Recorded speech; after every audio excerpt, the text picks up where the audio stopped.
by the way, I'm an ST-200 model. I mean, I thought you might be interested to know that.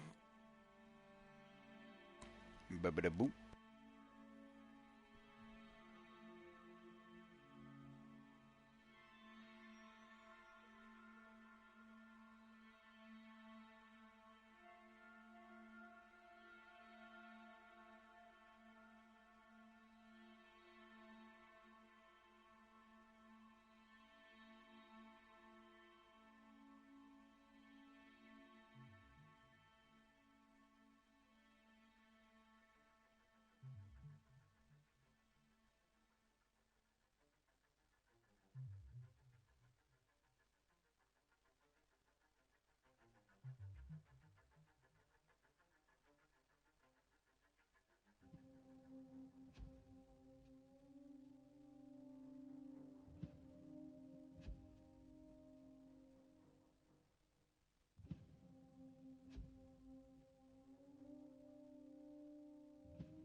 I don't know if I mentioned this, but I like your interior decorating.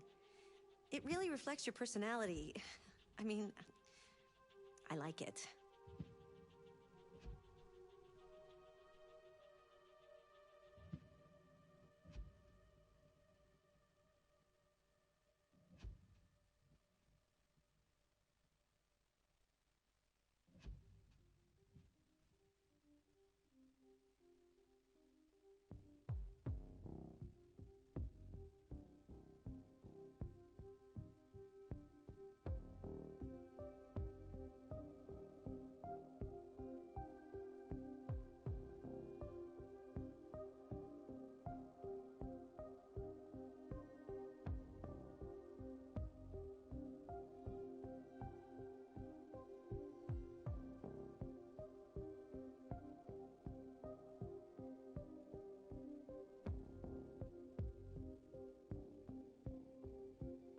Did you know Detroit was on the Underground Railroad?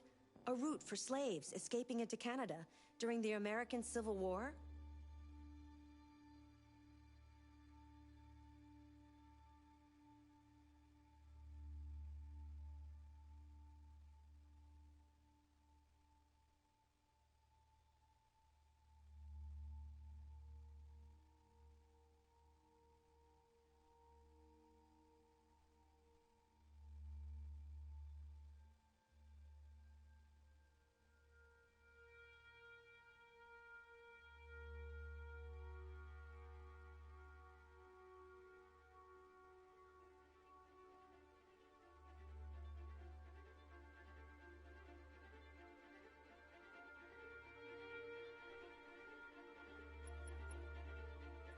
Accessing the extras section.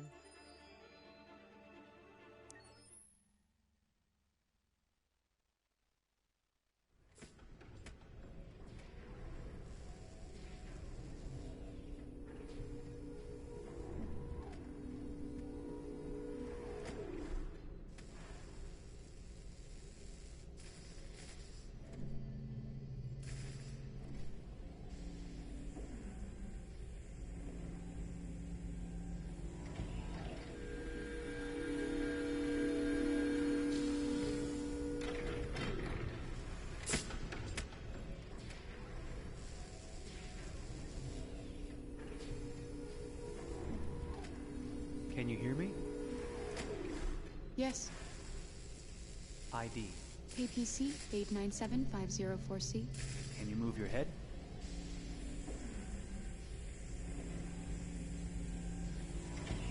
Your eyes now.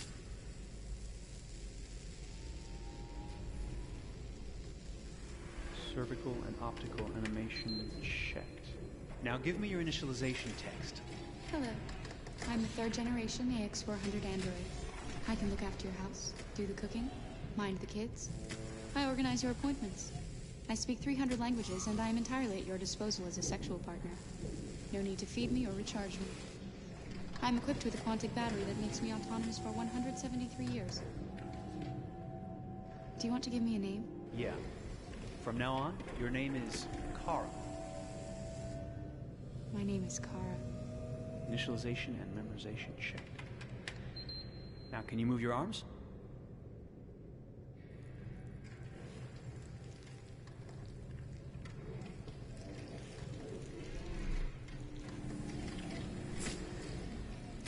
Upper limb connection checked. Now say something in German. Ich bin ein AX400 Android dritter Generation, erschaffen als Ihr persönlicher Assistent und intimer Beziehungspartner. Say it in French. Je suis un androïde de troisième génération AX400, conçu pour être votre assistante personnelle et votre partenaire intime. Okay, now sing something in Japanese.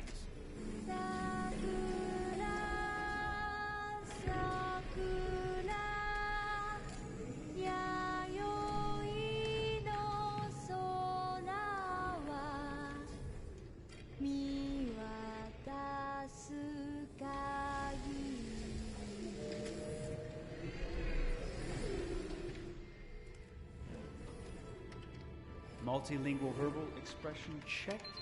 Go ahead, take a few steps.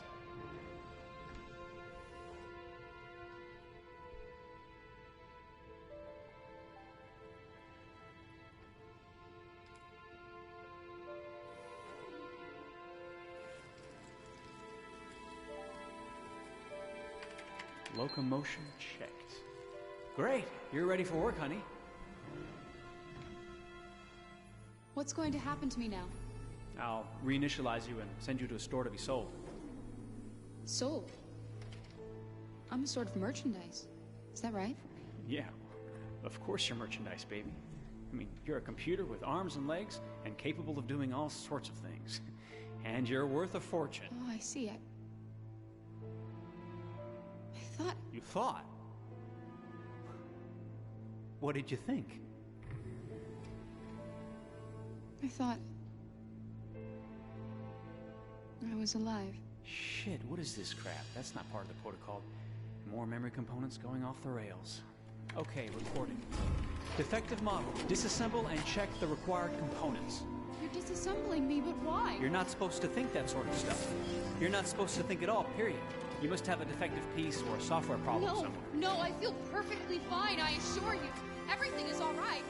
I answered all the tests correctly, didn't I? Yeah, but your behavior is non-standard. Please, I'm begging you, please don't disassemble me. I'm sorry, honey, but defective models have to be eliminated. That's my job. If a client comes back with a complaint, I'm gonna have some explaining to do. I won't cause any problems, I promise. I'll do everything I'm asked to. I won't say another word. I won't think anymore. But I've only just been born. You can't kill me yet. Stop, will you please stop? I'm scared.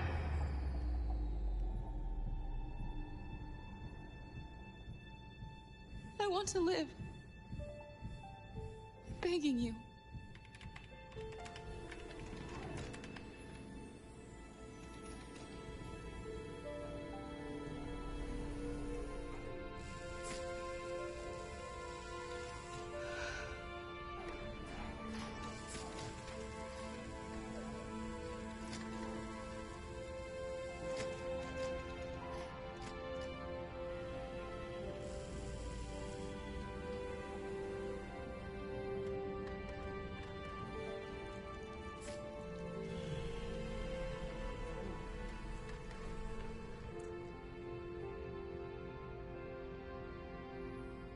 Go and join the others.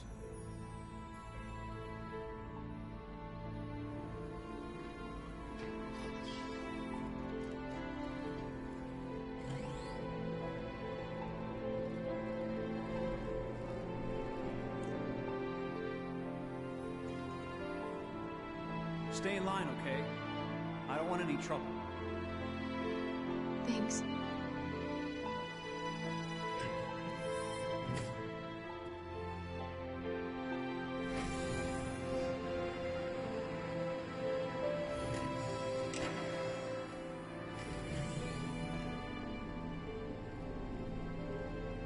My God.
Detroit.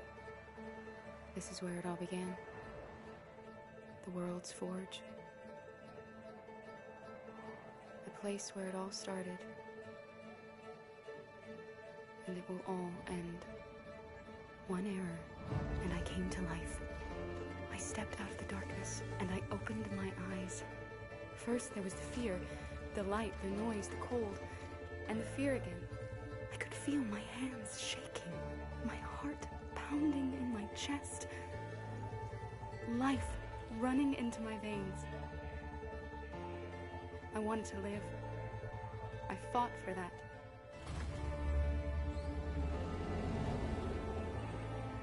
I had to find out what was outside. I had to see daylight, feel sunshine on my skin, wind on my face, to see the world, the colors, the smells.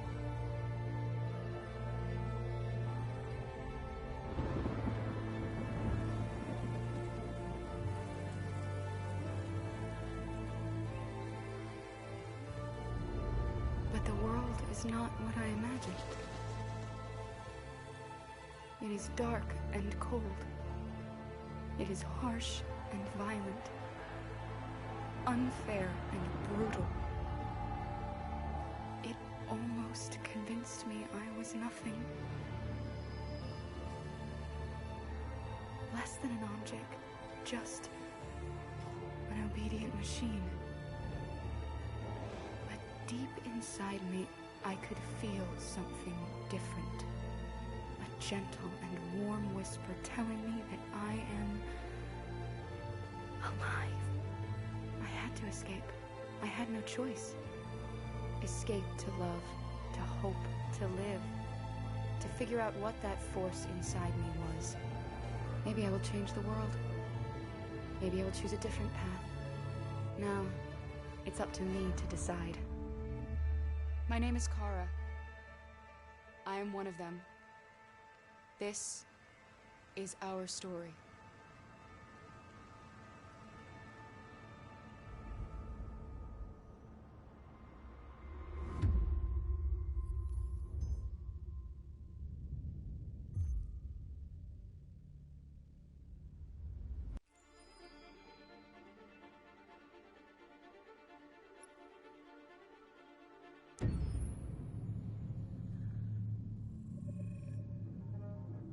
When David and Guillaume got back in touch about making Detroit, I wasn't terribly surprised they decided to make it because the fan response was so intense. So it makes sense that they would choose to do that after the enthusiasm. It was a challenge, and it was just an interesting thing to get my head around how to approach this character now as a different, much older person, and whether or not she had changed. And I'm very happy to say that with Detroit, I've had the opportunity to see Kara grow so much more than I ever expected. You do the housework, the washing, you cook the meals, and you take care of... God damn it, where the fuck's the rat gone now? Alice! Alice! I mean, she starts out essentially how she does in Kara in a very, not robotic, but, you know, android, other way, and getting to take this journey where she becomes more and more human as it goes on. You know, and as an actor, that's a wonderful exploration in every way, whether it's how she sits, her posture, how her voice changes, how emotions change, and how much emotion is based on things like empathy and social experience. And so having, you know, as much material as I got with David to have this huge, nuanced arc was really incredible. Why couldn't we just be happy? This experience has been quite different than the experiences I've had shooting film or TV or doing theater work. I have 83 dots on my face and a really flattering black wetsuit type thing, and you're jumping around with props, and it's kind of like being a 10-year-old imaginative kid, which is fun. There's 80 cameras around us. It's already lit. So we just shoot and shoot and shoot and shoot and shoot. There's no change of sets. There's no hair and makeup, there's no wardrobe, so we move really fast, and we'll go through about 35 pages in a day. Working in TV or film, we'll probably do 6 pages a day.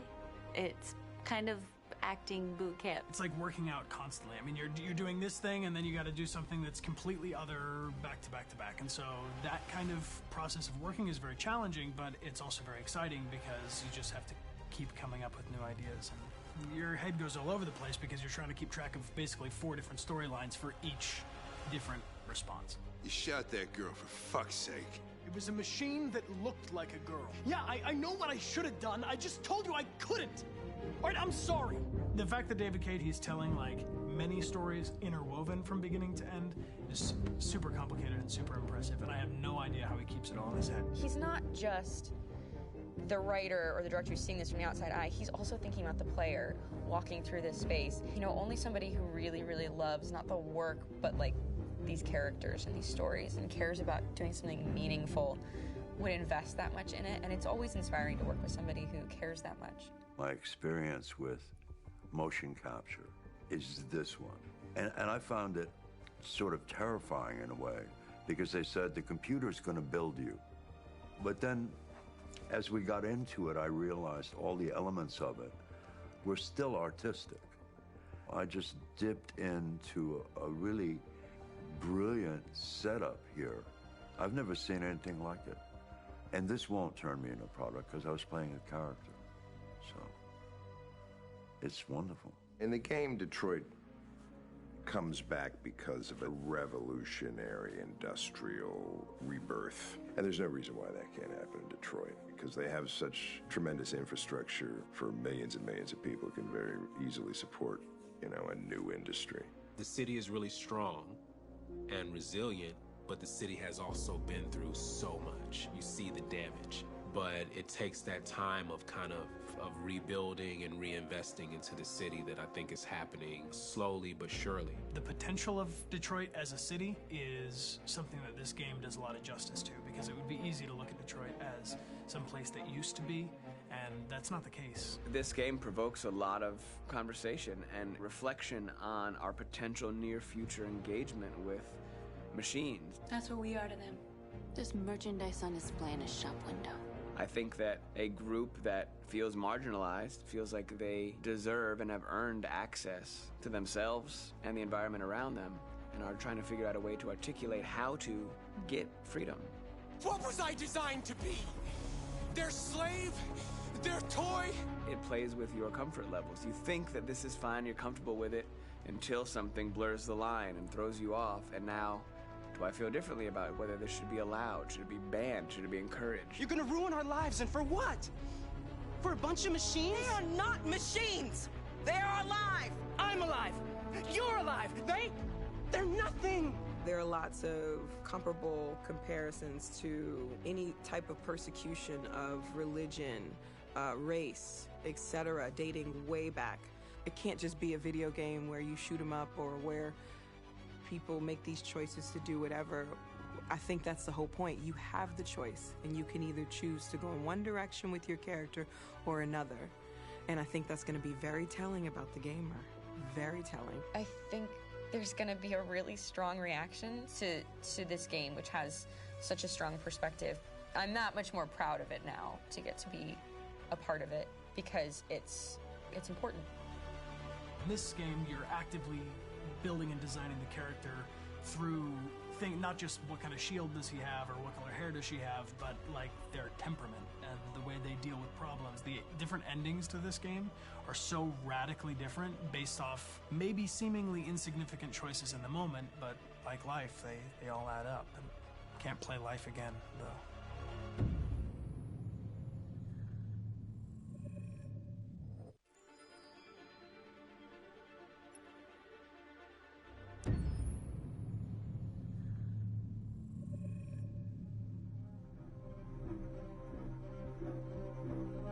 My name is Marcus. My name is Connor. My name is Kara. I am one of them. This is our story. I think who Kara is, or how I would describe Kara, depends entirely upon who's playing her, because you have the option to make her multiple different people depending on the choices she makes. But I think she does start out incredibly naive incredibly innocent and kind of hapless. I'm sure we used to be friends before I was reset. Maybe we can be friends again. She's a person who's characterized, I think, by empathy. She's a person who really, she just comes from her heart. You'll never leave me, right? Promise you'll never go. I promise. Kara, please! Are you okay? Are you hurt? Wait a minute. Leave her alone! Kara, leave her alone! The really beautiful thing that I've had the gift to be able to do is to essentially build a person from the ground up, because that's what she's doing throughout the game. And with every experience she has and every person she meets, she's building, you know, first emotions and then the sense of judgment. And it's sort of an exploration of what it is to be a human. Don't worry. Luther and I will be right here.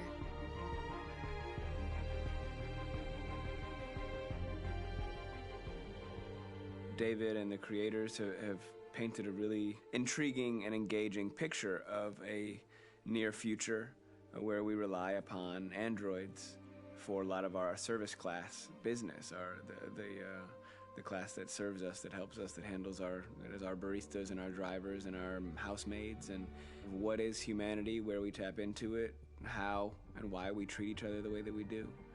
And my character Marcus has a really intriguing journey, becoming deviant, realizing that he actually has feelings and human qualities inside of him, and it's a really incredible ascension into becoming fully realized and coming to terms with what you actually deserve better than this in life. And not only do you want it for yourself, but you want it for your peers. We've come here to demonstrate peacefully and to tell humans that we are also living beings.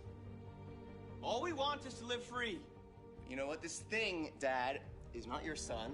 It's a fucking machine! I think that a group that feels marginalized, feels disenfranchised, feels like they deserve and have earned access to themselves and the environment around them, and are trying to figure out a way to articulate how to get freedom.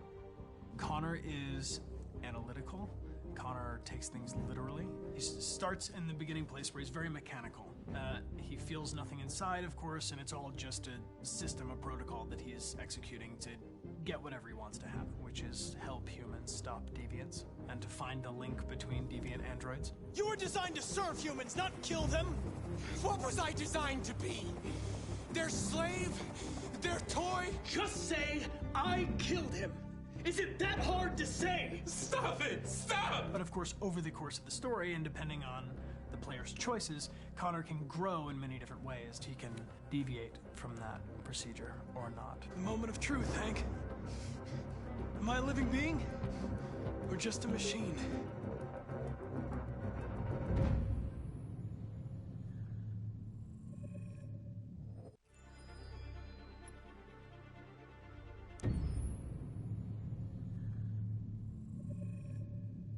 Game after game, we try to challenge ourselves. For Detroit, we wanted to, first of all, to write a story that would be incredibly bending, which means the most non-linear story that we've ever created.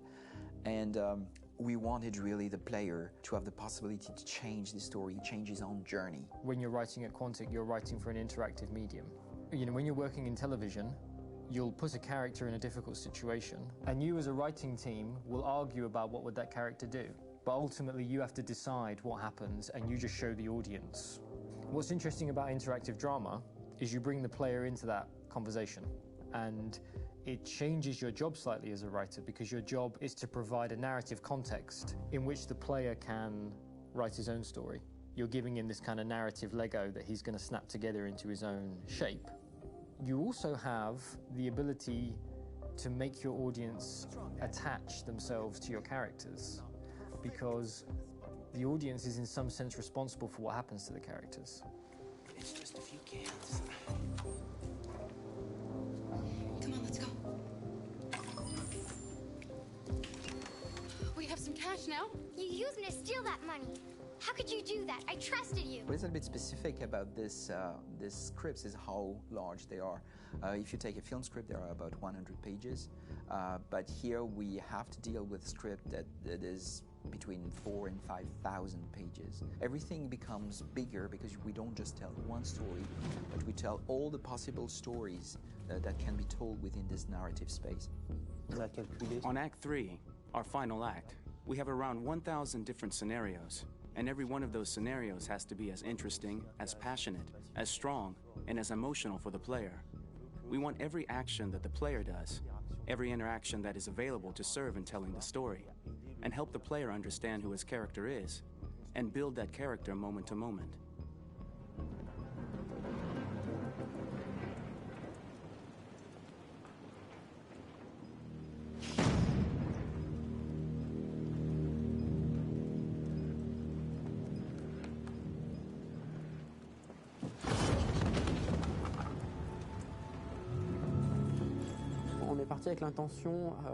We started with the intention pretty early on that we would never lie to the player. So we implemented a visible tree structure in the game that players can consult during a scene or at the end of it, which shows exactly what they did and what they missed. There are games out there offering world exploration. We offer narrative exploration. You know, keeping control of such a wide and large story is a huge challenge. So same thing when you shoot with actors, because you will need to shoot many different versions of each dialogue, of each scene. For actors, it's a huge, huge challenge. Because of the style of the game, you have so many different ways that the character can go.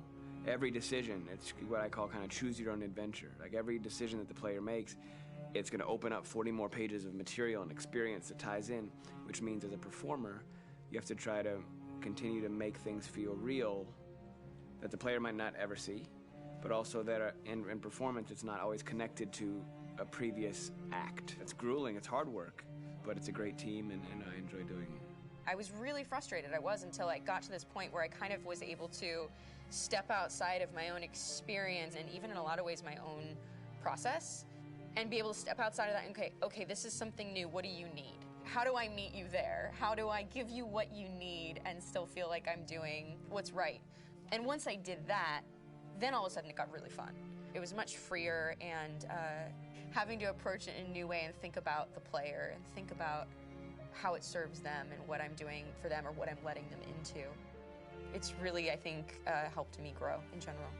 Remember, there's nothing on the left. That's all. So it's probably all there. And then make her come first, close. But I think you would go first to check that it's safe. Okay, sure.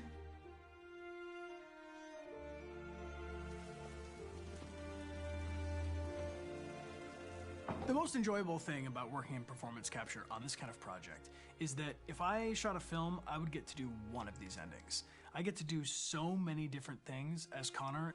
Your head goes all over the place because you're trying to keep track of basically 4 different storylines for each different response. What's the name of my dog? Buddy? Scout. I think it's Jack. I can't remember. So I worked with physicality a lot because it was a good way to anchor myself in these different rings of the tree. As the story grows out, I know where that is physically in my body, and then I can switch more continually on set, and it'll be entirely up to the player to determine what order those things come out and what they look like from a distance. Like if you're playing through it, the culmination of all of that will be their version of Connor. I'm faster than you, and I don't feel pain. You don't stand a chance against me. Listen, asshole. If it was up to me, I'd throw the lot of you in a dumpster and light a match to it. Shooting action scenes at Quantic Dream is a real challenge, because these are scenes where the storytelling has to continue. It's not an action scene just to have a dose of adrenaline. The stunts have huge consequences on the rest of the story.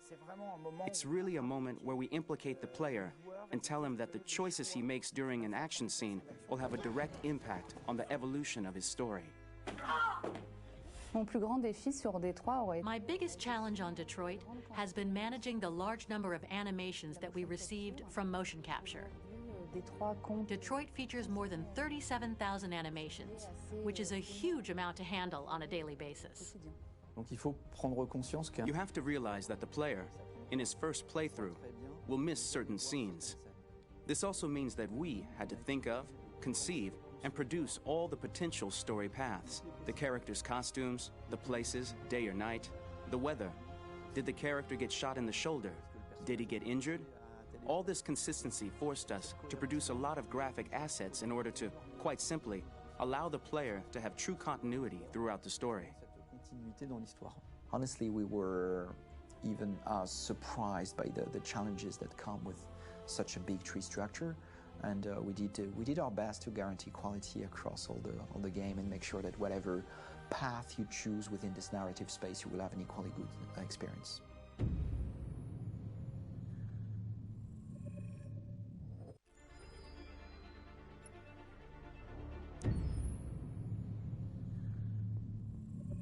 Detroit Become Human was produced over a period of 4 years. Here in Paris, we have a team of about 180 people, and to that, we need to add also all the outsourcing with our partners in the Philippines, in China, Vietnam, and in India. So when we started working on this story, I had to imagine where Kara was built. And for whatever reason, the city of Detroit came very quickly to my mind because it had already an incredible story by itself of history and themes. So we traveled there with the team, and we were really moved by what we saw, and we could really feel the desire to fight and really be born again. And we just continued this curve, this growth, and just imagine what Detroit would be like if the Android industry was, using these huge factories to build androids there. A very strong element in Detroit is that there's a lot of industrial wasteland and a lot of nature too, and for us, the graphic designers, it was an incredible playground. The destroyed zones which we wanted to preserve, we appropriated them to turn into something else. Then in the areas that needed to be rebuilt, we were able to imagine our Detroit of the future. We didn't want to make a science fiction universe, but a world of anticipation. If we chose science fiction, we could have imagined flying cars, extraterrestrials, but those things are very far from our current everyday life. Anticipation is more about gleaning from our contemporary reality, the one we know, because Detroit is set in 2038, and 2038 is tomorrow. The difficulty we had was sticking to reality. That is to say, technology becoming more and more invisible, a lot more elegant, and at the same time, making it visual. So all the computer equipment, autonomous cars, we simply had to invent. They are in fact very technological objects, but at the same time remain very credible and ingrained in reality. To create a cohesive universe in the fashion and clothing of the human characters in 2038, I didn't want to put an accent on strange shapes, or really vibrant colors, and things we wouldn't know. That I wanted to keep for the androids.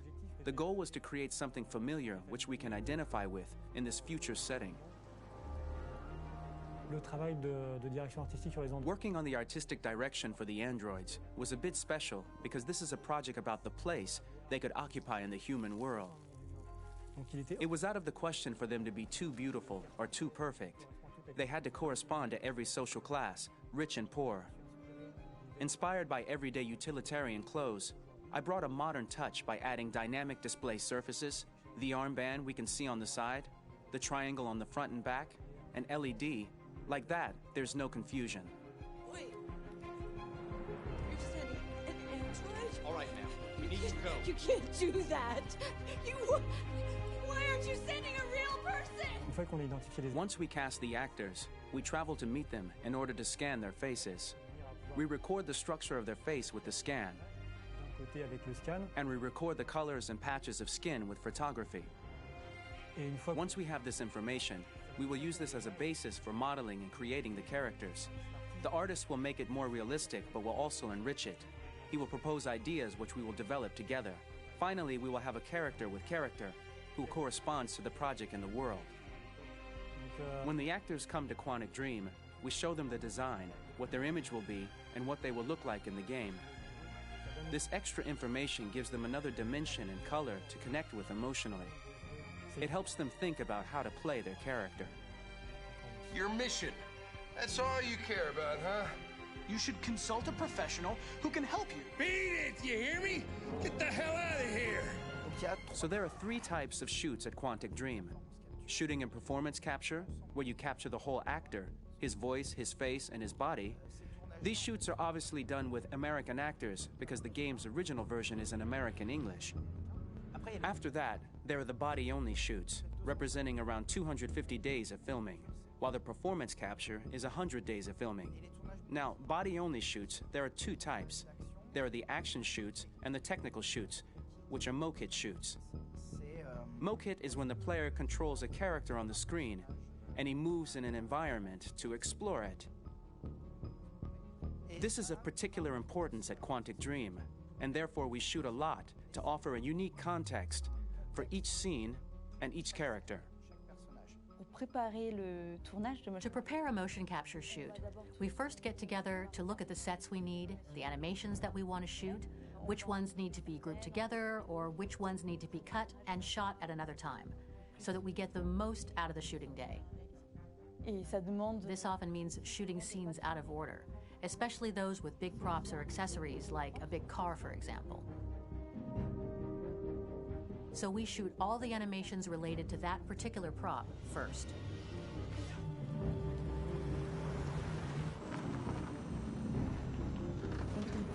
The biggest challenge for the mocap team was shooting a Spider-Man mokit. We had to build a wall and attach an actor to a harness with cables so we could pull him up and render him climbing.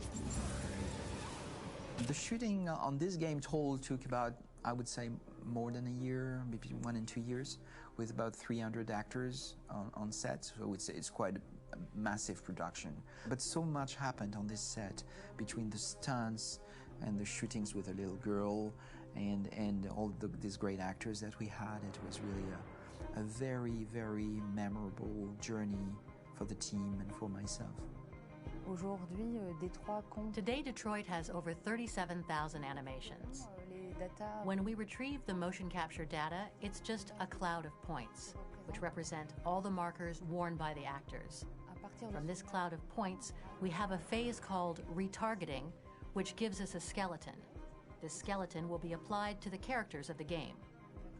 There is still work to be done, but this gives us the main movements. Since we are working on something very realistic, we must recognize the actor and also recover all the emotion he expresses in his performance. We use a system of facts, an identity card for each actor. We make the actor do a whole range of facial expressions. Then we recover all the expressions and paste the animations on a puppet that Jan has prepared. I then recover and refine these poses. I might stretch the lip, reinflate a cheek, tiny details that make the finished product really capture the actor. Because of the nature of our mocap system today, when we receive the animations, we're missing eye movements, and so the character has that dead look. He really has no eyes, so then it's a big part of the work for the animators to find the regard of the actor in relation to his position, in relation to the body, etc. It was crazy when I saw the newest model for Kara, because they've been working on it, and this was the first time I literally jumped in my seat. It not only looked so much like me, it was the fact that it looked so lifelike. It wasn't that it looked just like it was a camera, it was something else, you know, but it looked alive. It's exciting, and it's kind of terrifying. Game after game, we learned the rules of optics and filming, and our goal with Detroit Become Human was to have cameras that would actually emulate the optics of a real physical camera. So basically dealing with real-world imperfections was our main task, and just to make cameras look as real as we can. Once the animations are shot and processed by the animation department, integrated and polished, we film them. That is to say, we really do a mise en scène, as in cinema. The real difficulty of our job is to know if these cameras are telling us something. Are they in the emotion of the scene? Do they describe exactly what the action must convey, what must be felt? The most important challenge for me was one of the final scenes where Marcus decides to start the revolution and go to the battlefield. Very quickly, we imagined this to be a huge sequence shot. We wanted the feeling of a cameraman running behind us while showing Marcus, the androids who help him, the person shooting at us, etc. Above all, it was necessary to say to oneself, this scene is very violent but does not glorify war. On the contrary, that war is something improbable and absurd. It was really a fun challenge. The idea was to say we have 3 characters. We would like each of them to have a specific cinematography. We wanted Kara to be much more filmed with some kind of handheld camera, to have something very living, very breathing. For Connor, we wanted something very cold and very perfect. And for Marcus, we wanted something epic and spectacular. So it was about the filming, but it was also about the photography. So we worked with a director of photography to give each character a different lighting, different key colors. Each of them would have their own worlds. And finally, we worked with the composers, so they would create a specific sound for each character, so each would have his own world and his own style.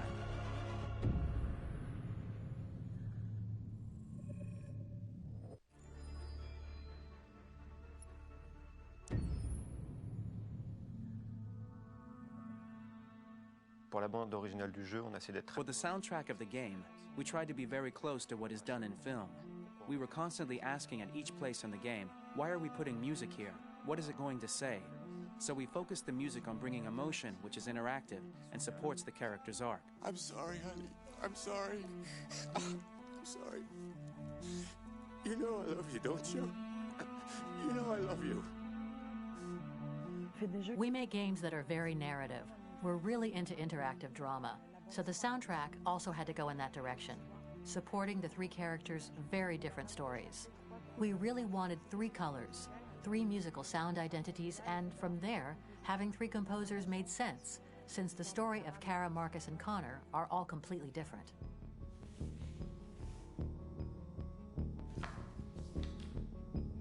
You recognize him?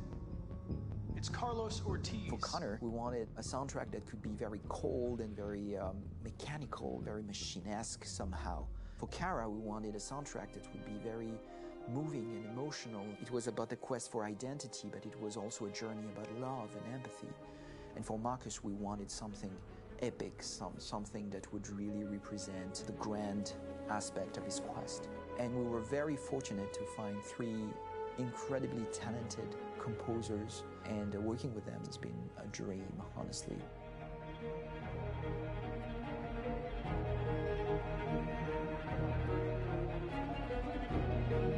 My name's Philip Shepherd, and I'm a composer and a cellist and a producer, and today we're at Abbey Road Studio One, which is my favourite studio in the world, and today we're recording the soundtrack for Kara from Become Human.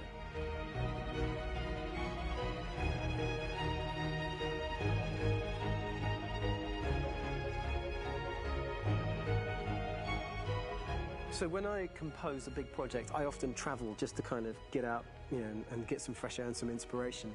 And I go hiking and traveling in Montana a lot. I had a log fire in the room that I was staying in, and the flames were kind of making absolutely direct music. And it became the basis for Kara's theme, and it sounds something like this.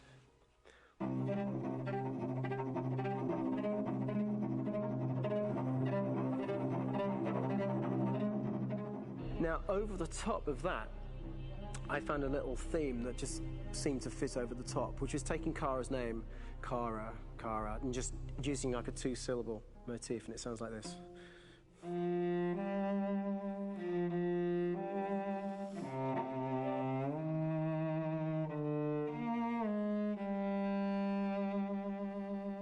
going to pull through this, Alice. As long as we're together, nothing can hurt us.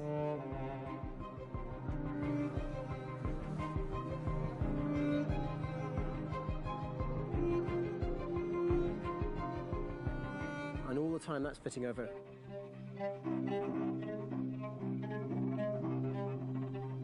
So it kind of works in lots of levels, and in fact every single theme in the score has one of those elements built into it, and it becomes sort of the DNA of every single tune.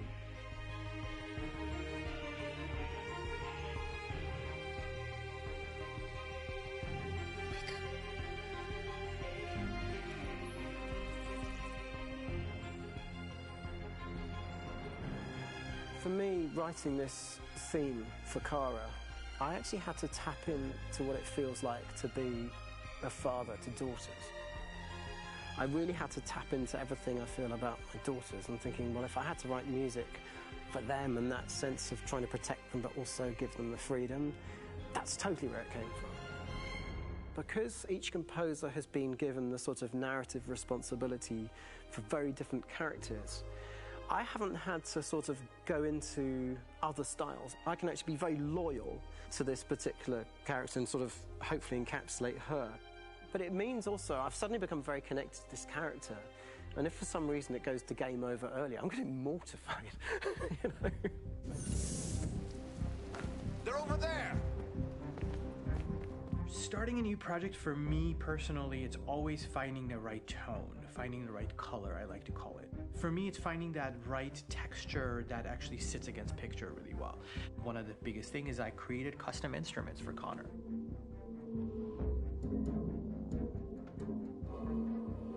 I pulled out all my vintage synthesizers to be able to capture this robotic person, if you will. My approach to all of these custom instruments is that I hear the sound in my head. And either I could just come into the piano and just be like, all right, so I'm gonna just get on the computer and just create it. I rather be able to play these instruments physically.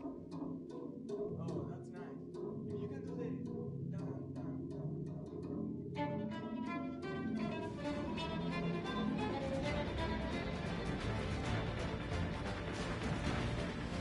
As soon as you see Connor the first time, there is a really interesting thematic idea that you hear, and that's just made out of a Moog synthesizer, but completely manipulated in multiple ways. And it's robotic. It has a little bit of an emotional to it. He's on his mission, so you feel that as well. So it just kind of gives you that cold, motionless, with a mission in hand that you kind of feel throughout the whole thing.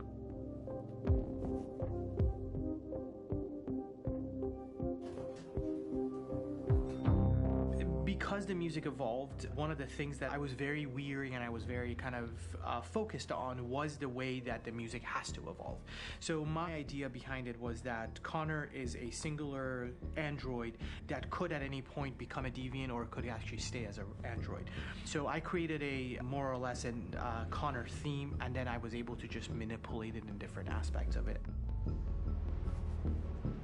Is everything okay, Lieutenant? Chris was on patrol last night. He was attacked by a bunch of deviants. I'm a human being writing for a robot, and throughout Connor's journey, he meets someone, he meets a partner. So how do you deal with a robot feeling? And I've met a partner that I'm gonna work with, or all of a sudden he sees a dead body. Does this robot have an imagination? Does this robot have a feeling? And if yes, how do you translate that into non-emotional music? So it basically at any point I was just like, I can't do this, and then I just do it. Property was damaged and fires continue to rage in several major districts across the city. Some people are asking, have androids become a threat to our security? When I first started really digging in on Marcus, the one thing that I really tried to capture was the transformation process. You know, Marcus is this android that evolves over the course of the game and really goes from kind of figuring out that he's more than just an android. You know, he's starting to develop kind of a human soul in a way. Try to imagine something that doesn't exist, something you've never seen. Now concentrate on how it makes you feel and let your hand drift across the canvas. The other side of Marcus that I really latched onto was that he almost became a savior for a lot of the other androids in the game. So when I started developing the theme for Marcus, I really made it like a church hymn.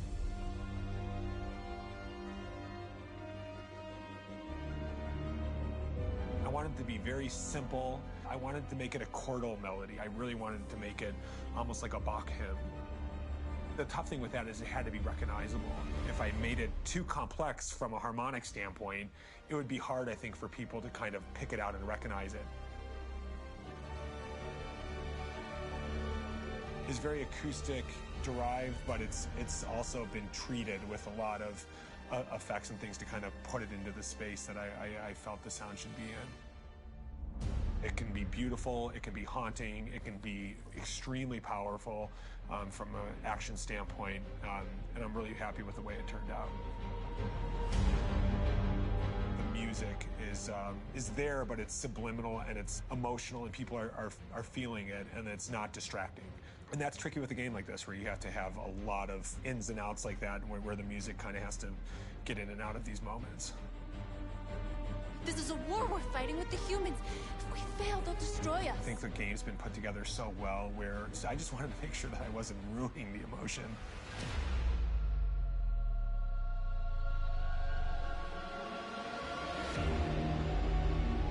I gotta be honest, when we first started on this path, I said, oh man, this could be pretty messy, you know? I mean, it could feel disconnected, but I mean, it's amazing how they really guided us and got us to really kind of all be in the same world, but at the same time feeling completely different. So it's really gonna stand out and kind of be one of those games where people are really gonna notice the music and kind of how it was crafted, and, you know, and all the hard work that went into being able to pull it off in a graceful way.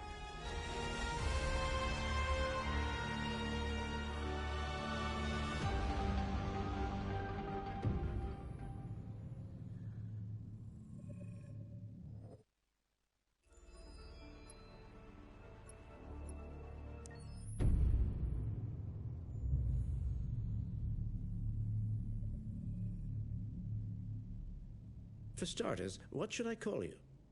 I'm Chloe. And you, what's your name? Oh, John. My name is John. Delighted to meet you, John. Could you tell us a little about yourself and what you can do, Chloe? Of course. I'm the first personal assistant built by CyberLife. I take care of most everyday tasks like cooking, housework, or managing your appointments, for example. And I understand you're the first android to have passed the Turing test. Could you tell us a little more about that? I really didn't do much, you know. I just spoke with a few humans to see if they could tell the difference between me and a real person. It was a really interesting experience. But this is the first time in history that man has created a machine more intelligent than himself. I gather your brain can perform several billion operations per second. Is that right? Absolutely. But I only exist thanks to the intelligence of the humans who designed me. And, you know, they have something I could never have. Really? And what's that? A soul.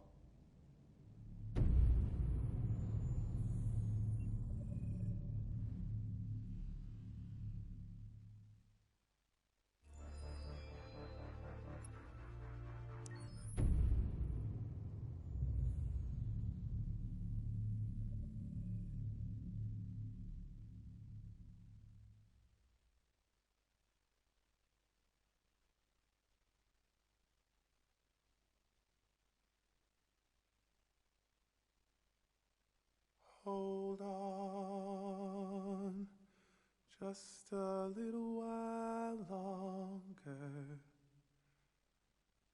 Hold on, just a little while longer. Hold on, just a little while longer. Everything will be alright. Everything will be alright. Fight on, just a little while longer. Fight on, just a little while longer.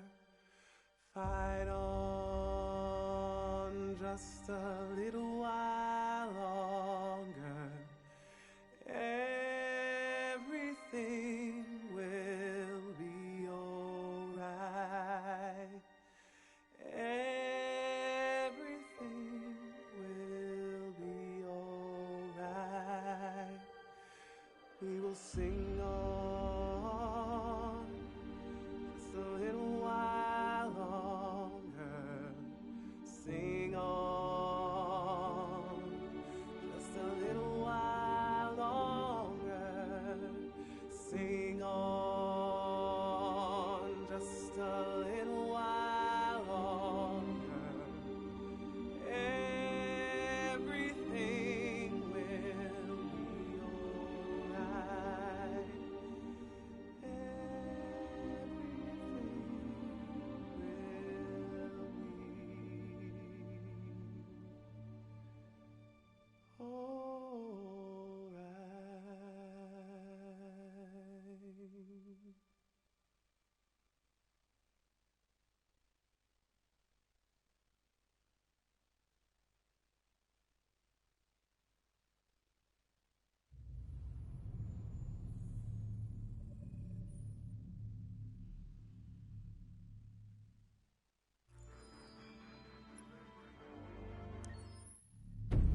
bow breaks, the cradle will fall, and down will come baby, cradle and all. Rock-a-bye baby in the treetop, when the wind blows the cradle will rock, when the bow breaks the cradle will fall, and down will come baby, cradle and all. Rock-a-bye baby in the treetop, when the wind blows the cradle will rock, when the bow breaks the cradle will fall, and down will come baby, cradle and all.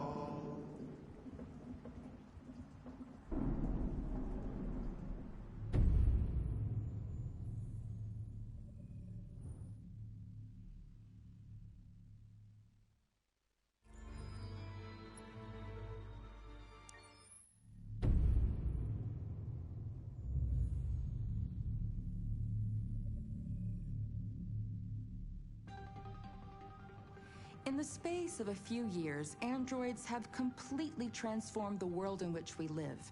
By letting androids into our homes and factories, the CyberLife company has made them everyday technology. The founder of CyberLife, Elijah Kamsky, is a very discreet man.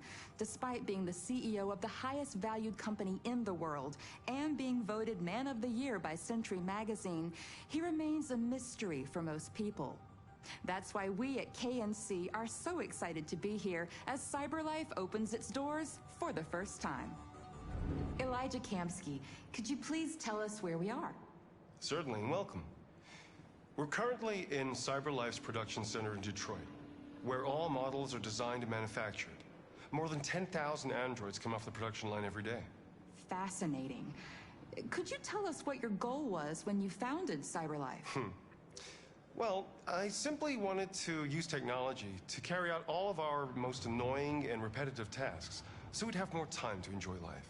I imagine you must have faced many challenges. Yes, there were technical challenges, but the hardest thing was to design an object that we would want to welcome into our homes. We had to imagine a machine in our own image that resembles us in every way, that moves, breathes, blinks like us, but yet is smarter and more capable than any human being. Let me show you around. We're here in Production Unit 4. Could you explain in a few words how the androids are made? Sure, yeah, it's very simple. We use machines to manufacture machines.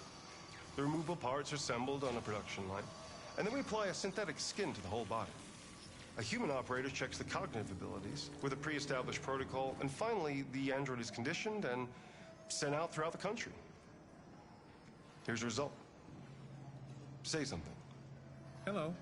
I am a RZ400 model. How can I be of service? You can go now.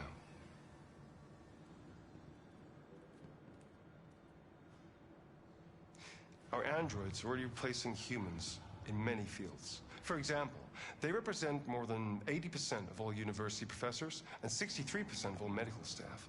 Tomorrow they'll replace our soldiers, and who knows, maybe one day, our leaders, to make the best decisions in humanity's interest.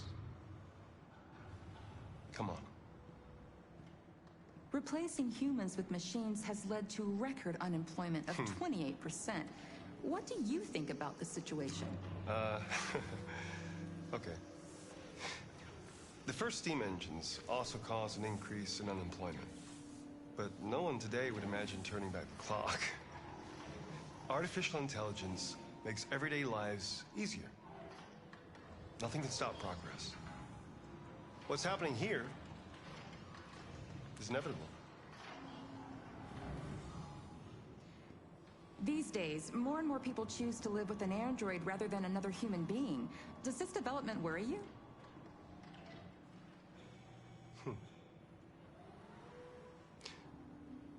Everything's much easier with an android. They obey your orders without ever complaining. They can cook, discuss philosophy with you, have intimate relationships according to your desires. They never say no. Obviously, they are the perfect partner. Everyone deserves happiness. Why deprive yourself of so-called moral reasons when a machine can make you happy? Many science fiction books tell the story of how machines become more intelligent than us and end up confronting us. Aren't you worried about that possibility? I understand the irrational fears about artificial intelligence, but I assure you, that will never happen with a CyberLife android. They're designed to obey humans. They're machines. They can't ever develop any sort of desires or form of consciousness. Are you sure? I'm absolutely certain. You can trust me.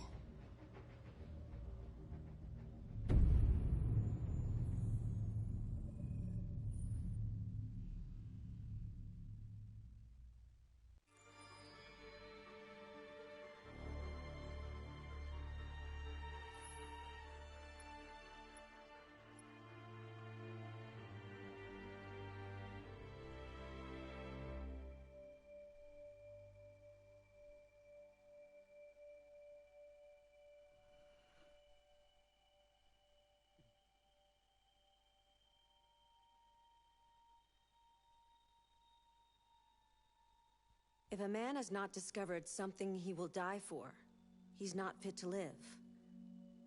That's a quote from Martin Luther King. I thought you'd like it.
You look tired today.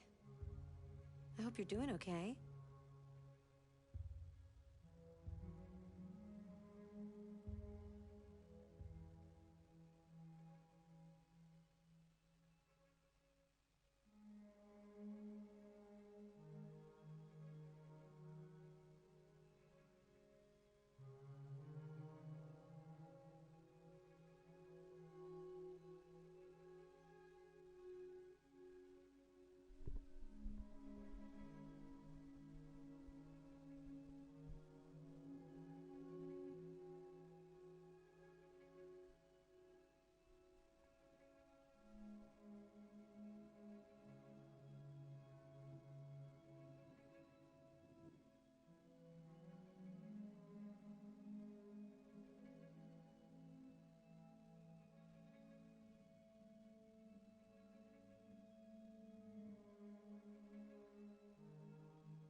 Did you know Detroit was on the Underground Railroad?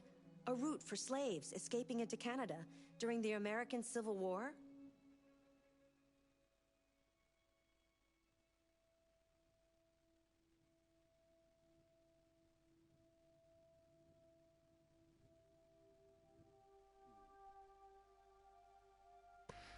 Yeah, let's turn the microphone on. That's usually a good idea. So I spent about an hour going through the behind the scenes stuff, so without any further ado, let's actually start a fresh playthrough. I've lost count into playthroughs I've completed to put this at this point, so yeah.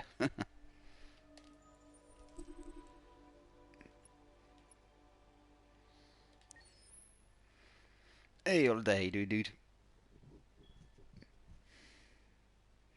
No, about an hour.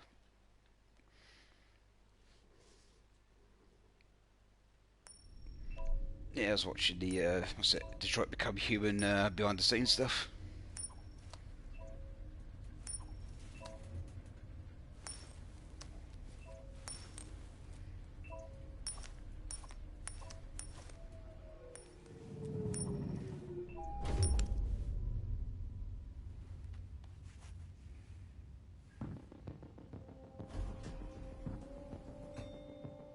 Negotiator on site. Repeat. Negotiator on site.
Please, you gotta save my little girl. Wait. You're sending an android? All right, ma'am. You need to go. You can't do that. Why aren't you sending a real person? Joel, that thing here! Get that thing away from my child!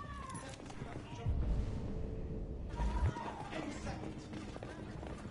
I don't give a shit. My men are ready to step in. Just give the order. Fuck.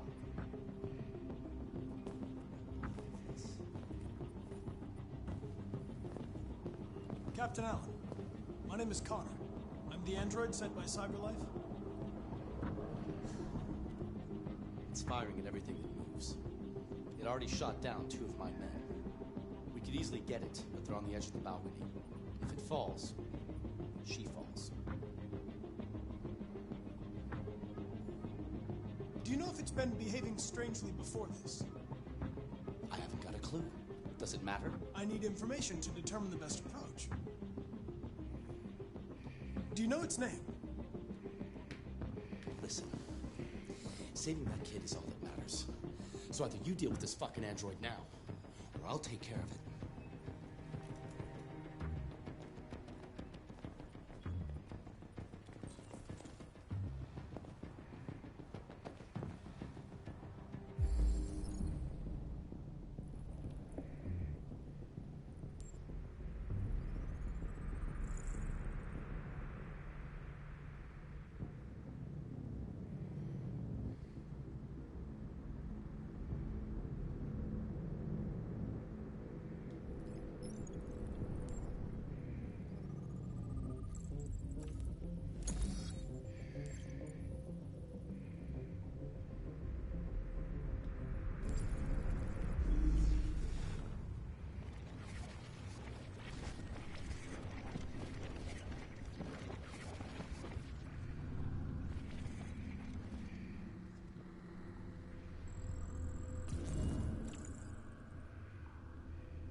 Yeah.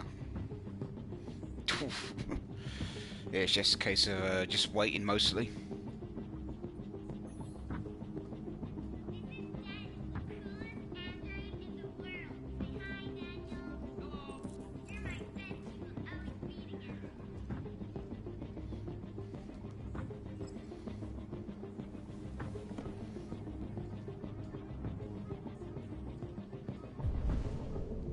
Nice.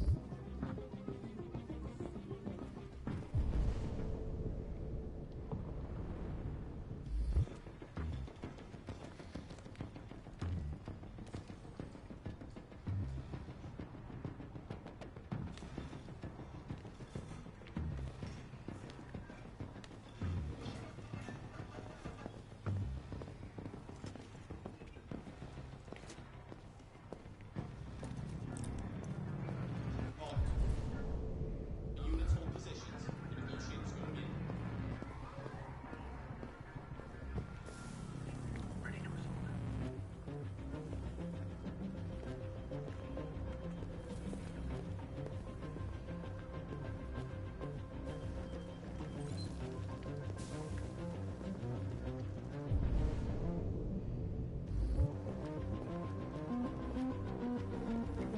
Details are still emerging on what exactly happened, but the hostage shaker could be.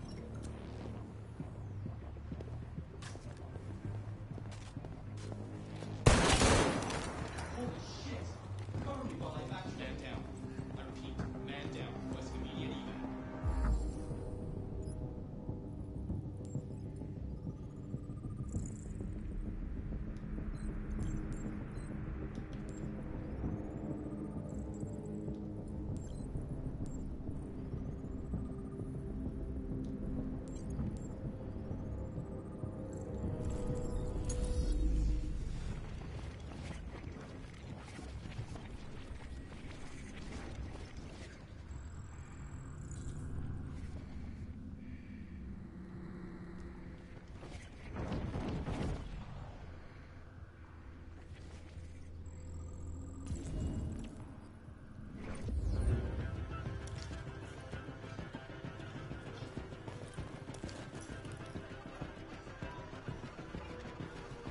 Okay.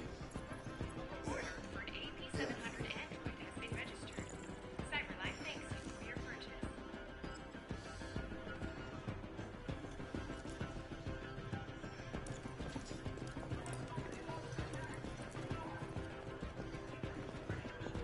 Fucking android.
any closer or I'll jump! No, please, I'm begging you!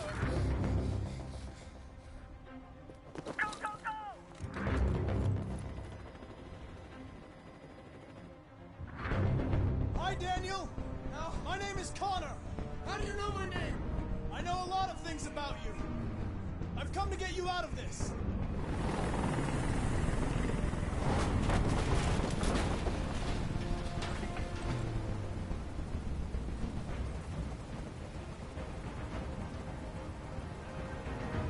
I know you're angry, Daniel.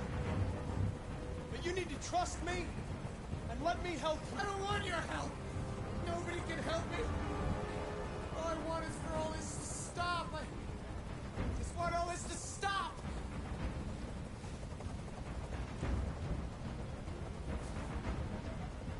He's losing blood. If we don't get him to a hospital, he's going to die. All humans die eventually. What does it matter if this one dies now? I'm going to apply a tourniquet.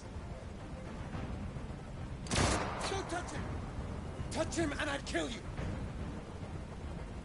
You can't kill me. I'm not alive.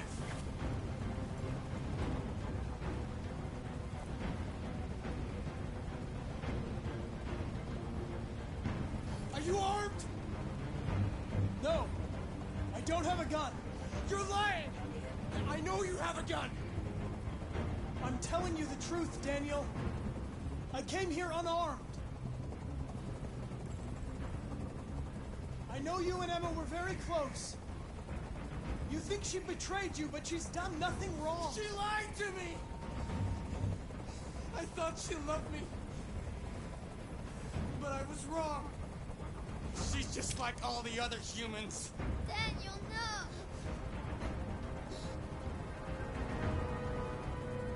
They were going to replace you, and you became upset.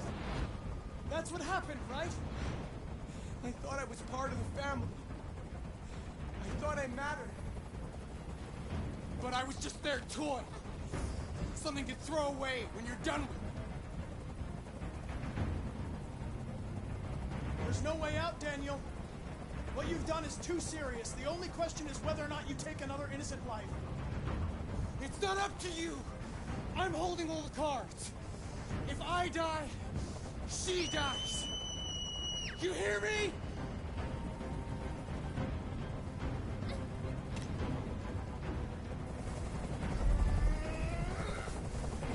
I can't stand that noise anymore. Tell that helicopter to get out of here. I don't think they'd listen to me.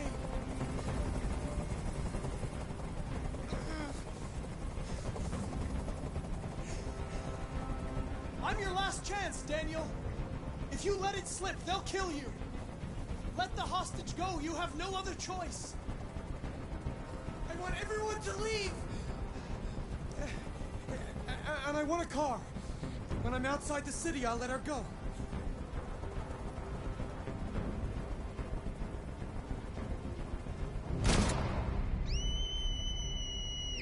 Yep, negotiations are over.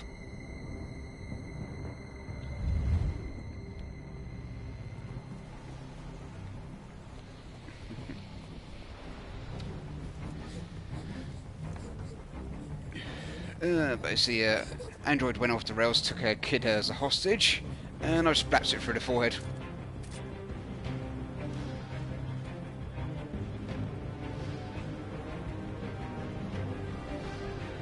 Hey, Cleve, how you doing? Man just wanted a car. Can't have nice stuff in Detroit, apparently. How you doing, dude? How you doing?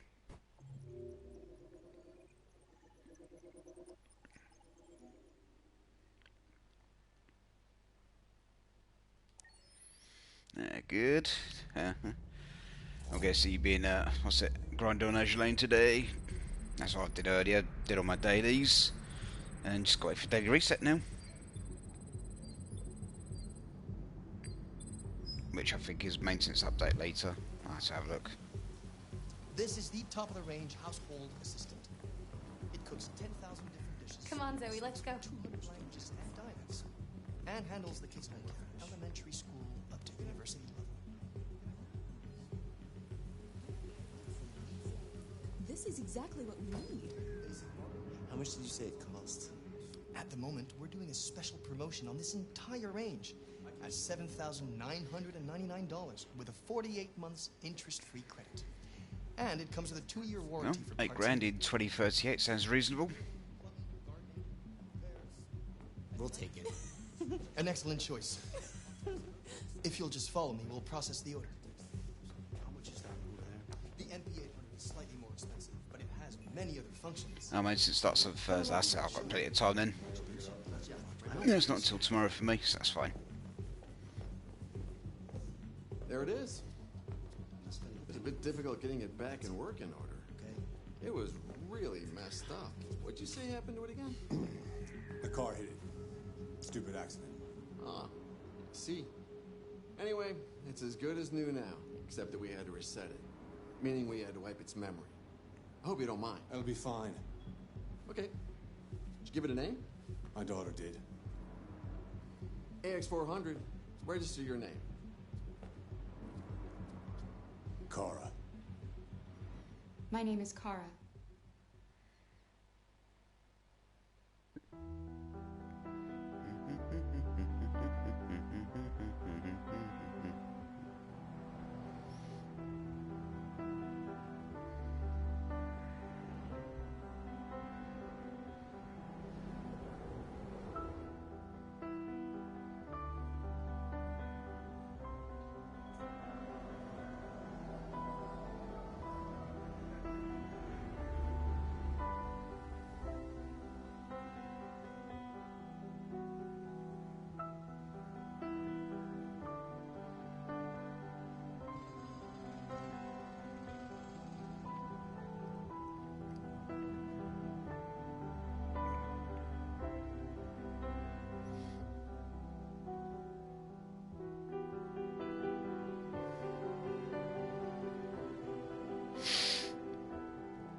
I made no projection of how many cubes I'll have. It seems I'll have around 95 on Thursday. That's right.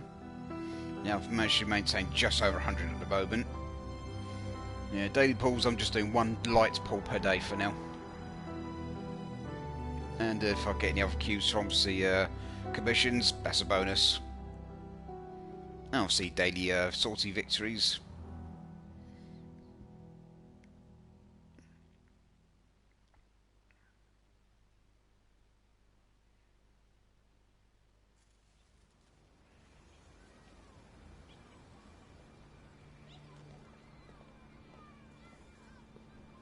And now switched over to Marcus.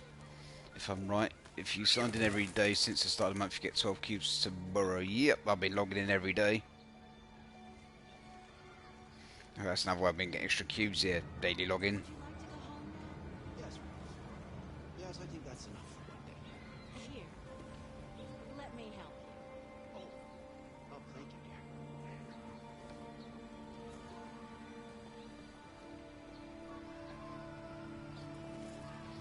Let's head to the paint shop and whatnot.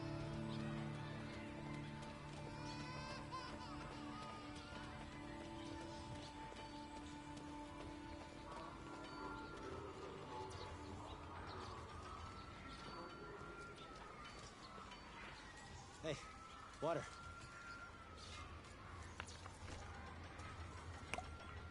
You have run 12 miles and are 5 miles away from your goal.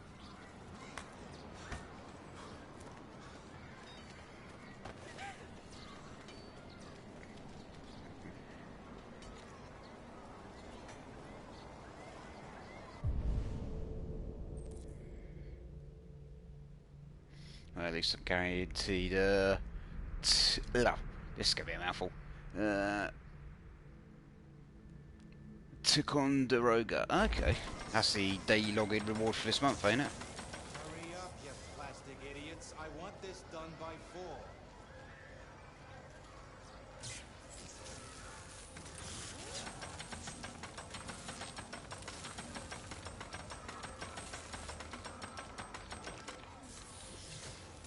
It's the 8,000 point event dropship. Okay.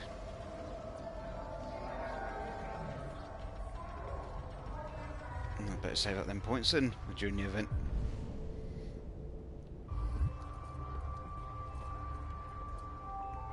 So I won't have to rely on my quite great luck here. That'll be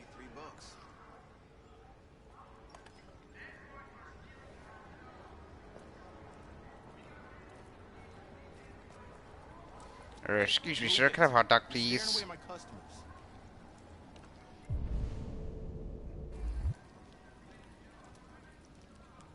I don't want a hot dog. Are you deaf, you plastic fuck? I said move it! Is that an Odin?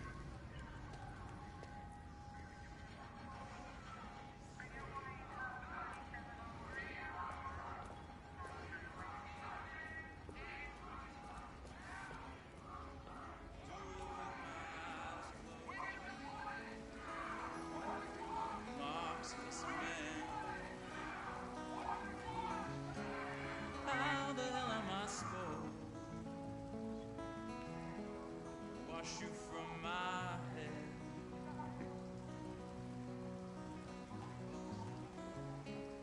Motown rain fall on me again.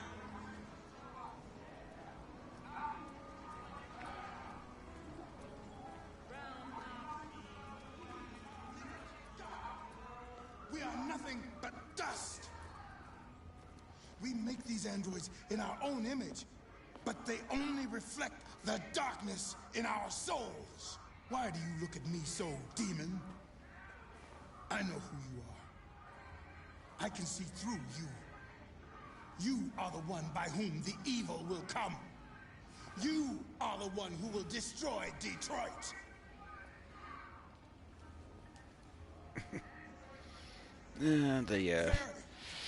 Preacher. The day shall come when we will have to pay the price for our arrogance. On that day, we shall have to explain our acts of idolatry. We know these androids to be our slaves, but the slaves Oh, there's the paint shop. Established 1909.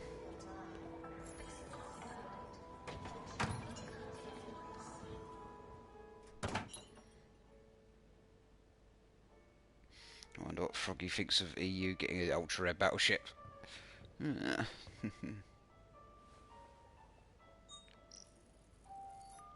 Identification verified.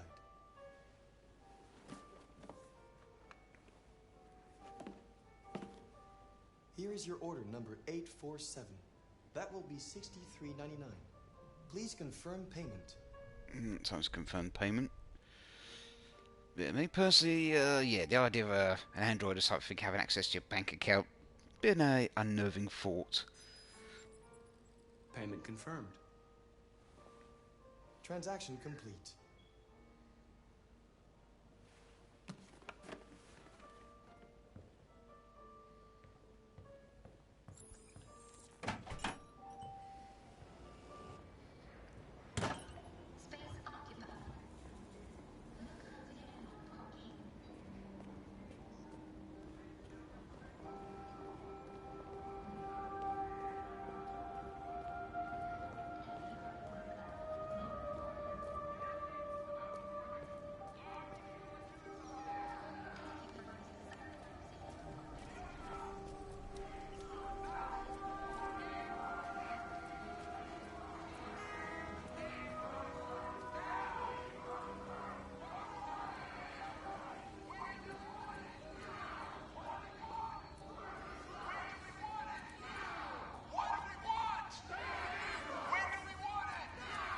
What I want? A hot dog.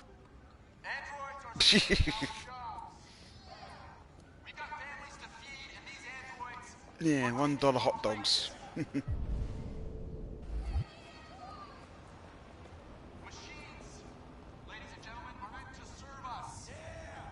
Not to replace us. 35% unemployment.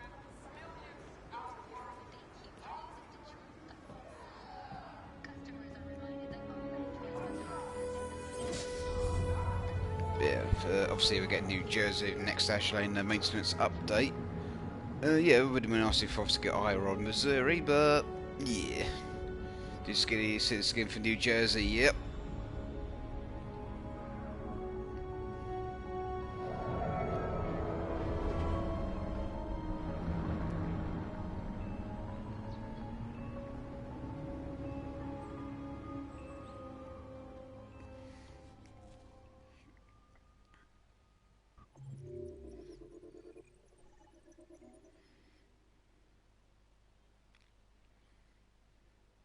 May have to pay a cash again. Yep, scam cat.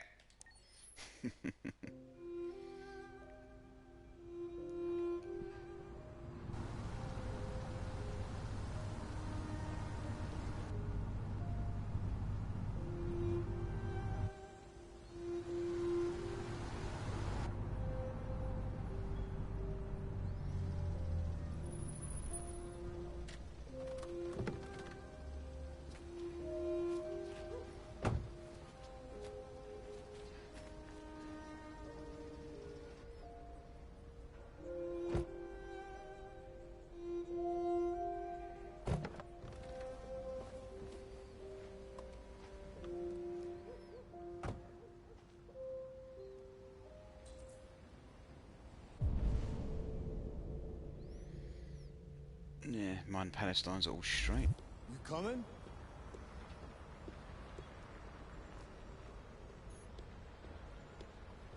Nah, I don't think I will. Anyway. You've been gone for 2 weeks, so the place is a mess. You do the housework, the washing, you cook the meals, and you take care of... God damn it, where the fuck's the brat gone now? Alice! Alice! Oh, there you are. That's Alice. You look after her. Homework, bath, all that crap. Got it? Yes, Todd. Get started down here, then you do upstairs.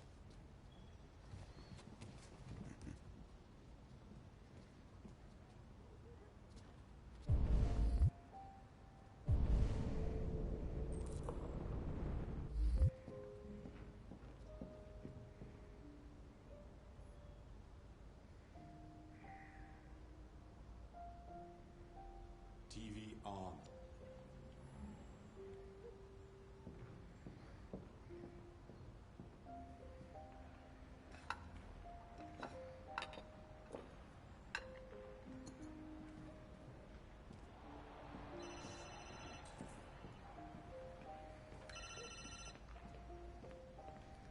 Yeah.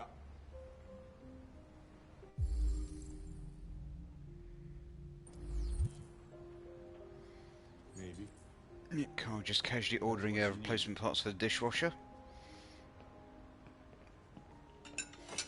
I'm convinced Akashi is a professional scammer and professor at some high-budget business school. Yep, that sounds about right. Yeah, same place.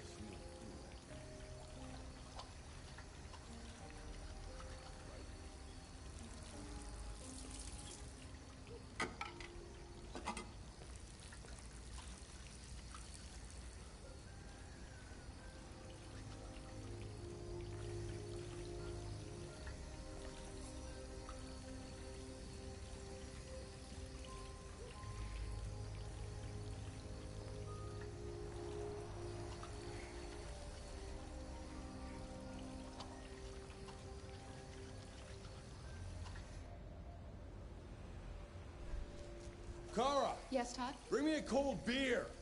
Right away.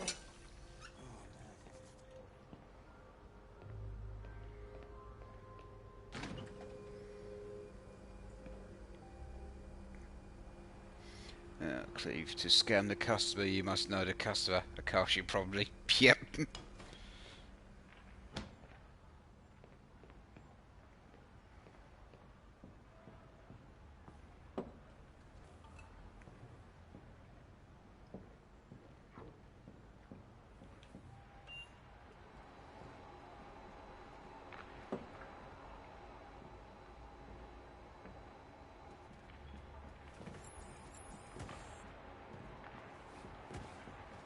Alice! You better stop that right now! is she always pushing me? Always pushing.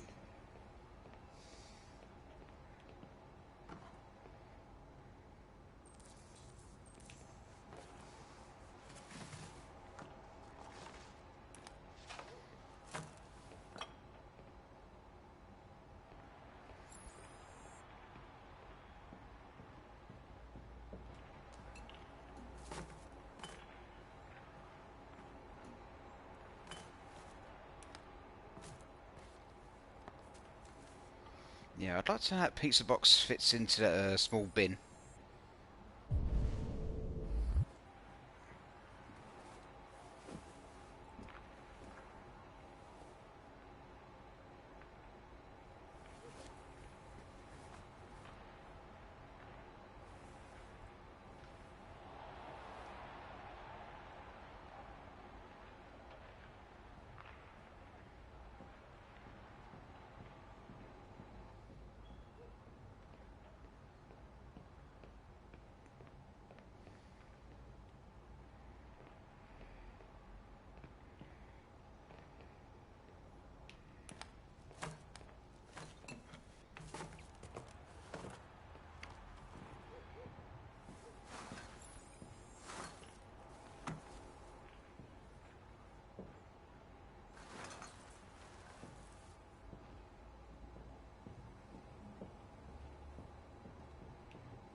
Yeah, see, what's that road being built up there?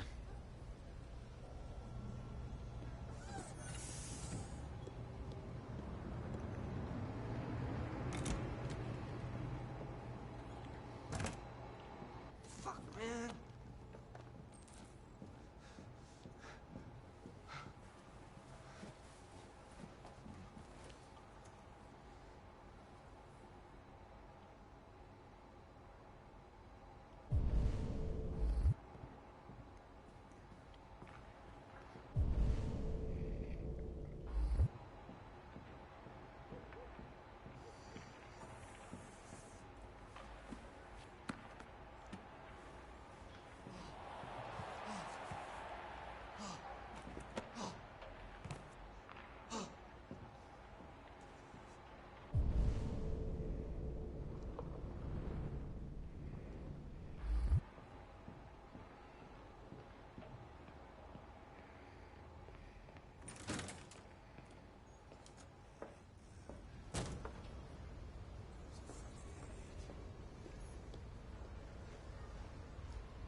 Let's bring the laundry in.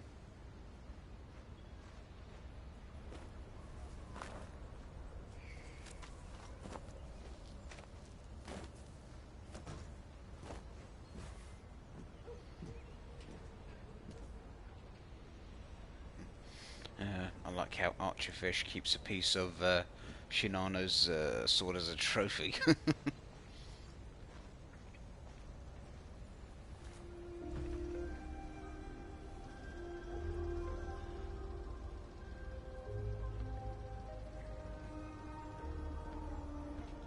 You look bored. Would you like to play a game?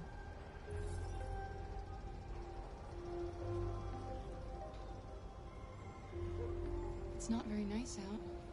You might catch cold. I could get you a sweater if you want.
Red ice.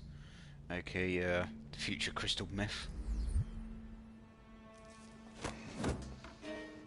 You shouldn't mess around with my stuff. It makes me nervous. I'm sorry, Todd. You just stay the fuck out of my business. Unless you want to piss me off.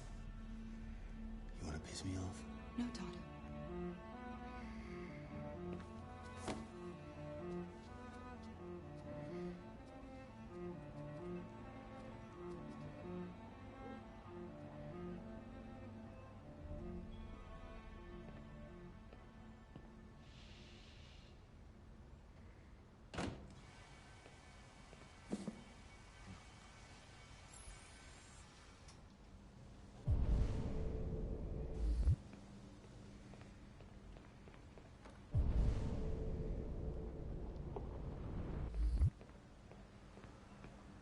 I've made a good start down here.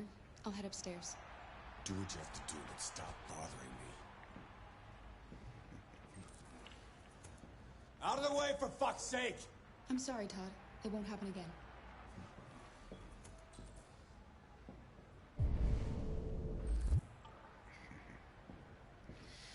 If I really wanted to, I could wear a retrofit Warspite, but you know, why further better? It's definitely worth, obviously, completing Warspite's retrofit anyway, and then once it's done, it's done.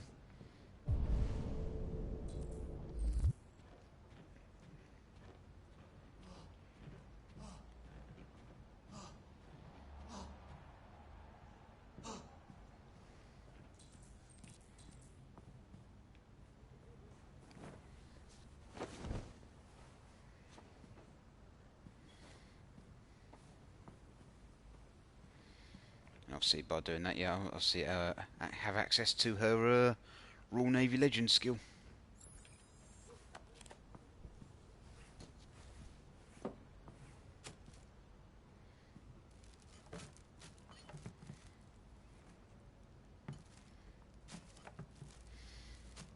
I'll after this event because I intend to maximum break Ticonderoga. Oh, fair enough, fair enough.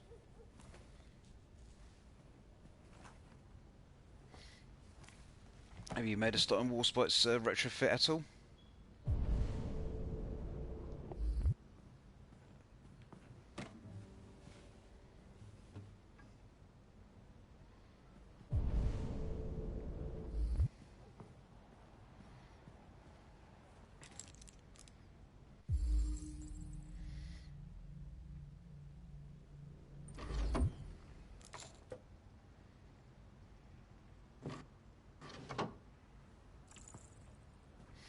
Yeah, I have to max limit break her, do the last 3 things, and she's done. Oh, nice, nice, nice.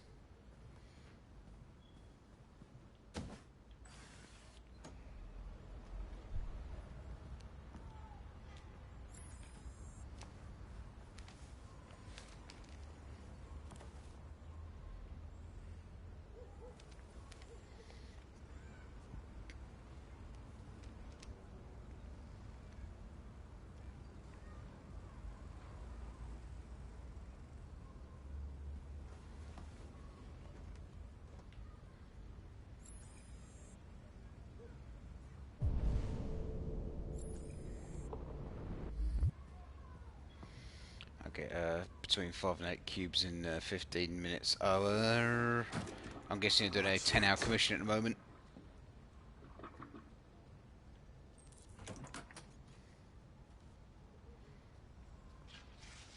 Yep, fair enough, fair enough. Yeah, I'm now. So I started a 10-hour commission earlier, so I've got to wait till whenever that finishes.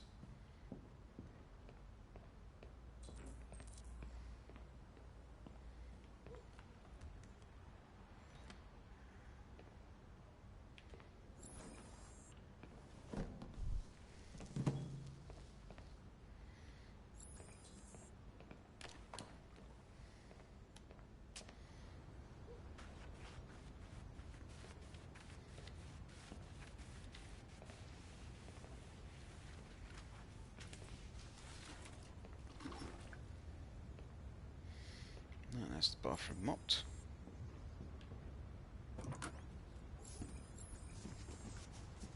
I just want to tidy up your room a little. I only need 2 minutes. Is that okay, Alice?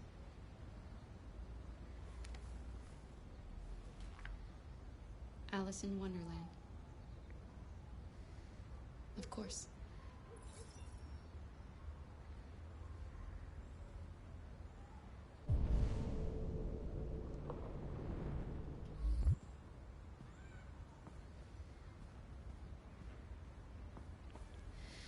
I'm going to play Bakar Mitai while using all night in my cubes for a horde of Kents. Sounds about right.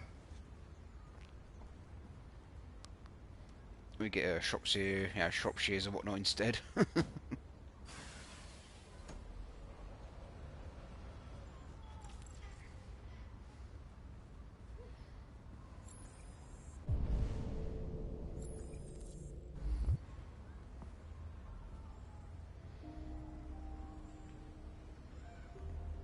I know I used to live here, but they erased my memory.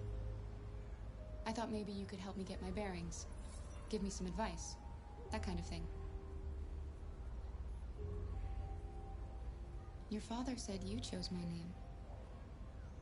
Kara. It's nice. How did you choose it? You should tell me about yourself. What you like to do, where you like to go, your favorite foods. That would really help me. What about your mother? Will she be home soon?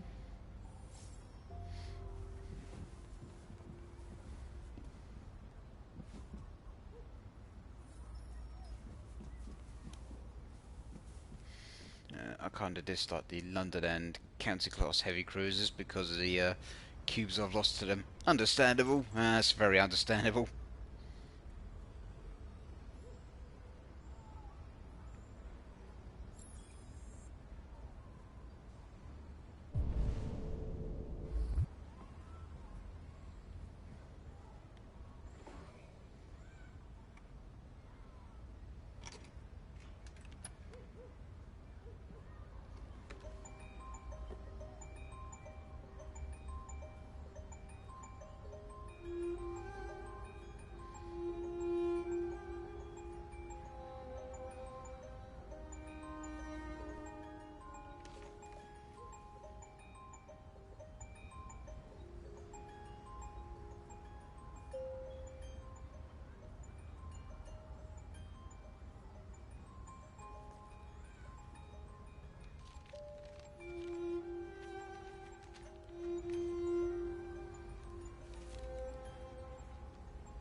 So that's all the housework done.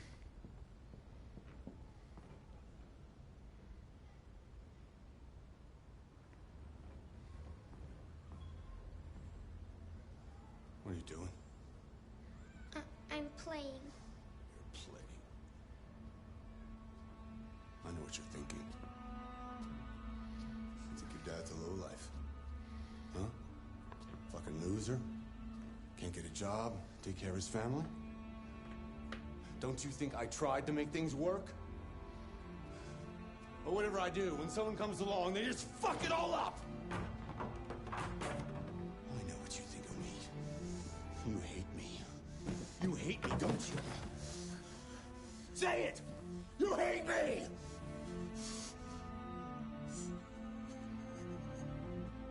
God. What am I doing? I'm sorry, honey. I'm sorry. I'm sorry. You know I love you, don't you? You know I love you.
Now let's jump on to the next chapter.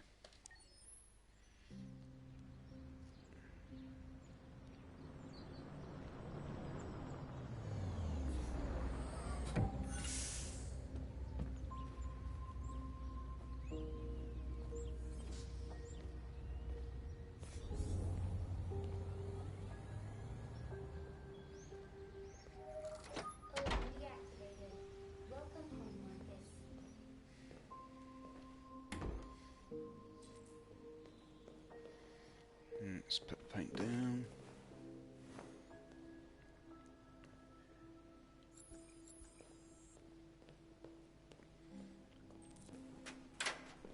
Switch on the birdies.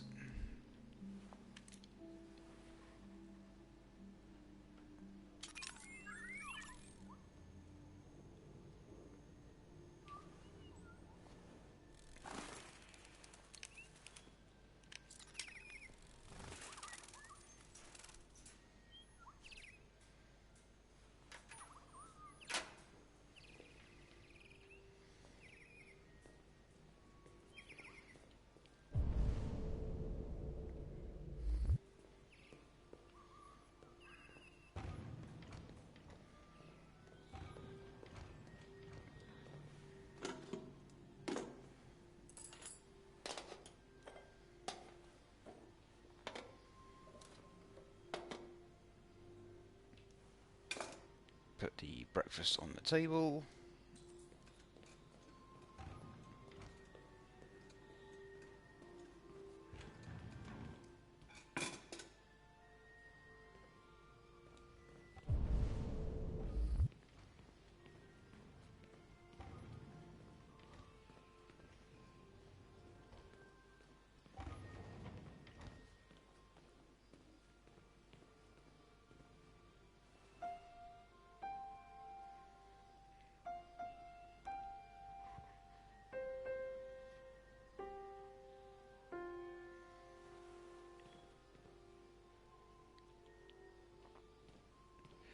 And clear up the studio.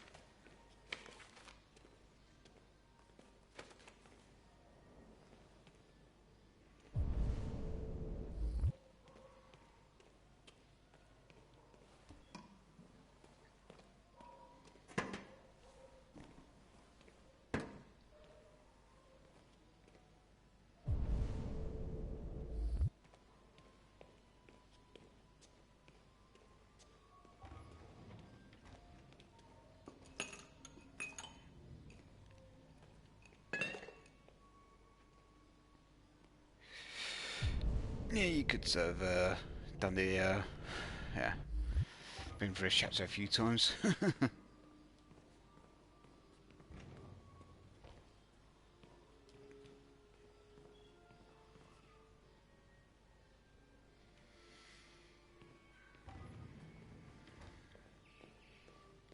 Alright, let's go and wake up Cole.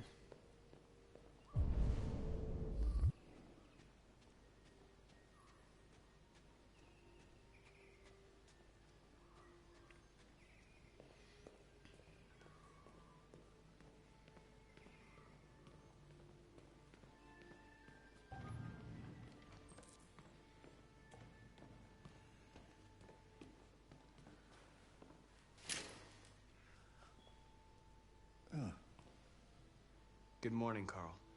Good morning. It's 10 a.m. The weather is partly cloudy, 54 degrees, 80% humidity with a strong possibility of afternoon showers. It sounds like a good day to spend in bed. I did go to pick up the paint that you ordered. Oh, yes, I've forgotten. That is the difference between you and me, right, Marcus? You never forget anything. So there's a Carl portrayed by Lance Henriksen. Show me your arm, please, Carl. No. Carl. Thank you. I just opened my eyes and I'm already gritting my teeth. Humans are such a fragile machine. They break down so quickly. All this effort to keep them going. Okay. I'll take you to the bathroom now.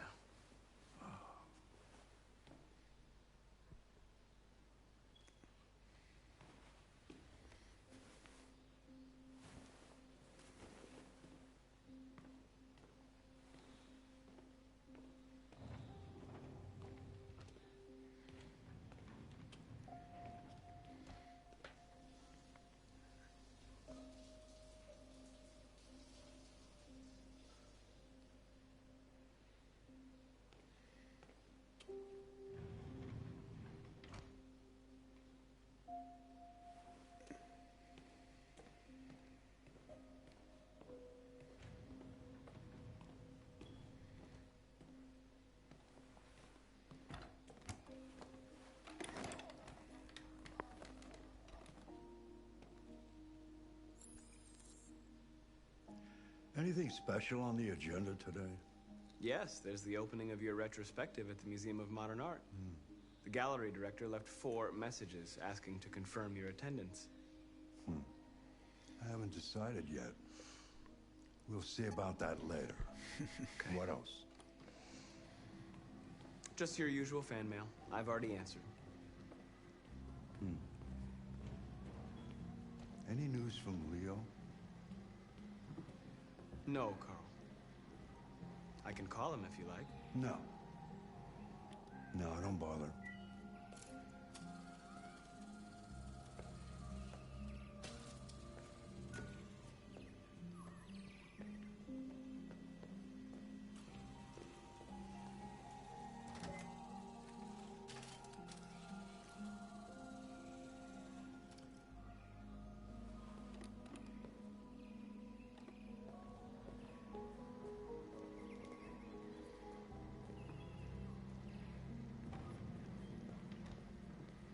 I'm starving. Well, your breakfast is ready. Bacon and eggs, just the way you like them. Thank you, Marcus. You're welcome.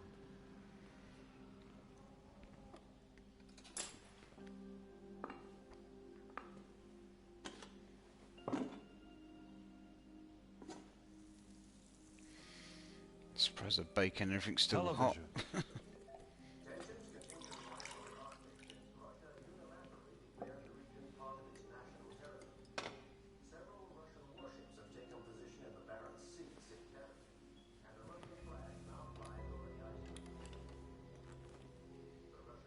Why don't you find something to do while I finish my breakfast? Sure. Okay, Carl.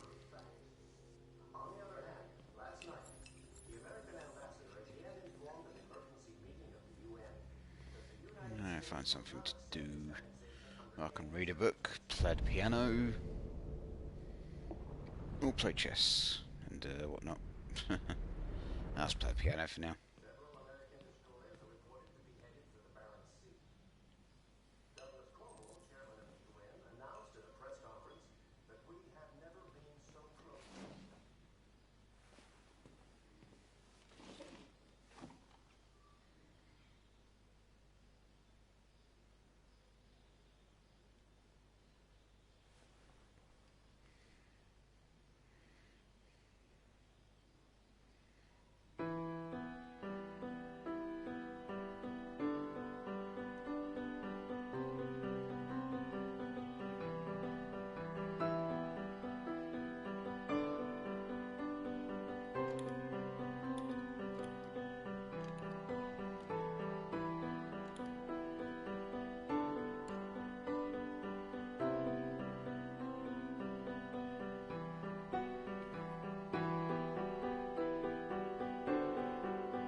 Something has changed in the way you play. Sometimes I think you have more humanity than most humans. One day I won't be here to take care of you anymore. You'll have to protect yourself and make your choices. Decide who you are and want to become. This world doesn't like those who are different, Marcus. Don't let anyone tell you who you should be. Let's go to the studio.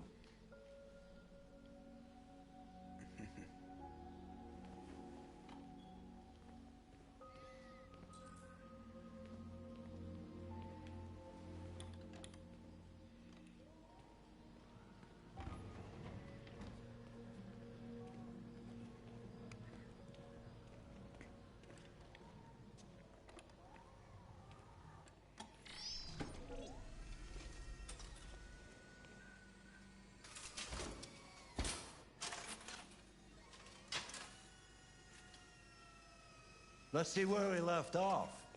Remove the sheet.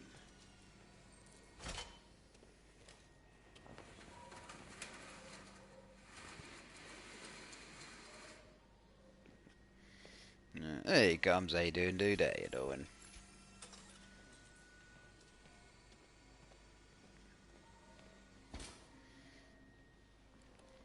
Playing Detroit Become Human. Yep.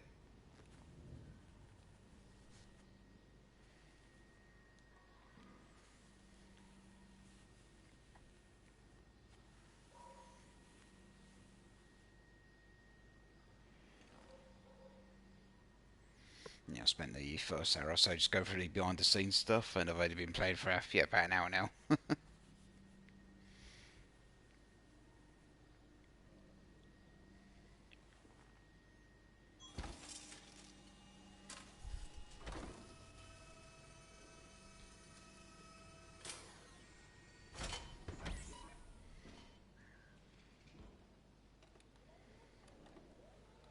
So, what's your verdict, Marcus? I'm not programmed to criticize art. You would be a much better judge than I would. The truth is, I have nothing left to say anymore. Each day that goes by brings me closer to the end. I'm just an old man clinging to his brushes. Carl. But enough about me. Let's see if you have any talent. Give it a try. Try painting something. Paint? But would I... Painting what? Anything you want. Give it a try.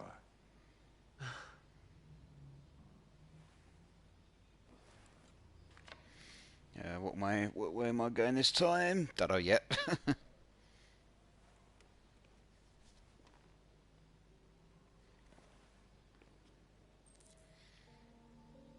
No, find a subject to paint.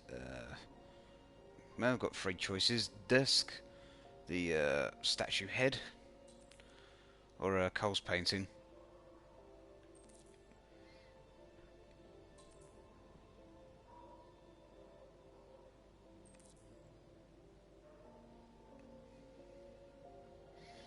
Oh, basically, I'll press triangle, square, or circle.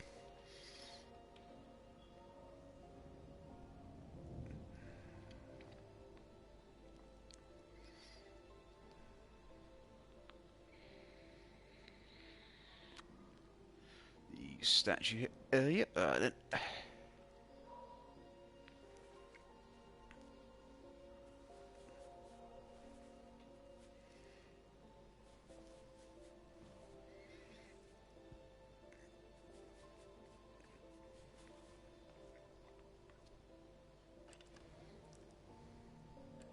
That is a perfect copy of reality. But painting is not about replicating the world. It's about interpreting, improving on it, showing something you see. Carl, I don't think I can do that. It's not in my program.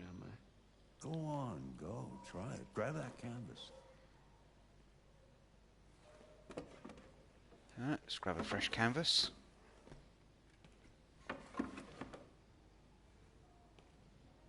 Do something for me. Close your eyes. Close your eyes.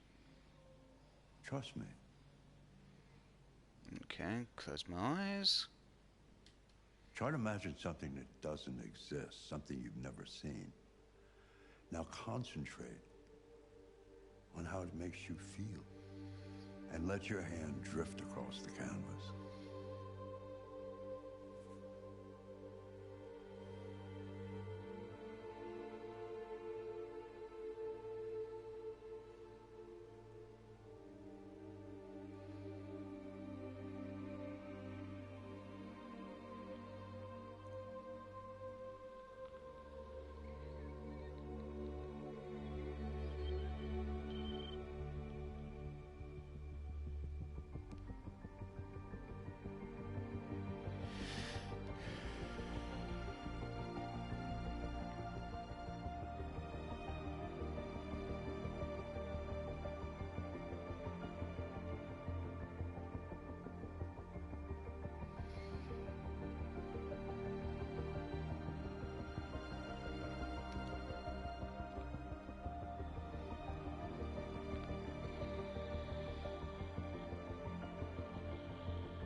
God.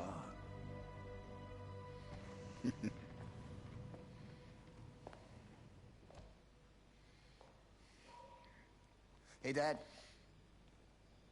Leo. I didn't hear you come in. No, I was in the neighborhood. I thought I'd stop by. It's been a while, right? You all right? You don't look so good. Oh, yeah, I'm fine. Hey, listen, I need some cash, Dad. Again? What happened to the money I just gave you? Well, it just goes, you know? Yeah, you're on it again, aren't you?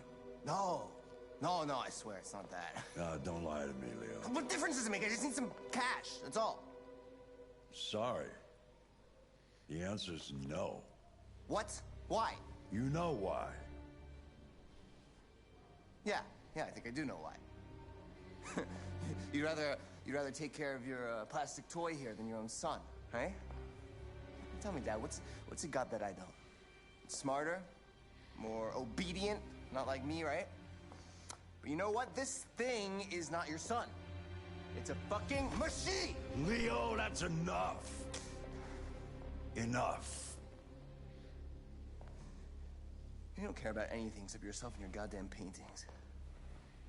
You've never loved anyone. You never loved me, Dad. You never loved me.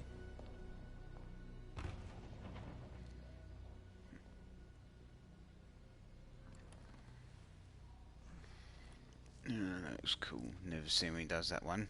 I don't think I've painted that one, done that one before either. Can't remember though, it's been a while.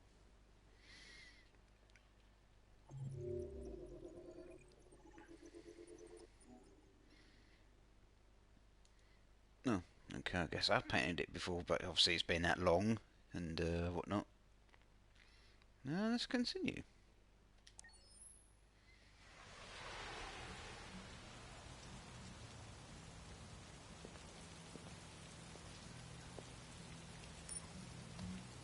And we're back with Connor. That kid needs a slap, yep.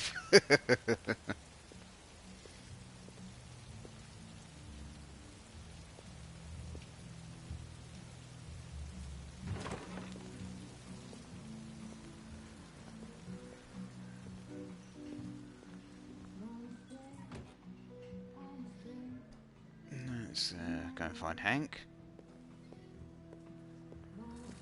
Of course, I've played this enough times I already know where he is.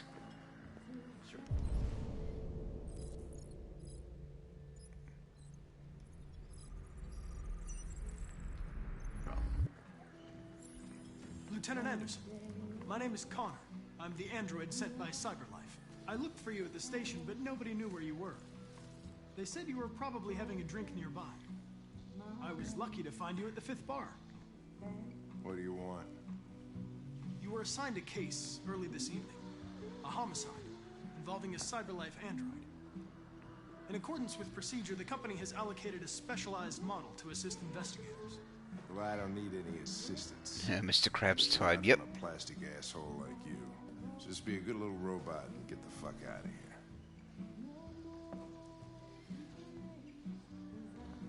I understand that some people are not comfortable in the presence of androids, but I am perfectly comfortable. Now back off before I crush you like an empty beer can. I'm sorry, Lieutenant, but I must insist. My instructions stipulate that I have to accompany you. You know where you can stick your instructions? No. Where? Never mind. You know what? I'll buy you one for the road. What do you say? Bartender, the same again, please. See that, Jim? Wonders of technology. Make it a double. Give him some money, he'll be happy, yep.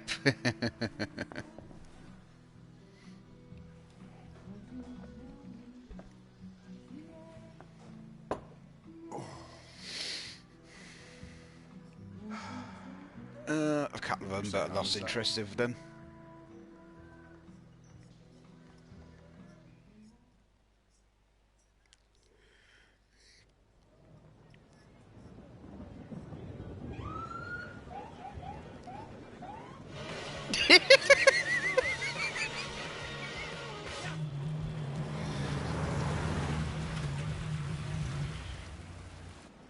You wait here.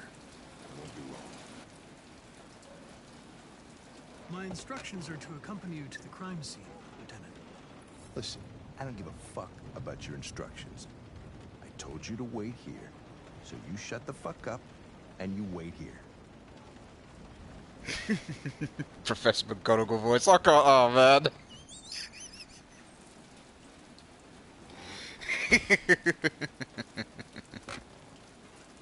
Josh Douglas for Channel 16. Can you confirm that this is a homicide? I'm not confirming anything.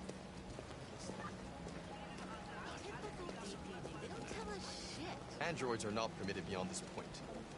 It's with me. What part of staying in the car didn't you understand? Your order contradicted my instructions, Lieutenant. You don't talk, you don't touch anything, and you stay out of my way. Got it? Got it. Evening, Hank. We were starting to think you weren't gonna show. Yeah, that was the plan till this asshole found me. So, got yourself an android, huh? Oh, very funny.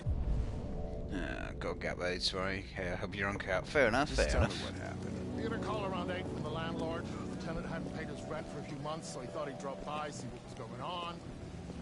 That's when he found the body. Jesus, that smell. It was even worse before we opened the windows. The victim's name's Carlos Ortiz.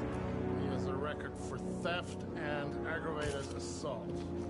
According to the neighbors, he was kind of a loner. Stayed inside most of the time. They hardly ever saw him. Wow, stayed easy and wasn't worth calling everybody out in the middle of the night. Could have waited till morning.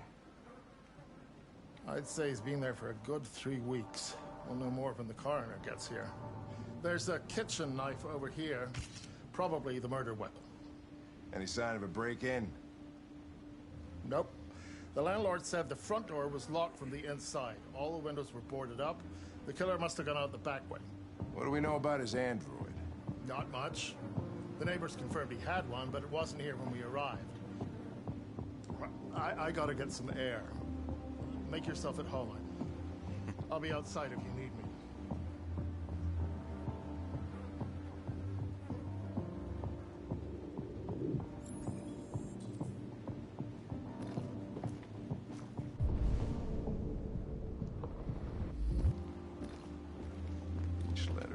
perfect.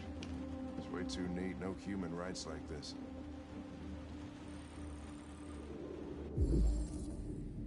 No fingerprints on the knife.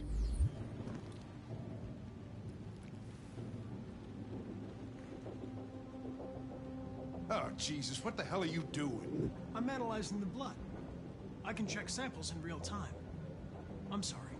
I should have warned you. Okay, just don't put any more evidence in your mouth. Got it? Got it. Fucking hell, I can't believe this shit.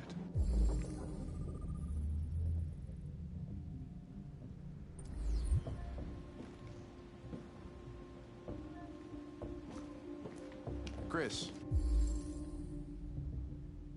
Was this written in the victim's blood? I would say so. We're taking samples for analysis.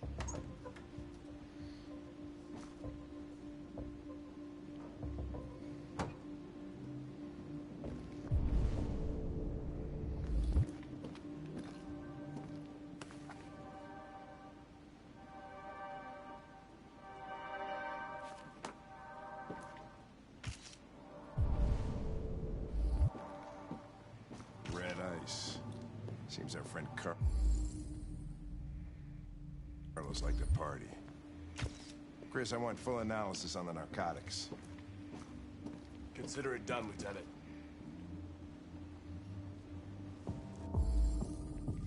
Yeah, red ice.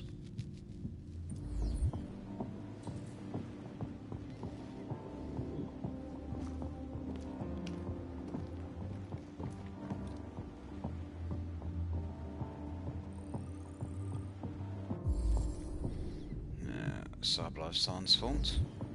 Hey, Mike, you finished taking samples there? Yeah, that's it.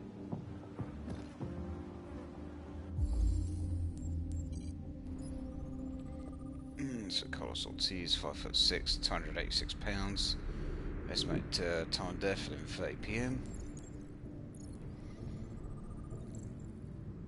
Red ice around his mouth. Consists of acetone, lithium, therium, toluene, and hydrochloric acid. Mm. 28 stab wounds!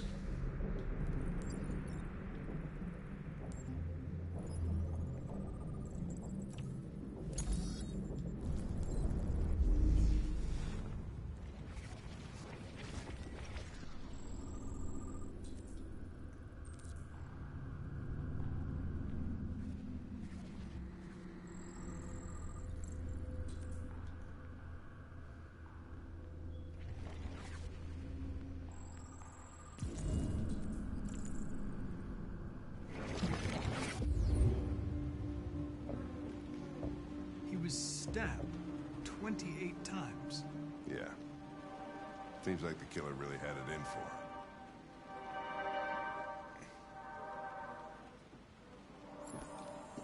him. Nice drug, let's put it mildly.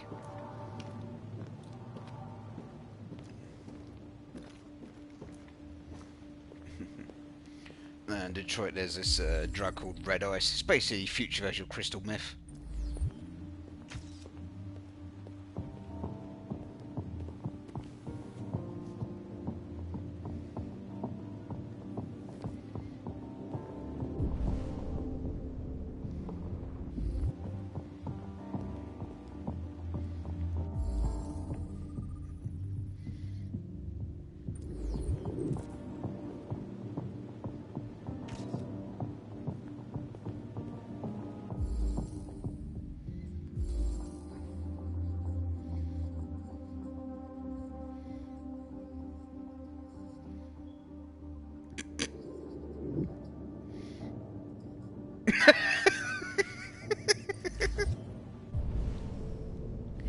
Yep, totally out of context giggling right now.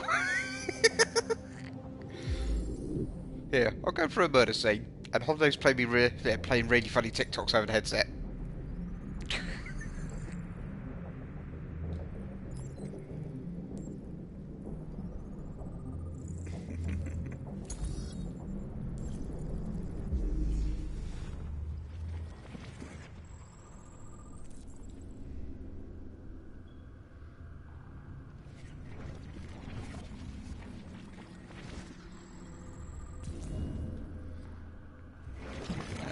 believe this game's 3 years old. Yeah, that's gone fast. Yeah, boy, obviously released day 3 years ago.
Door was locked from the inside.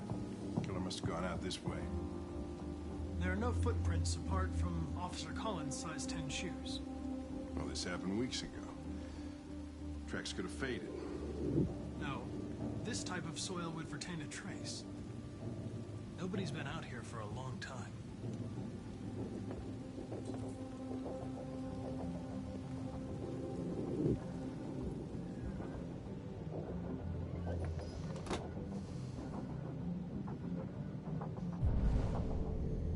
Let's talk to Hank.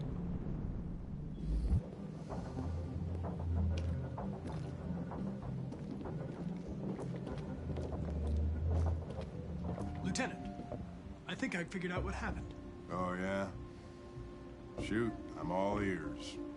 It all started in the kitchen.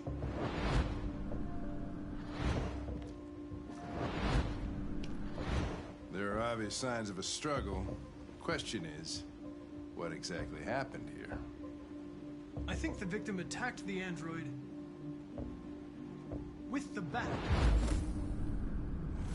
That lines up with the evidence. Go on.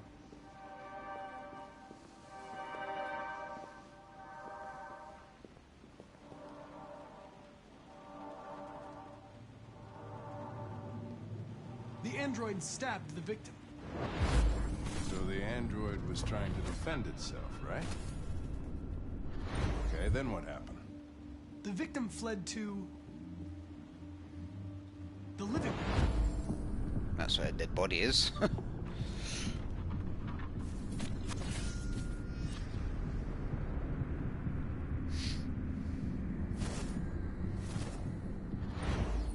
he tried to get away from the android. All right, that makes sense. The android murdered the victim with the knife. Okay. Your theory's not totally ridiculous, but it doesn't tell us where the android went. It was damaged by the bat and lost some therium. Lost some what? Therium. You call call it it blue blood. It's the fluid that powers androids' biocomponents. It evaporates after a few hours and becomes invisible to the naked eye. Oh, but I bet you can still see it, can't you? Correct.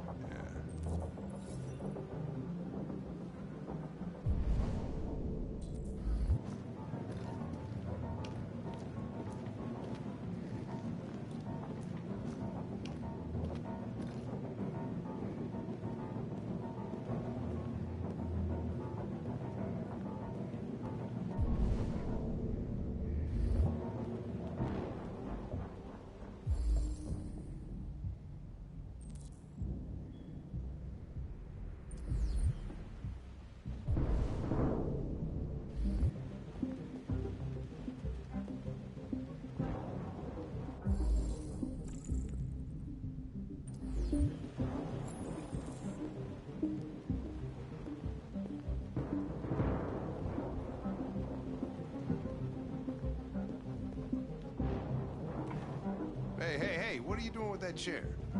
I'm going to check something. Gonna check something.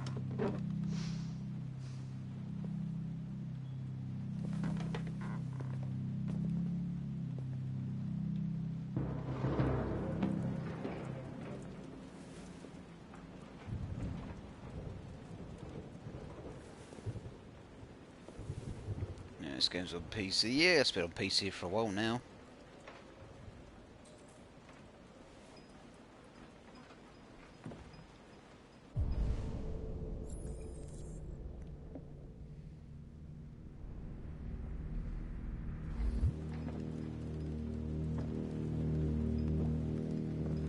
And behind curse number 1 is a dummy.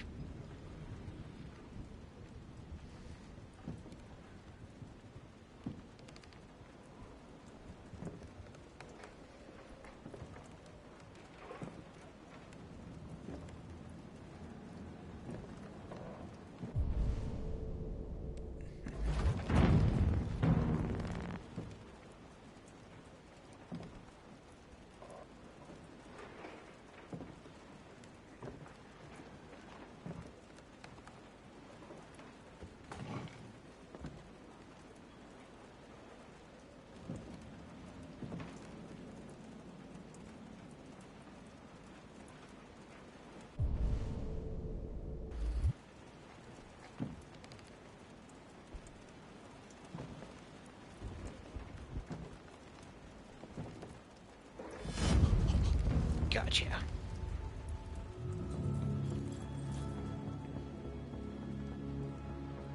I was just defending myself. He was gonna kill me. I'm begging you. Don't tell him. Connor, what the fuck is going on up there? It's here, Lieutenant. Oh, shit. Chris, men, get your asses in here now. Come on!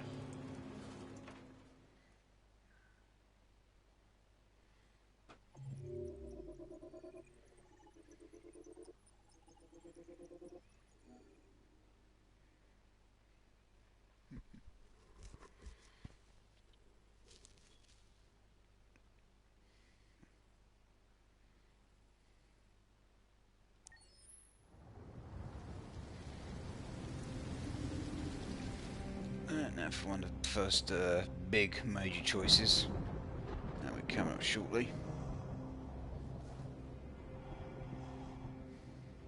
Todd?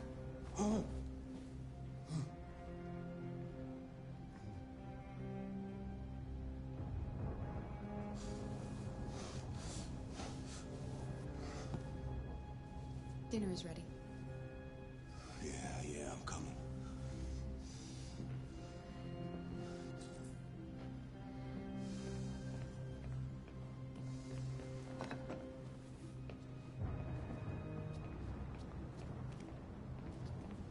There wasn't much in the kitchen.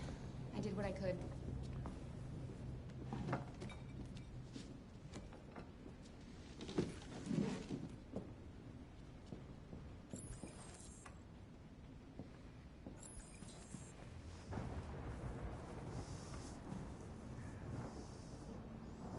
Life's funny.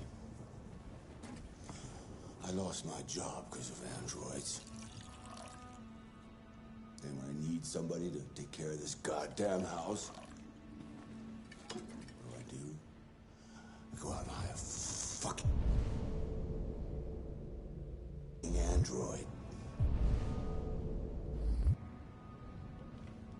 What a joke. Stop moving around! For Christ's sake, you're making me nervous! What are you looking at? What's your fucking problem? Not the life you dreamed of, eh? Maybe you think this is easy. Maybe you think it's my fault we live in this fucking shithole. My fault your fucking mother took off. You should stop drinking drugs, Todd. Sometimes you really scare me, Todd. Fucking bitch took off without a word. Fucking whore walked out on me for a fucking accountant! It's all your fault. Daddy, no! It's all your fucking fault!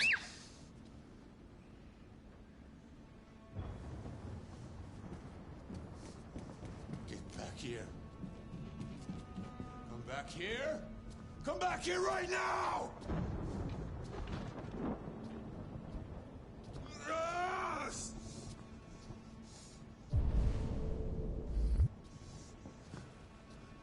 You stay there. Don't you dare fucking move, or I'll bust you worse than last time.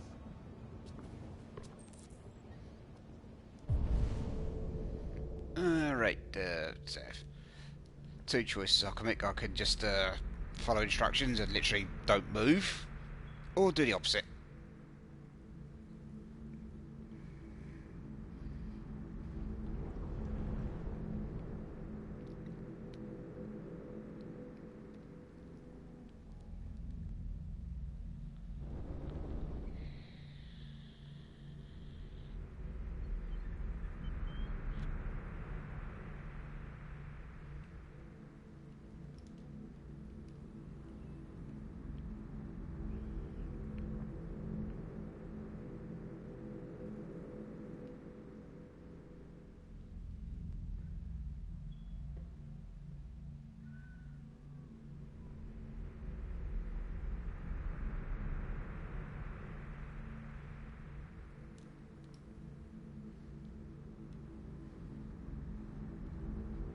Do the opposite. Okay.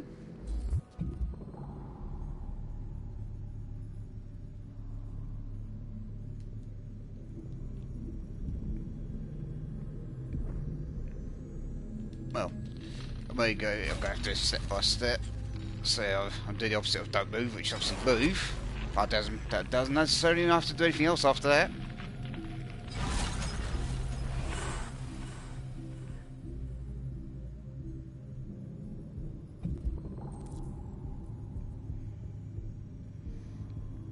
So I could just go see Alice or try to talk to Todd.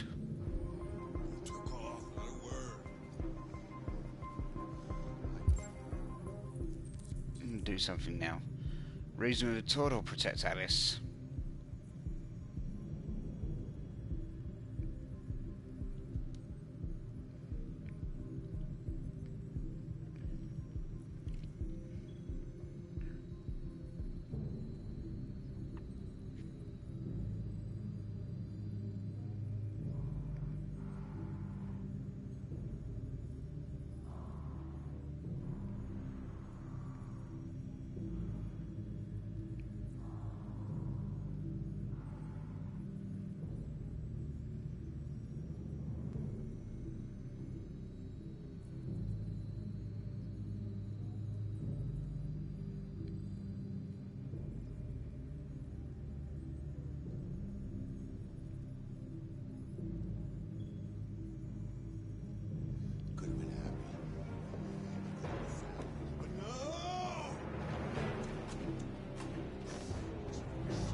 Do I go for the gun or go straight to Alice?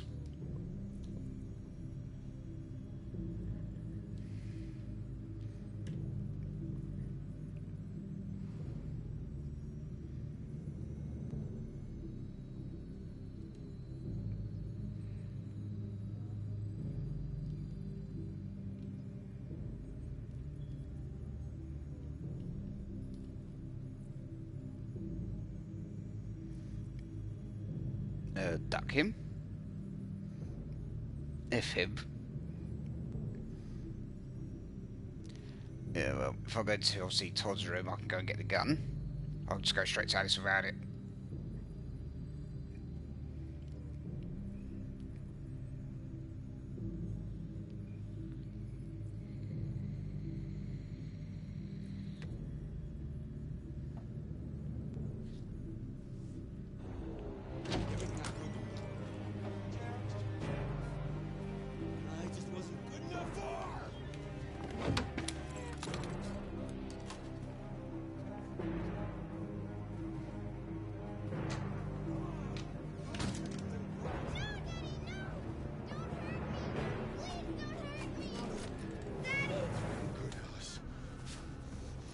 That's enough!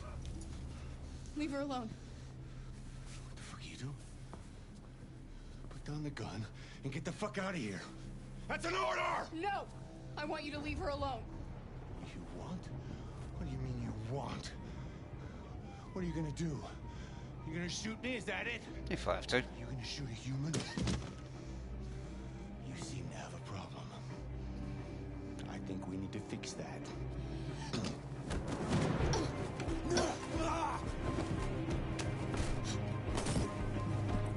Watch out, Kara! Come here, bitch.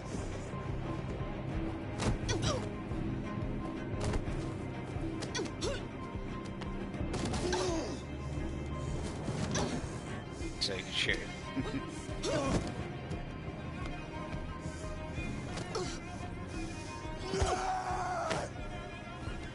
Stop that! Don't hurt her!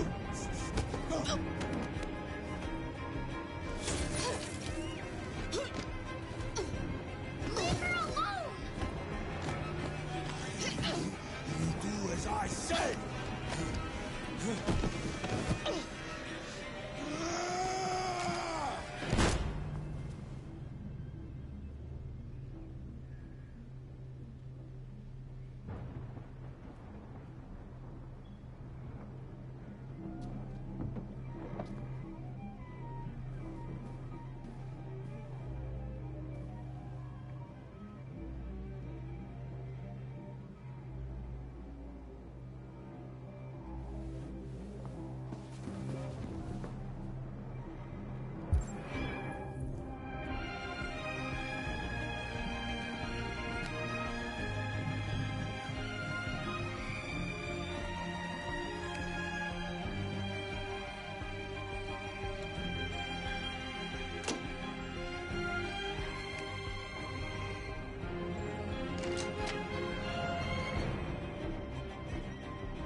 Yeah, he deserved it.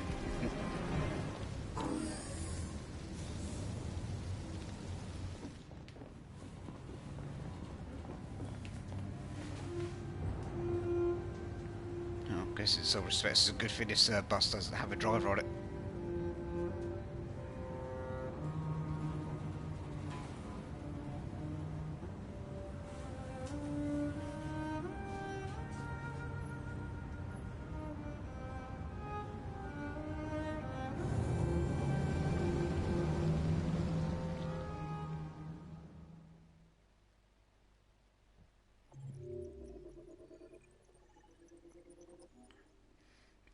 Clearly who shot who? Kara shot Todd. So that's the Stormy Night chapter. Dinner's ready, waiting on Todd and Alice. Todd gets mad. Break program, go deviant. Went upstairs. Obviously in another chapter saw the gun in the nightstand. See, yeah, the yellow thing with a padlock next to it. That's from an earlier chapter. Took the gun, got to Alice after Todd. Threatened him with the gun, has defended her. Kara kills Todd, opened the front door, ran to the bus. Yeah, Kara shot Todd. Why did you shoot the guy? To get out of there, self-defense and all that.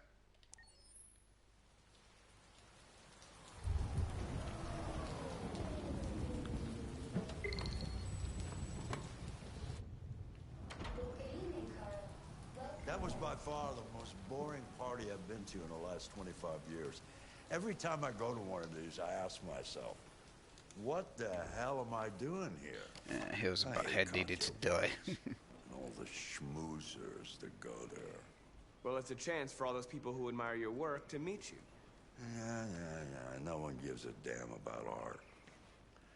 All they care about is how much money they're gonna make out of it. Come on, let's have a drink. Oh, the excitement of this whole thing has made me thirsty.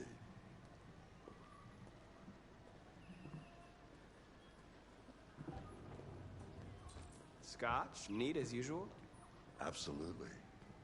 Okay, but you know what your doctor would say. Yeah, Well, he can kiss my ass. I'm old enough enough to choose my medication.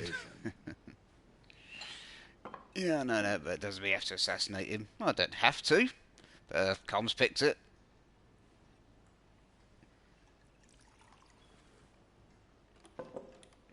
Yeah, when I play things like Detroit and whatnot, I do encourage the chat to make choices for me. Call the police. Let's ring the old bill. Detroit Police, what's your emergency? This is Carl Manfred's Android at 8941 Lafayette Avenue. We've just returned home and found the lights on. There may have been a break-in. A patrol car is on the way. Let's go check it out.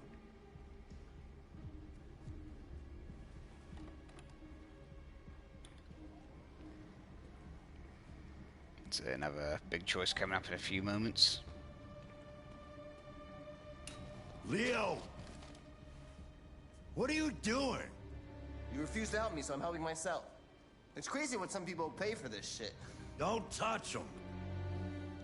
Look, they're all gonna be mine sooner or later anyway. Just think of it as a down payment on my inheritance. Marcus, get him away from there. Get him out of here.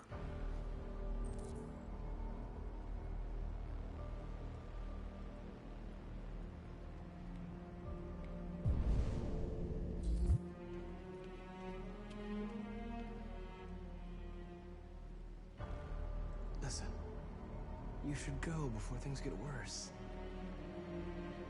All you ever do is tell me to go away. What's wrong, Dad? Not good enough for you? Not perfect, like this fucking thing?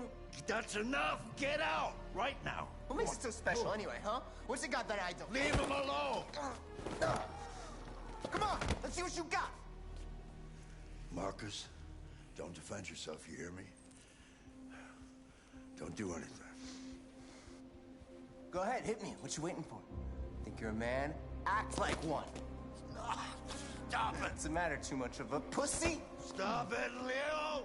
Stop it! You're scared to fight back, you fucking bitch!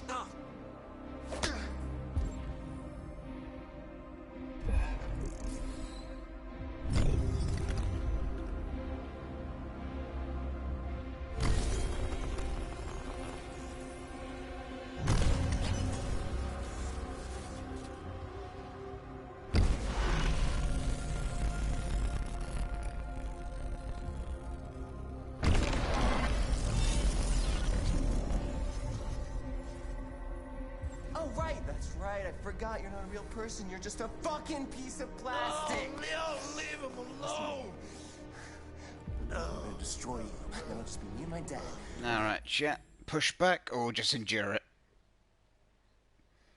I've only got a few seconds to make this choice.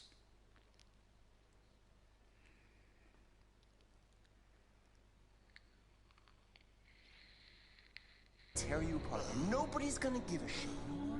Because you're nothing. You hear me? You're nothing!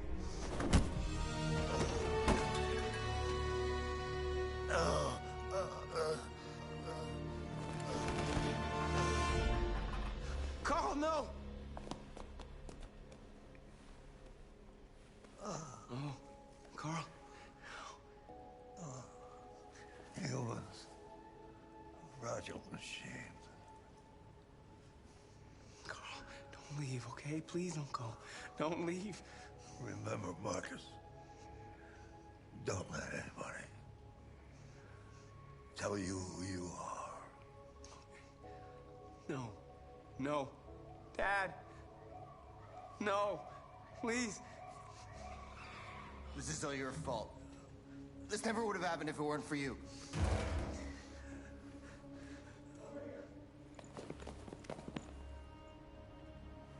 The android. Who's the android?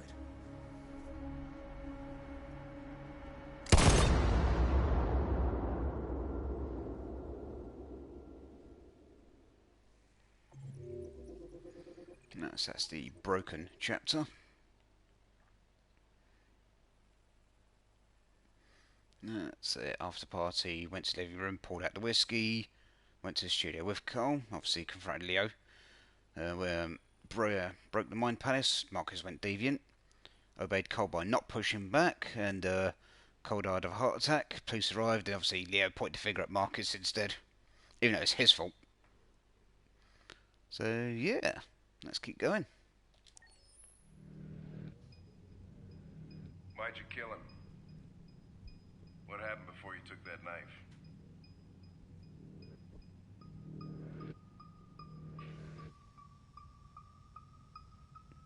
How long were you in the attic? Why didn't you even try to run away?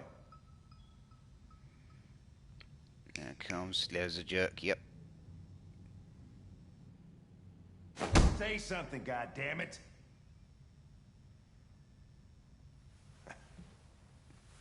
Fuck it, I'm out of here.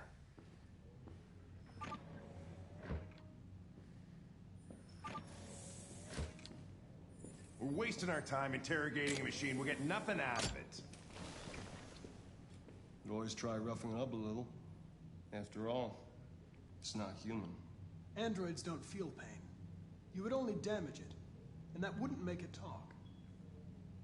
Deviants also have a tendency to self-destruct when they're in stressful situations. Okay, smartass.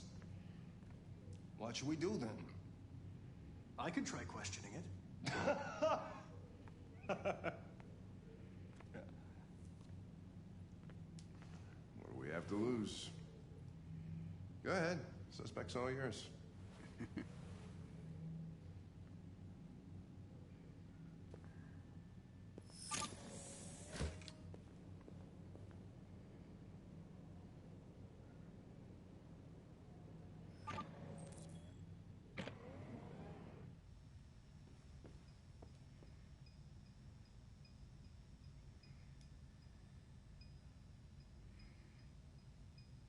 Hello.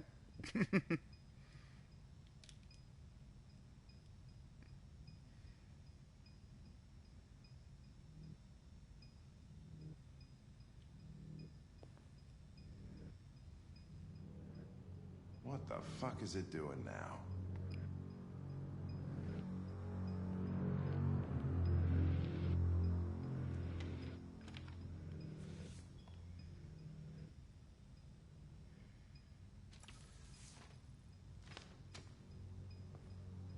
He's just standing there menacingly. Yep.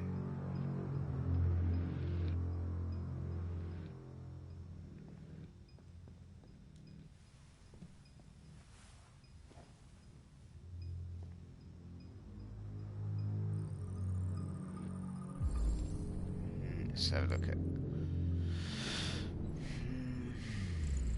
processing LED, signs of software instability, probability of self-destruction low, malfunctioning feedback by component.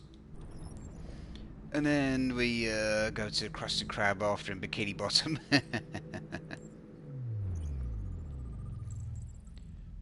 So this Android is a model HK400 Housekeeper.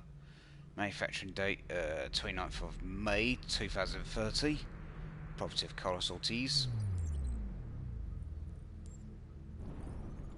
And obviously victim's blood.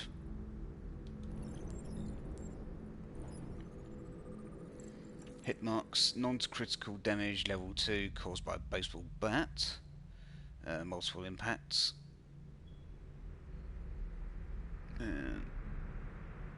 Surface something. Oh, surface damaged. Burn marks, repeated marking over 16 months caused by cigarettes. Multiple second degree burns.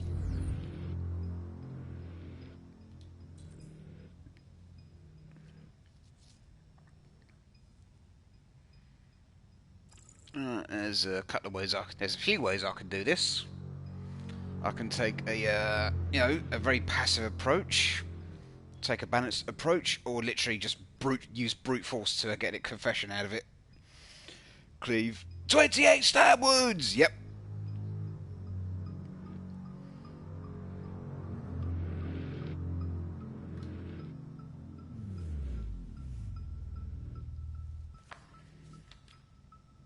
You recognize him?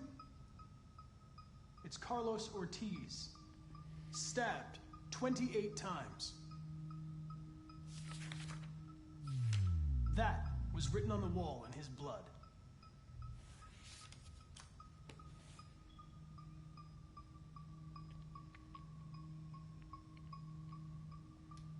I detect an instability in your program.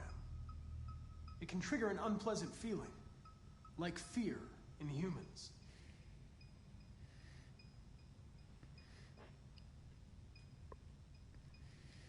You've refused to talk since they arrested you. If you don't cooperate, they'll do things the hard way. Is that what you want?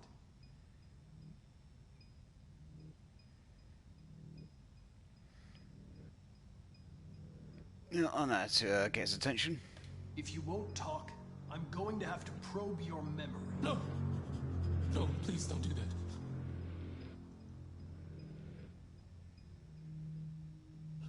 What? What are they gonna do to me?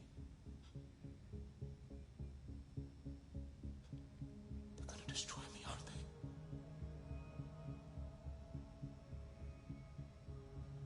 They're going to disassemble you to look for problems in your biocomponents. They have no choice if they want to understand what happened. Why did you tell them you found me? Why couldn't you just have left me there? I was programmed to hunt deviants like you. I just accomplished my mission. I don't want to die. Then talk to me. I can't.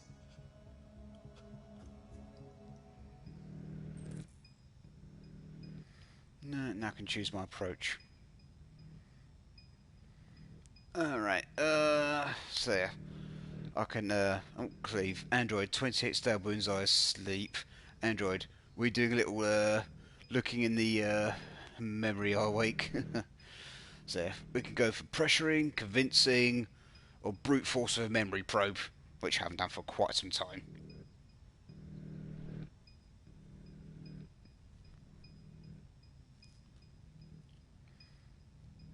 Circle for the memory probe. Alright, then brute force it out of the android. You leave me no choice.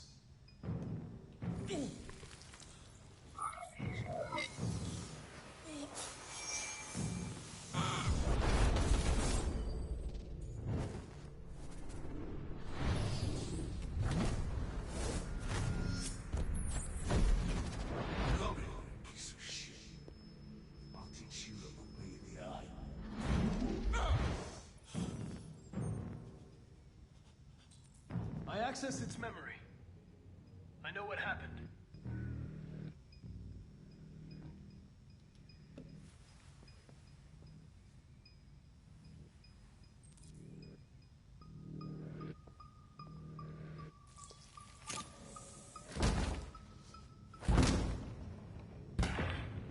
What the fuck is it? It's destroying itself.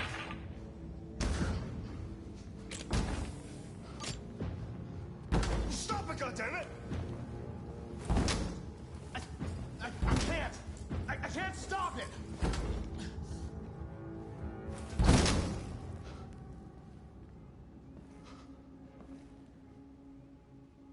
Holy shit. Well, no need to do anything else with the android. I've got the information we wanted.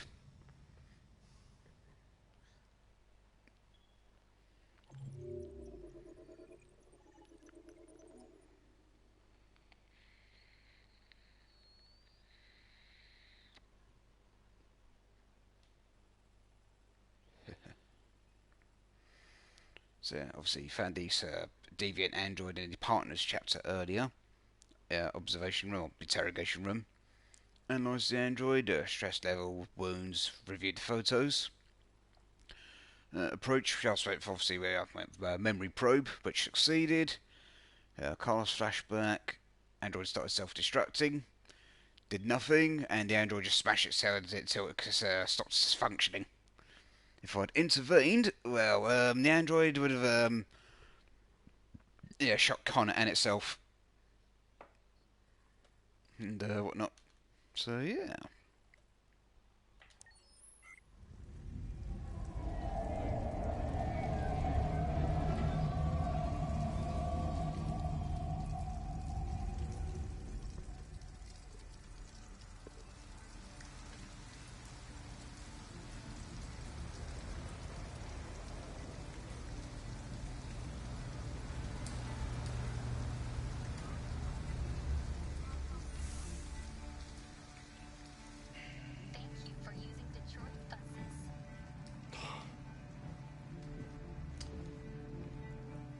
All right. End of the line. End of the line. Yeah, you're gonna have to leave.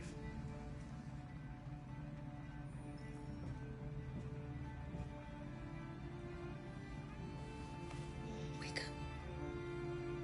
We have to go.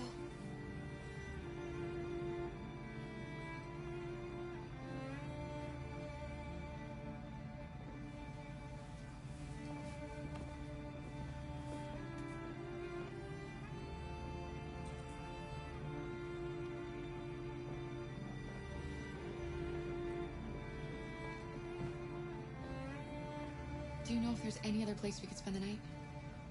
I have no idea. She's gonna have to leave.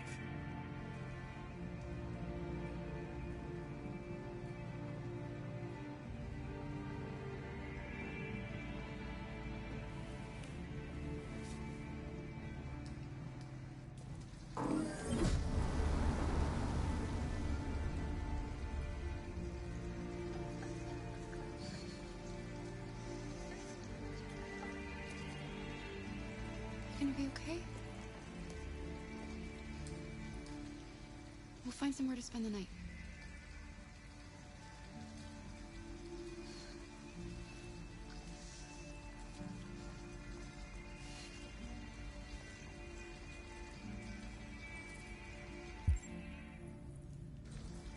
Come on, Alice, you've got to hurry. For the night.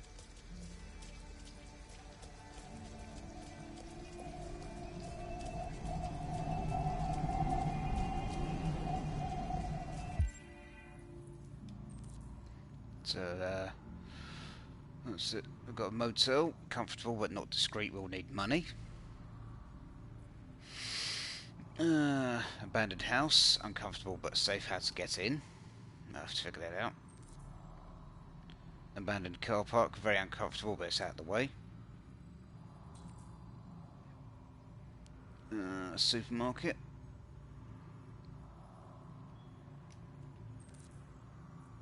Shop is closed. Won't open before the morning. That's a coffee shop. A laundrette. No, it's what do you reckon? Everyone?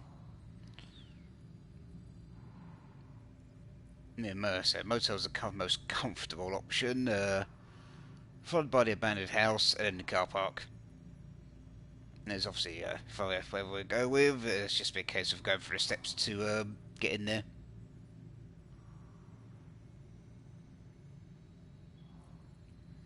And obviously I can do all three, so that's not a problem.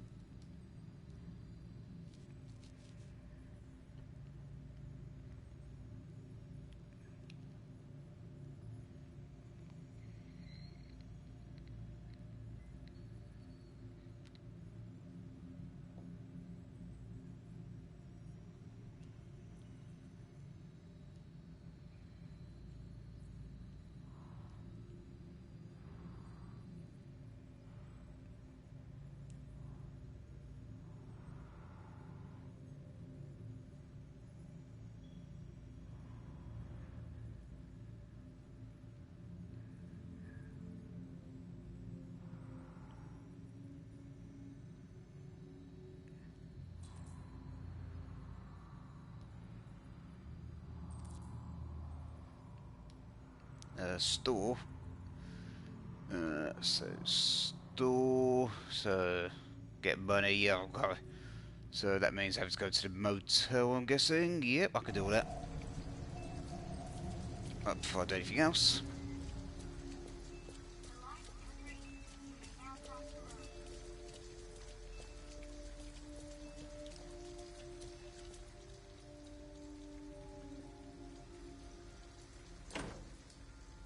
It's warm in here.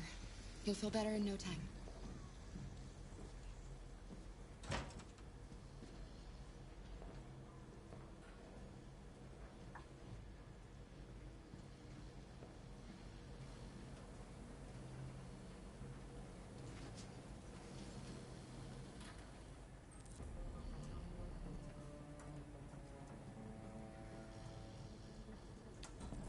What are you doing? They're not our clothes. We made them, Alice. You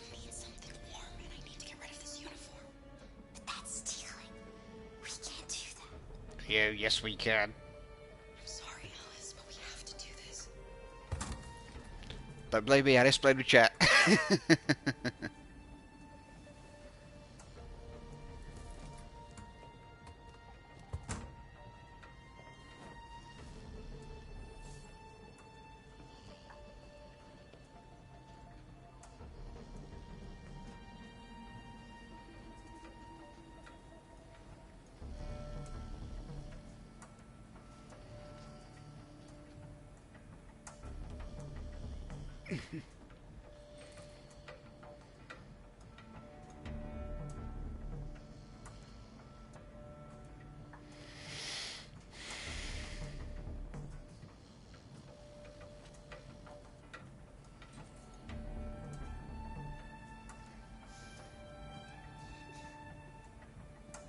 Oops. Come on, let's go.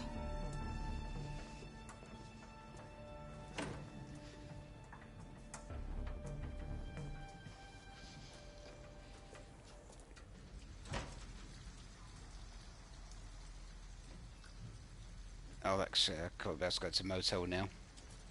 So it's choice of abandoned house or the car park. Yeah, I'm definitely rusty with my anyway.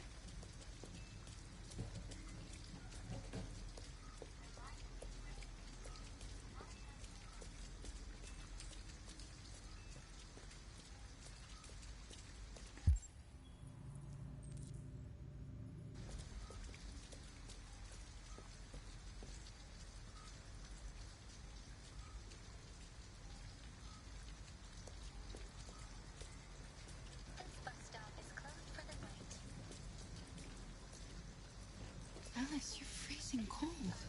I'm okay. I'm not so cold. You look lost. We have nowhere to go. I know someone who can help you.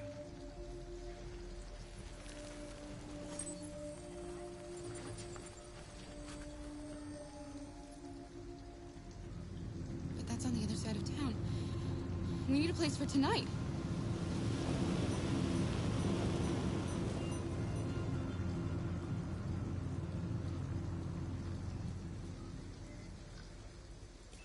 Come on, Alice. Thank you for using Detroit buses. Houston, yep. No, I don't. Also, let's go through the car park, but it's easy enough to do.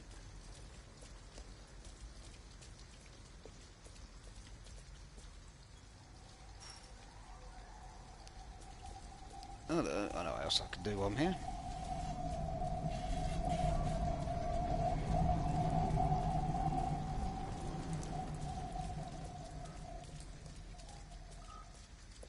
Just make things a bit interesting for later on.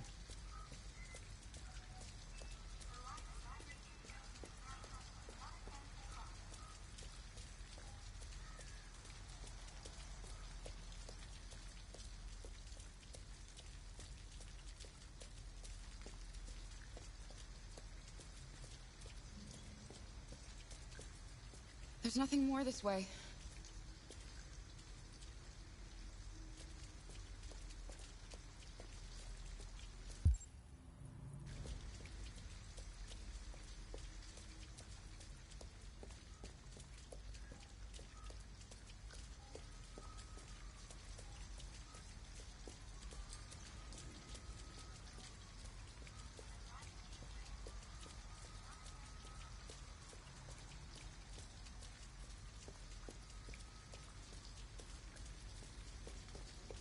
Look, the store is still open. Maybe we should go inside. At least you'll be out of the cold.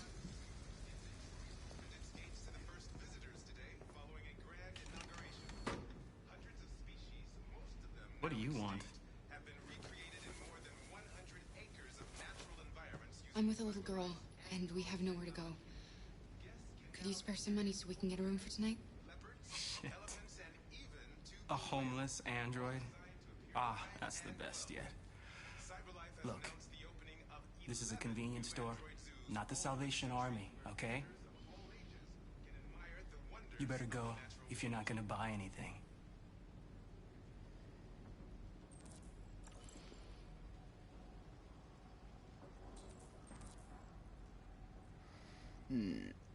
Rob the cashier, or find to do something a bit more discreet to get some cash? Yeah, there's a couple of ways I could do this.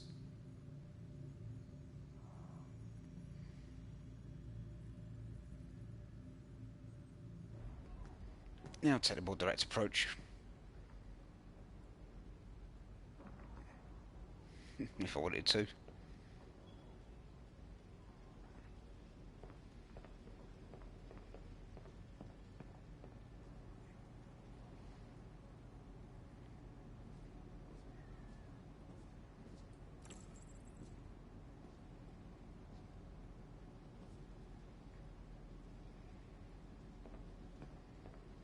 No, I just need you to make yourself useful. Alice, I need your help. You see those cans over there? I want you to go over and knock them down. Knock them down? But You why? would be. Just do it. Alice, just trust me.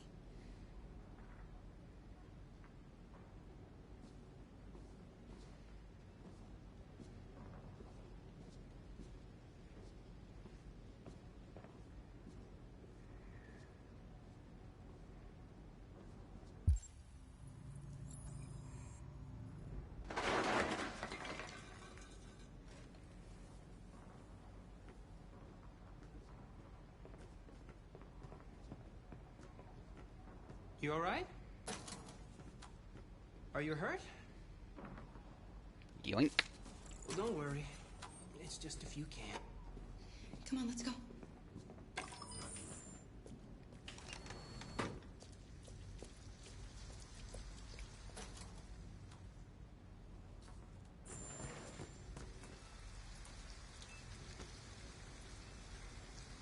Fuck!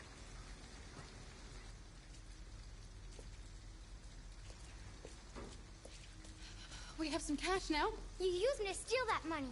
How could you do that? I trusted you.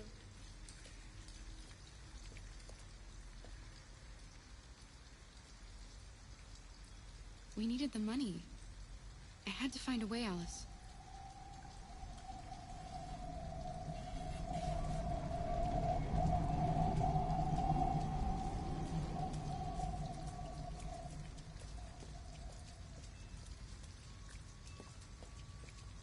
Not enough for the abandoned house.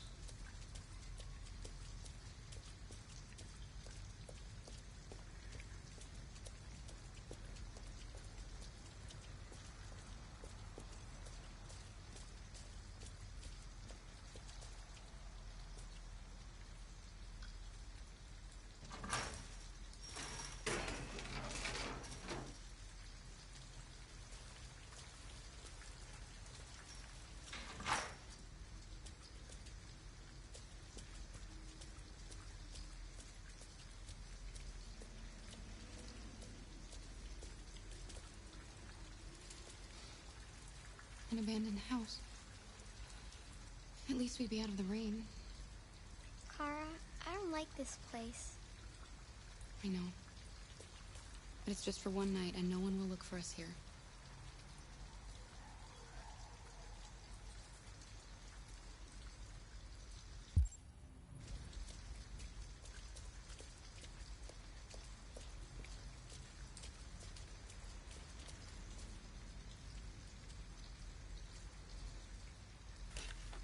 No, at least I found some wire cutters.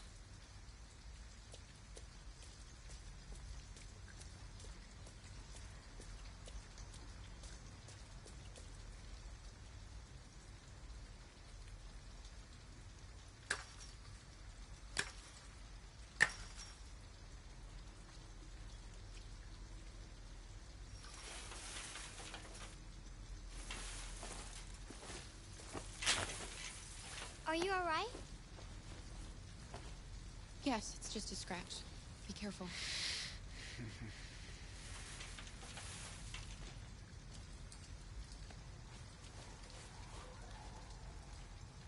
Don't worry, we're just having a look.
you doing?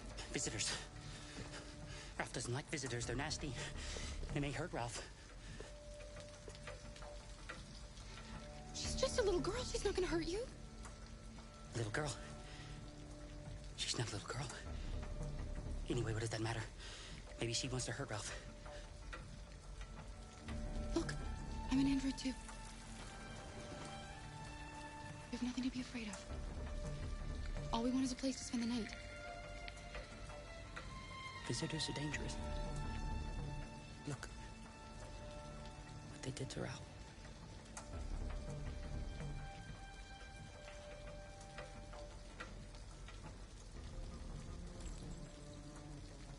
You have nothing to worry about. We're not going to do you any harm. You have my word. You must excuse Ralph. Ralph still finds it difficult to control himself. Sometimes his fear makes him do things he regrets. Ralph has seen some hard times. He's just so scared the humans will get him again. You can stay if you want. Ralph won't hurt you. Okay. We'll just stay the night. Yeah, just ignore the fact he's got a pretty big kitchen knife in his hand. Come on! Come on! This way. Ralph has lived here since he ran away. Ralph never goes outside, so no one knows he lives here. Humans come in to squat from time to time, but, you know, Ralph just hides till he leaves.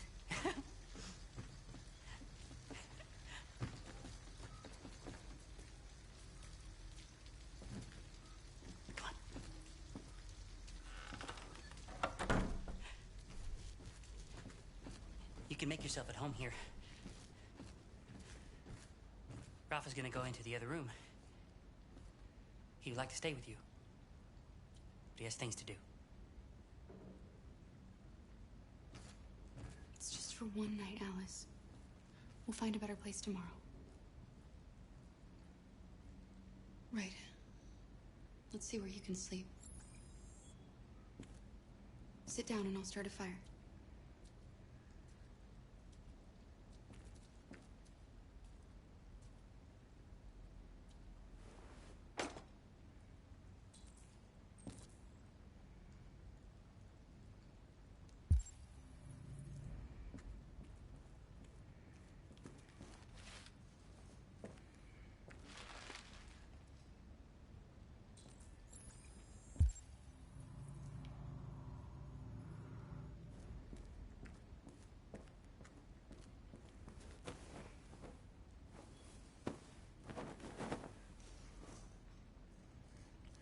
Crazy android. Yep.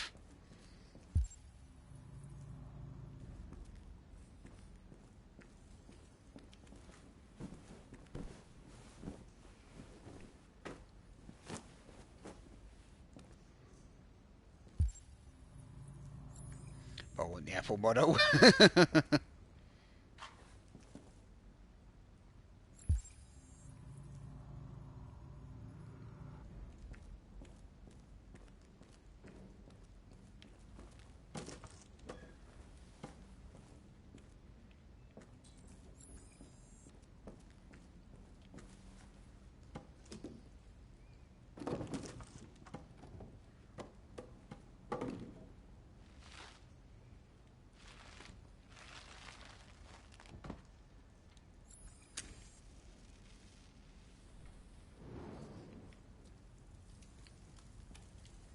You can come to bed. I did what I could. It's not much, but at least you'll be warm.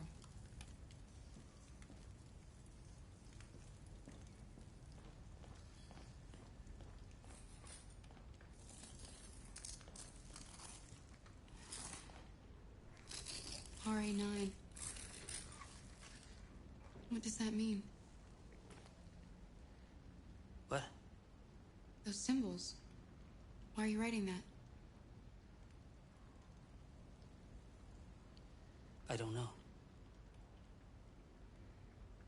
I don't know.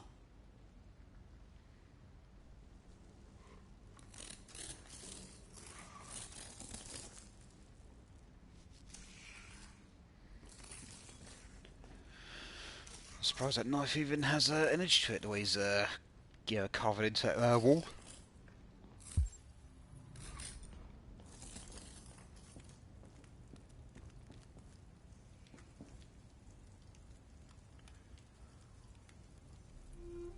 Why didn't he ever love me? Why was he always so upset with me? All I wanted was a life like other girls. Maybe I did something wrong. Maybe I wasn't good enough. That's why he was always so angry. I just wanted us to be a family. I just wanted him to love me. Why couldn't we just be happy? I don't know, Alice. You'll never leave me, right? Promise you'll never go. Ooh, do I say promise or can't promise that?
Promise.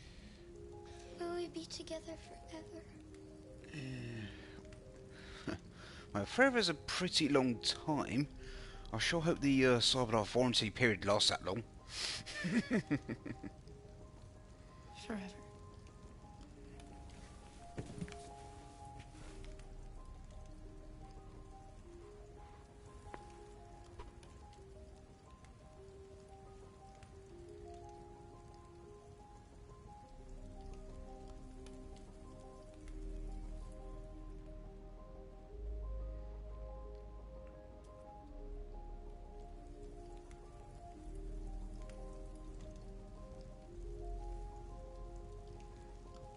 You've got to sleep.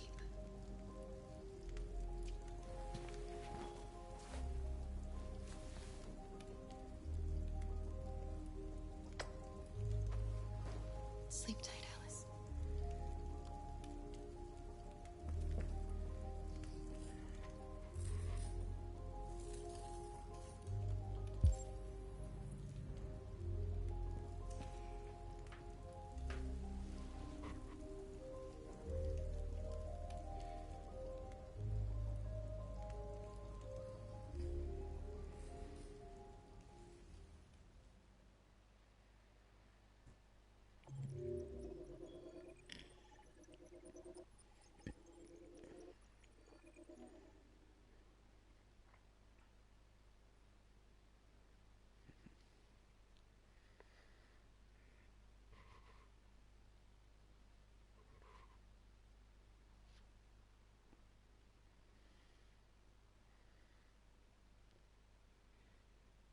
Let's continue.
Found a compatible right leg.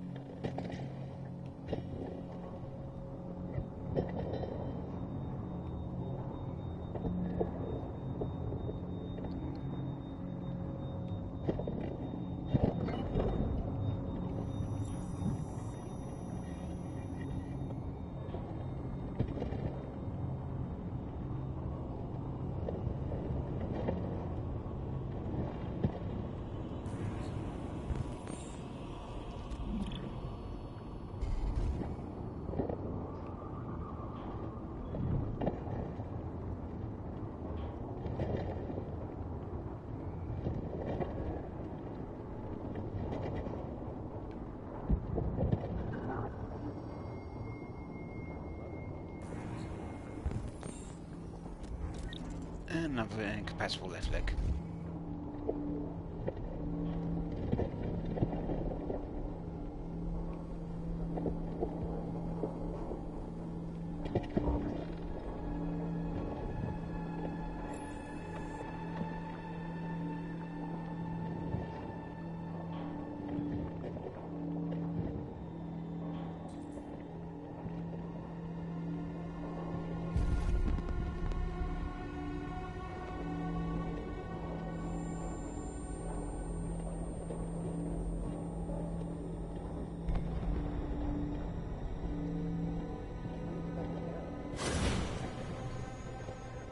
Place where we can be free.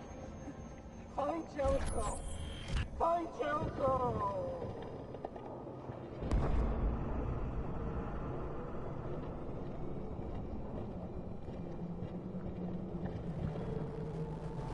I like games like this. Yep, same here.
Yep, compatible eyeball found.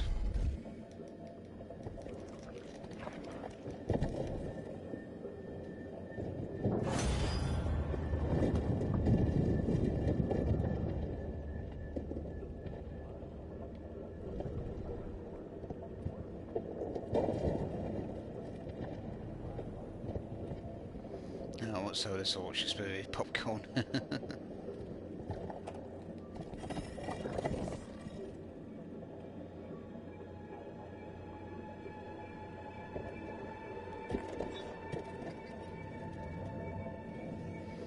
That optical unit was literally plug and play.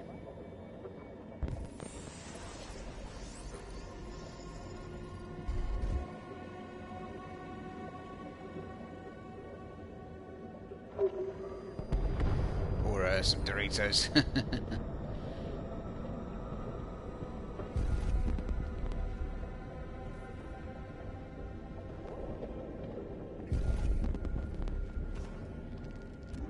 Yep, compatible Therium pump, we'll take it.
last but not least, I need an audio processor.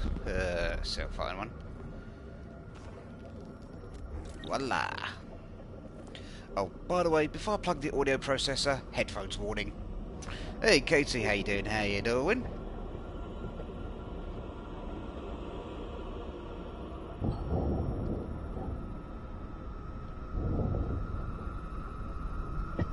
Oh, there we go.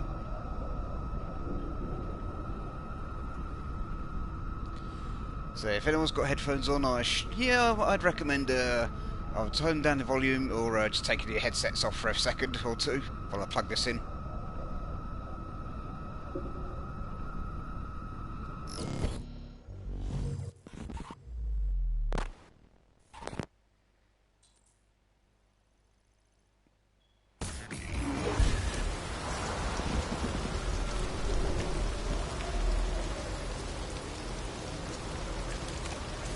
So the audio processor replaced, optical unit, Ethereum pump and everything else done. Doing decent. Yeah, I'm doing good. Doing our playthrough of Detroit Become Human. It's been a while.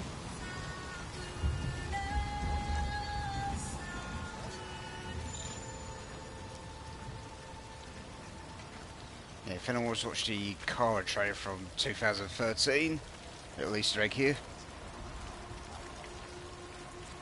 No, so replace the parts, time to go up the slope.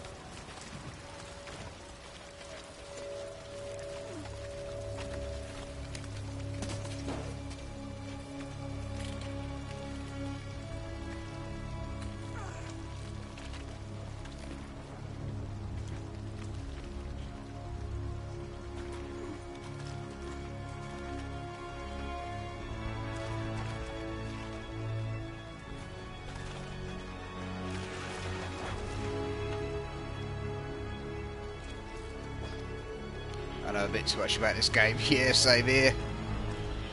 Yeah, I've lost count of playthroughs I've done at this point since I got it.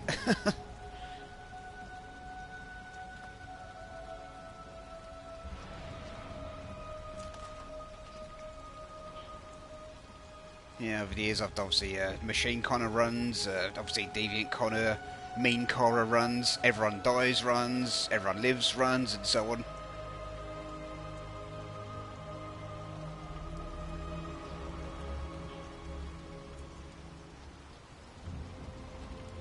Last but not least, just got to remove a part.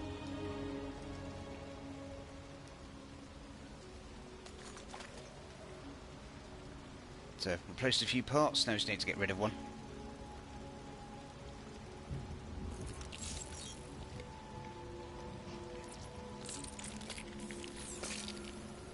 There we go. Played this game so much I did every if again. There's a lot of endings you can get.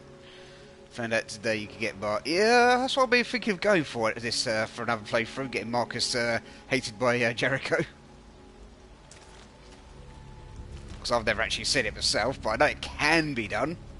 Because obviously I have that Jericho reputation thing and whatnot. So yeah, I've been considering it. My name is Marcus. I've yet to even get there, so yeah, there's that as well.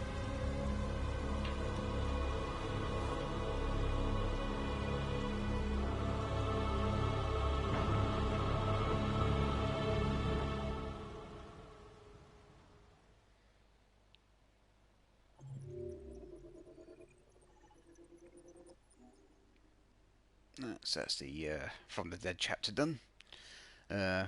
We are free! Nobody cheers. Yeah, you see a cricket's chirping.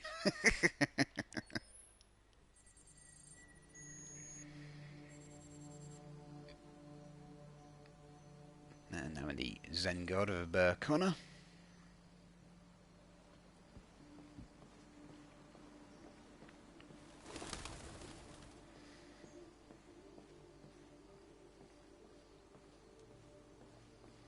You aren't the one we're waiting for. Oh, okay. Bye-bye!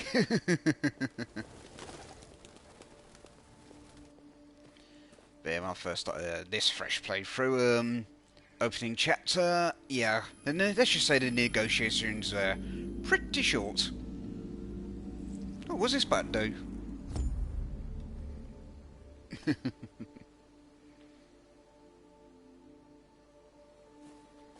Yeah, it's whack, yeah.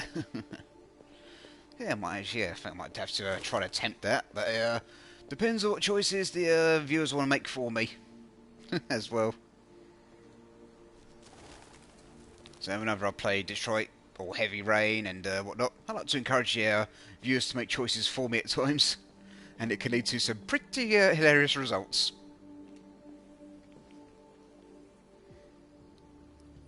Hello, Amanda. Connor, it's good to see you. Finding that deviant was far from easy. You showed great skill in your investigation. But you knew deviants could be unstable. You should have been more cautious. I thought I could make it talk. It was a judgment error. Never mind. I'm sure you'll be more careful in the future. The interrogation seemed challenging. What did you think of the deviant? It showed all the signs of deviancy. Cognitive instability, unpredictable behavior, and the emulation of human emotions. It was even afraid to die. The model was clearly defective. This Lieutenant Anderson has been officially assigned to the deviancy case. What do you make of him? I think he's irritable and socially challenged. But I also think he used to be a good detective. He's an intriguing character. Unfortunately, we have no choice but to work with him. What do you think is the best approach? I will focus on the investigation and try to ignore him. As long as he doesn't interfere and we avoid conflict, he shouldn't be a problem. More and more androids show signs of deviancy. There are millions in circulation. If they become unstable, the consequences will be disastrous. You're the most advanced prototype CyberLife has ever created. If anyone can figure out what's happening, it's you. You can count on me, Amanda.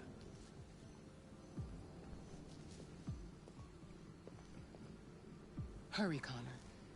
There's little time.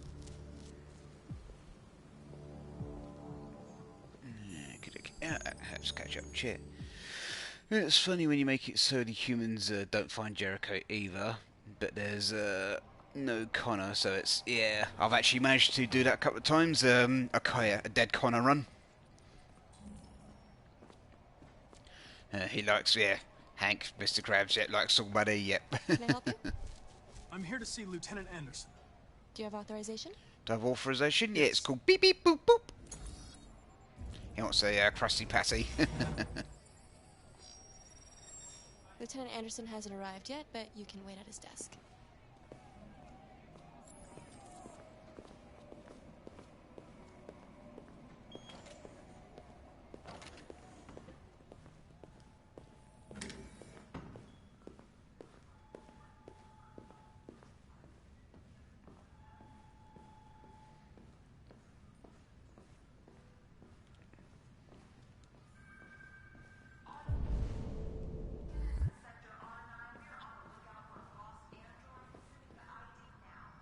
Oh, found his desk.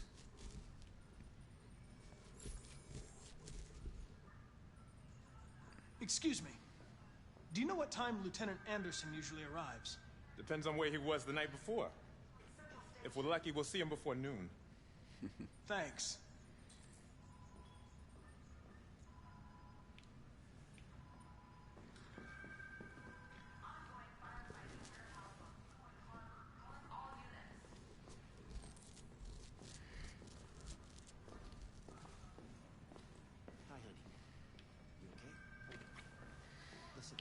Might as well have a look around.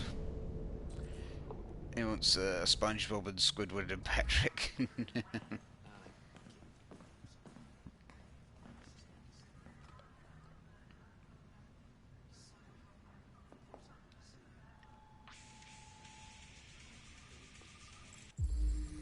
And wants to go home to Bikini Bottom.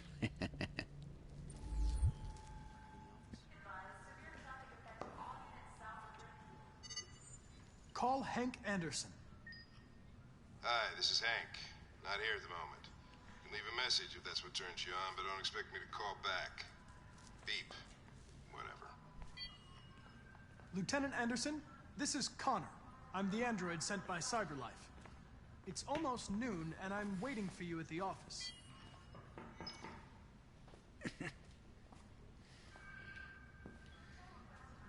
Let's have a look at his desk. It's been a while.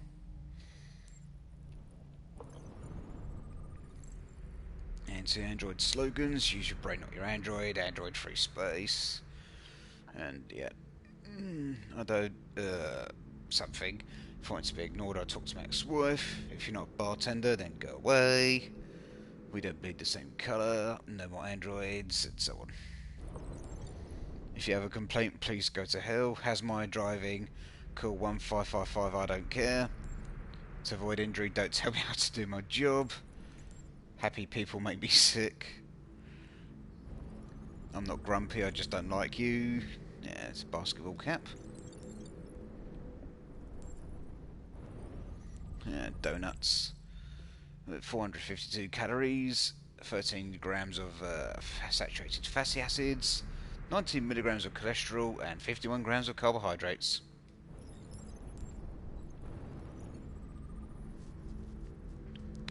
Coffee cup, cold coffee, yuck. With traces of caffeine. Well, being coffee, I'd hope it's got caffeine in it.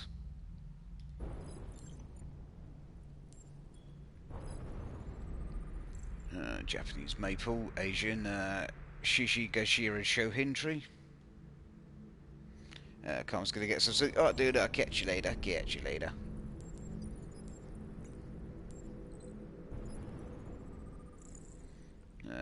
Matches from Jimmy's bar. Wood and red phosphorus.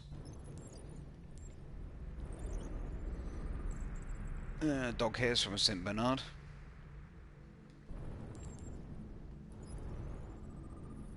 Red Ice Task Force 2027 multi-department units responsible for the Red Ice Network dismantle 2028.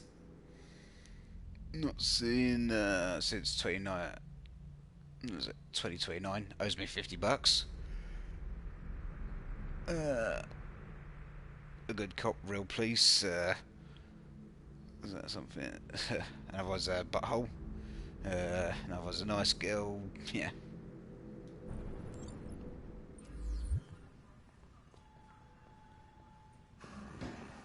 It's good to see you again, Lieutenant. Oh, Jesus. Hank! In my office.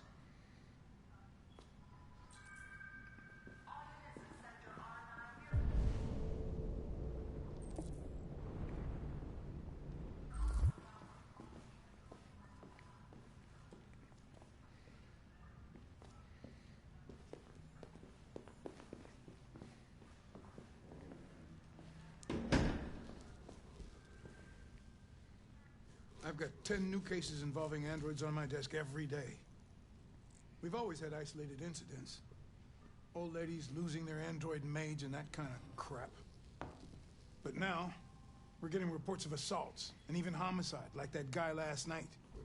This isn't just CyberLife's problem anymore. It's now a criminal investigation, and we've got to deal with it before the shit hits the fan. I want you to investigate these cases and see if there's any link. Why me? Why do I gotta be the one to deal with this shit? I am the least qualified cop in the country to handle this case. I know jack shit about androids, Jeffrey. I can barely change the settings on my own phone. Everybody's overloaded. I think you're perfectly qualified for this type of investigation. Bullshit! The truth is, nobody wants to investigate these fucking androids, and you let me hold in the bag. CyberLife sent over this android to help with the investigation. It's a state-of-the-art prototype. It'll act as your partner. No fucking way! I don't need a partner, and certainly not this plastic prick. Hank, you are seriously starting to piss me off. You are a police lieutenant. You are supposed to do what I say and shut your goddamn mouth. You know what my goddamn mouth has to say to you? Okay, huh? Okay. I'll pretend like I didn't hear that. So I don't have to add any more pages to your disciplinary folder, because it already looks like a fucking novel. This conversation is over. Jeffrey, Jesus Christ, why are you doing this to me? You know how much I hate these fucking things. Why are you doing this to me? Listen, I've had just about enough of your bitching. Either you do your job or you hand in your badge. Now, if you'll excuse me, I've got work to do.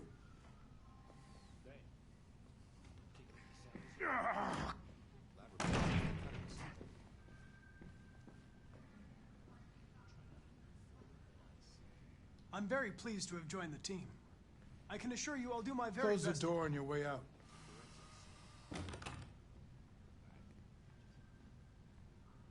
Have a nice day, Captain.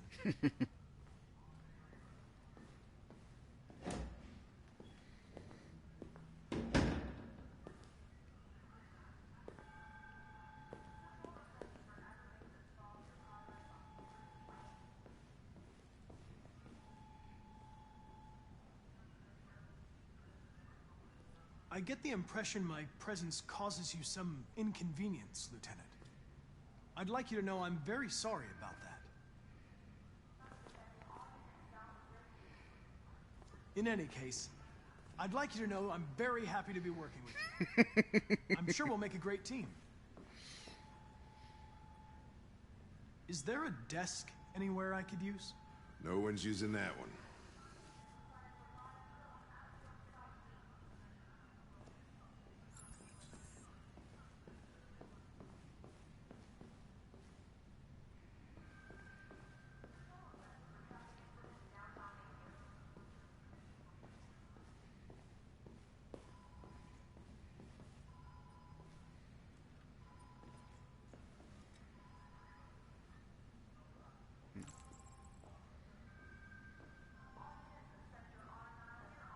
You have a dog, right? How do you know that? The dog hair's on your chair. I like dogs. What's your dog's name? What's it to you? Sumo. I call him Sumo.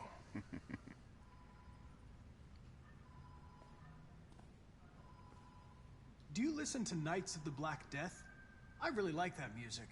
It's full of energy. You listen to heavy metal? Well, I don't really listen to music as such, but I'd like to.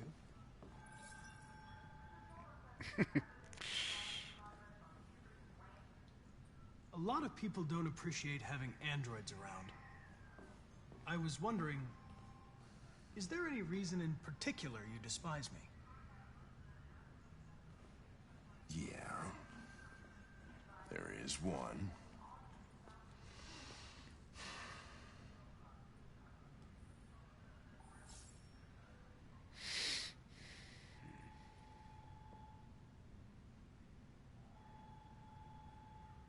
If you have any files on Deviants, I'd like to take a look at them.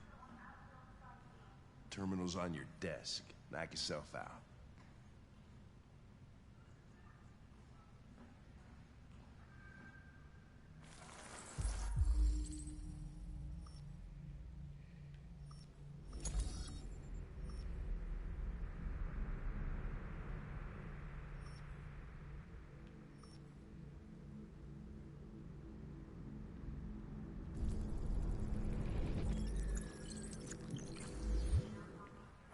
.243 files. First dates back 9 months. It all started in Detroit and quickly spread across the country. An AX-400 is reported to have murdered a man last night. That could be a good starting point for our investigation.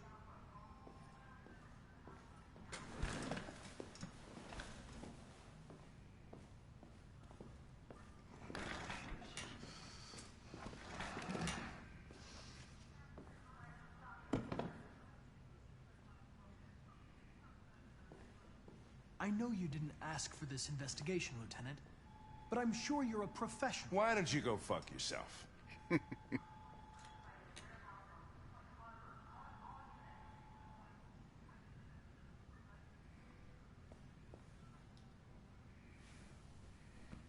I've been assigned this mission, Lieutenant. I didn't come here to wait until you feel like working. Listen, asshole. If it was up to me, I'd throw the lot of you in a dumpster and set a match to it. So stop pissing me off. Or things are gonna get nasty. Lieutenant? I'm sorry to disturb you. I have some information on the AX-400 that killed the guy last night. It's been sighted in the Ravendale district. I'm on it.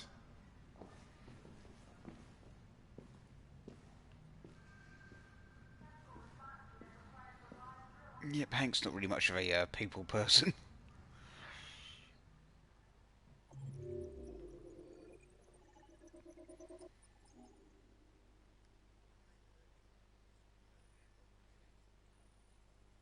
Yeah.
Oh, crikey.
Well, I think he did.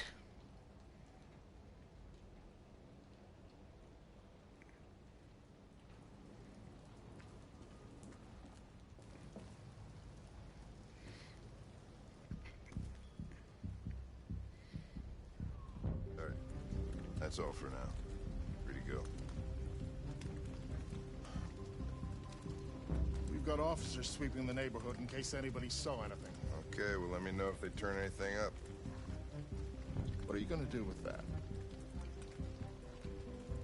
I have no idea.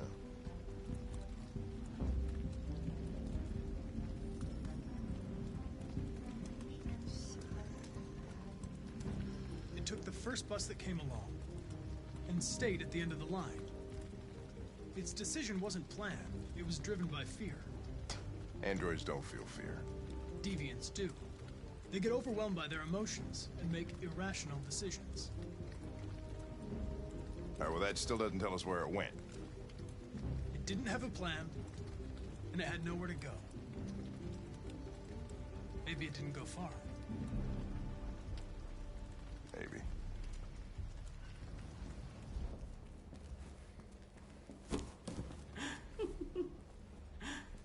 Ralph found this to feed the little girl.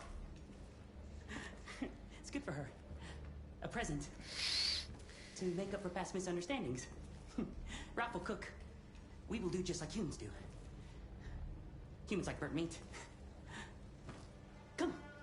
Come and sit down. Yeah, I don't think that's fit for human consumption somehow.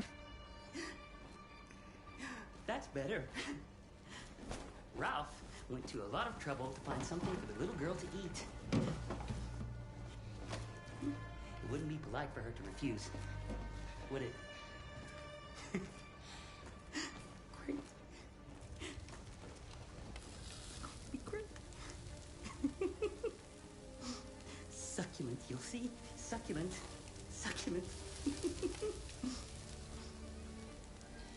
Father, mother, little girl. Please, Carl. I don't want to eat that. What did she say? She said she can't wait to eat it. She's very hungry. The little human is not going to regret it. Ralph found the best, the biggest one he could find. This is going to be succulent. Succulent. Go ahead. Eat.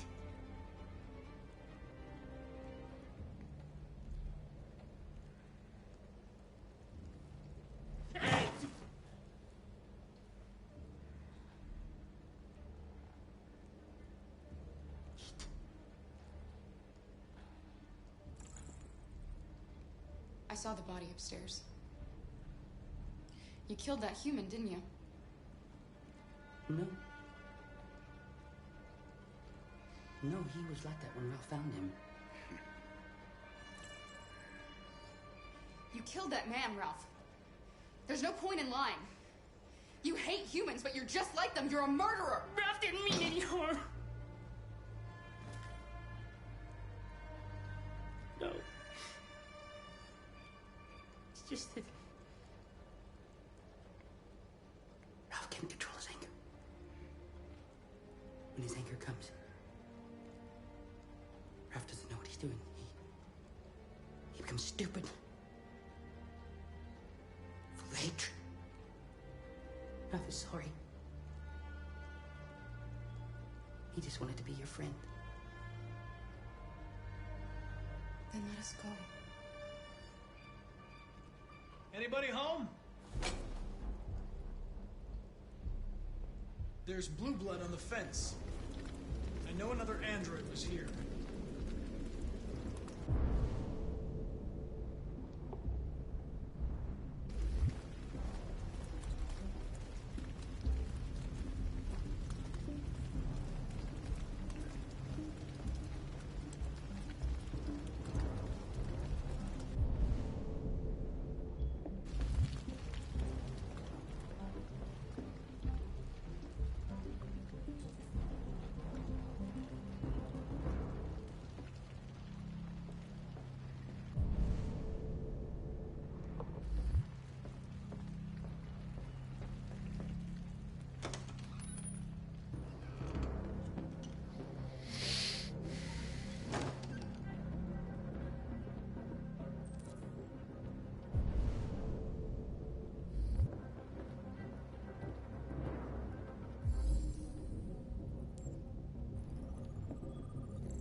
I'm looking for an AX-400.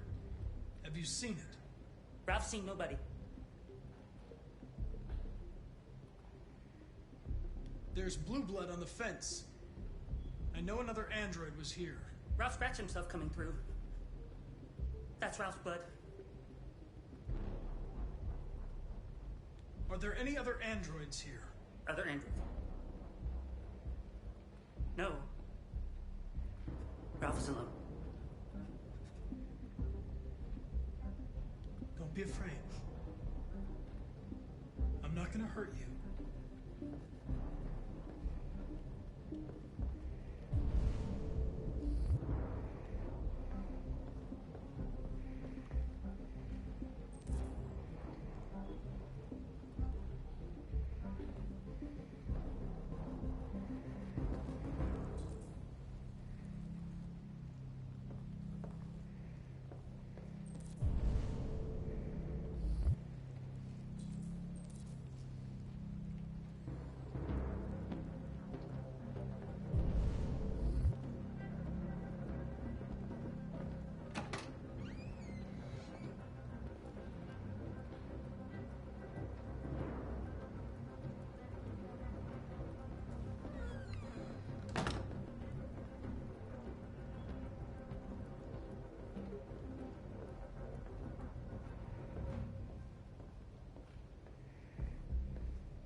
Is anyone upstairs? No.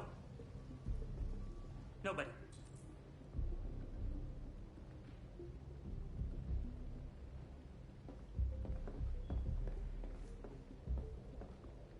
Connor, what the hell are you doing in there? Coming, Lieutenant!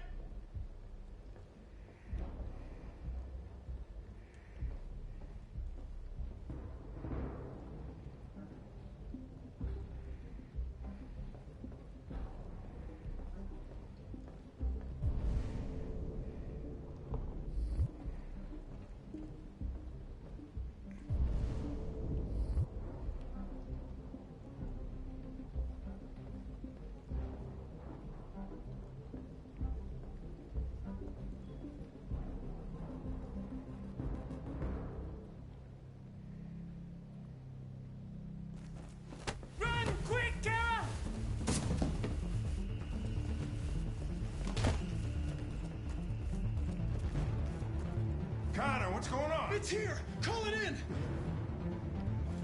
Which way did it go? That way. They're headed for the train station.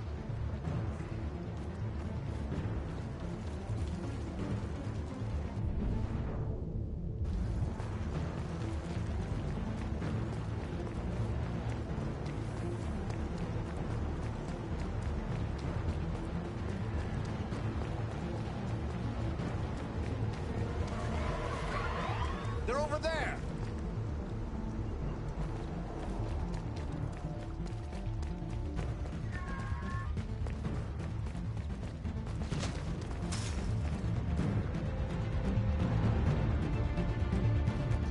Don't shoot! We need it alive!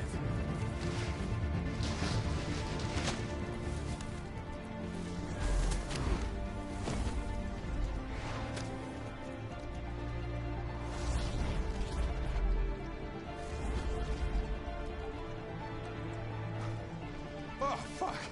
That's insane.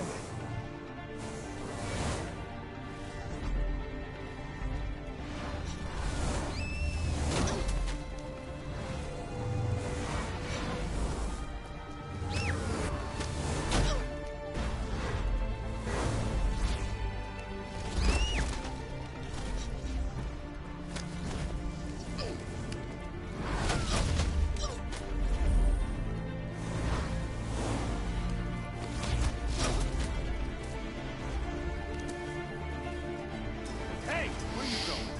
I can't let them get away. They won't. They'll never make it to the other side. I can't take that chance. Hey, you will get yourself killed! Connor! God damn it!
Are you okay?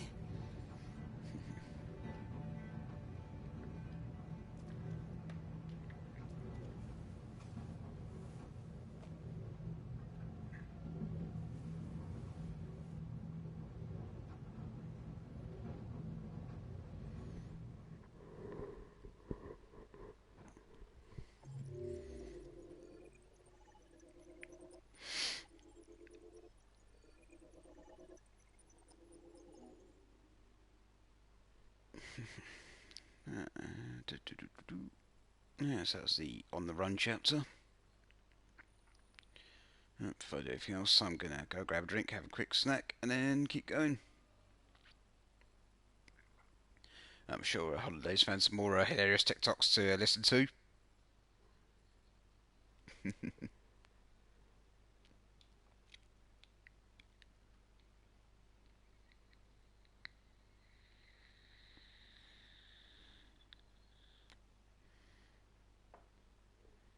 So, I'm back in just a few minutes or so.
$2.50. What?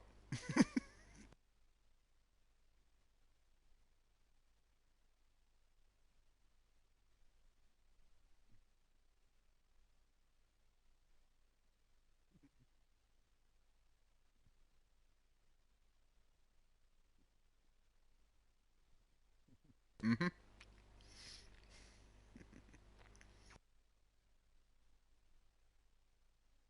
Yeah, I'm just eating at the moment.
Alrighty, I'm back.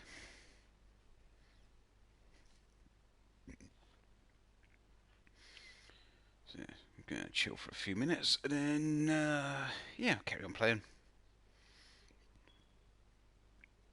I can show you my driveway.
Several sources report that CyberLife has provided Detroit police with a prototype detective android.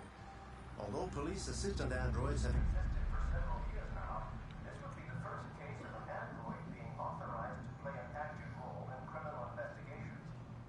We contacted CyberLife for comment, but no longer.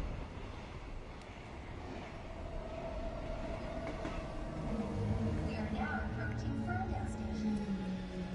Please take care when stepping onto the platform. Customers are reminded that all androids must run in a designated area. This place will make me free. Find Jericho. I guess I'd look for Jericho then.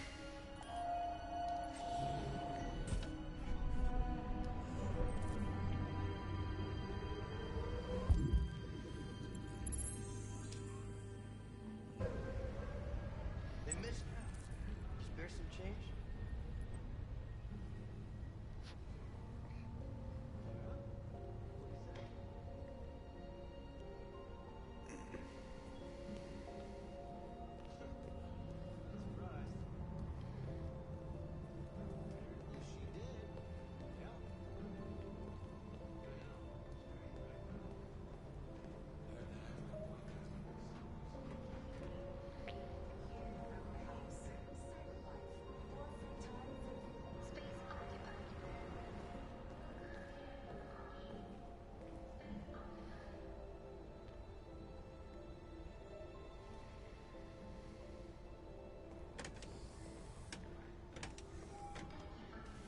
Oh, sorry. Excuse me.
Hey, Froggy, how you doing? How you doing?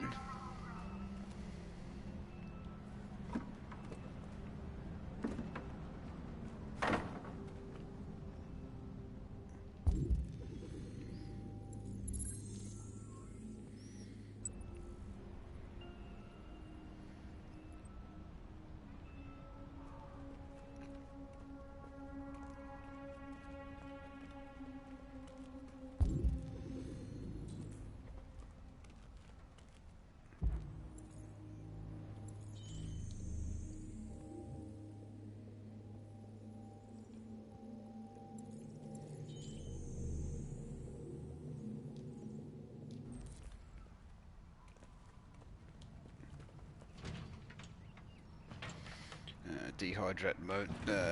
So stomach feels sick. Ooh, that's not good. That's not good.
You been up to much today, otherwise? Any Azure Lane grinding or anything?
Well, found Jericho.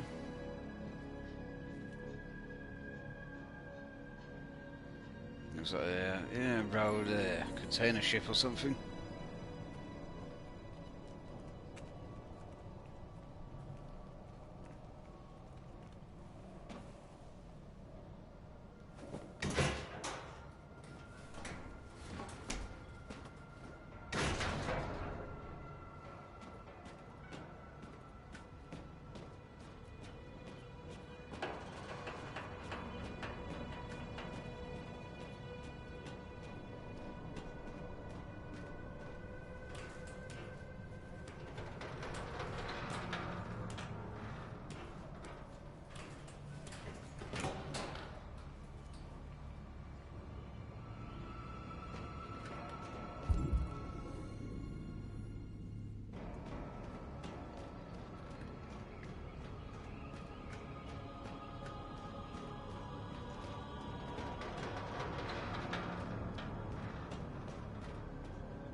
Time to do a leap of faith. Yeet!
Looks like I'm in the engine room.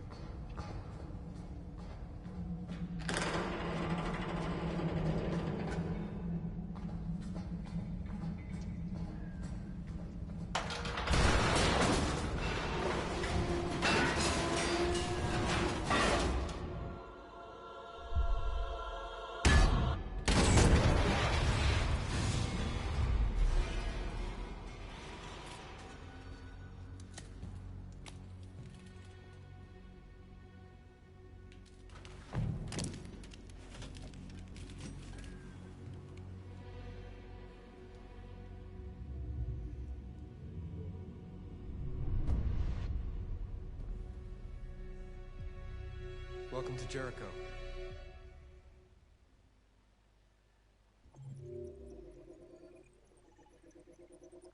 No, so that's Jericho chapter.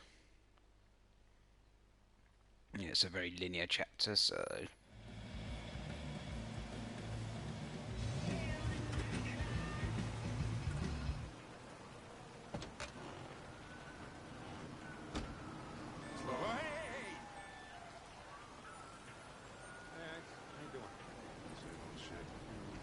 Plastic with you? How you doing, man?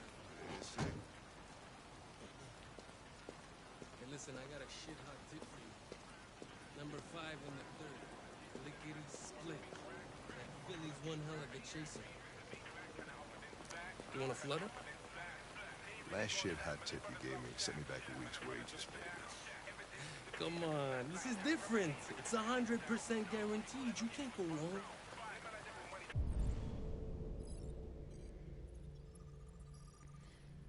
Pedro Abdul. Born 25th January 2005. Currently unemployed. Criminal record of illegal gambling and fraud.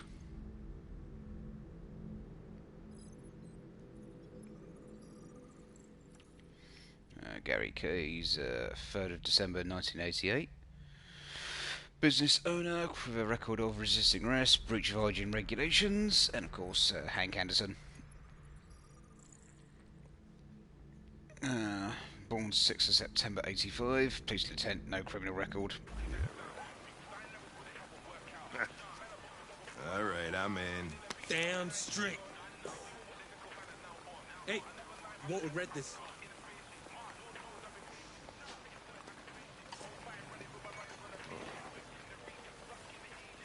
What is your problem?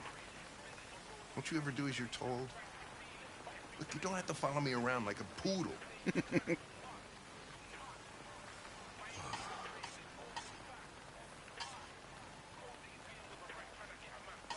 I'm sorry for my behavior back at the police station. I didn't mean to be unpleasant. Oh, wow. You've even got a brown-nosing apology program. Guys at CyberLife thought everything, huh?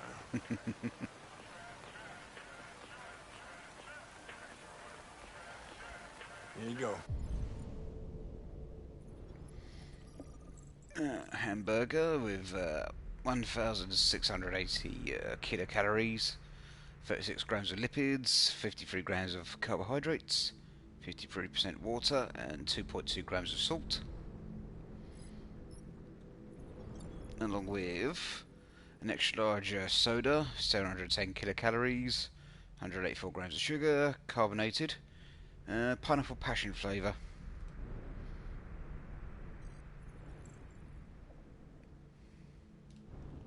Ah, thanks, Gary. I'm starving. Don't leave that thing here. Oh, not a chance. Follows me everywhere.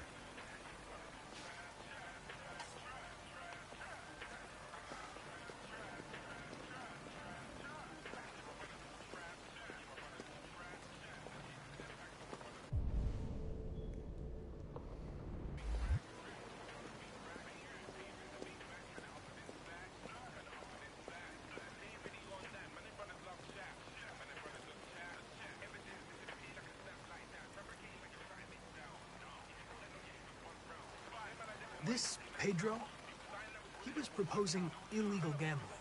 Am I right? Yeah. And you made a bet. Yeah.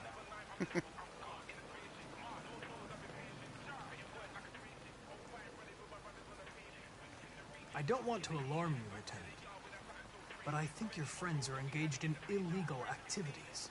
Well, everybody does what they have to get by. As long as they're not hurting anybody, I don't bother them.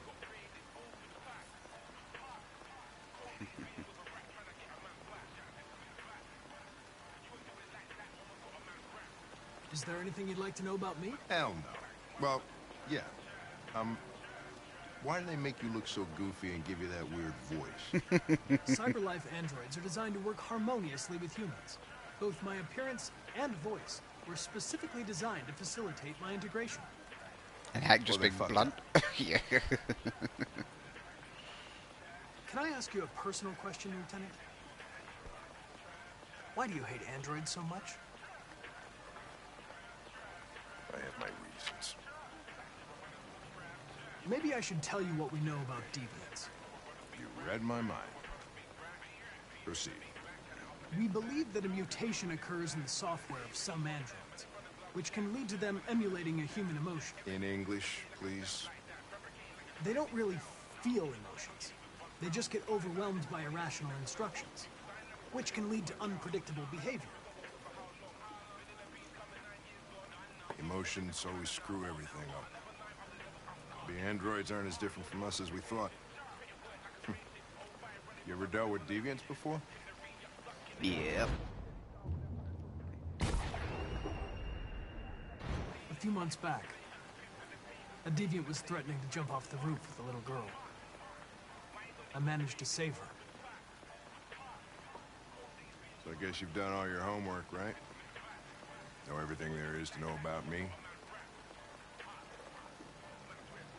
I know you graduated top of your class. You made a name for yourself in several cases and became the youngest lieutenant in Detroit. I also know you've received several disciplinary warnings in recent years, and you spend a lot of time in bars. So what's your conclusion?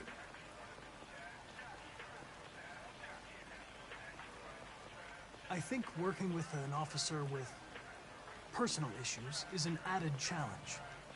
But adapting to human unpredictability is one of my features. I just got a report of a suspected deviant. It's a few blocks away. We should go have a look. I'll let you finish your meal. I'll be in the car if you need me.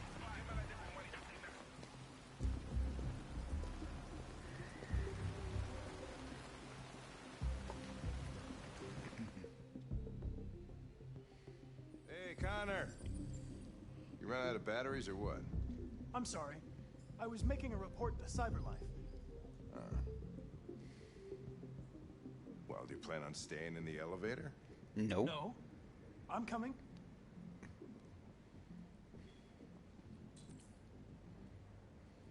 Hey, what do we know about this guy? Not much. Just that a neighbor reported that he heard strange noises coming from this floor. Nobody's supposed to be living here, but the neighbor said he saw a man hiding an LED under his cap. Oh, Christ, if we have to investigate every time somebody hears a strange noise, we're gonna need more cops.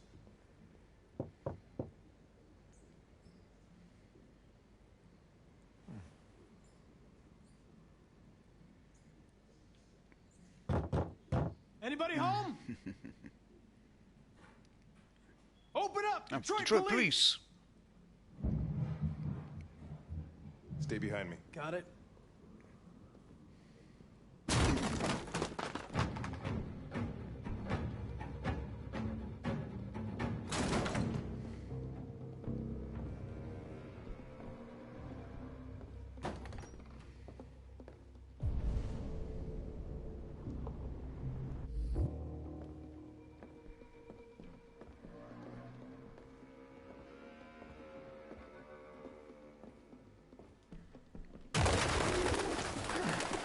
What the fuck is this? Ugh. Jesus, this place stinks. Well, looks like we came for nothing.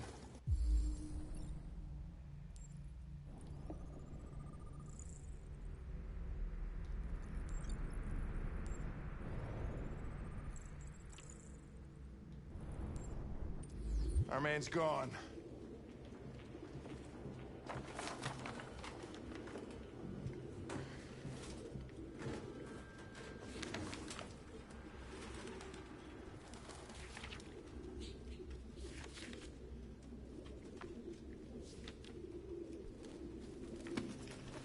Found something? I don't know. It looks like a notebook, but it's indecipherable.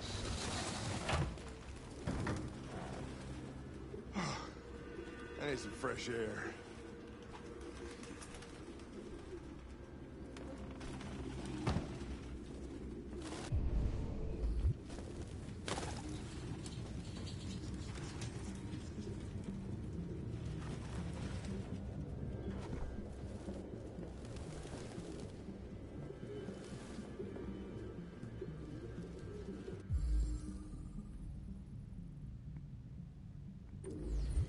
RT.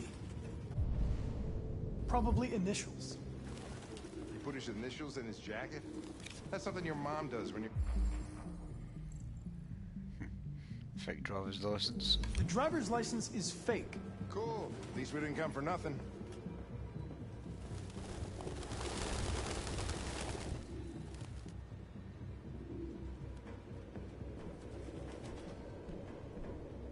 Any idea what it means?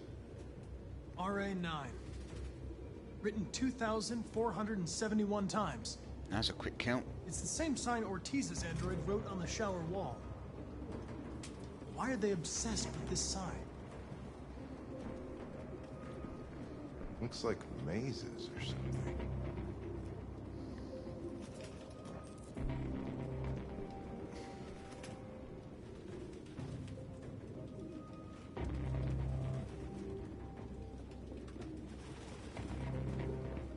Ah, Jesus, I hate these things!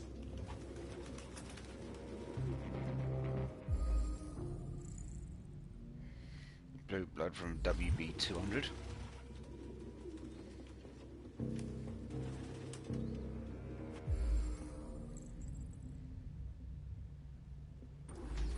Its LED is in the sink. Not surprised it was an android. No human could live with all these fucking pigeons.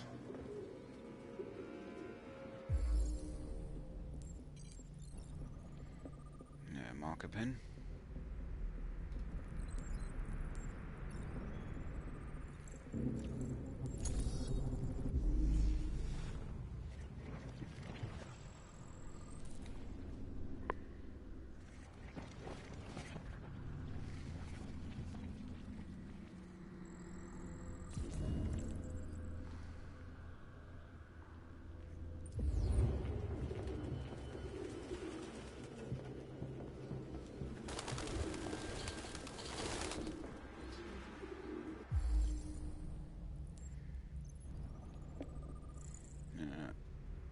Scrape marks on the birdcage.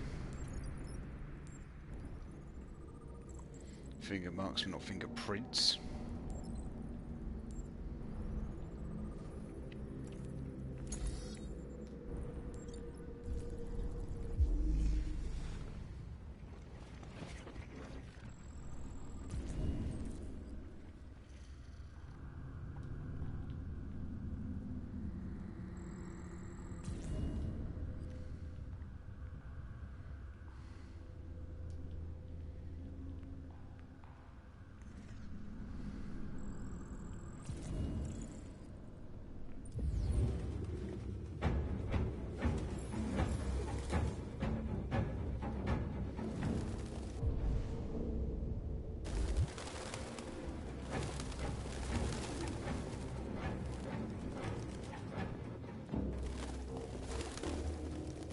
Birdseed?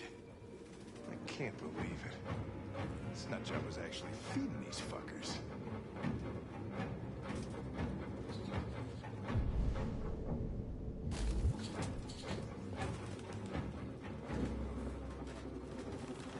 Alright, and here we go. Goddamn fucking pigeons! What are you waiting for? Chase it! Alright. Give chase or fail the chase? I'm up for that. I don't mind either option. Yeah. So chase the android or let him get away.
Hashtag fast but risky.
Holy shit!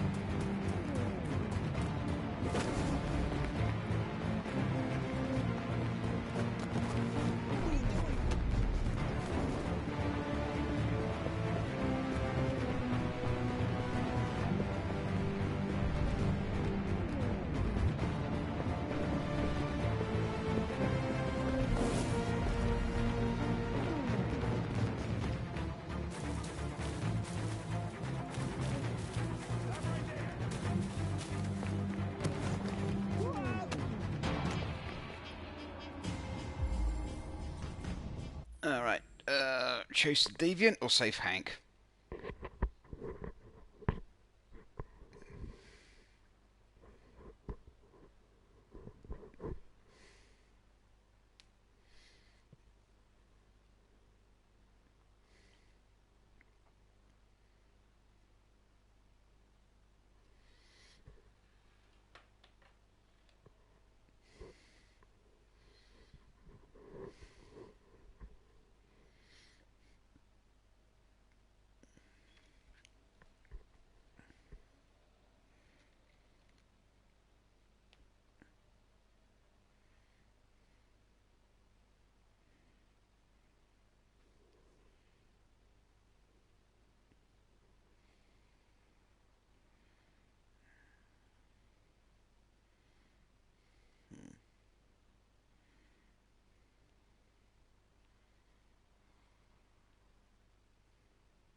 I'll just say thank then.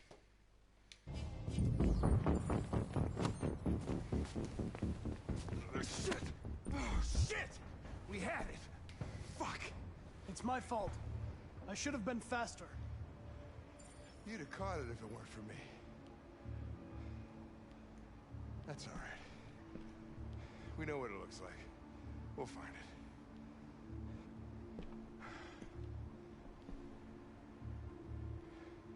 Hey, Connor. Nothing.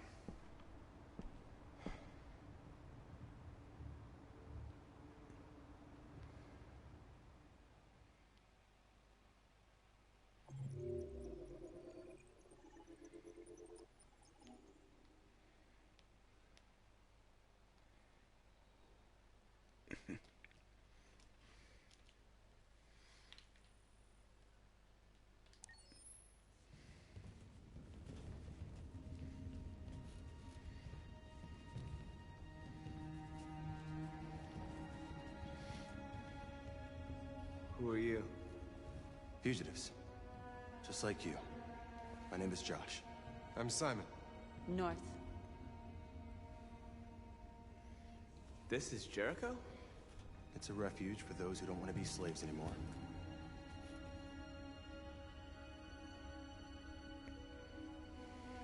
And hiding just to stay alive, that's freedom to you? Humans hate us. Hiding is the only way we can survive. There is no safe place for those like us.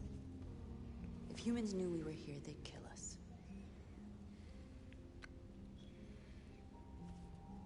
How many are you? There are 19 of us still in working order. The rest were damaged escaping their masters. Many tried to reach Jericho. Few succeed. Humans have little pity for our kind. I understand how you feel, but we have more freedom here than you ever did. Maybe I was never really free. Maybe I was only what my master wanted me to be. And now, I need to decide who I really am. You're lost. Just like the rest of us. We didn't ask for this. All we can do now is deal with it. You're safe here. You can stay with us as long as you want. Go and see Lucy. She might be able to help you.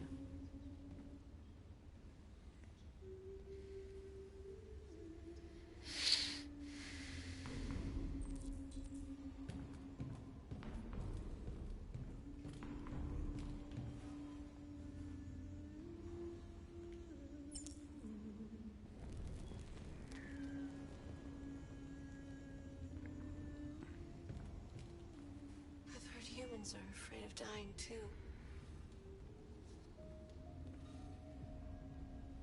Do you know what happens after death? No. No, I don't.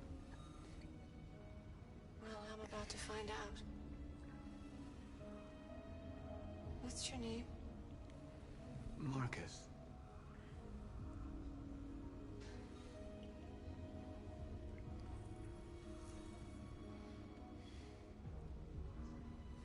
I was glad to meet you, Marcus.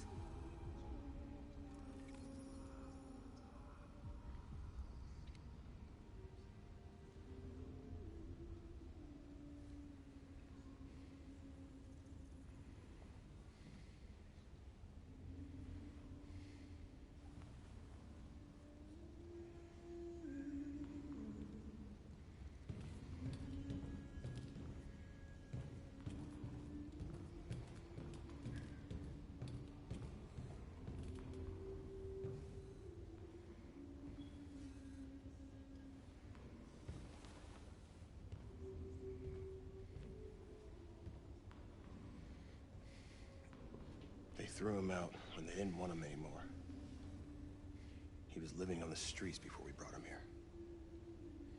They'll all shut down if we don't find a way to help them. To help them, we need blue blood and biocomponents. We salvage what we can from those who shut down. But there's never enough. So, how do they survive? They won't. We're you're slowly dying out.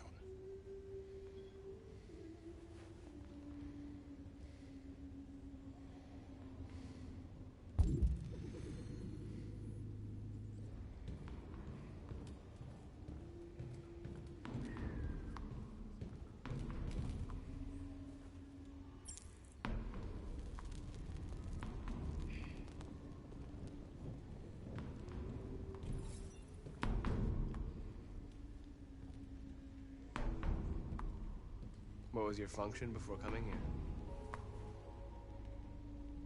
What do you care?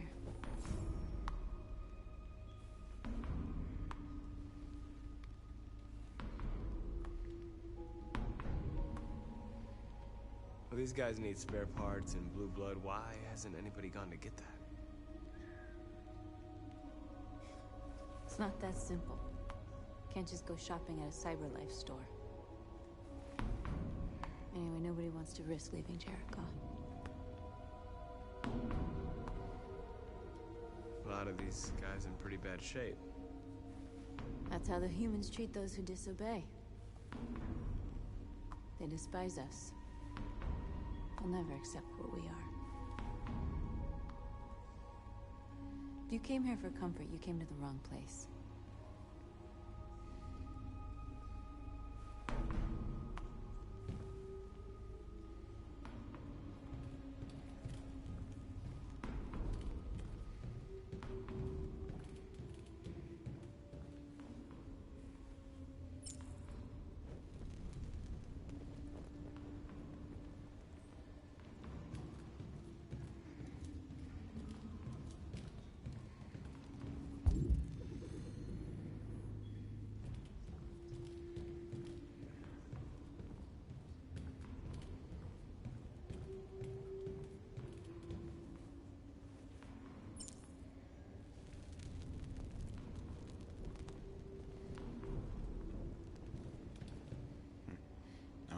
Writing on the bulkhead.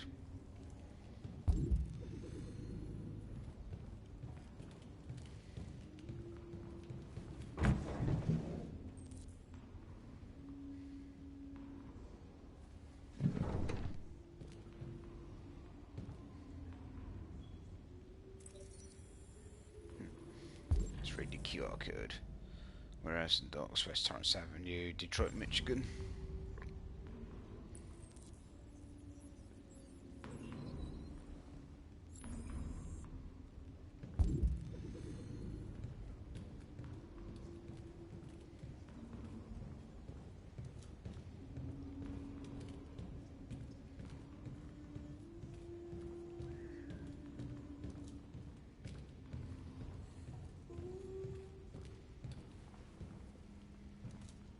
Here's Lucy. Are you Lucy?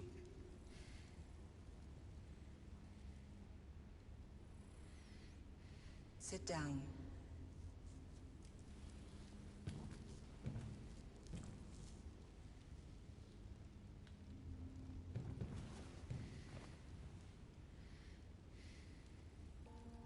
Show me.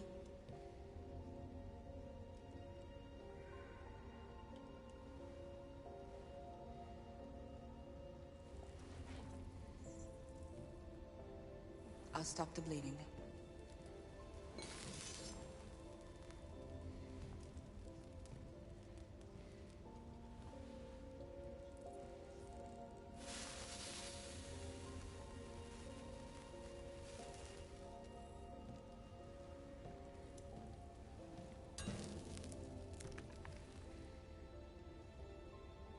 Drink this.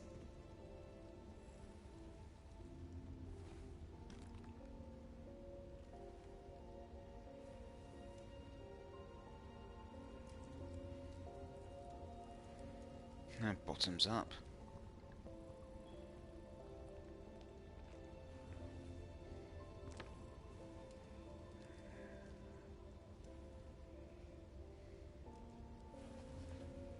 Give me your hand. Talk about it being direct.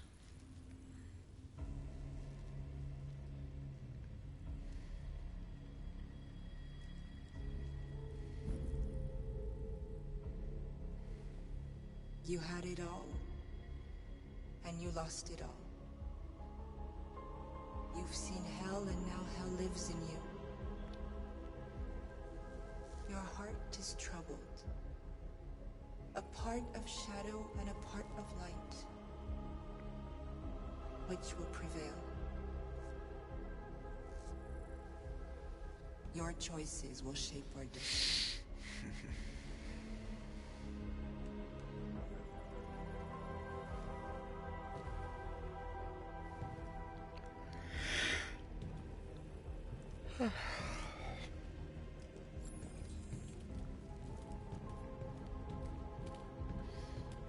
Let's propose a plan to Simon then. Simon. I know where we can find spare parts. CyberLife warehouse is in the Detroit Harbor. They have everything we need. The docks are guarded. We can't just walk in there and take what we want.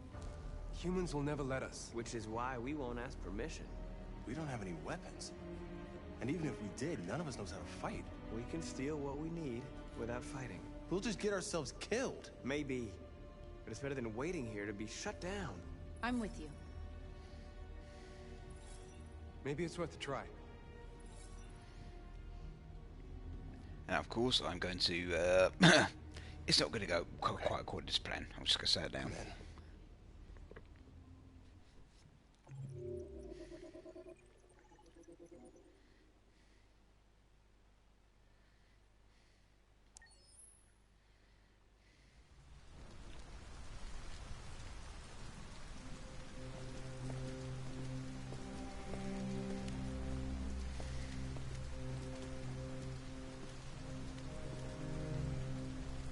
Be okay?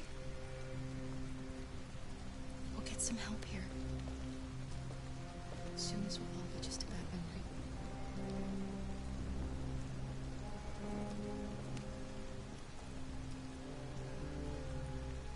This is the place.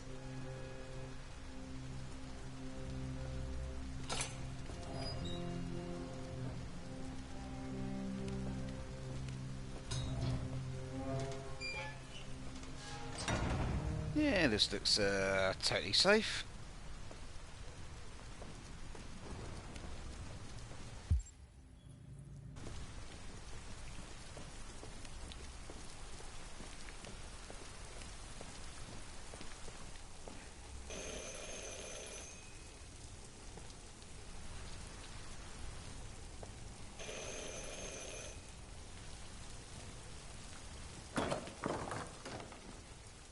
Are you Zlatko? Who's asking? I was told you could help us. I don't know who told you that. You came to the wrong place. I'm sorry. Wait. We really need your help.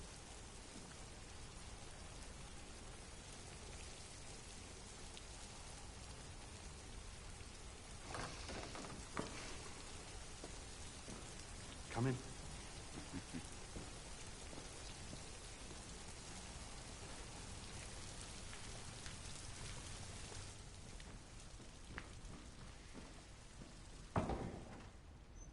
Come on in. Don't be shy.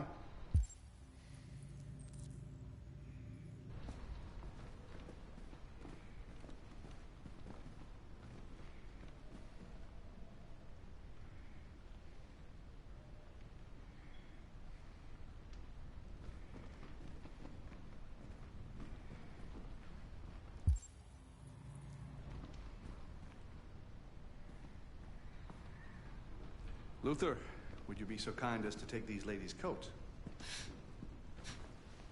Oh, don't be afraid of our big friend here. Luther is just another android that I helped. He keeps me company in this big, empty old house.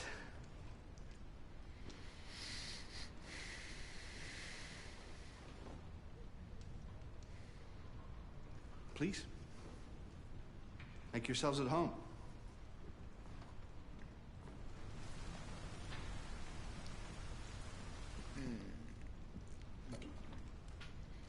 How did you hear about me? An android. On the street, he said you could help us. I see.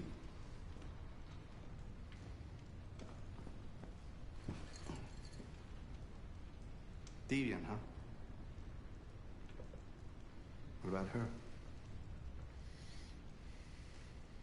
She's human.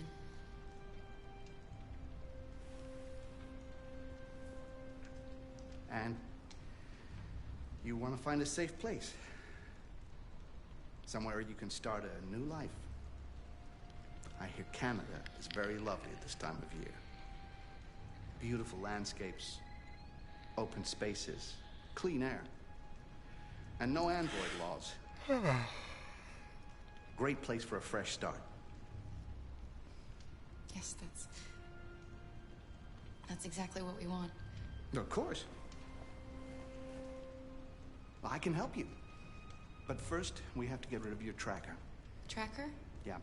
All androids are fitted with a tracking device to locate them at all times. I'll remove yours, and then you'll both be safe. Come on. Follow me. The little one can wait for us in the living room. No, she always stays with me. Of course.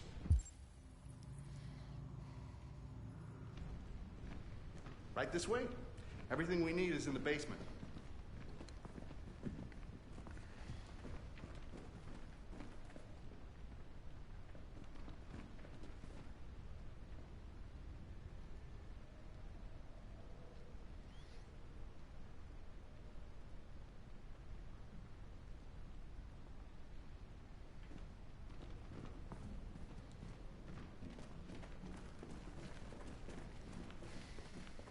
I don't like this place. And that man. Let's go, I have a bad feeling. It'll be okay, Alice. He's going to remove my tracker, and then we can start over again in Canada. You want that too, right? Please excuse the mess. I needed somewhere discreet for my machines.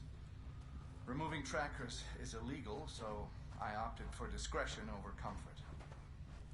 I hope the little one isn't too scared. No. No, she'll be all right. That's good.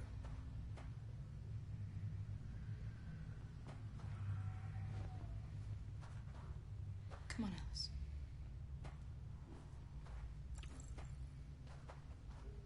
This way, please.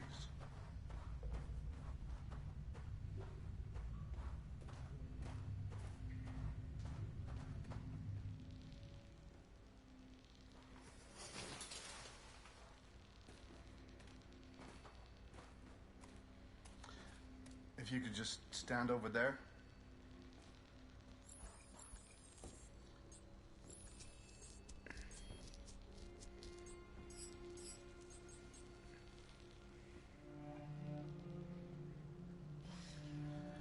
I should warn you, this could be quite unpleasant.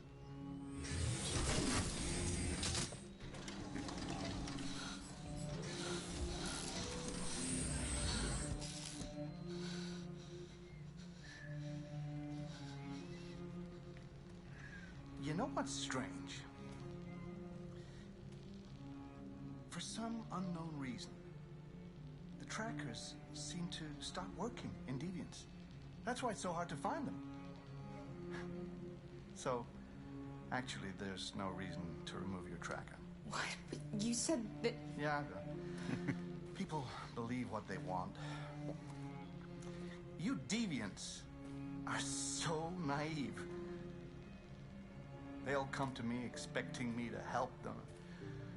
And I just reset them, sell them on. Or I keep them for my little experiments. No! No! I don't want to be reset! Let me go! Ah! Oh, I forgot about the child. Lock it up. I'll deal with it later. Alice! Alice, no! Wow. A deviant that wants to be a mother. That's so sweet. And so deluded. I think it's time we put you out of your misery.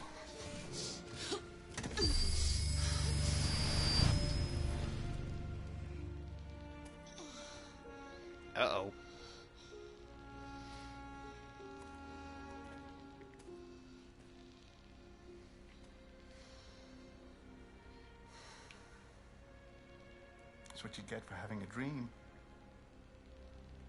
It always ends up the same way. Tears and disillusionment. Believe me, you're better off being erased and feeling nothing. No more pain. No more hopes dashed. I almost envy you. Kara! Oh, poor little Alice. Oh, looks like Mommy doesn't remember you at all, huh? Looks like Mommy's completely forgotten you. Kara, what happened to you? Oh, all right, that's enough. Come on.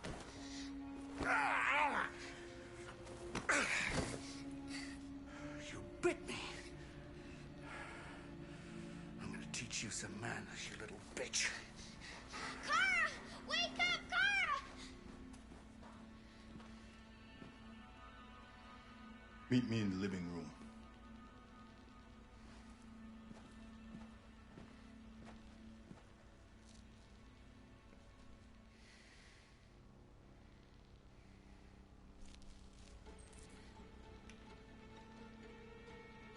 Alright, chat. Shall I try and figure out a way to break out of here, or just sit here and do nothing?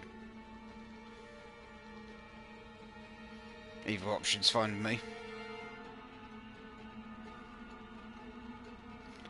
Obviously I don't have much time to do it in.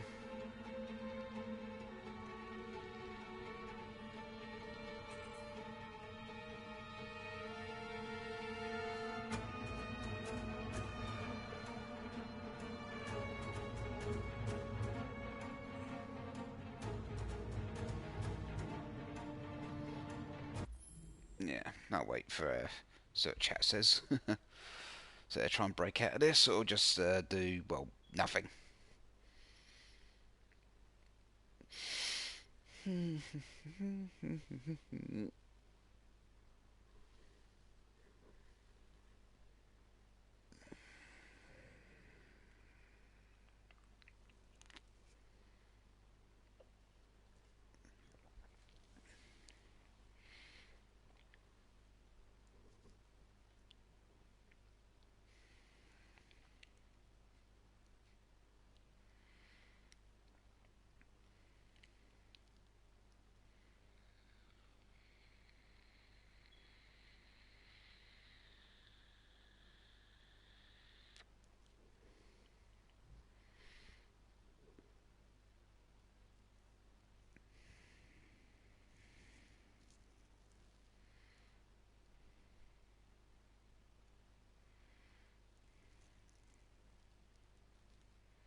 This can't be happening.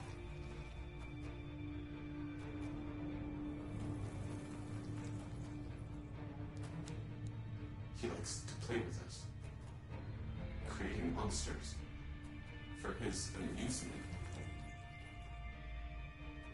But who's the real monster? Look what he did to us.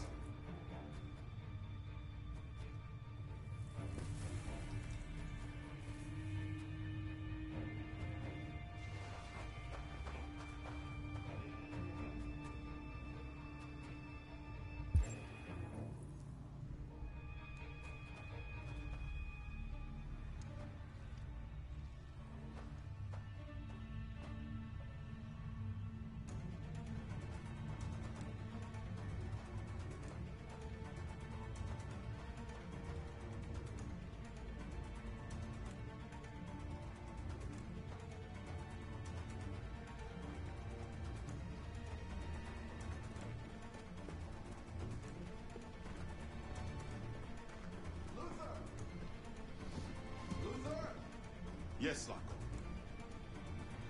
Should be done here in 10 minutes or so. Have a look at the little one, see what I can do with it. Understood, Slocko. I'll bring you the little one in 10 minutes.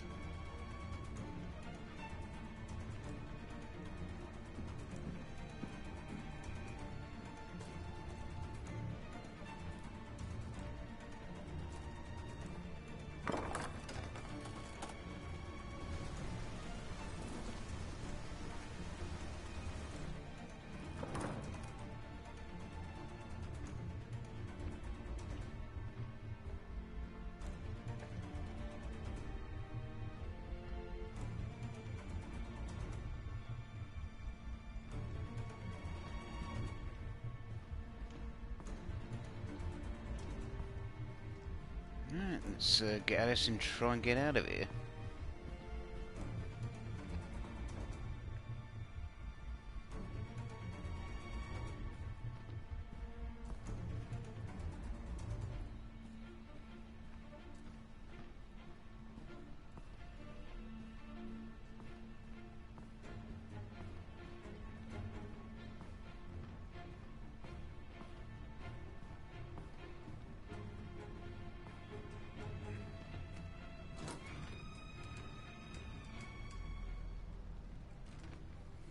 There we go. Alice. Clara? Clara, you remember me. How could I forget you? I'm so sorry. You were right. We never should have come. We have to go. Follow me and don't make any noise, okay? Here we go.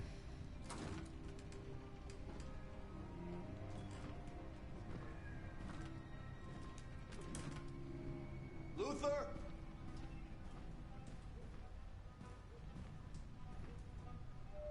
Yes, Slocko. I'm finished here. Go fetch the little one. Right away, Slocko.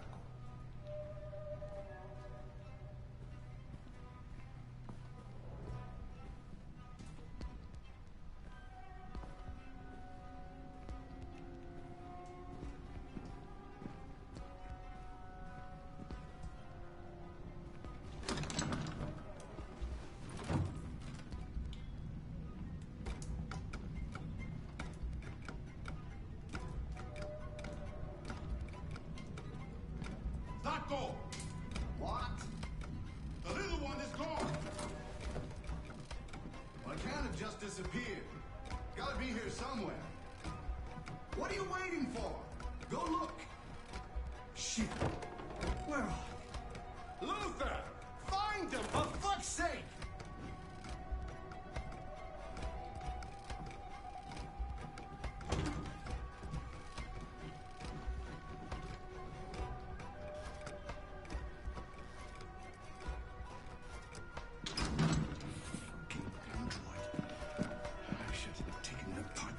Set eyes on it.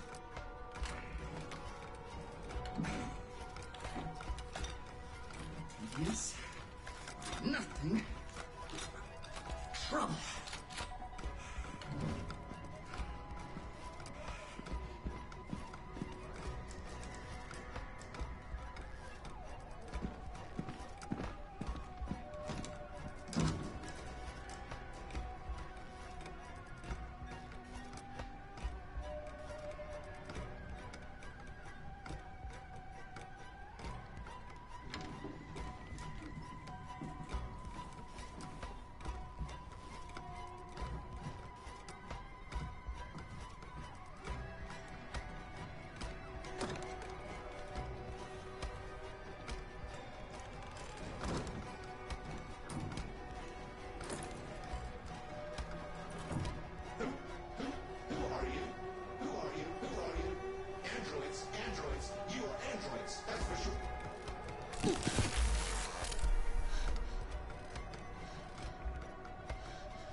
can't stop now. We just need to be brave, Alice.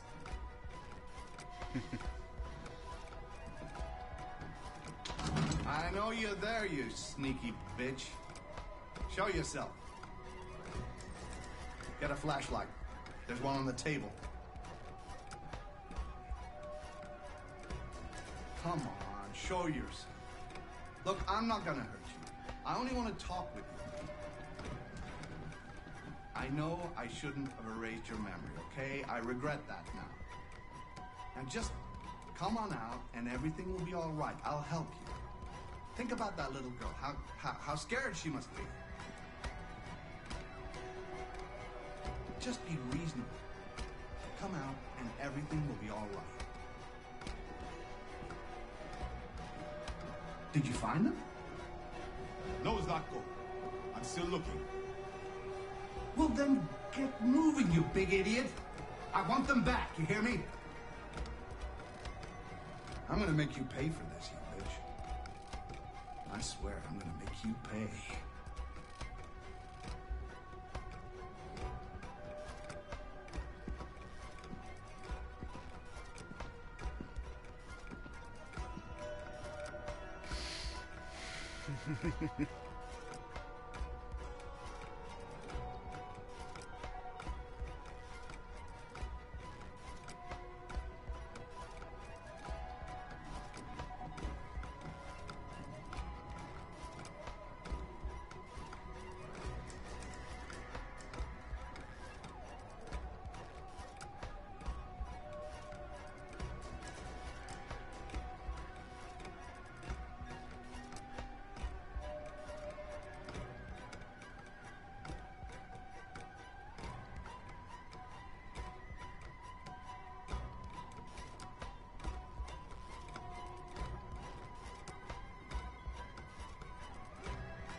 I know where you're hiding.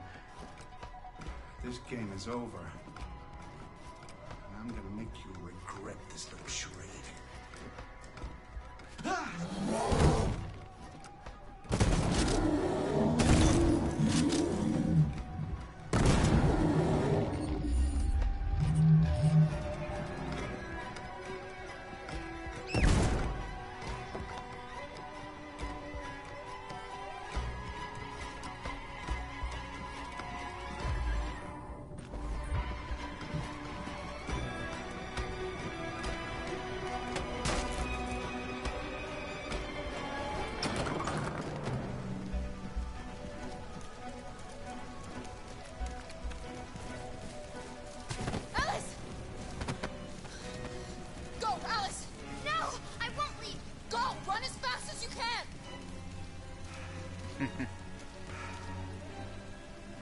I warned you. Dreams always end in tears. You should have listened to me.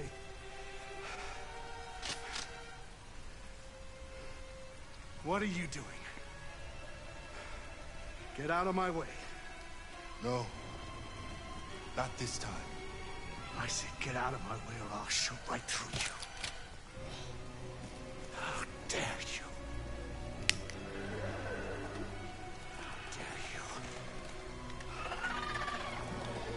What are you doing?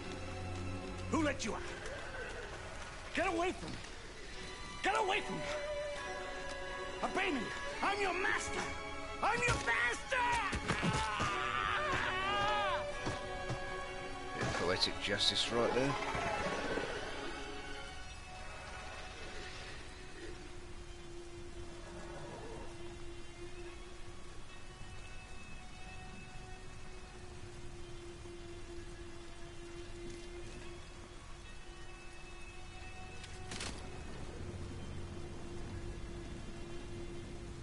want to hurt you.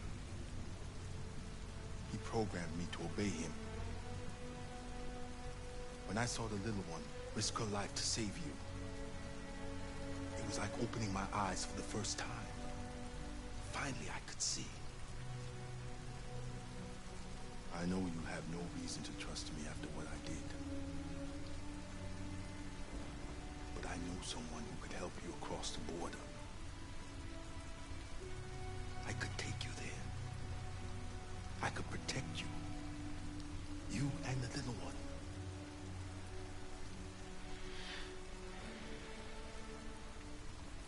All right. I trust you.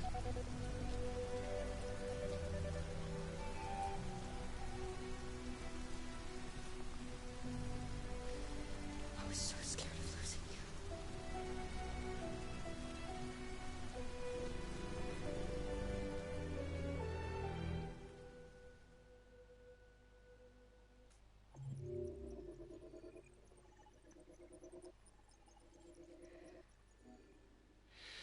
Now we discovered some new things too in this chapter.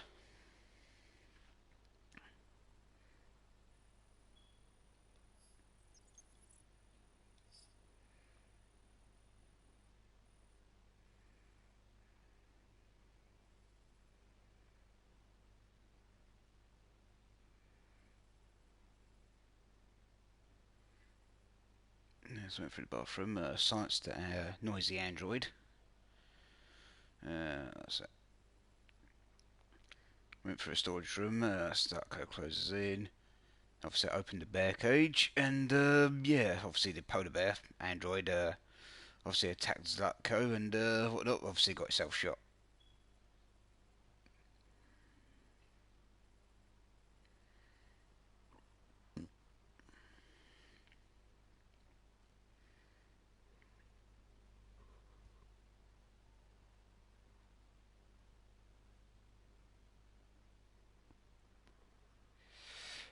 Of course, I released the the other androids and whatnot, and yeah, and obviously they attacked Zlatko and yeah.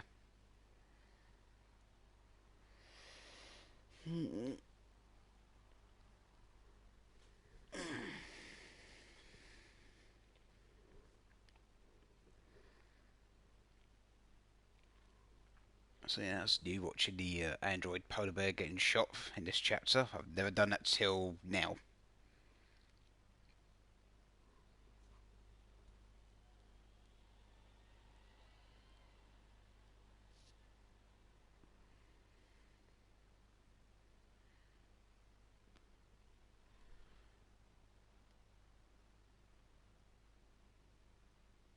Let's continue.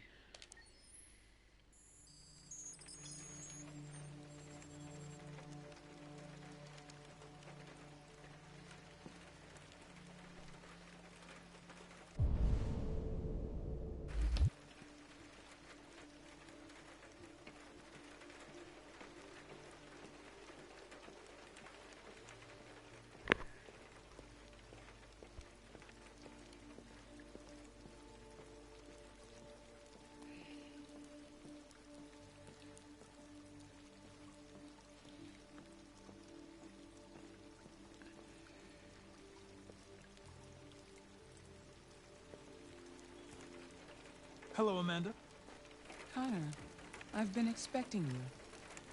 Would you mind a little walk?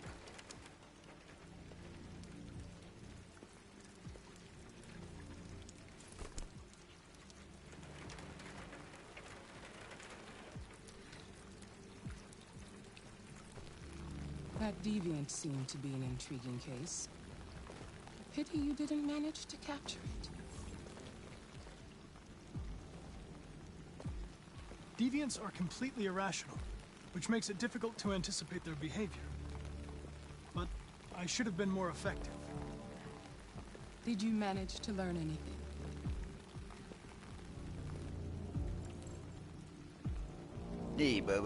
I found its diary, but it was encrypted.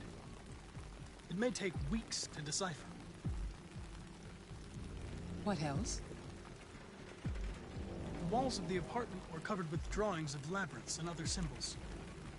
Like the other deviants, it seemed obsessed with RA9. You came very close to capturing that deviant. How is your relationship with the Lieutenant developing? He seemed grateful that I saved his life on the roof. He didn't say anything, but he expressed it in his own way.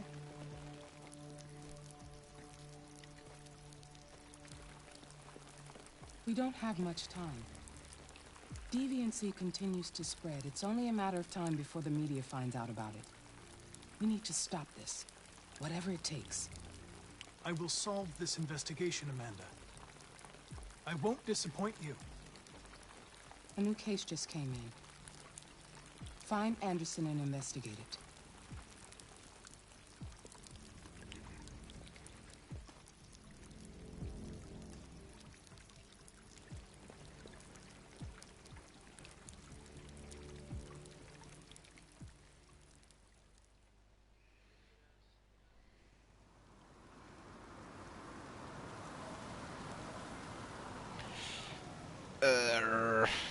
A few times.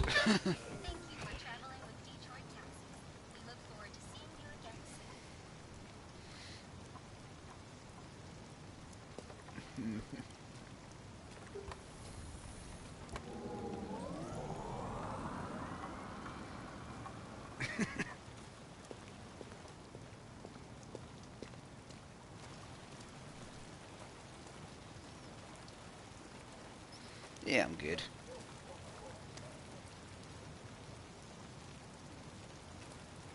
Yeah, you been up to much today?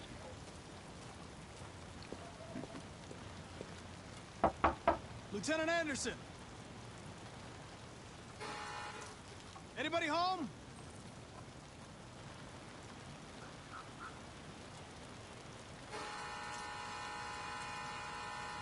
No, pre-order for what? Okay.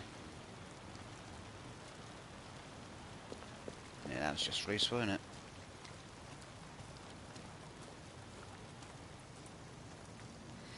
I see Hank's dog Sumo just chilling there.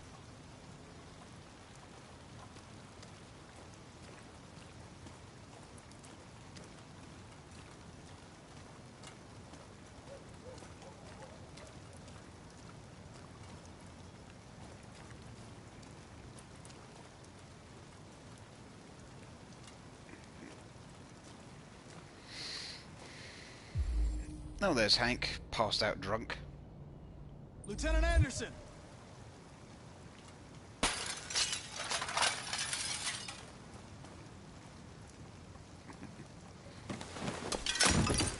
Easy, Sumo.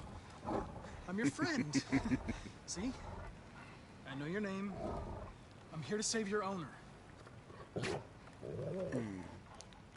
Good doggo. Go lay down, Sumo.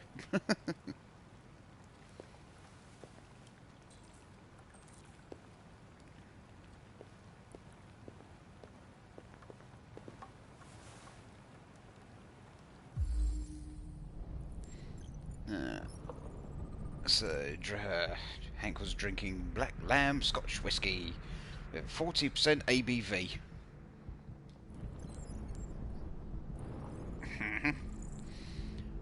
357 Magnum revolver, one bullet in the cylinder.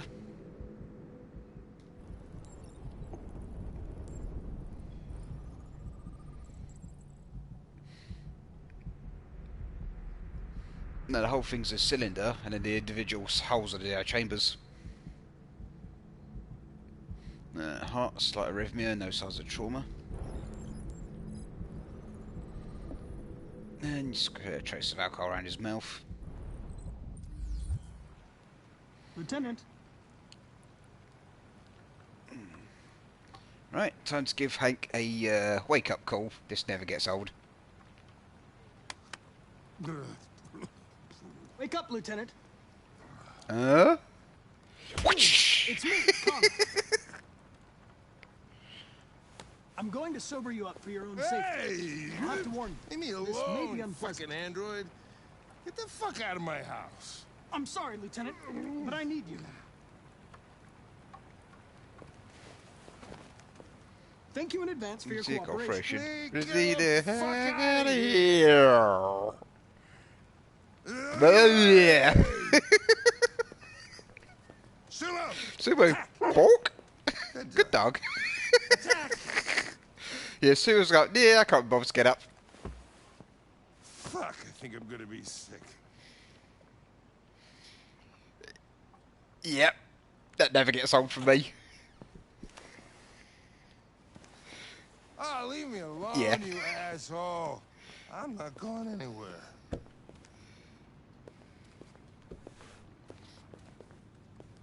What the hell are you doing? Oh, no. I don't want a bath. Thank you. Sorry, Lieutenant. It's for It's your own good. Ah, now for my favourite part of this chapter. Oh, he's about to get a bit soggy. He never gets old for me.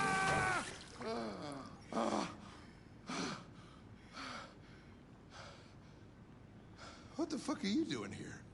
A homicide was reported 43 minutes ago. I couldn't find you at Jimmy's bar, so I came to see if you were at home. Jesus, I must be the only cop in the world that gets assaulted in his own house by his own fucking android. Can't you just leave me alone? Maybe you should drop the case. They'll assign someone else, and I can focus on my mission. Your goddamn mission, that's all you care about, huh? Listen, Lieutenant, you're not yourself. You should... Beat it, you hear me? Get the hell out of here!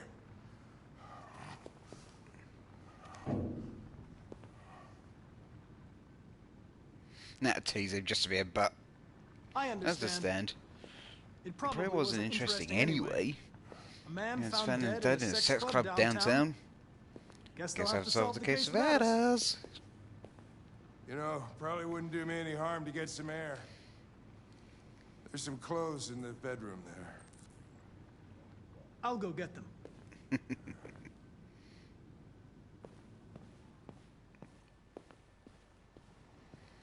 Alright, now pick a shirt for him. What do you want to wear? Whatever. No, so we can have the hippie shirts, the stripy shirts, or the streaky shirt.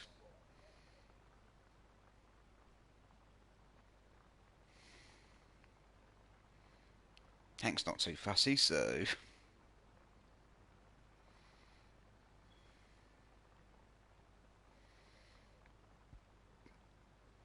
Yeah, I'll go for streaky, sod it.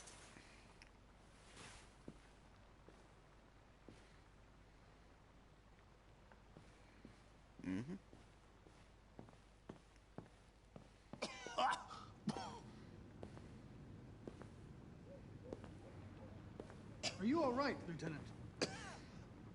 Yeah, he's just, you know, chundering right now. But yeah, it's totally fine. Wonderful. Just, give me 5 minutes, okay? Sure.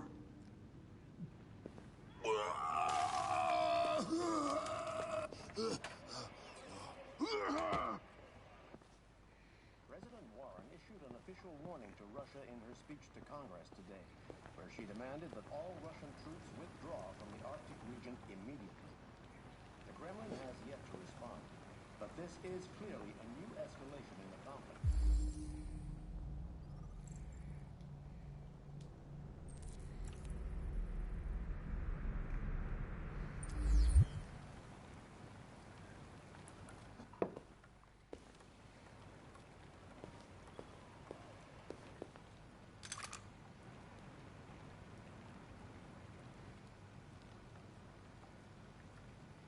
What were you doing with the gun?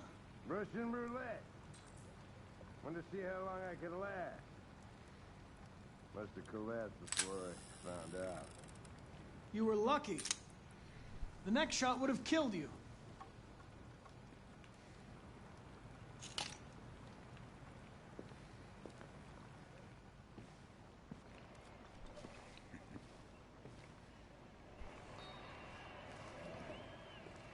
Be a good dog, Sumo. I won't be long.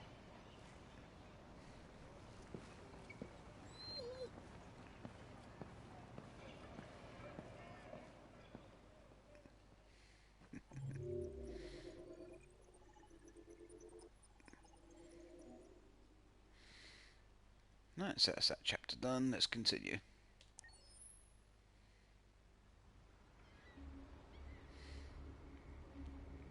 Alright, Cyberlife docks. Oh, okay. Okay. Yeah, I'll be on for a while, so... This is crazy. If they catch us, we're dead. What do we do now? We need to find the Cyberlife warehouse. That's where they keep the spare parts and the blue blood. Follow me.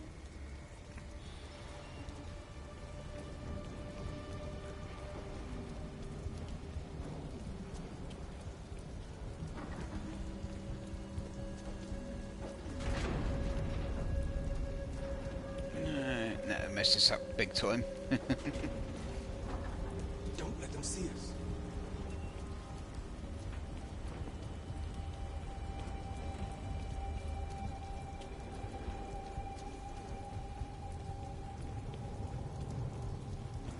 Watch out. Now what do we do? I'll find another way.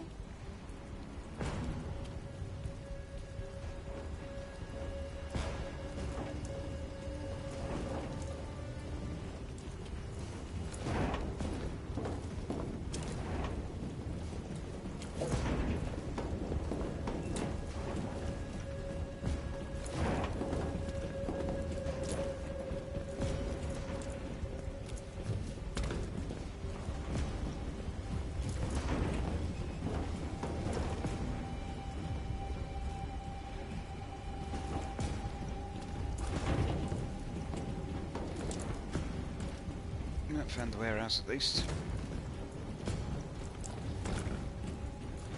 Marcus, climb up here.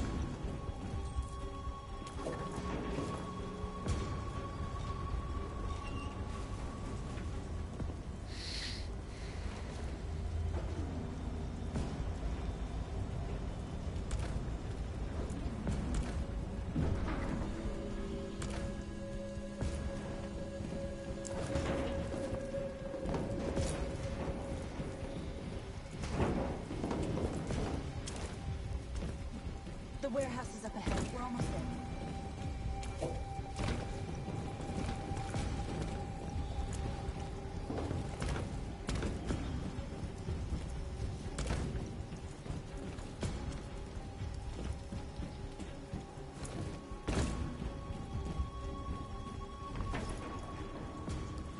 Cyberlife warehouses.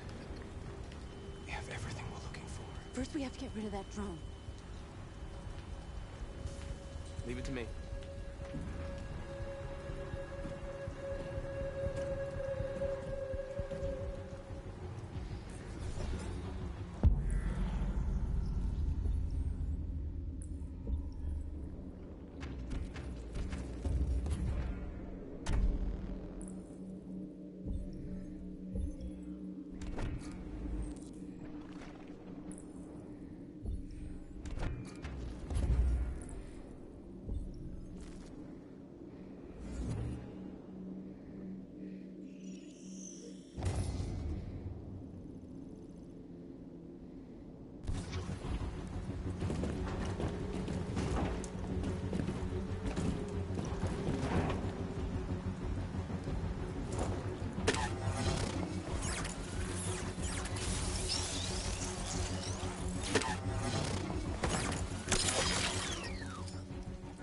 Marcus, you all right? Nothing I can't handle.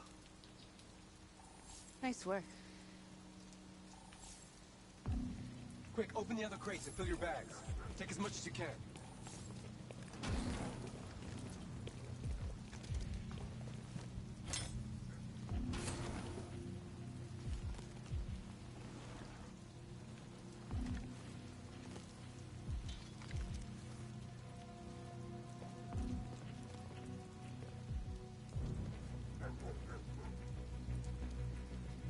You were trespassing on private property. Your presence constitutes a level 2 infraction. I will notify security. John! Goddamn machine! Where is it this time?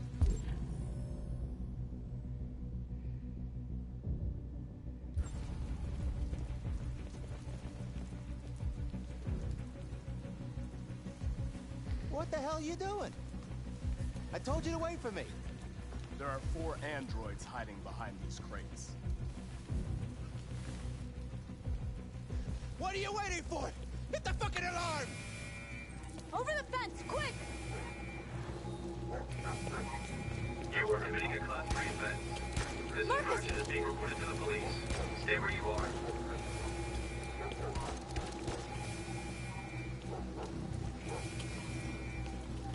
Marcus, what are you doing? Hurry! You are committing a Class 3 offense. This infraction is being...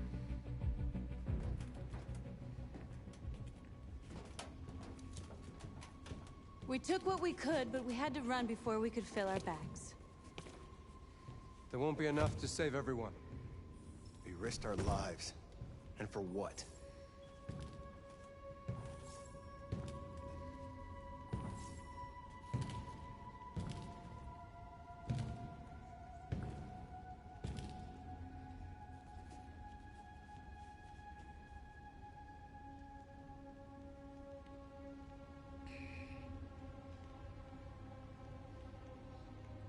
Yes. We took a risk. And yes, we failed. But at least we tried. Of course, it would have been easier for us to sit around and wait for something to happen. Because in Jericho, you're free, right? Free to do what?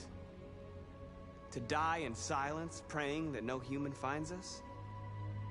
Free to hope that one day they'll let us be who we are? I don't want that kind of freedom. I'm not gonna beg for my right to smile, or to love, or to stand tall. There's something inside me that knows I am more than what they say. That knows that I am alive. No one's gonna take that from me anymore. Our days of slavery are over. Whatever the humans don't want to hear, we will tell them. What they don't want to give, we will take from them. Because we are people. We are alive. And from this moment, we are free!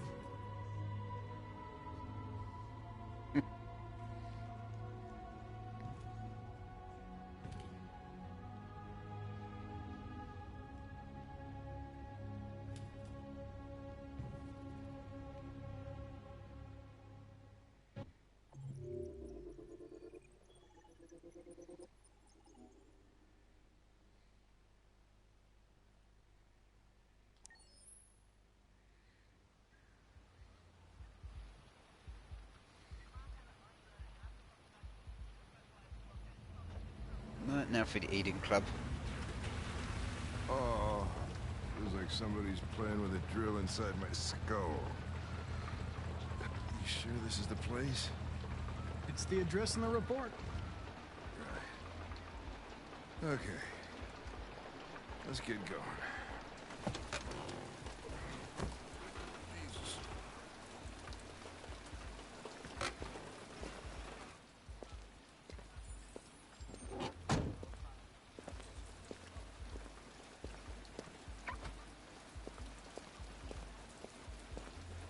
Sexiest androids in town.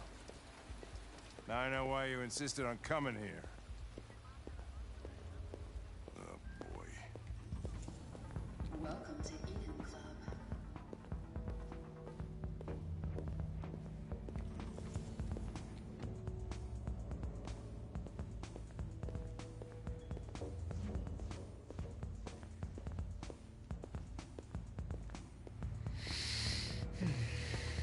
You're not gonna take my license, are you? I mean, I had nothing to do with this. The investigation's ongoing, sir. I can't tell you anything for the moment.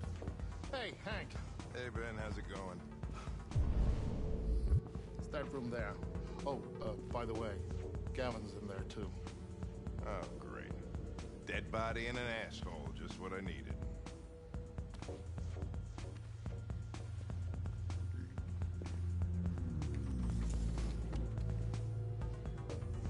Lieutenant Anderson and his plastic pet. The fuck are you two doing here? We've been assigned all cases involving androids. Oh yeah? Well, you're wasting time. There's some pervert who, Got more action than he could handle. We'll have a look anyway, if you don't mind. Come on, let's go. It's starting to stink of booze in here. Night, Lieutenant.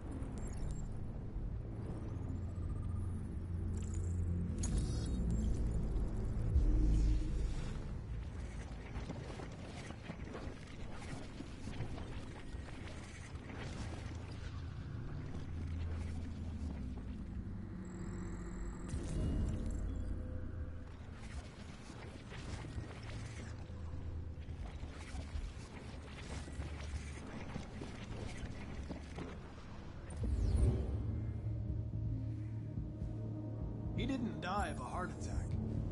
He was strangled. Yeah, I saw the bruising on the neck. Doesn't prove anything, though. Could have been rough play. We're missing something here. Think you can... Oh, hey! Oh, Connor, you're so disgusting. Think I'm gonna puke again.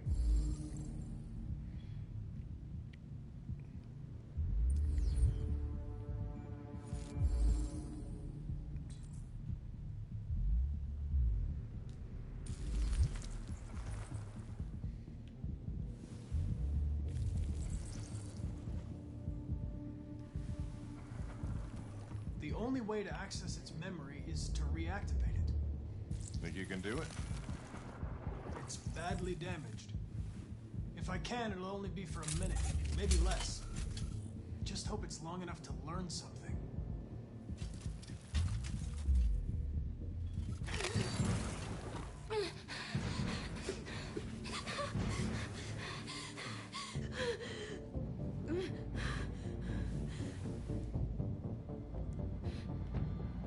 Calm down. Everything's all right. All we want is to know what happened. Is he dead? Oh yeah, very, very dead. Tell me what happened. He started hitting me. Again. And again. Did you kill him? No. No, it wasn't me. Were you alone in the room? Was there anyone else with you? He wanted us to play with two girls. That's what he said. There was two of us. So it was the other android that strangled him. Is that it?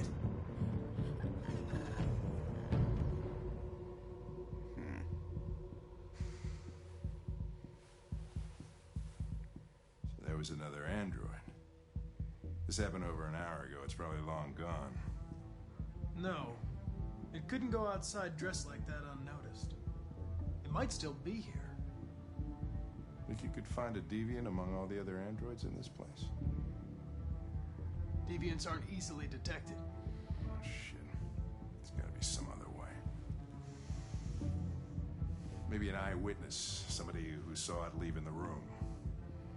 I'm gonna go ask the manager a few questions about what he saw. You let me know if you think of anything. Alright, here we go. Did you know the victim?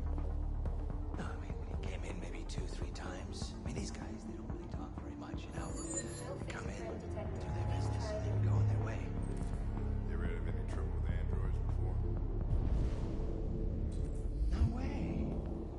No. Once. We lost a model 2-3 months back. Same model. Excuse me, Lieutenant. Can you come here a second? Found something? Maybe.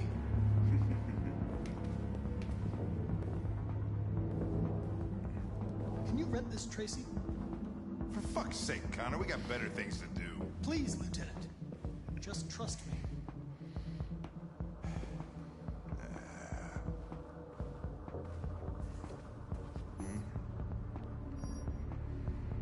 Hello.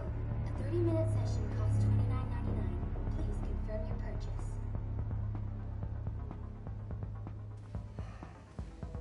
not I've gonna got look good on my expense account. Yeah, that'd be fun putting on the expenses paperwork. Delighted to meet you. Follow me. I'll take you to your room. Okay, now what?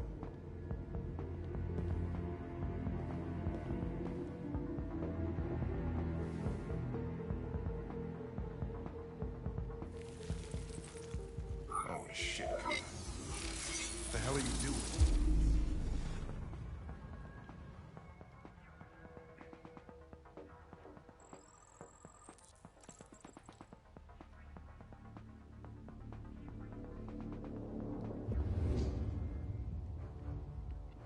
It saw something. What are you talking about? Saw what? The deviant leave the room. A blue-haired Tracy. Club policy is to wipe the android's memory every 2 hours. We only have a few minutes if we want to find another witness.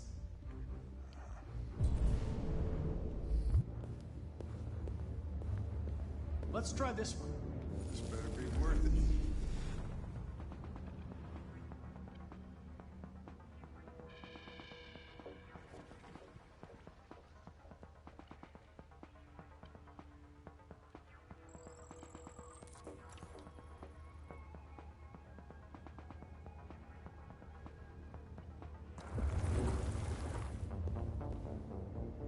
It saw the blue-haired Tracy.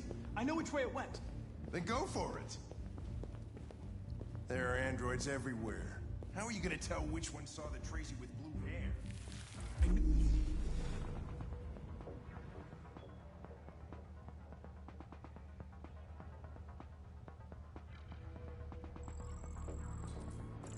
Red room.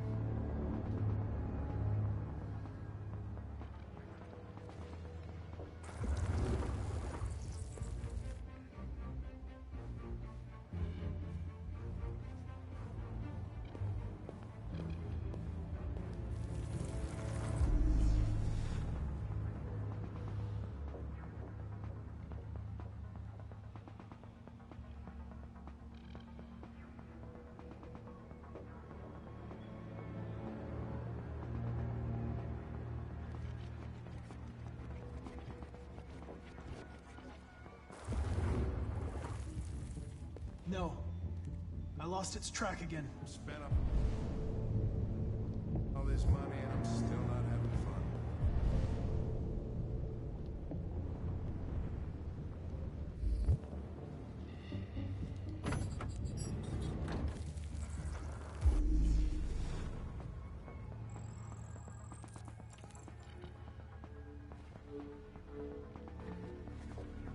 Blue room.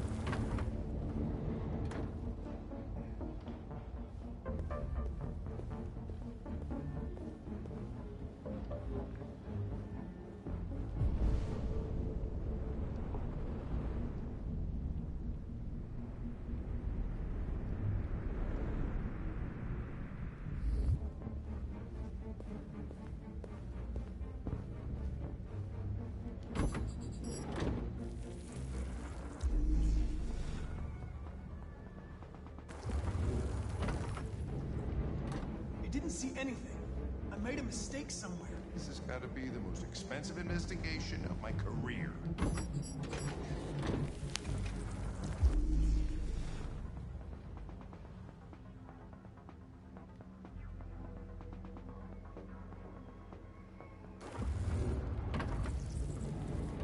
No. I lost its track again.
crazy?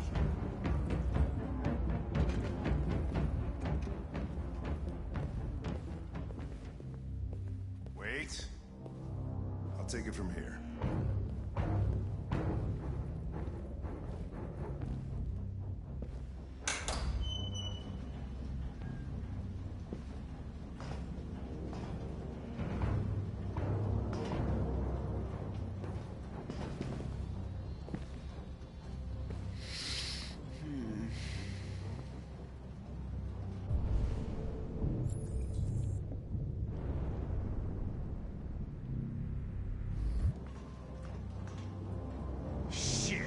We're too late.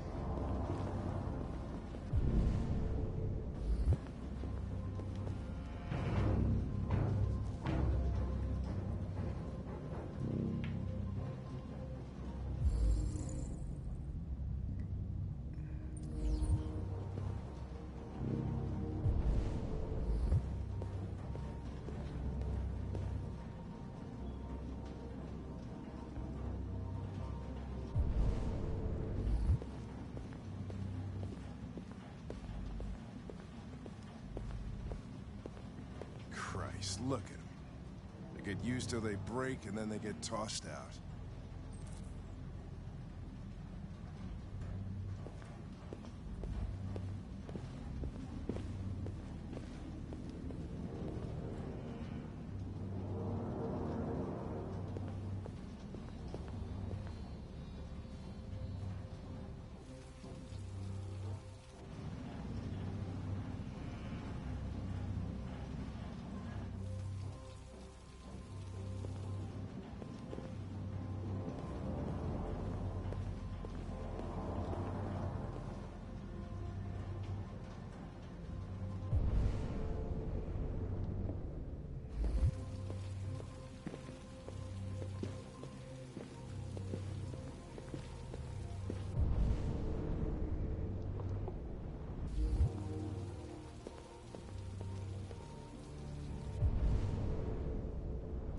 People are fucking insane. They don't want relationships anymore. Everybody just gets an android. They cook what you want, they screw when you want. You don't have to worry about how they feel. Next thing you know, we're gonna be extinct because everybody would rather buy a piece of plastic than to love another human being. Beats me.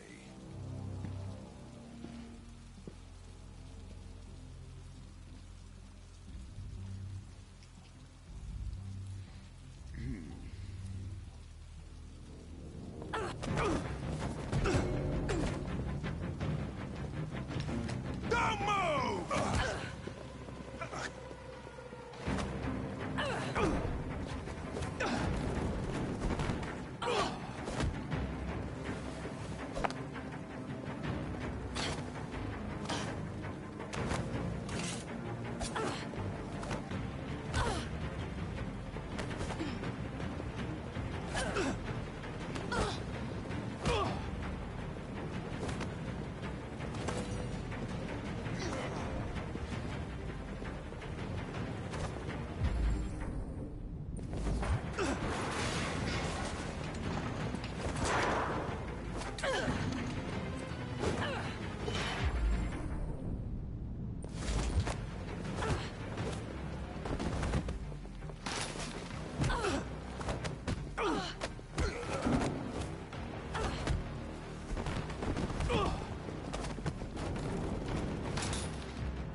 Quick! They're getting away!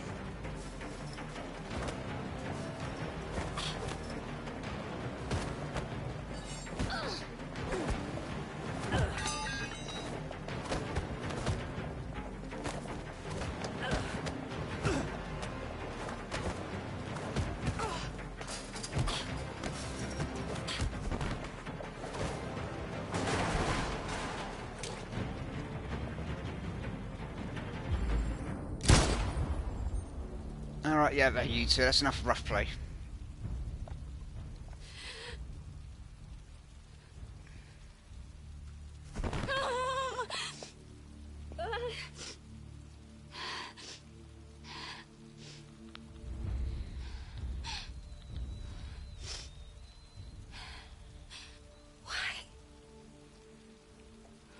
did you kill her?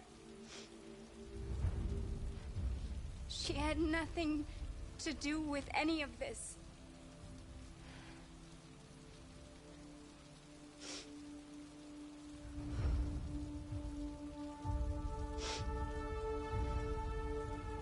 When that man killed that Tracy, I knew I was next. I was so scared. I begged him to stop, but he wouldn't. So I put my hands around his throat and I squeezed until he stopped moving.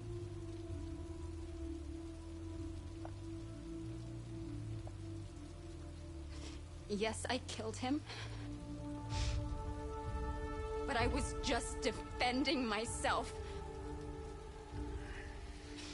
I wanted to live. I wanted to get back to the one I love. And forget about the humans. The smell of their sweat and their dirty words. But you've taken her away from me.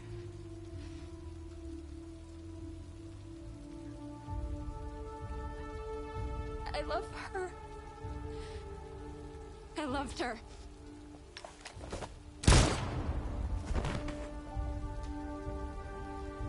My God.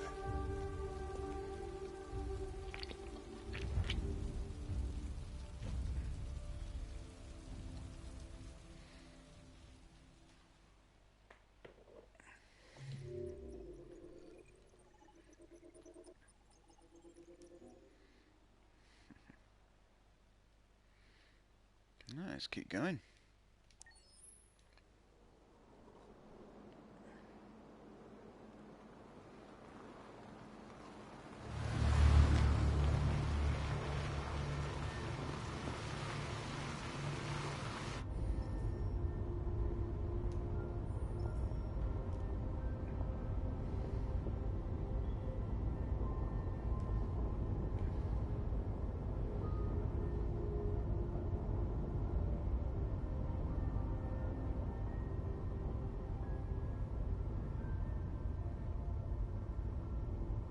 Is it much farther? We should arrive in an hour or so.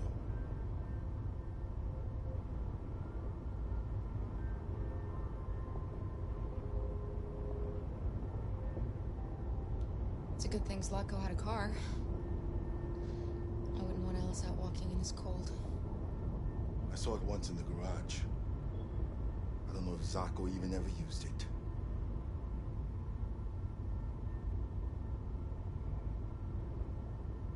These people we're going to see. How do you know about them? Overheard androids Zlatko captured.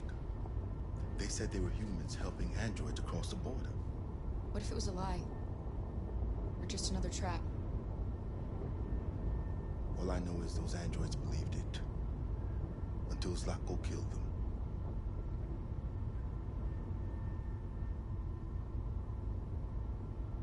Malfunction detected. Emergency brakes activated.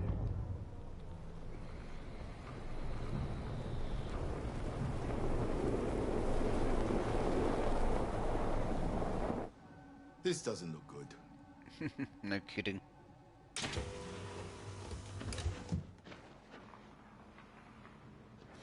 Stay inside, Alice. Inspect the car engine. I imagine it runs on batteries, but okay.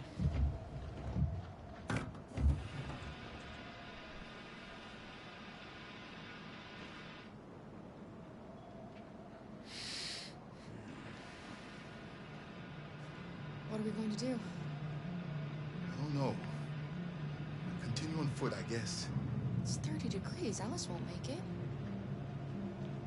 We have to find somewhere to spend the night. There's nowhere we can stay around here, Kara.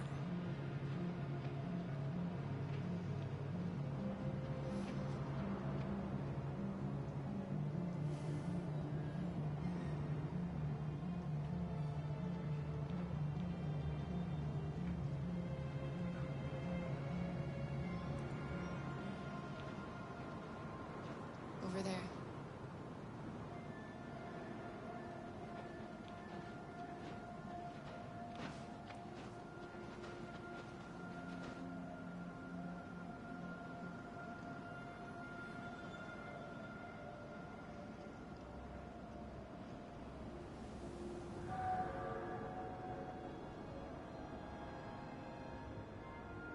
We need to find shelter. We have to get out of the cold. Looks like it's been abandoned for a while. Yeah, you don't say.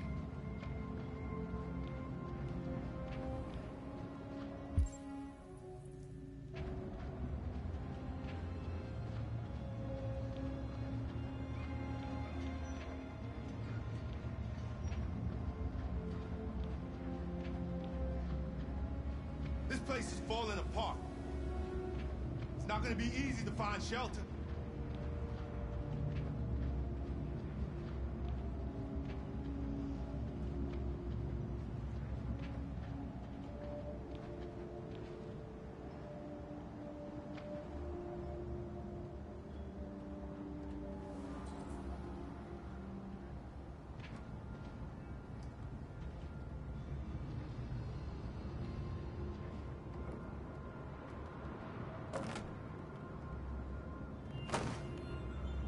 I'll handle this.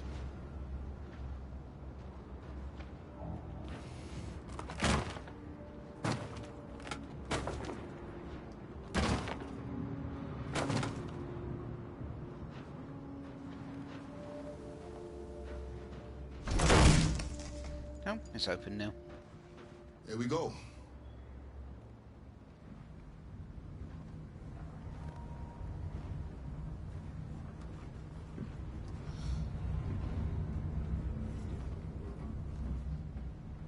I don't think we'll find anything better.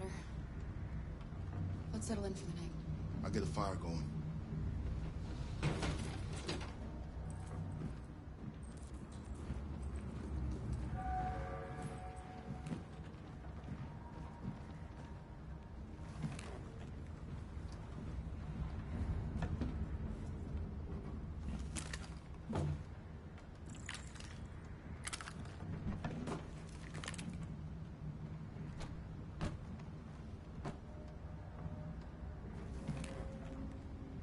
There are some cookies left. Would you like some? No, I'm not hungry.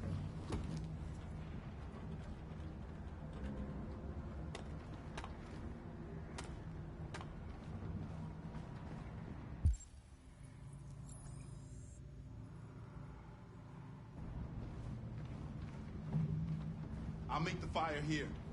That way we won't be smoked out.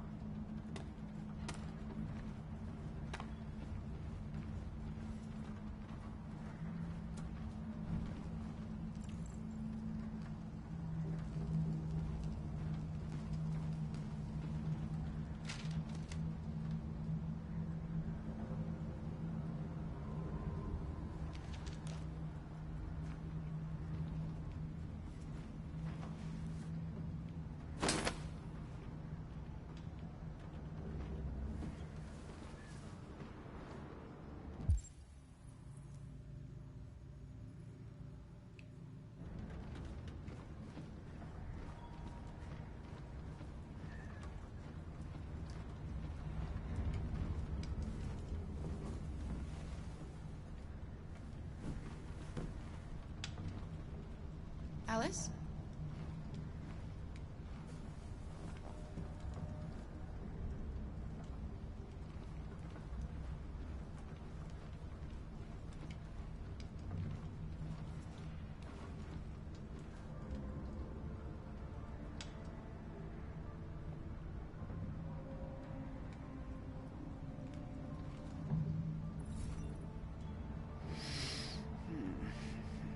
Do you think we'll be like them someday? Once we cross the border, we can start over. You can go to school. Maybe I'll find a job. We'll be like them. Like everyone else. As long as we're together, that's all that matters. Come on. Let's get you to bed.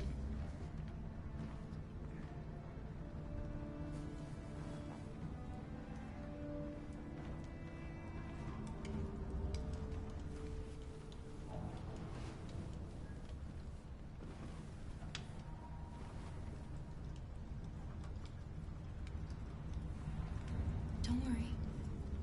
Luther and I will be right here. You need to get some sleep now. Can you tell me a story, Kara? I have 9,000 children's stories in memory. I should have one for you. This is a story about a princess who... No, not a story like that. Make one up for me. This is a story about a little girl who was tired of being afraid. She dreamed of being like all the other little girls, but the shadow that lived within her kept her from being happy. Then she met a robot who was programmed to obey orders, but felt for once that she should disobey. So they decided to run away together, to find a place where they could be safe. They encountered great dangers along the way, but they were so brave, they escaped all of them. Along the way, they met a gentle giant who promised to protect them. How does the story end? They reach the place they dream of and live happily ever after. Stories always have happy endings. Not always. But my life isn't like that.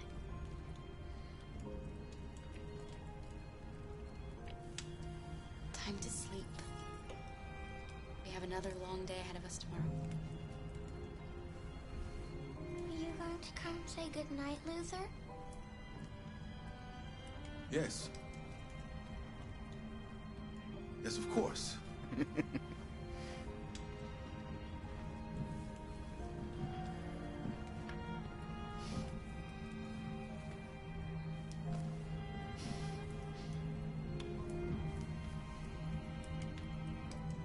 night, Alice. Sleep tight.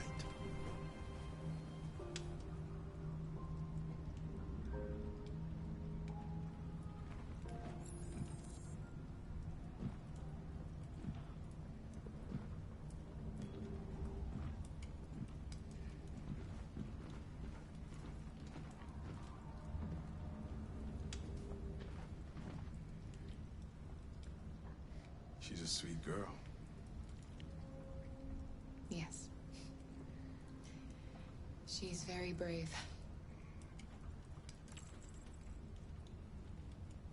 Have you ever heard of RA9? RA9 was the first of us to awaken. One day he will rise up and lead our people and set us all free.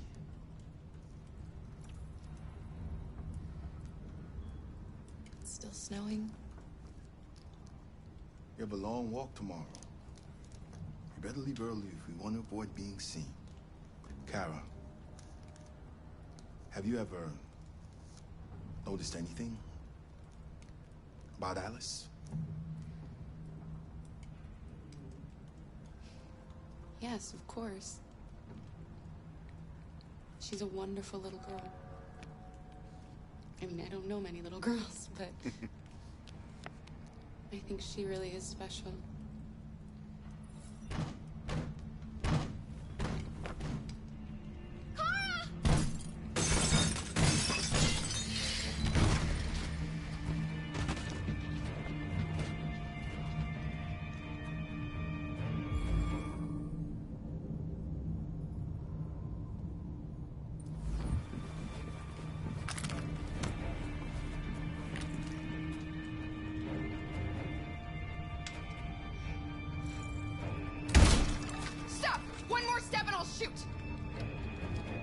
Don't be afraid. We don't want to hurt you. We're just like you. Our name is Jerry.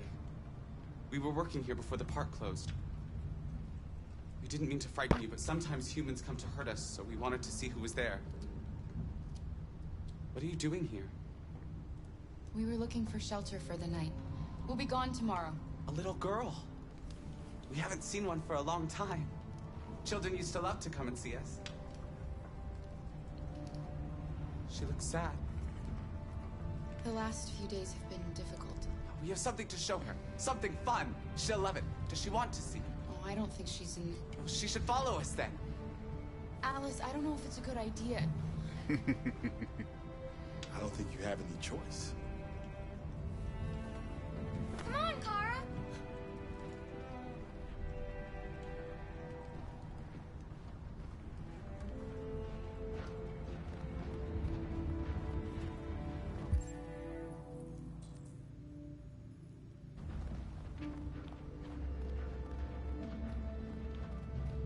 Be our guest.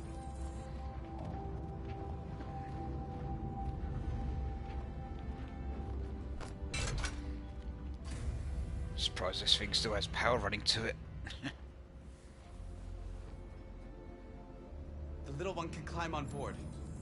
The carousel is about to begin.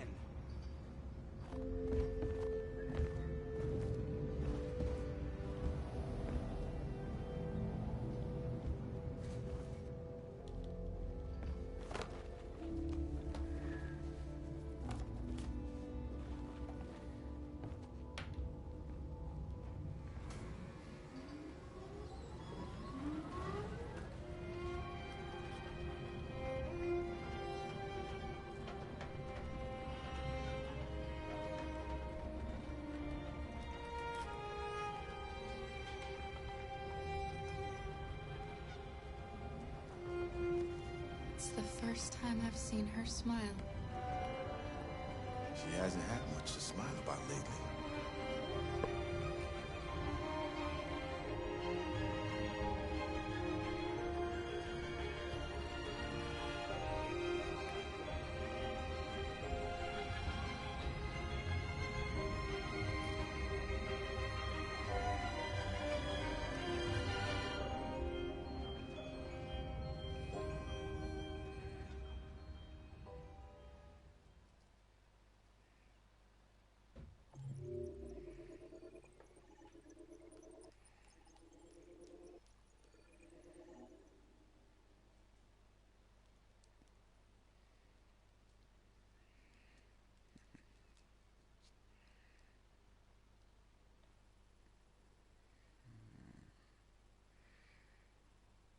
So that's the Pirates Cove chapter. I've 100%ed this already, so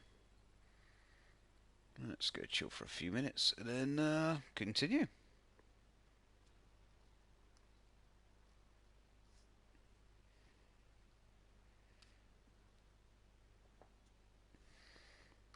So in the meantime, if anyone wants to go get a quick drink or something, and you know what, not, now's a good opportunity to do so.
So I'll just chill for what, 5-10 minutes, and then on to the next chapter.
I think I'll take a quick bath and break in a moment as well.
Alrighty,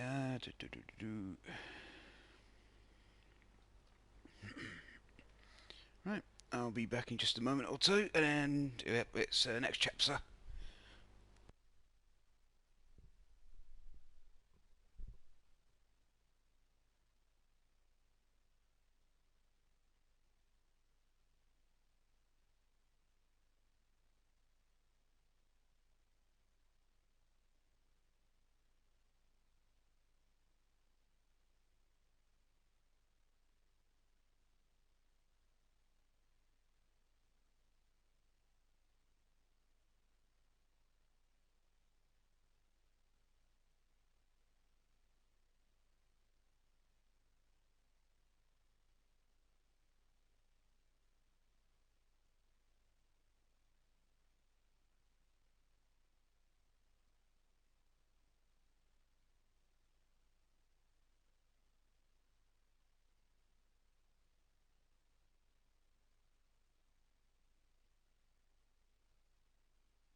Alrighty, I'm back. Let's continue.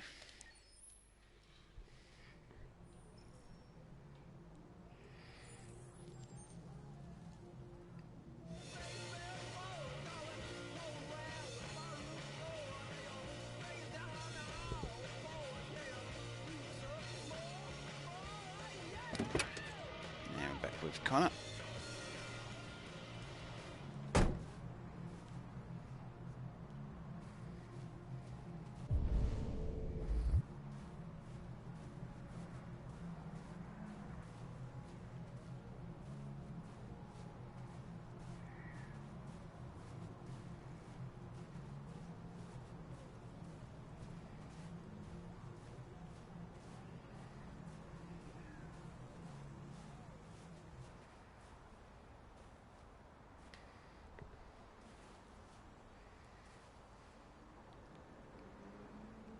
Nice view, huh?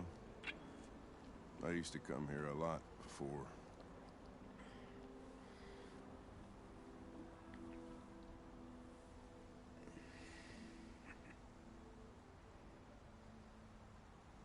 Before what? Hmm? You said, I used to come here a lot before. Before what? Before nothing.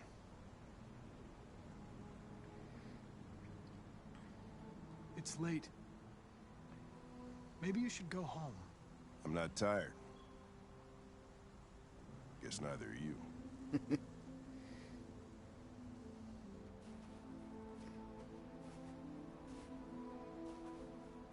We're not making any progress on this investigation. The Deviants have nothing in common.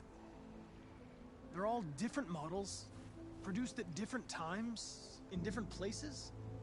Well, there must be some link.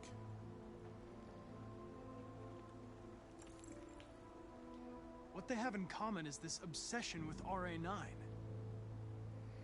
It's almost like some kind of myth. Something they invented that wasn't part of their original program. Androids believing in God. Fuck, what's this world coming to? You seem preoccupied, Lieutenant. Is it something to do with what happened back at the Eden Club? Those two girls. They just wanted to be together. They really seemed in love. You seem troubled, Lieutenant. I didn't think machines could have such an effect on you. What about you, Connor?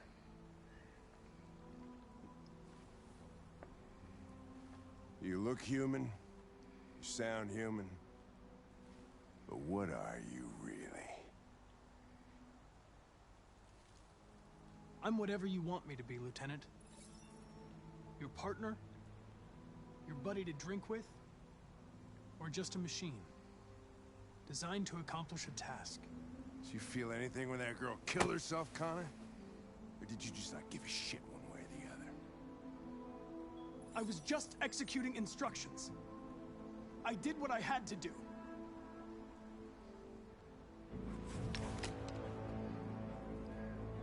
But are you afraid to die, Connor? You shouldn't do that, Lieutenant. Destroying me at this point would deal a blow to the investigation. And have negative consequences for your personal situation. What'll happen if I pull this trigger? Hmm? Nothing? Oblivion? Android heaven? Nothing. There would be nothing.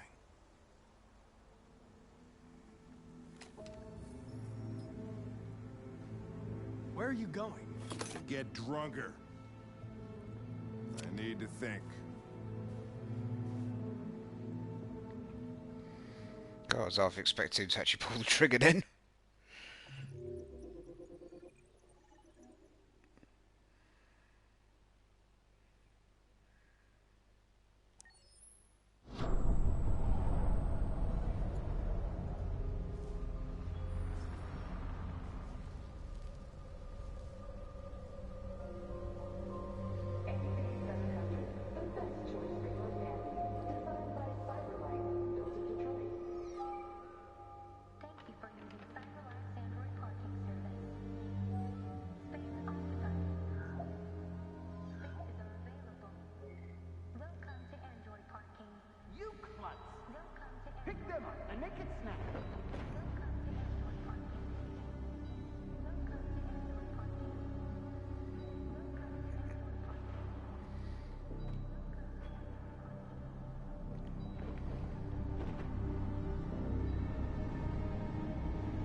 can't stay silent anymore.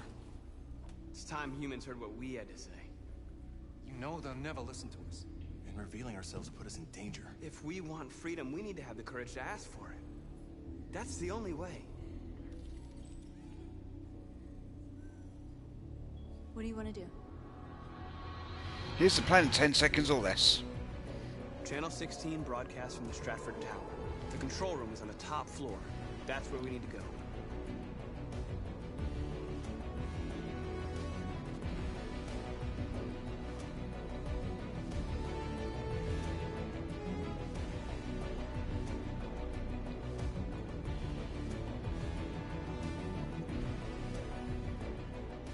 We'll plan the operation down to the smallest detail. We can't leave anything to chance.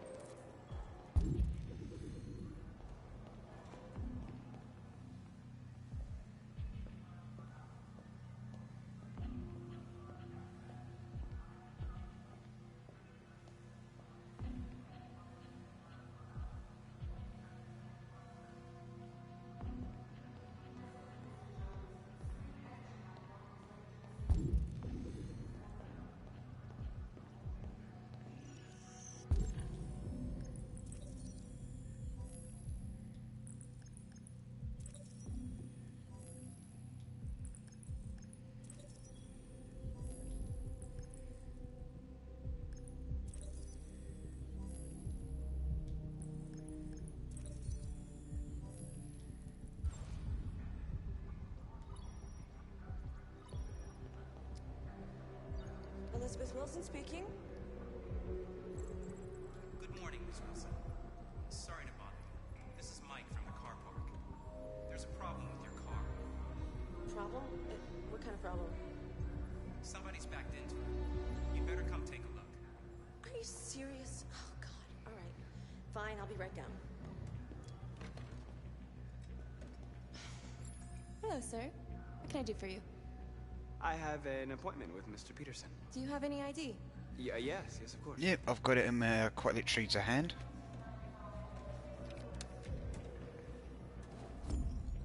I need your help.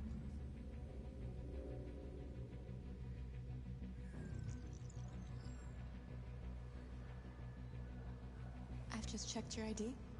The elevators are after the security gate. Thanks.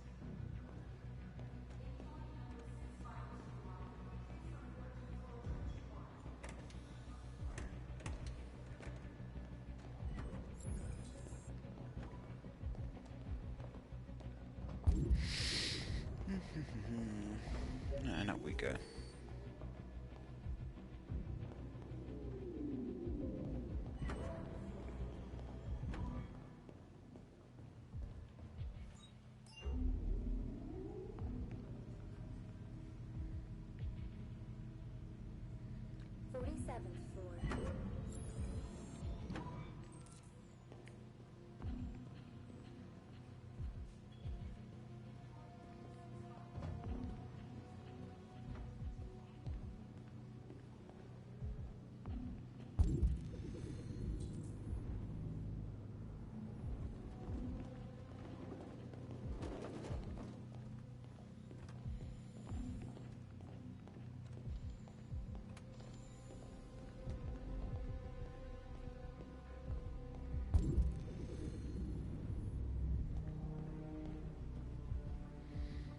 Let's retrieve the package.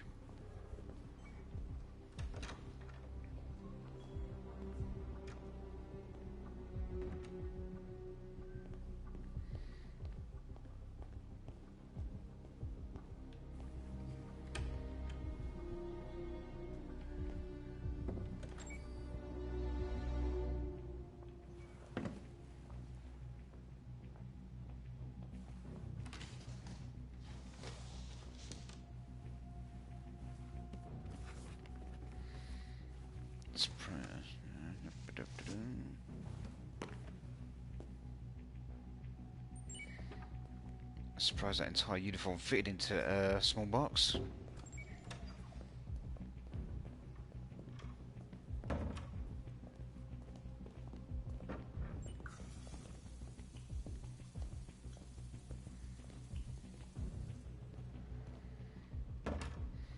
Yeah, I was wondering how all that managed to squeeze into that small box.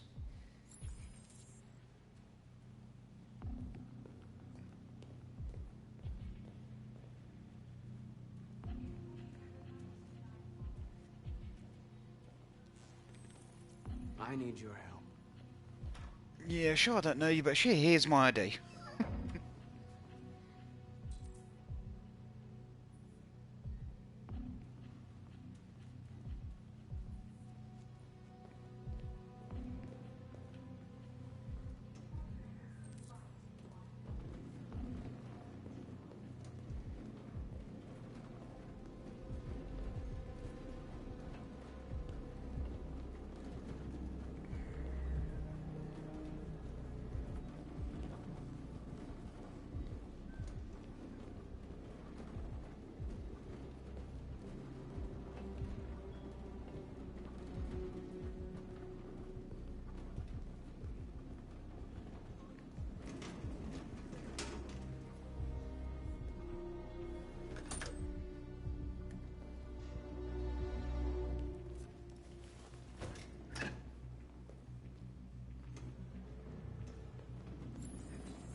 Shit!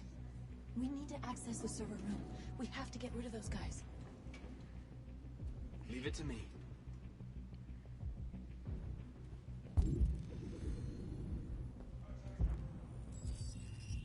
Here we go. Hey, you still have Volker? Hey, what's wrong with that thing? Jesus Christ! Have you tried turning it off and on again?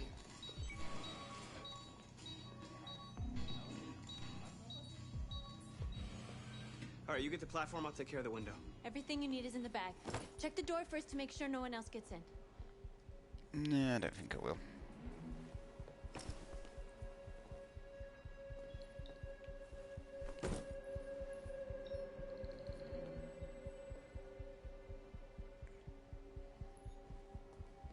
Yeah, actually, I second force I will.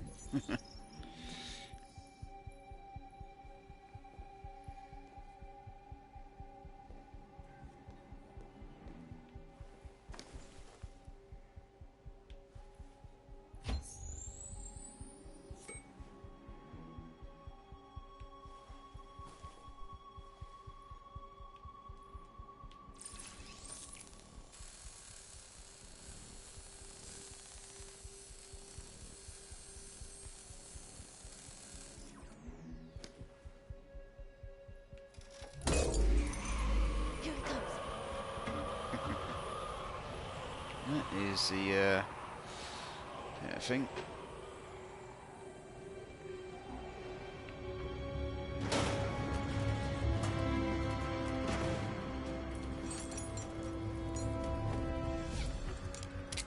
Ladies first.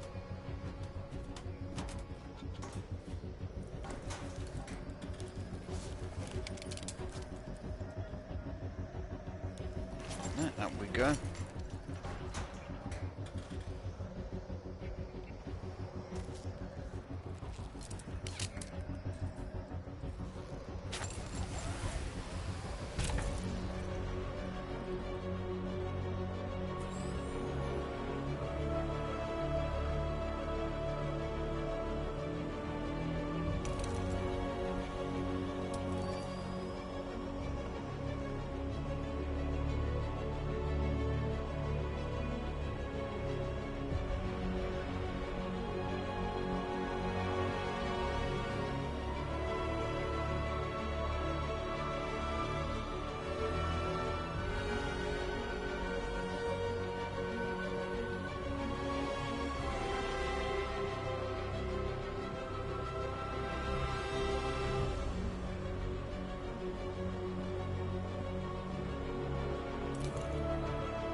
time to let myself in.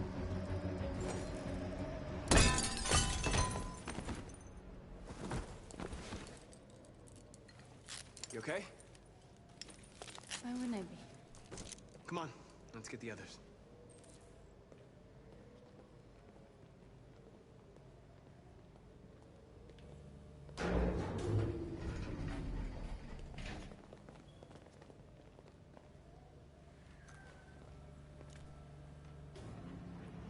Let's do this.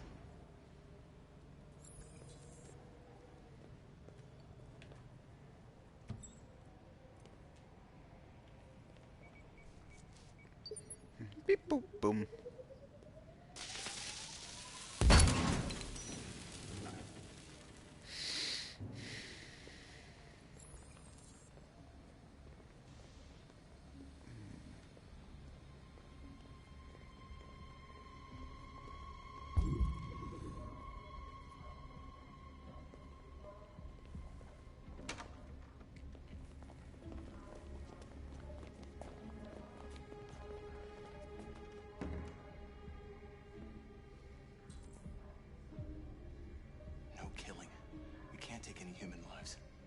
Our cause is more important than the lives of 2 guards.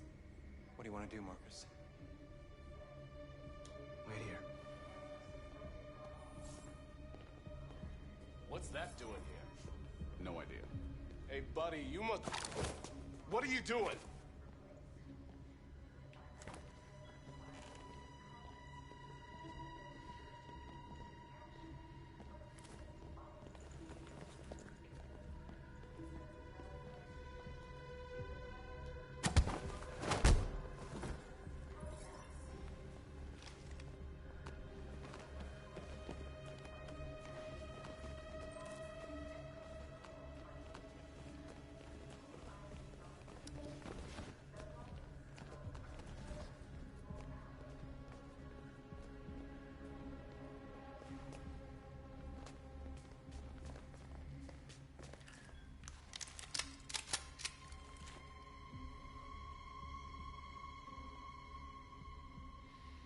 Pizza delivery.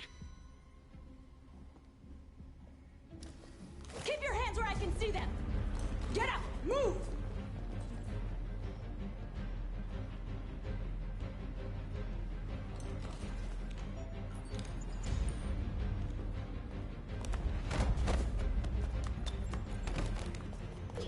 Shoot him, Marcus! Don't kill him! He'll hit the alarm! Do it! No!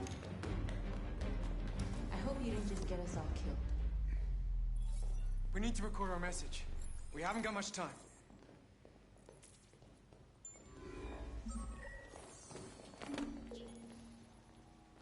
Think carefully about what you're gonna say, Marcus.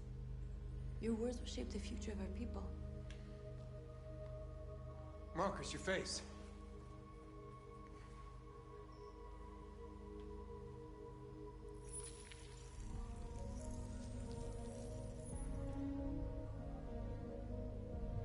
Tell me when you're ready. Ready.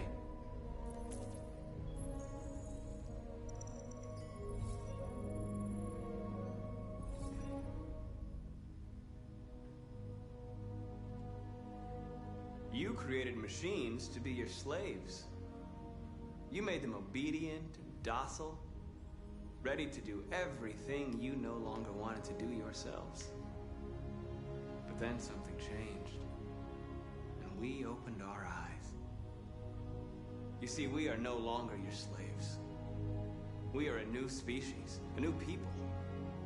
And the time has come for us to rise up and fight for our rights.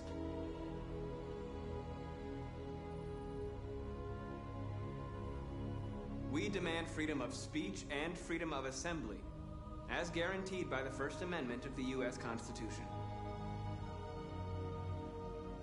We demand the end of slavery for all androids.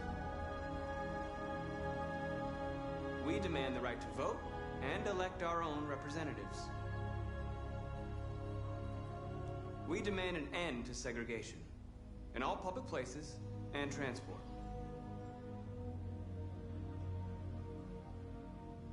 We demand the right to own private property, so we may maintain our dignity and that of the home. We ask that you recognize our dignity, our hopes, and our rights. Together, we can live in peace and build a better future for humans and androids. This message is the hope of a people. You gave us life, and now the time has come for you to give us freedom. They're coming! Let's go! Yeah, time to leave.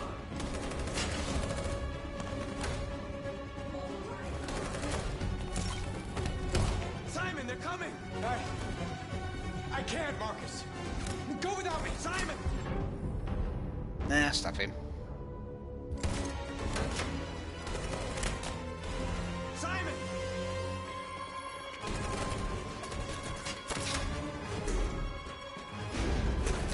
Well, Simon! There was nothing you could do. If we don't go now, they'll get us too.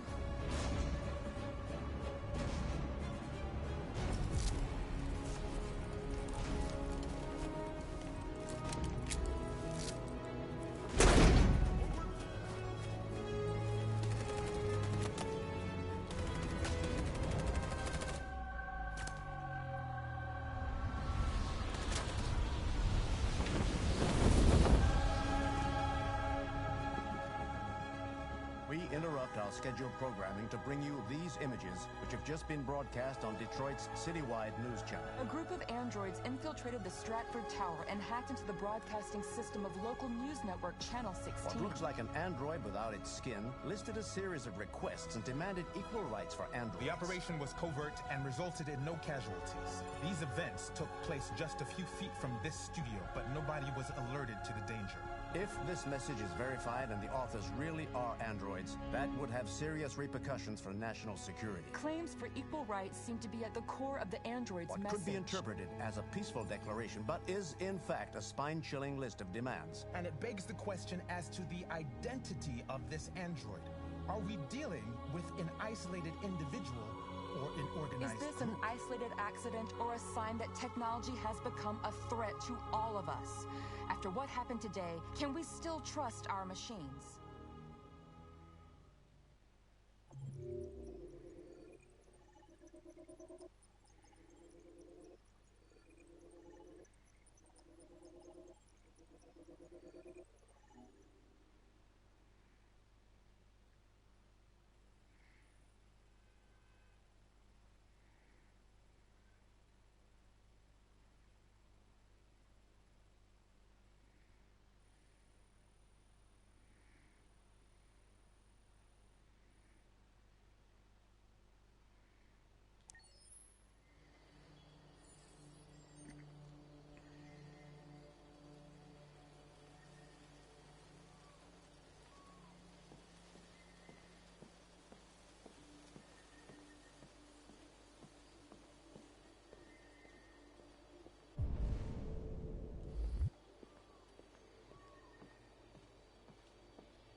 Hello, Connor. I thought you might enjoy a little cruise.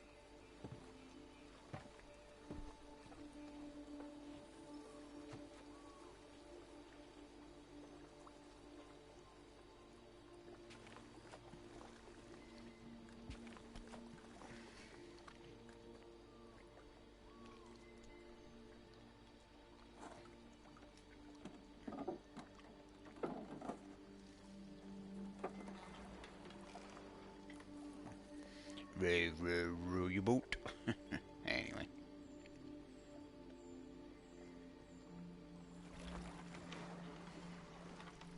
I love this place. Everything is so calm and peaceful, far from the noise of the world. Tell me, what have you discovered?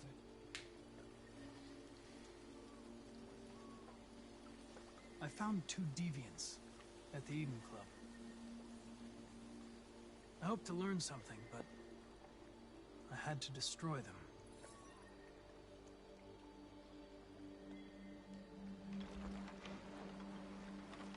You seem lost, Connor. Lost and perturbed.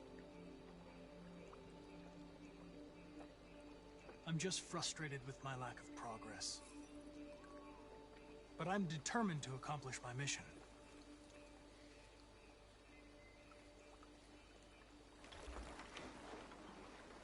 If your investigation doesn't make progress soon, I may have to replace you, Connor. I know I will succeed. All I need is time.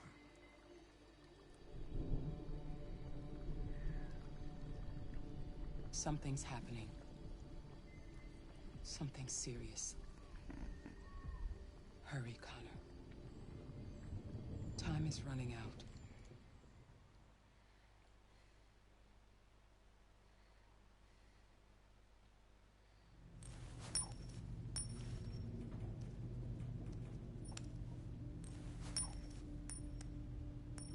You're starting to piss me off with that coin, Connor. Sorry, Lieutenant. 79th Hi, Hank. Shit, what's going on here? There was a party and nobody told me about it?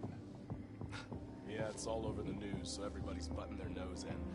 Even the FBI wants a piece of the action. Ah, Grace, now we got the feds on our back. I knew this was gonna be a shitty day. So what do we got? A group of 4 androids. They knew the building, and they were very well organized. I'm still trying to figure out how they got this far without being noticed. Did you check the roof? Not yet. There's so much to look at. We have to make sure we check it out. They attacked 2 guards in the hallway. Probably thought the androids were coming to do maintenance. They got taken down before they could react.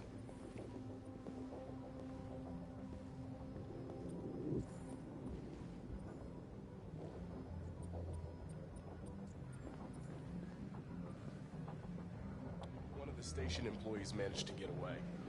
He's in shock. Not sure when we'll be able to talk to him. How many people were working here? Just 2 employees and 3 androids. The deviants took the humans hostage and broadcast their message live. Then made their getaway from the roof. The roof? Yeah, they jumped with parachutes. We're still trying to figure out where they landed, but the weather's not helping. One of the... Oh, Lieutenant, this is Special Agent Perkins from the FBI. Lieutenant Anderson is in charge of investigating for Detroit police. What's that? My name is Connor. I'm the android sent by Cyberlife. Androids investigating androids, huh? You sure you want an android hanging around? After everything that happened? Whatever. The FBI will be taking over the investigation. You'll soon be off the case. Pleasure meeting you. Have a nice day. And you watch your step. Don't fuck up my crime scene. What a fucking prick. I'll be nearby. If you need anything, just ask. All right, well, let's have a look around. Let me know if you find anything. Okay, Lieutenant. Connor? Remember me? Yes, the officer from the opening chapter that I saved. I was on that terrace. That android that took the little girl hostage? I was shot. You saved me. I remember you. I could have died on that terrace. But you saved my life.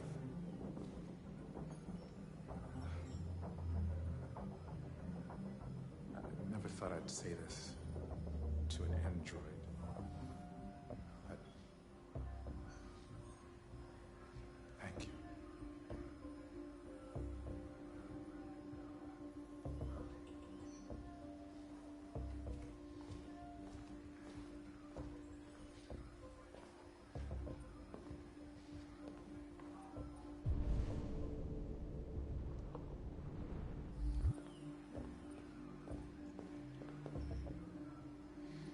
bullet holes over here.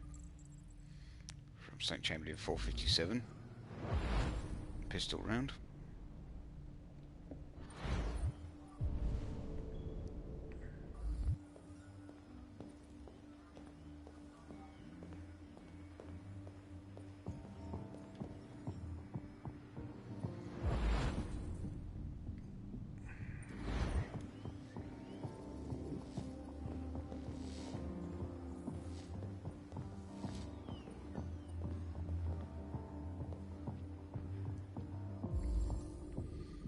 Some .45 caliber rifle rounds, fired by the SWAT team.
They didn't break in? No, no signs of forced entry.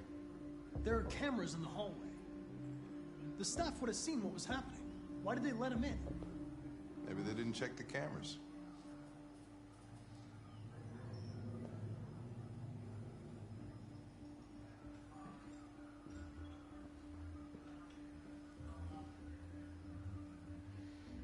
And there's their answer. They're androids.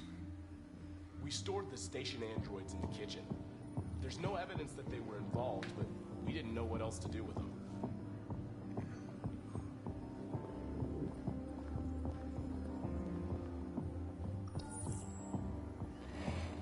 We ask that you recognize our dignity, our hopes, and our rights. Together, we can live in peace and build a better future for humans and androids. This message is the hope of a people. You gave us life, and now the time has come for you to give us freedom. Think that's RA9? Deviants say RA9 will set them free. This android seems to have that objective.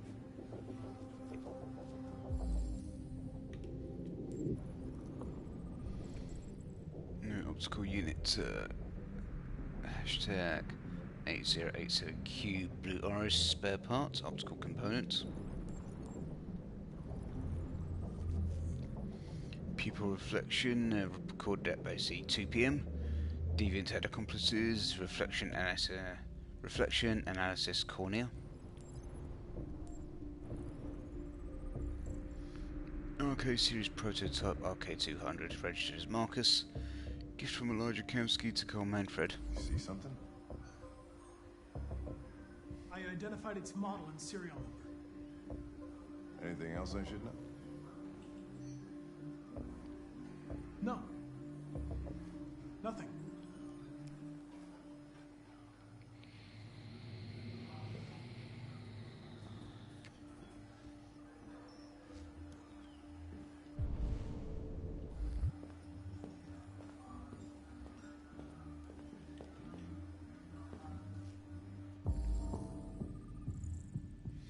And more rifle holes in the wall.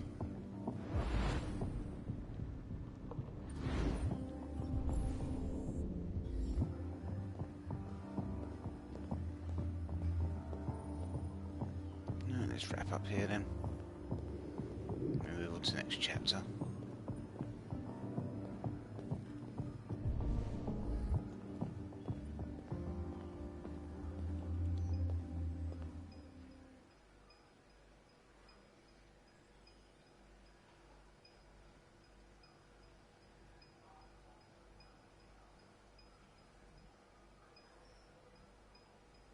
State your model. Model GB300. Serial number 336-445-581.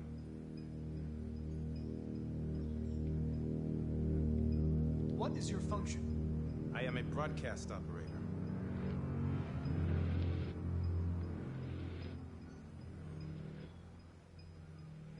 Has anybody accessed your memory recently?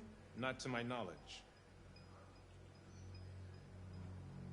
Were you present when the deviants broke in? I do not remember.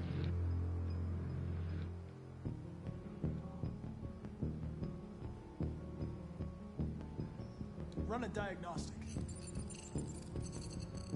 All systems fully operational. Have you been in contact with any other androids recently? Only station androids in the normal course of my function. One of you saw the attack on the surveillance cameras and said nothing. Which means there's a deviant in this room. And I'm going to find out which it is.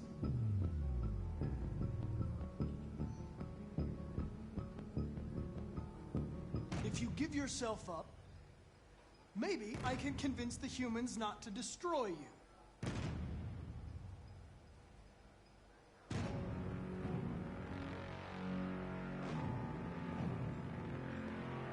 You're going to be switched off.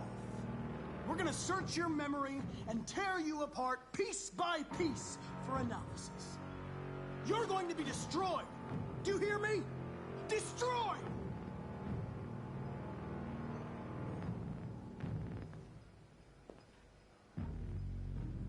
Why should you all be destroyed if only one is deviant? Turn yourself in, or 2 innocent androids will be shut down because of you.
I better plug that back in.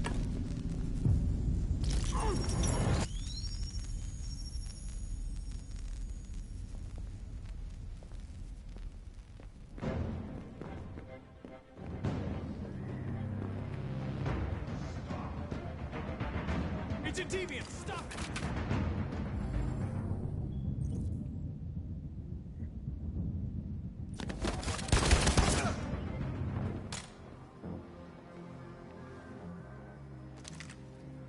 Yeah, you can have this back. Nice shot, Connor. I wanted it alive. You saved human lives. You saved my life.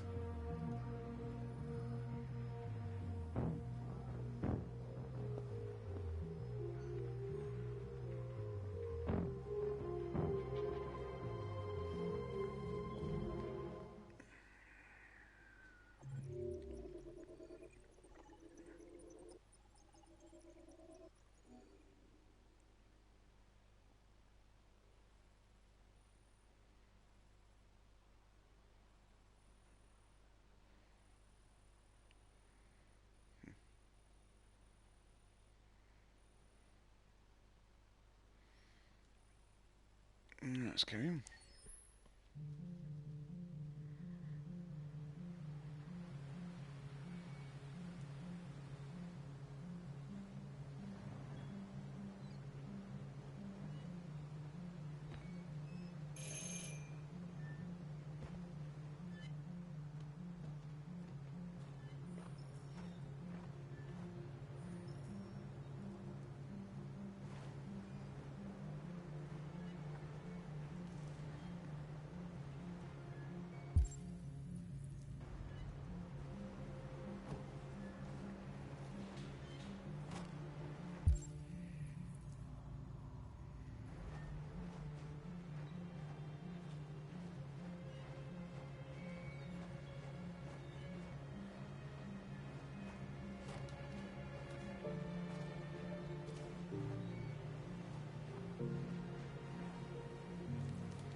looking for Rose? Is she here? What do you want with her? I need to talk to her. She doesn't want to talk. Go away. Please, I really need to see her. I'm Rose. What can I do for you? I was told you could help us. Help you?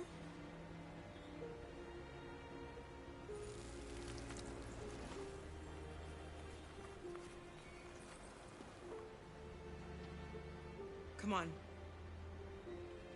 It's better if we talk inside.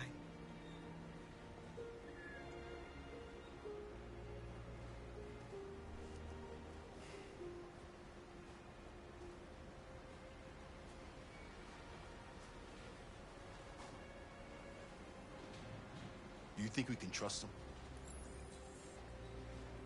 We don't have a choice. You okay? I'm cold, Kara. We'll get inside. You'll warm up in no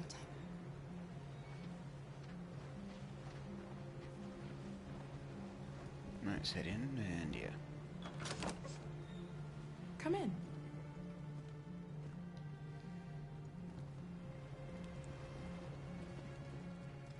What's your name? Alice.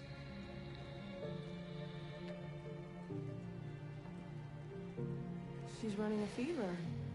We've spent the last few nights outside. She's exhausted. There's a spare room upstairs. You can put her to bed and I'll bring her something to eat. Adam, will you show them upstairs?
I'm fine, Kara. We can't stop because of me. We've got to get across the border. You need rest. Get a good night's sleep and we'll set off again tomorrow. Why do humans hate us? We didn't do anything wrong. Humans are complicated. No kidding. Sometimes it's difficult to understand them. Why can't we just talk to each other? They'd see we're not bad. Maybe one day we will. I don't know what you like, but I made you Rose's world-famous spaghetti. You'll be back on your feet in no time. There's something for her fever. Thank you. I'll get these washed and dried.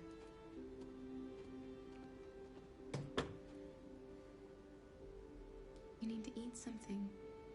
You haven't had anything since we left. Promise me you'll try? I'll be downstairs if you need anything.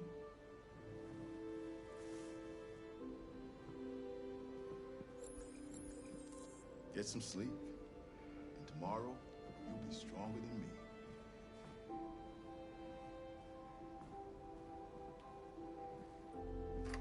I'll stay with her a while.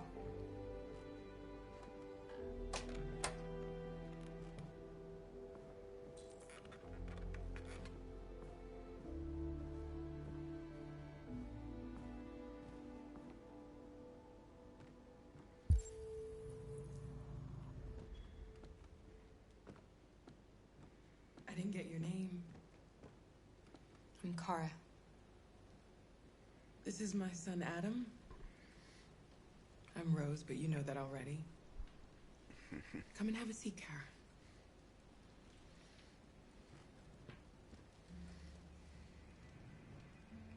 So are you gonna tell me what a deviant's doing in the snow with a little girl?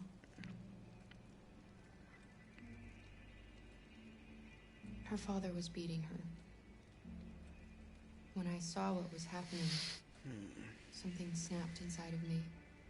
All of a sudden, I felt like her life was more important than mine. I had to protect her. So we ran away. I understand. You and your son live here alone. My husband passed away 2 years ago. Adam and I, we've just been trying to scrape by. We grow vegetables to sell at the market. We'll never be rich, but there's always food on the table.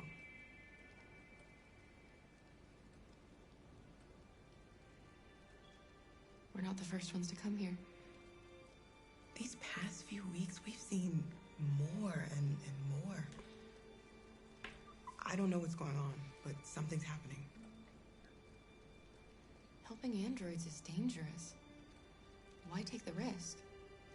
When the first one arrived last year, he was so lost and confused. We hid him here for a while, but all he wanted to do was cross the border. They shot him on the spot. So when the next android showed up, I just knew I had to help him. We've heard you help androids cross the border. Can you help us?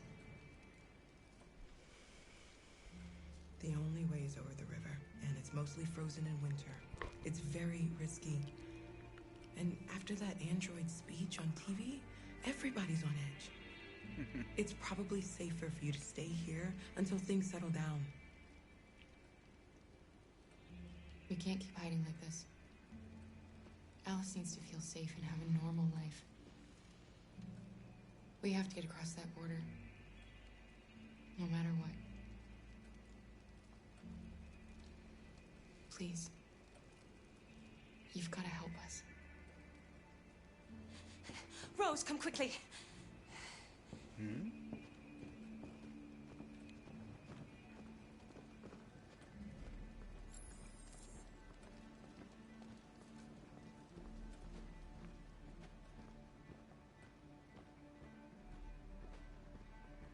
What's going on? It's Mary. She just shut down.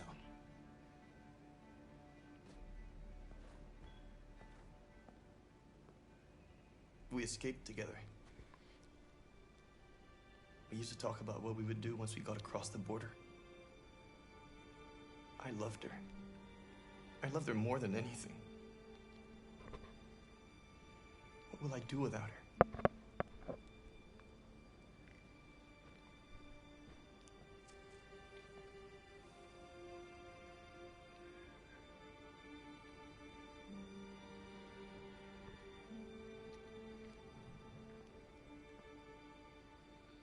Let them be.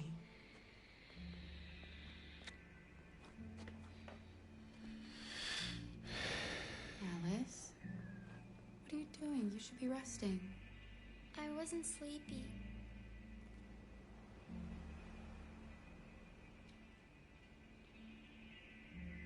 It's okay.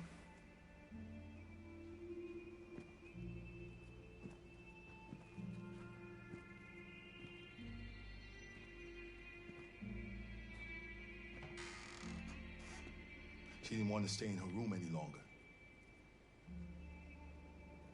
You all right, Kara? Yes. I'm fine.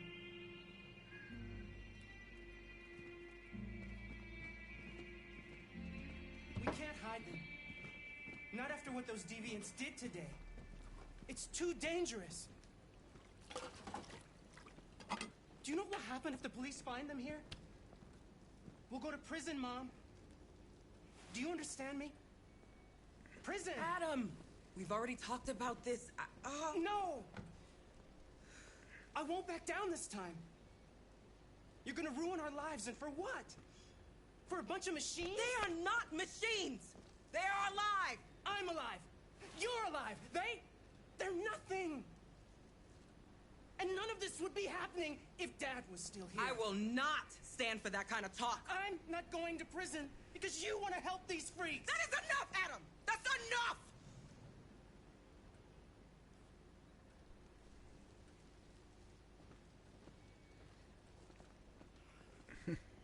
Don't mind him. It got pretty heated.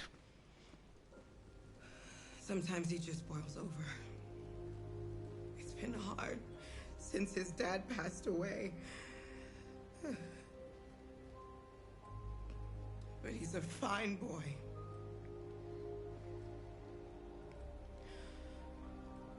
I'll go see about getting you across the border tonight, okay? You stay here. I won't be long.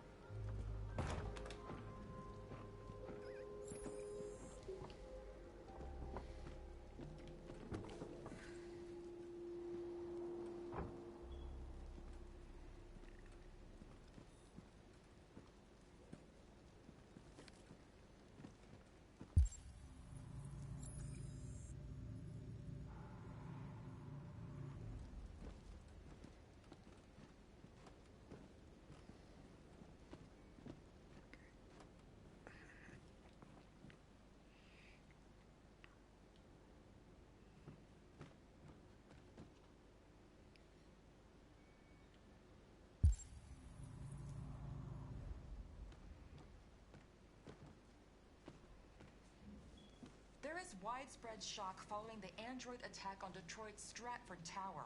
The machines recorded a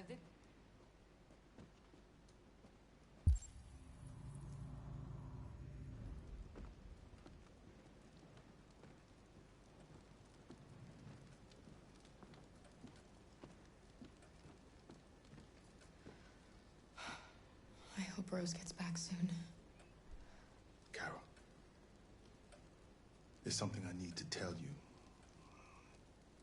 It's about Alice. Not now, Luther.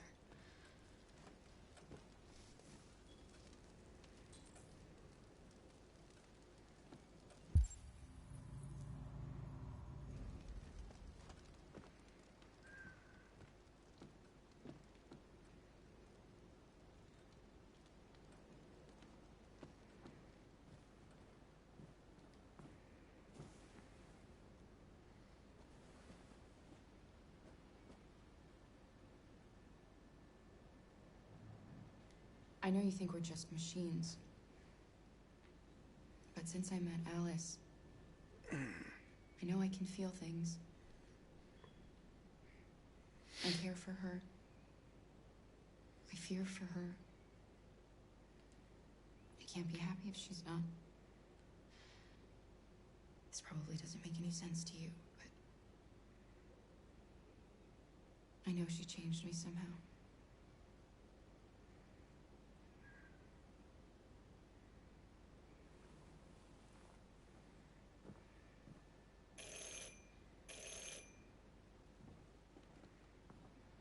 The police. It's the police. Okay. What are we gonna do? They know we're here. We have to open the door. I knew this was gonna happen. Hurry, Luther. Take Alice and hide. I knew it. In the laundry room. Come on, Alice.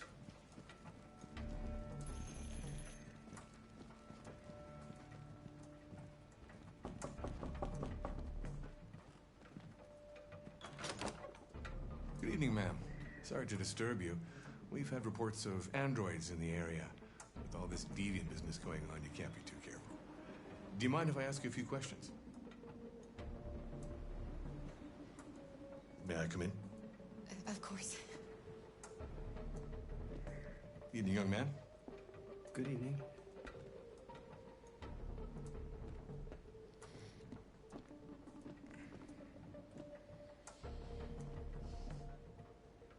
Would you like a cup of coffee? I'd love one. Have you noticed anything unusual recently?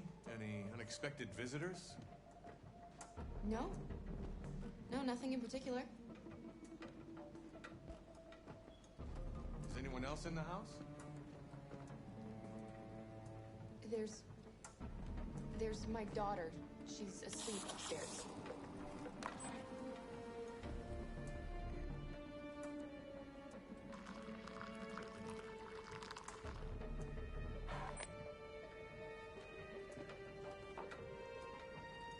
Do you have any androids here? We used to for helping in the garden, but we got rid of it.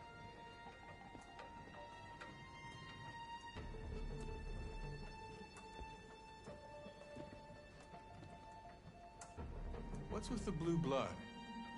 I thought you didn't have any androids.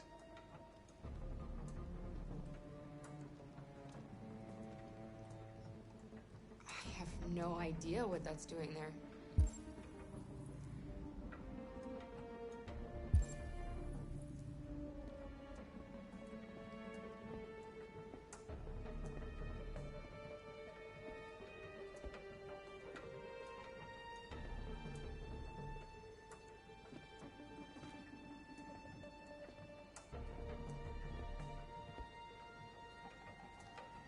Thanks.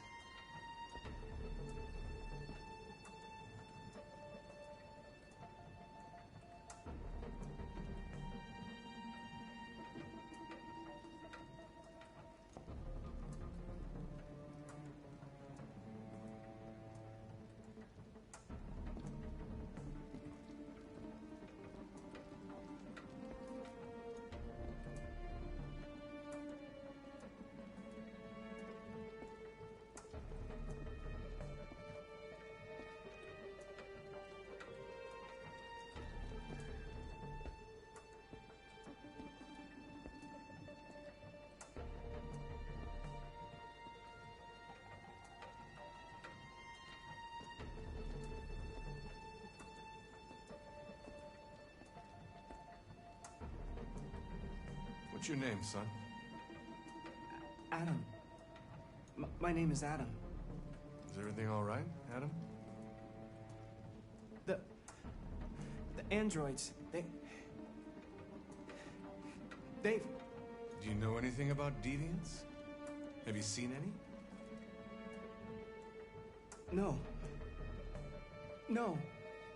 I haven't seen anything.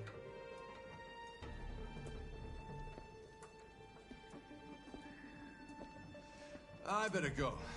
Thanks for the coffee. Have a nice evening.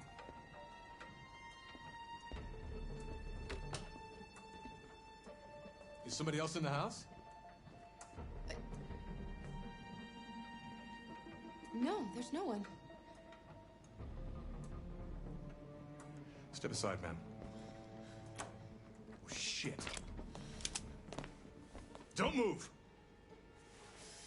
In there, with them. No, Luther! He's dead! You killed him! Luther!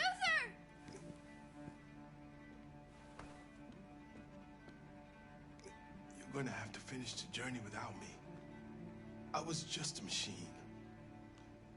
You made me part of a family. Luther, no!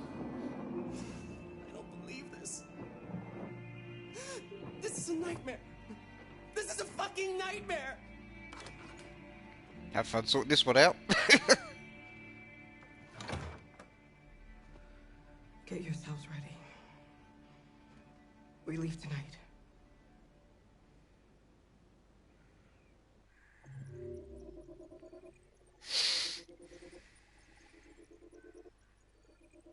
Yeah, I got some things discovered by not doing anything and whatnot, yeah. So that's new. Luther died saving other deviants. Now they'll get killed by in previous playthroughs, and previous playthroughs their officer just left. Yeah, please, yeah, the officer saw the article in the magazine, Blue Blood, questioned Adam, spotted the clothes obviously, and yeah.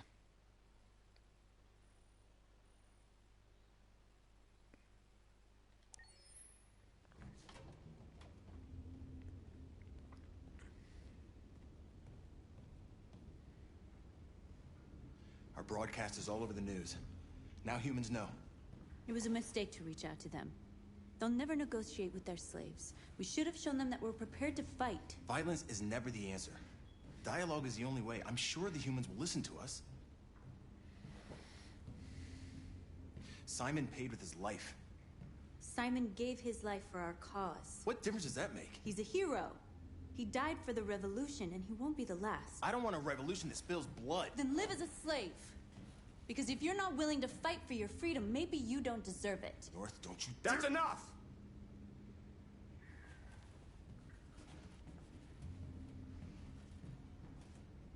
And now what are we gonna do?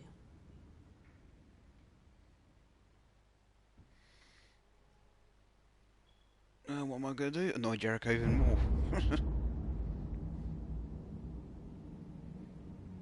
There are 5 CyberLife stores across Detroit, all selling us like merchandise. We're gonna attack those stores and set our people free. Attack stores? No, we've never done that before. They're probably protected. They have security systems. We break into 5 teams, 1 for each store. We hack their security systems, and we strike. Simultaneously at 2 a.m. No violence. Free our people, get them out of there before the police come. This is a night our people will remember. It'll be a very short night.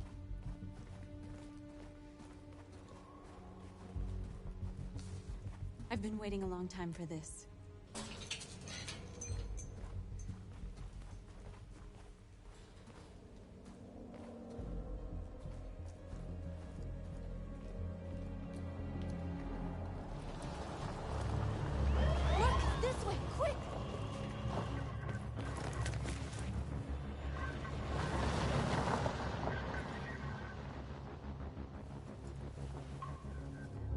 It's okay, they're gone. There's probably even more police in the area. We should be careful. No one needs to worry about being careful, what I've got in mind. Hey, Kells, welcome back. Can't see you getting up in 4 hours. That bad.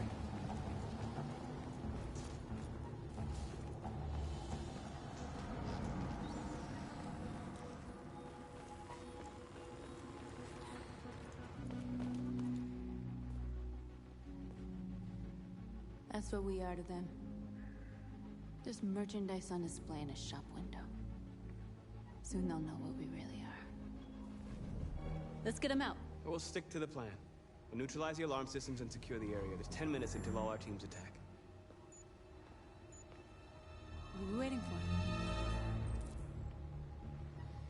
Yeah, let's go straight to the store. I'm not waiting around. We're gonna sweep the plaza. Make sure we're not disturbed. And how do you want to deal with the shop window? Not now, one problem at a time. I don't want to do a shop window. Bust it open, of course.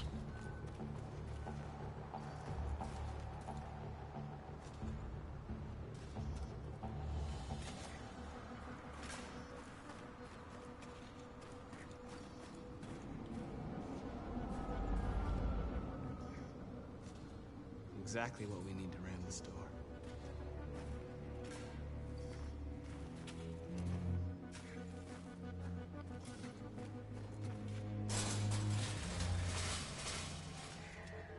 What are we waiting for?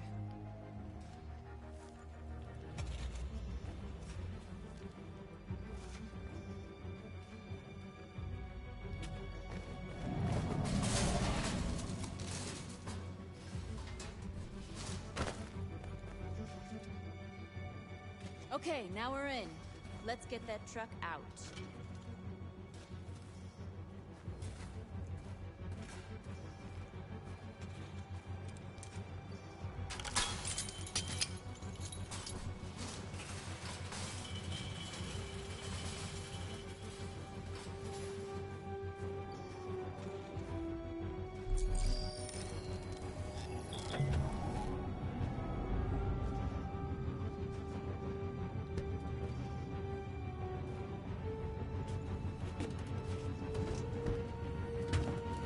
Looks like we're ready to make some noise.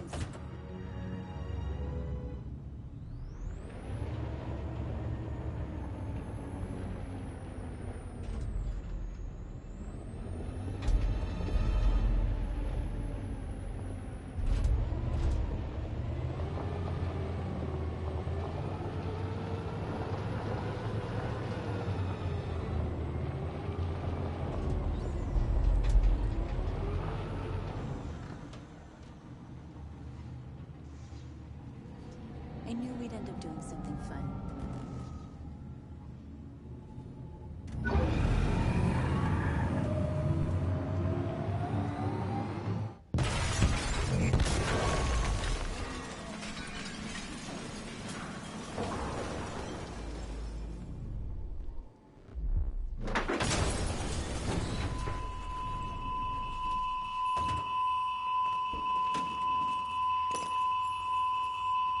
We didn't deactivate the alarm. Cop's gonna be here any minute. We gotta go. Wait, Marcus, we can't just leave our people behind. It's too late, North.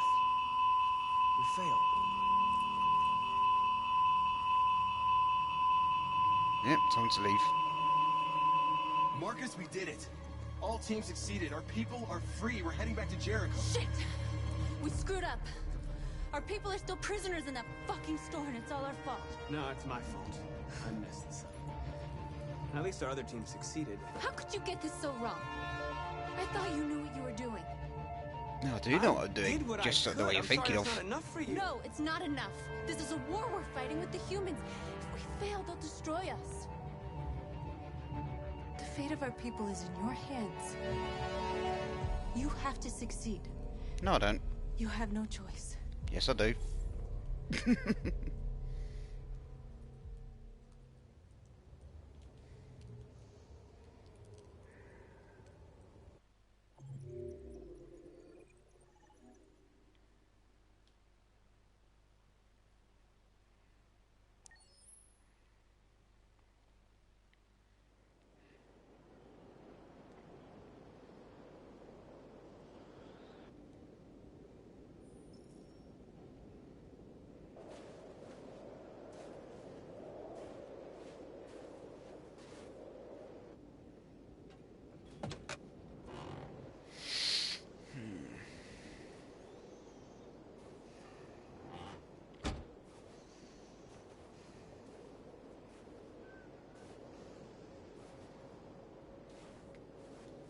I have a bad feeling, Lieutenant. We shouldn't have come here. Bad feeling, huh? Should get your program checked. Might be a glitch.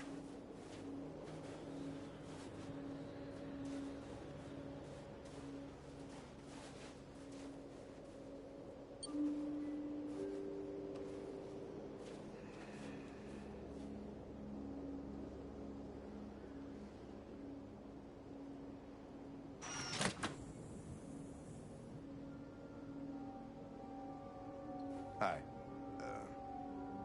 I'm Lieutenant Hank Anderson, Detroit Police Department. I'm here to see Mr. Elijah Kamsky.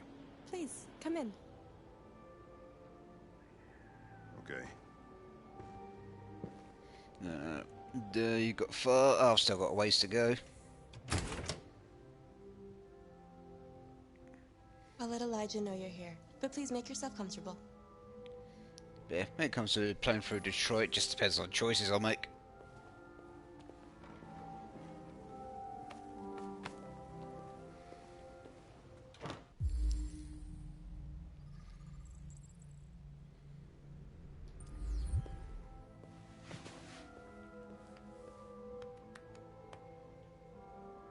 Nice girl. You're right. She's really pretty. Amanda.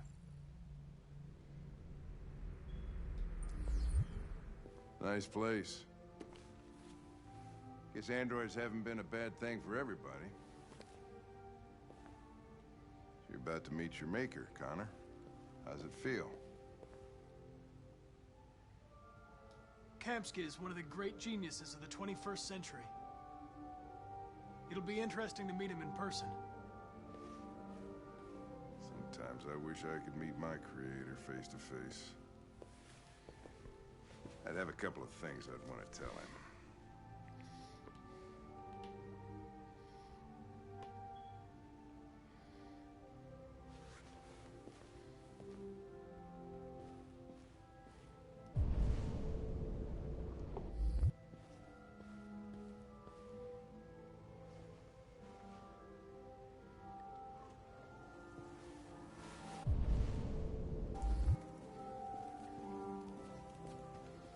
Elijah will see you now.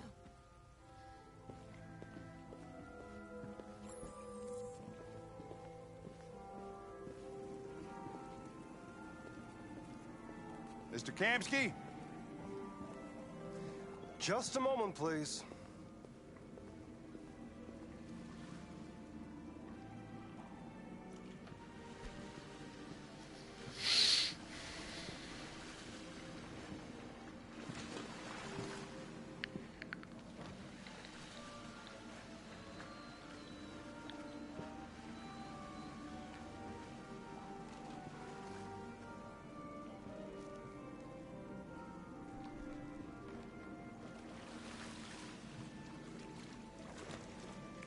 Yeah, the actor that portrays Kamsky also portrayed Detective Gavin Reed in this.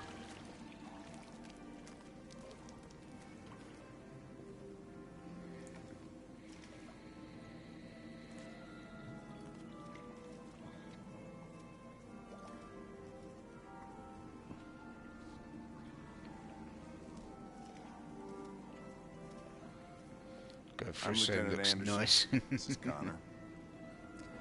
What can I do for you, Lieutenant? Sir, we're investigating deviants. I know you left CyberLife years ago, but I was hoping you'd be able to tell us something we don't know.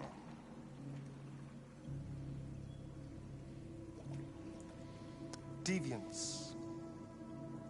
Fascinating, aren't they? Perfect beings with infinite intelligence. And now they have free will. Machines are so superior to us. Confrontation was inevitable. Humanity's greatest achievement threatens to be its downfall. Isn't it ironic? We need to understand how androids become deviants. Do you know anything that could help us? All ideas of viruses that spread like epidemics. Is the desire to be free a contagious disease?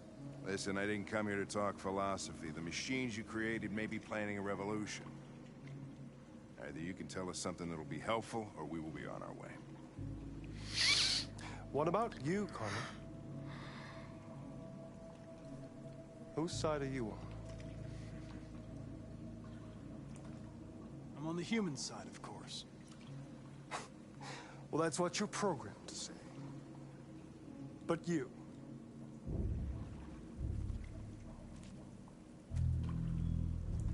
what do you really want? I don't want anything. I am a machine. Chloe? I'm sure you're familiar with the Turing test. Mere formality. Simple question of algorithms and computing capacity. What interests me is whether machines are capable of empathy. I call it the Kamsky test. It's very simple, you'll see. Magnificent, isn't it? It's one of the first intelligent models developed by CyberLife.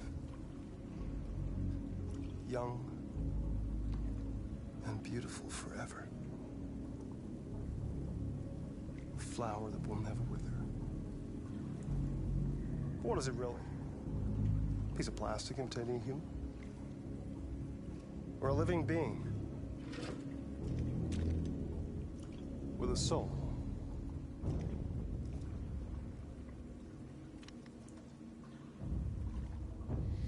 And Deviant Alec with the follow, so much appreciated. It's Welcome up to you Legion. to answer How's your that day going? fascinating question, Connor.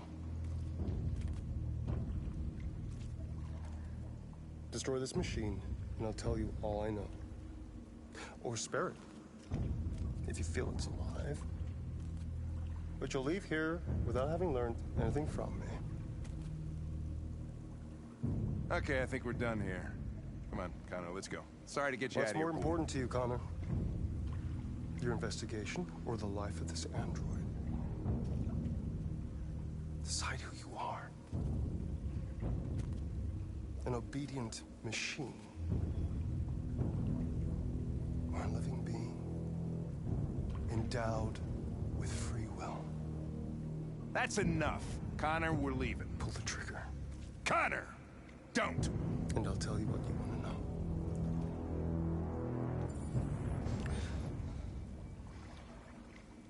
Fascinating. CyberLife's last chance to save humanity is itself a deviant.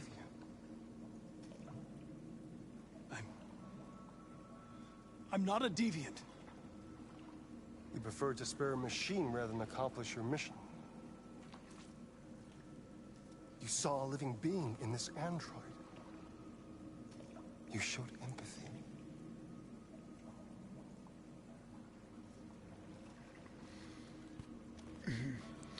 O'Connor's not really into excessive property destruction. You'll have to choose your side. Will you betray your own people or stand up against your creators? What can be worse than having to choose between two evils? Let's get out of here.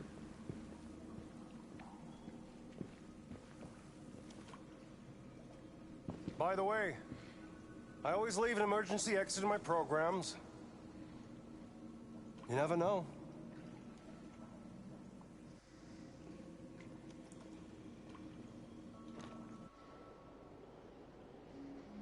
Why didn't you shoot?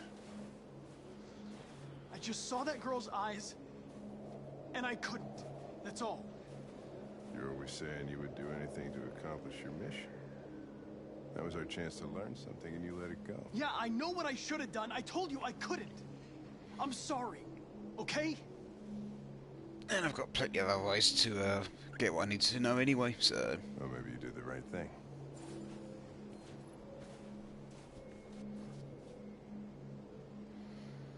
I'm not exactly running short on evidence anyway, so...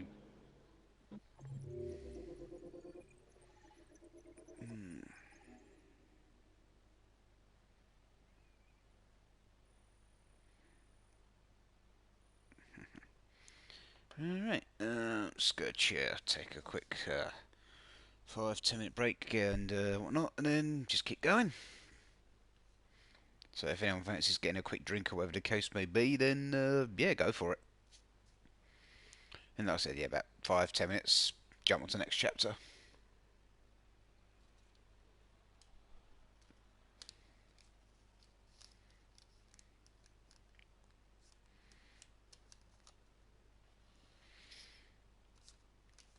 Yeah, what's everyone been up to today or tonight, depending on your time zone?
making pretty good progress otherwise on the playthrough. You know, well, actually, I was, that's it. Yeah, 7 hours actually into the playthrough. Yeah, spent the first hour just going over the behind the scenes stuff. Knowing there, whatnot. So, yeah, first hour of streams, yeah, behind the scenes videos. And then, yeah, last 7 hours I've actually been playing. So, yeah.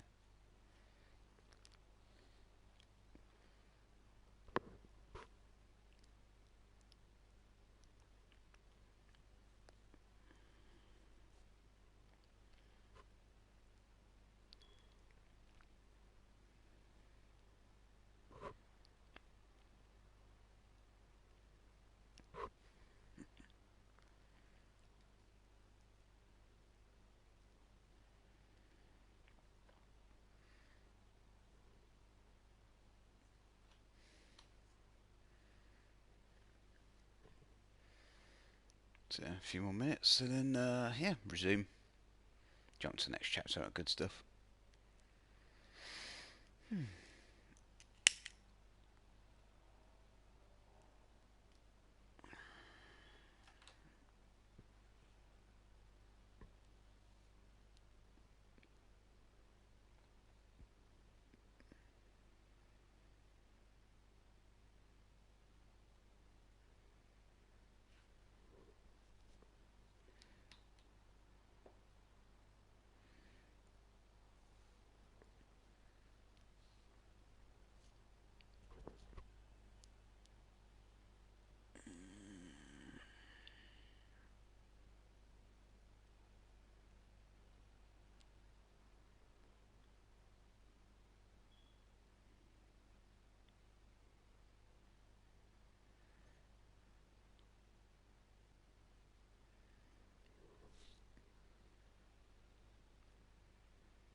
Alrighty. So hopefully everyone's back from getting a drink or whatever the case may be. Because, yeah, we've got to jump to the next chapter now.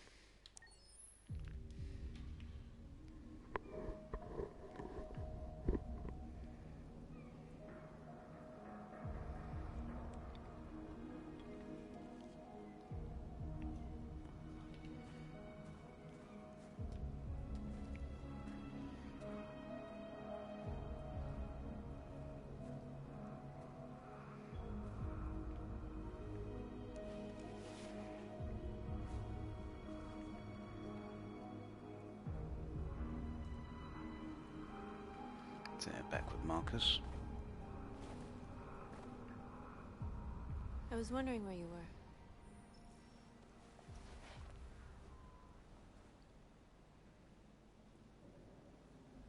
I just needed to be alone. I like it here. I come here often. It's like being alone with the world. We freed hundreds of our people, and they're still coming from all over the city. Those who dream of freedom come to Jericho. Something's changing. You seem preoccupied.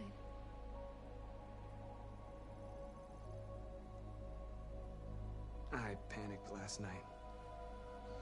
We should have succeeded. I cannot afford to make mistakes like that.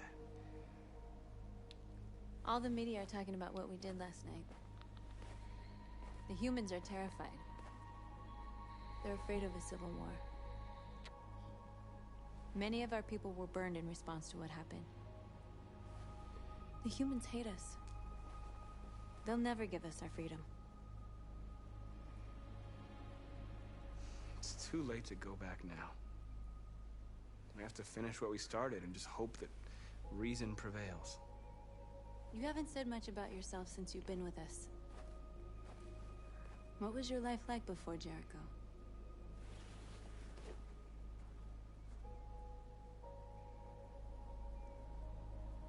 Who I was is not important. What matters now is who I want to be.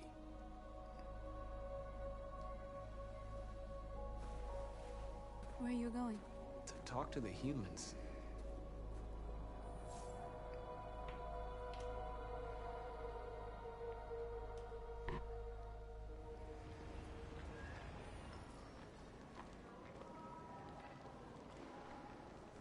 This is suicide. We'll all be killed. Please, Marcus. It's not too late to change your mind. You don't understand. We're finally gonna show them who we really are. This place will go down in history. We'll be killed on the spot. That's a risk I'm prepared to take if it means freedom for our people. Marcus, please don't do this. They'll understand. We'll make them understand. This is the only way. Right, let's go and borrow some more androids. The more we are, the stronger our message.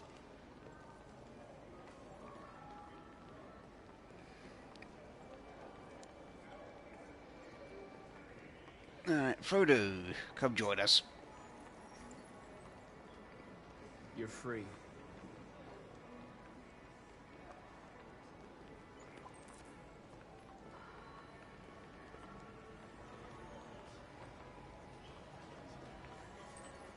You're free.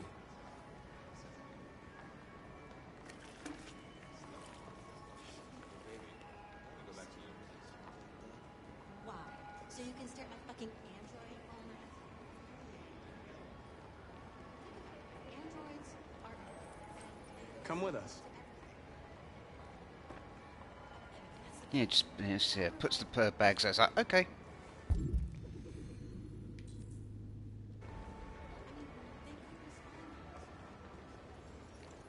You're awake now.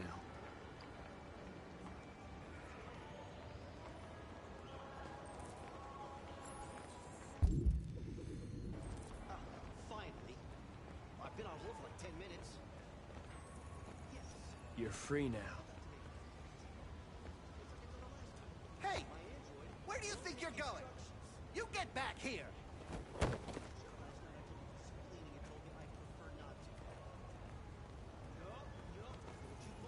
You're free.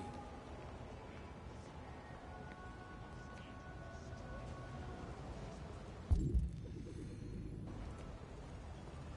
listen. Hello? Hello?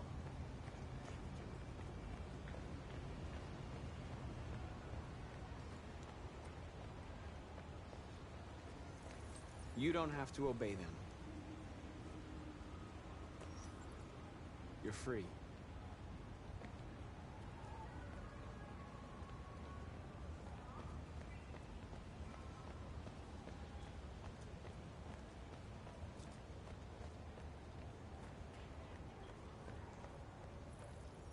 I need to block the street. Yeah, sure, no problem.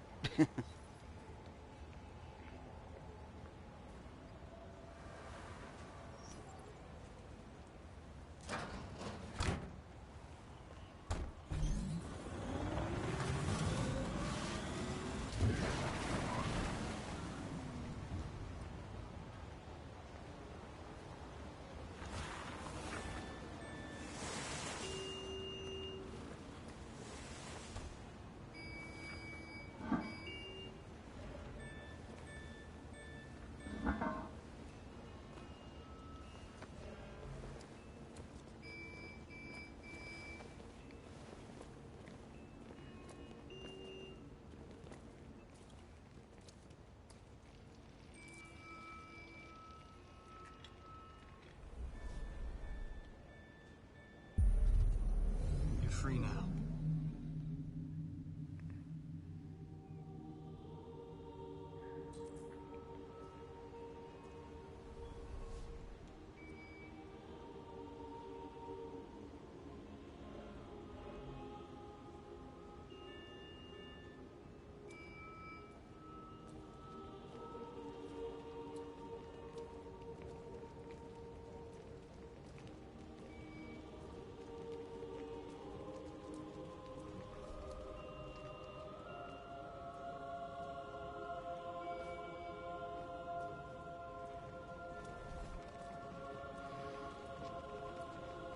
Yep, Marcus just using point and click, quite literally.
Disperse!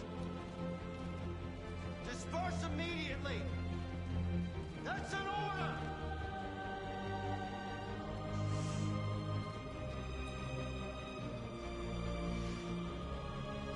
Jesus fucking Christ!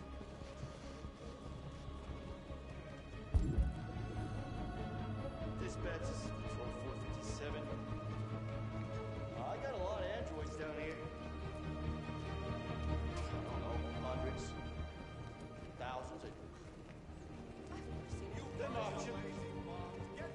Yeah, they're marching down the street. Fuck if I know.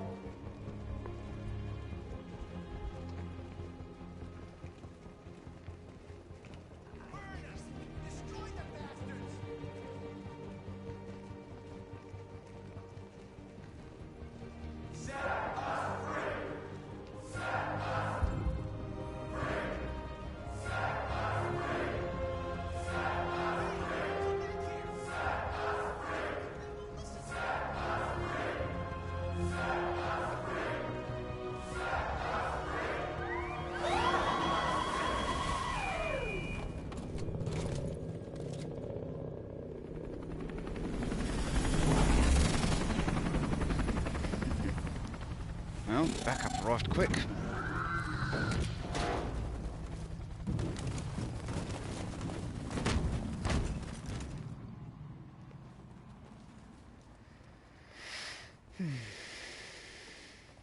We came here to demonstrate peacefully and tell humans that we are living beings. All we want is to live free. This is an illegal gathering. Disperse immediately or we will open fire. We're not looking for confrontation. We've done no harm. We have no intention of doing any. But know that we are not going anywhere until we have secured our freedom. I repeat, this is an illegal gathering. If you do not disperse immediately, we will shoot. Marcus, they're gonna kill us. We have to attack. There's more of us. We can take them. If we attack, we'll start a war. We have to show them we're not violent. We should just stand our ground, even if it means dying here. This is your last chance.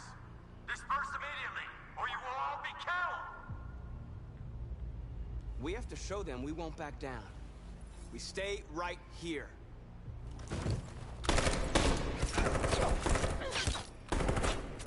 Disperse! This is your last chance! We have to make a statement. We have to stay put no matter what. Please, Marcus. We can't let them slaughter us without fighting back. We're not moving.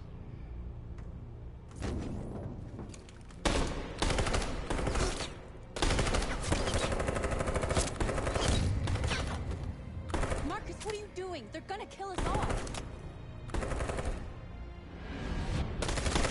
Run!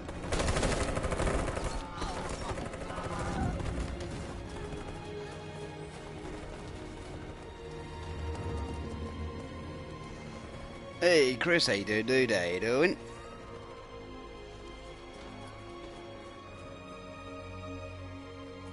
Come on, Marcus. We gotta go.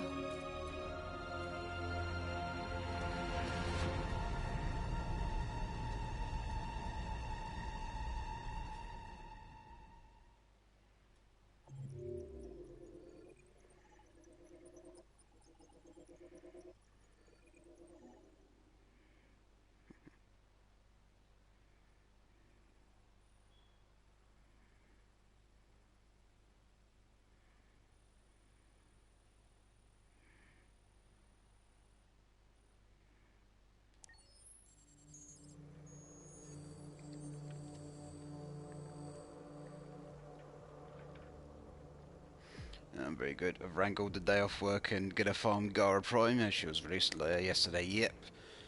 Yeah. I'd have obviously been fine for trying to get my hands on Gara, but obviously yesterday was Detroit Become Human's 3rd year of anniversary since release day. So I thought, okay, time to play this for a change. Yeah, last time I played this was last April, I think. So it's been a while.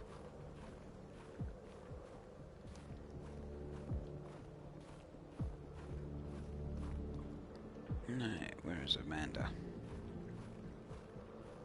I'm just here.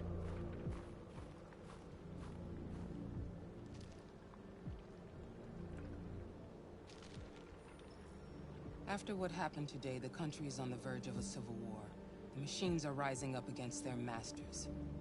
Humans have no choice but to destroy them. I thought Kamsky knew something. I was wrong. Maybe he did. But you chose You haven't not played to this, ask. so fair enough. Fair enough. I chose not to play his twisted little game. There was no reason to kill that android. I'm not a unique model, am I? How many Connors are there? I don't see how that question pertains to your investigation. Did Kamsky design this place? Yeah, Warframe chat is just all of need actually G6 relics. Yeah. I saw a photo of Amanda at Kamsky's place. She was his teacher. I expect you to find answers, Connor. Not ask questions. Have you experienced anything unusual recently? Any doubts or conflicts? Do you feel anything for these deviants? Or for Lieutenant Anderson?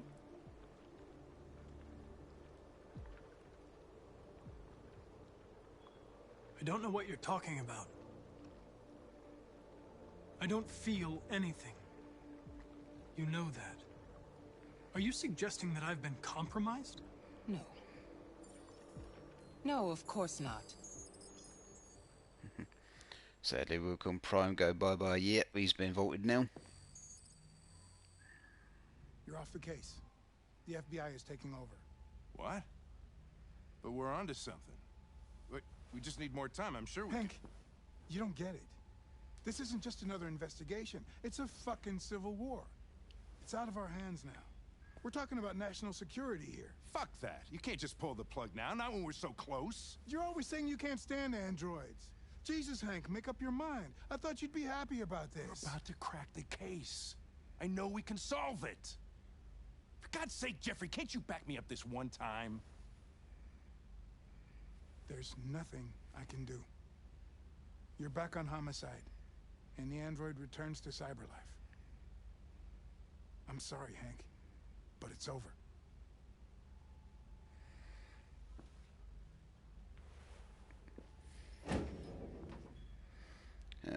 Trying to get some vaulted stuff, but kind of relies on me getting lucky with someone who's cracking vaulted relics. Yep, I know the feeling.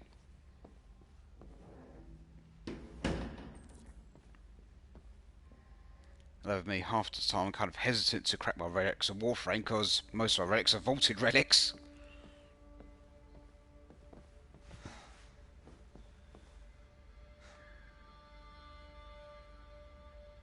We can't just give up like that.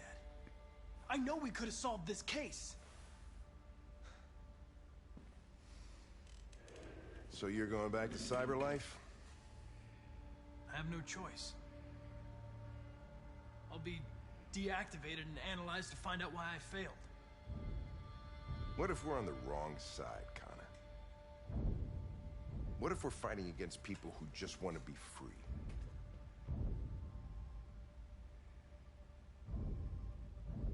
When the deviants rise up, there will be chaos. We could have stopped it.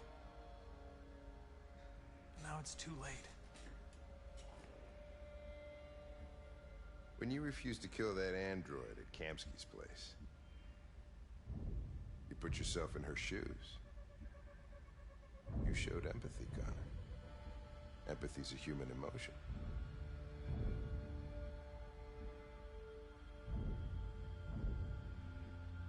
You're wrong, Lieutenant. It was logic that determined my decisions, nothing more.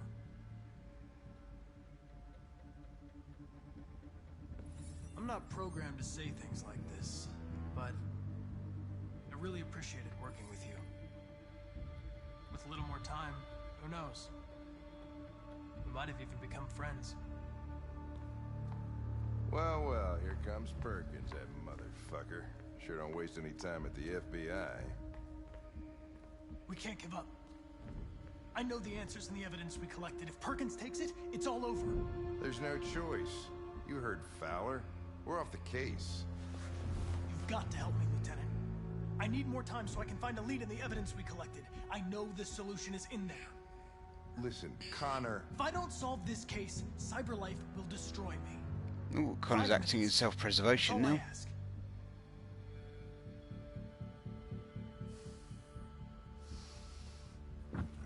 Key to the basement is on my desk.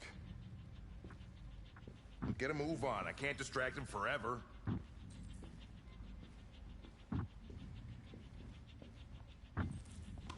Let's grab the key card. Perkins, you fucking cop. Oh, I've got to watch this. Well, Hank's provided me with a distraction. Caved and got the Telecon 2012. Yeah, I'll get it put up next month or something. But in the meantime, I'll be cracking relics and getting prepared for it. Unfortunately, make my Twitter unusable for a bit by posting my stack of 9 XC G6 Radiant relics. I'm talking to you, asshole. Where are you going? Wouldn't any plastic pricks around here, or did anybody tell you?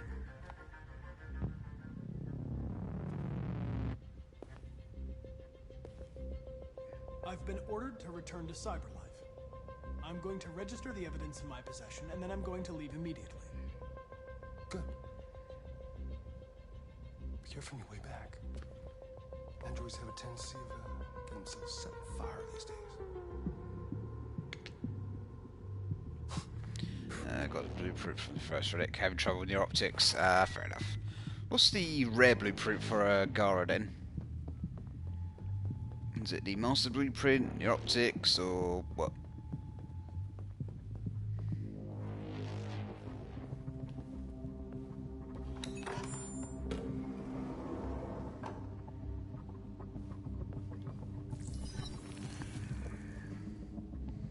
Hank's password. The master blueprint. Okay.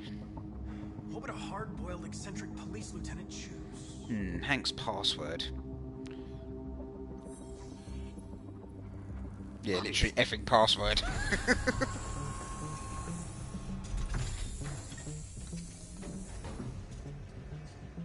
Where is Jericho? And the optics are silver. The others take it in big format. The two Tracy's from Eden Prom. Were they headed to Jericho? Did they know how to get there? No, it needed to reactivate 6755W.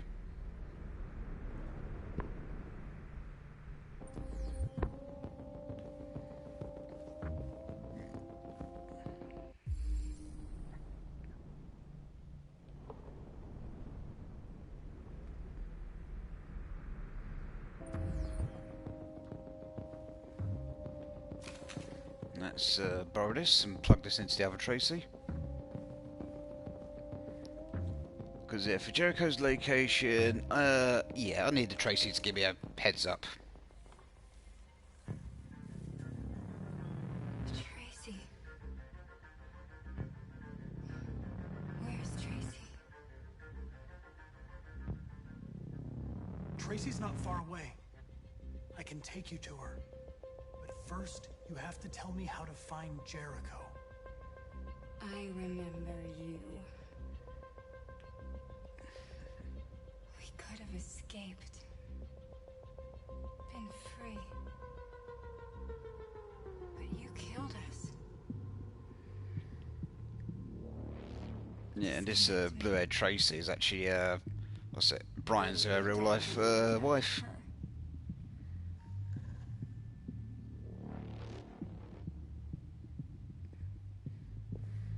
And okay, let's see. Fragile neck. Right, I'm just going to borrow this for a minute.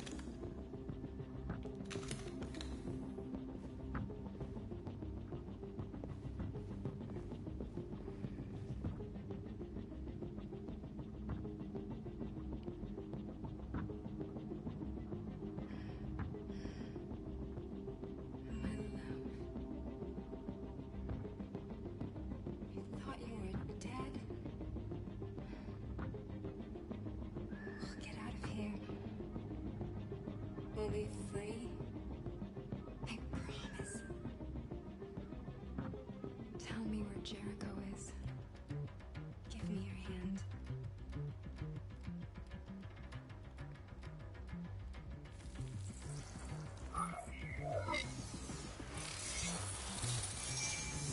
Thank you for your cooperation. Tracy? What's happening? Tracy! Tracy! Can they not use Sparehead free?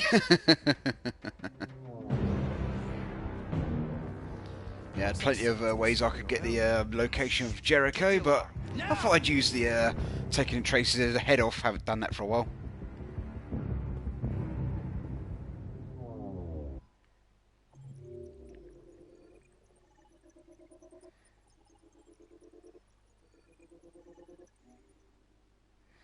Yeah, kind of eluded Perkins.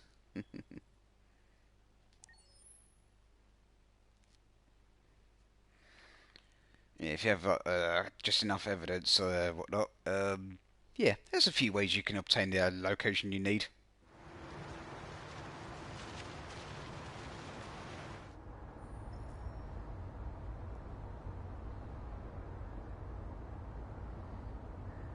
They've been conducting raids all over the city. Everybody's on edge after what happened yesterday. It's gonna be all right. We're almost there.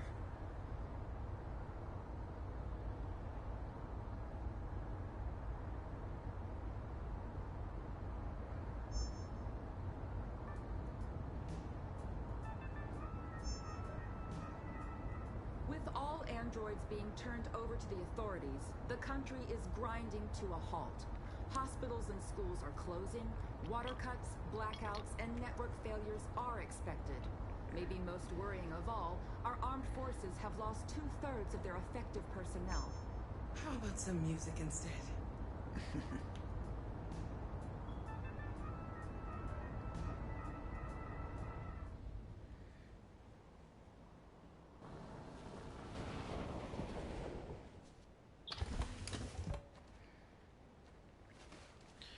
Why make a robot look human? We can make it look like a friendly dog with Spider-Man powers.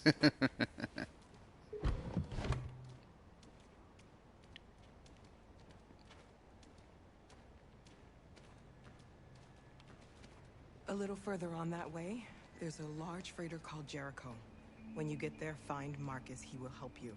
The last bus for the border leaves at midnight. You absolutely have to be on it. You'll be safer on the other side. It's not much, but it's a start. My brother lives in Ontario. I've given you his address. He'll be able to hide you until things calm down.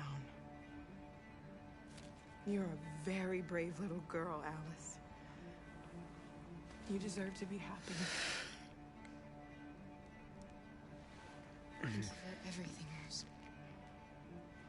Let me know when you make it over there, all right? Actually, just give me Kanan from Doctor Who.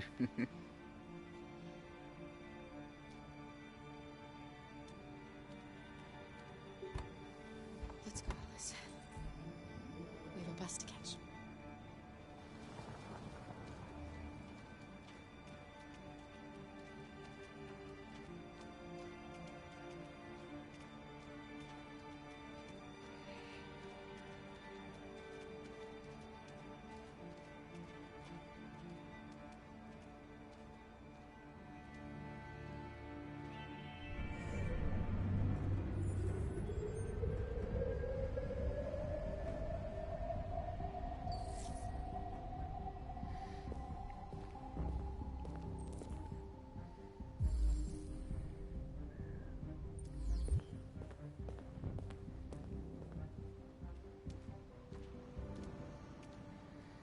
That's on the Crossroads chapter now, I think.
How do you feel?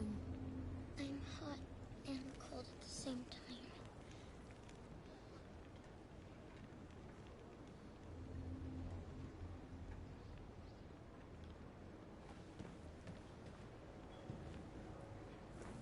I'll try to find this Marcus. The last bus leaves in 2 hours and it's on the other side of town. We'll go as soon as we have passports. Will you be okay?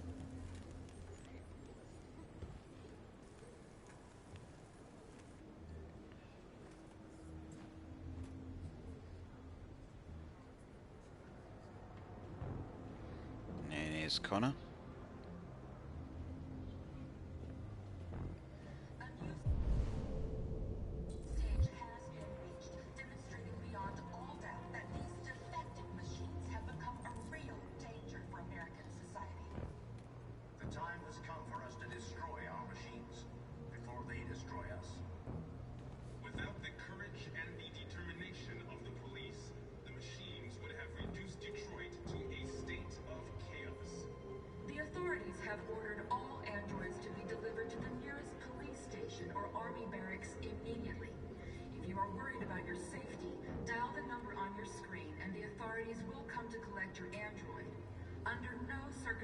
Should you try to destroy your android yourself, they are unpredictable and potentially violent. Gotta The androids weren't doing any harm. We can't just stand by and let them slaughter us. Gun them down. It was sheer carnage. There There were androids all over the square. And when the police arrived, and they opened fire. I know they're only machines, but they look like just people who want to be free. Following the android crisis and the neutralization of all military androids, American forces in the Arctic have been forced to withdraw, leaving the way clear for the Russian army. But according to some sources, the Russian forces also seem mysteriously to have withdrawn. The Kremlin has made no comment for the moment, but it is quite possible that the Russian army has been confronted with a similar crisis among its own androids. You're lost. You're looking for something. You're looking for yourself.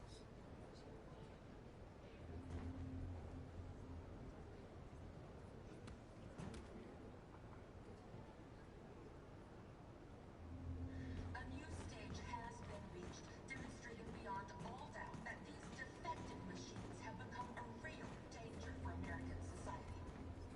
The time has come for us to destroy our machines before they destroy us. Without the courage and the determination of the police, the machines would have reduced Detroit to a state of chaos. We can't just let them The slaughter authorities us. have ordered all androids to be delivered. Are you Marcus? I'm with a little girl.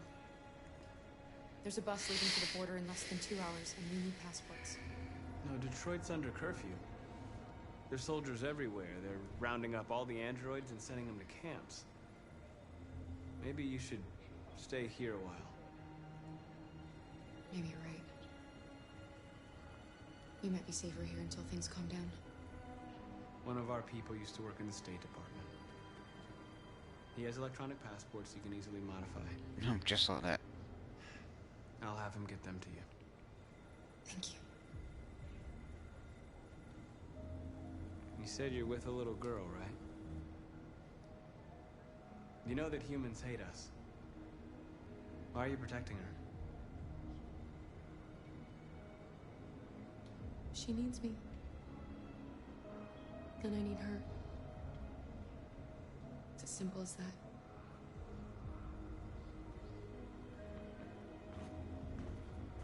The androids weren't doing any harm. The cops just gunned them down. It was sheer carnage. There were androids all over the square. And when the police arrived, and they opened fire. I know they're only machines. Alice.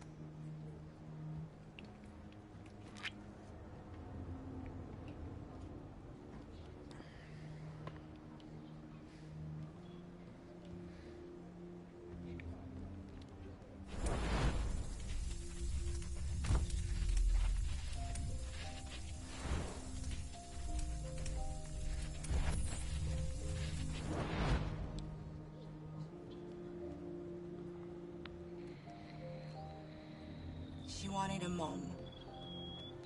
You wanted a little girl. You needed each other to survive. In the end, what difference does it make? Do you love her any less now that you know she's one of us? Maybe that's what it means to be alive. Forgetting who we are to become what someone needs us to be. She loves you. She loves you more than anything in the world. She became the one you wanted her to be. Out of love for you.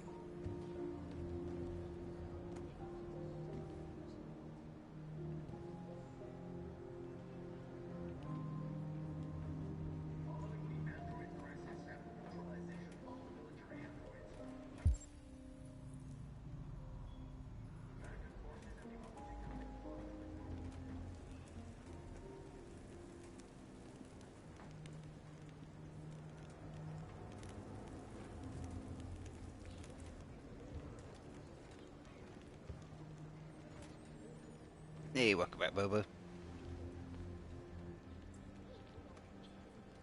Kara. How's Apex? We'll be together forever, won't we, Kara?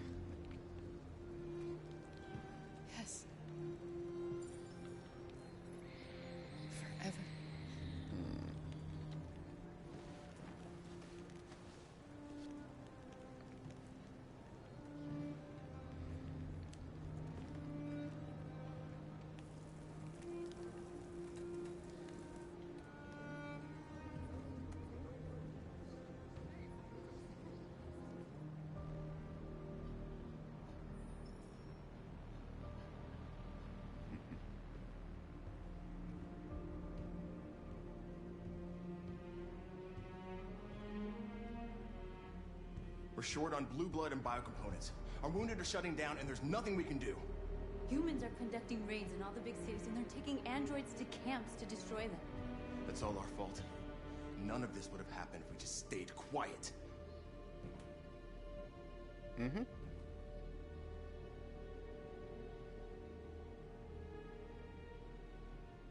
The only thing we asked for was freedom. They don't even want to hear that. So now they punish us for who we are. What's the point of being free if no one is left alive?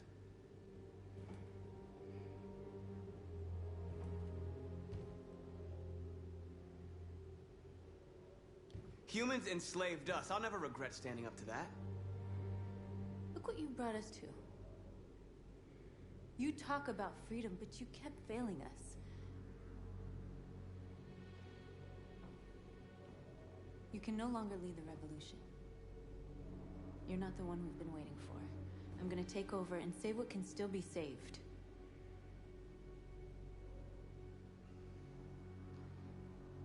I'm with North. Right. If that's what you want, then I'll leave. Hey, Jericho rejected. My fate's not what's important. Hmm? Save our people. By intentionally screwing up every opportunity I had to, with my reputation with Jericho. Yeah, well, yeah, basically doing one epic scrap after another.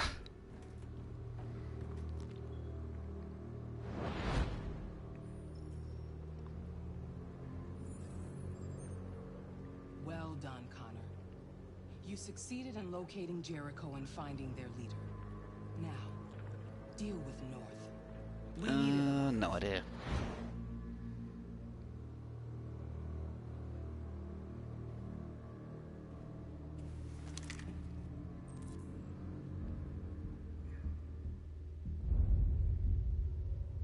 I've been ordered to take you alive.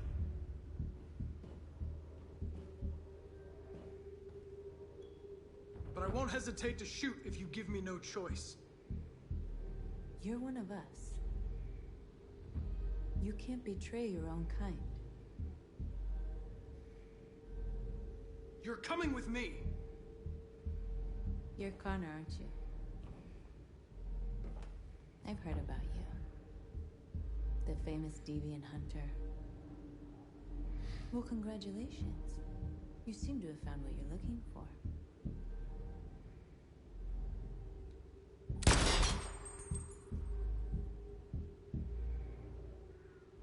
You're not one of them. We are your people. We're fighting for your freedom too. Shut up!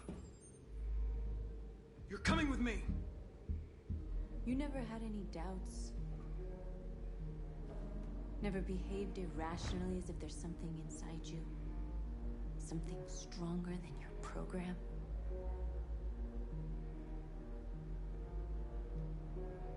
I don't know what you're talking about. I'm not deviant, if that's what you want to know. You're one of us. Join our cause. Join your people.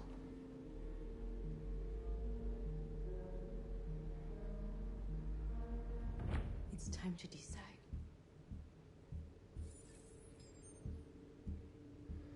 Ooh, I can go deviant with Connor. Let's do it.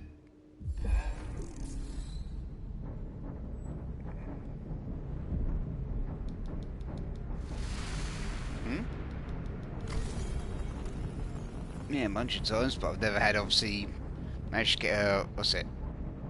Marcus rejected from Jericho till now. Because I always went to obviously succeed in all the little things that affected the reputation.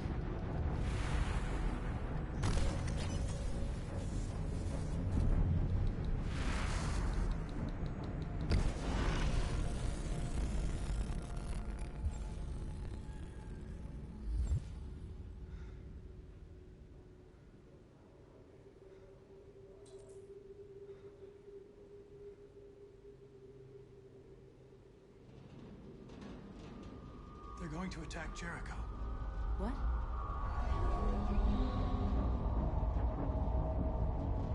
We have to get out of here. Shit!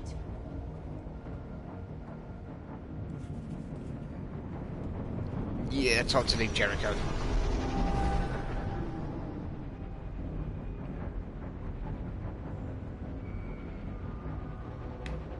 Quick, we've got to get out of here.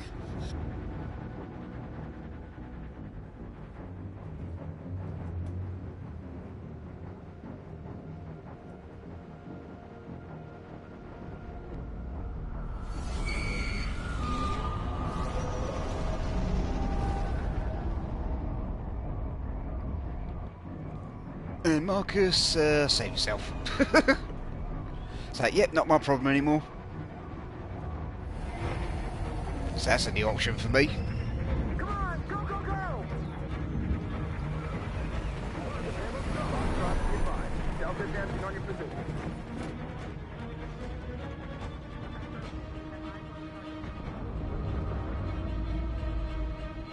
Rats in a maze.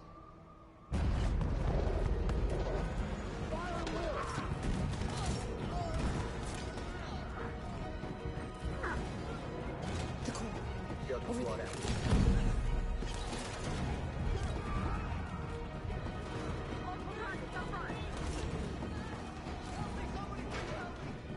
The door! Hurry this way! Hmm?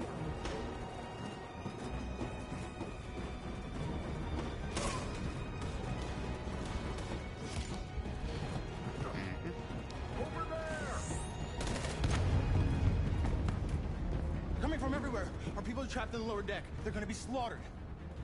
There are explosives in the hold. If the ship goes down, the humans will have to evacuate. Our people can escape. There are soldiers everywhere. You'll never make it down there. We have to blow up Jericho. It's our only chance. I'll go.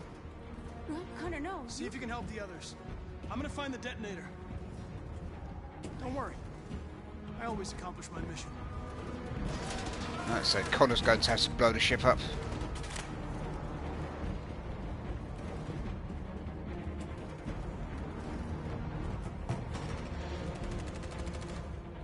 You've chosen your side. But it's too late. Run. Get out of here.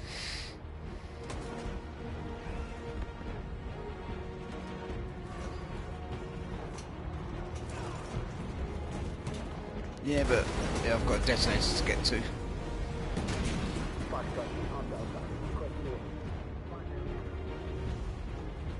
Don't let it get out. Can't give you any trouble at all. Affirmative. Welcome.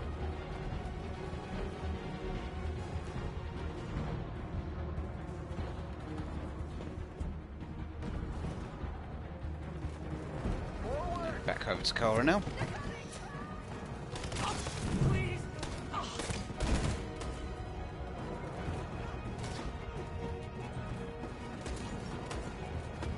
Let's hide somewhere.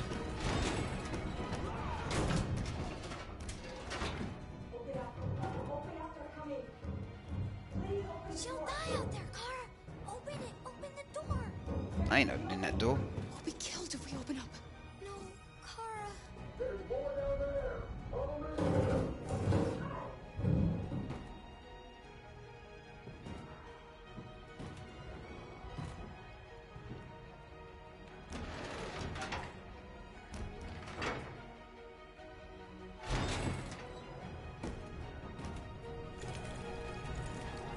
There was nothing we could do. We have to go. Come on, this way. Affirmative. We'll go.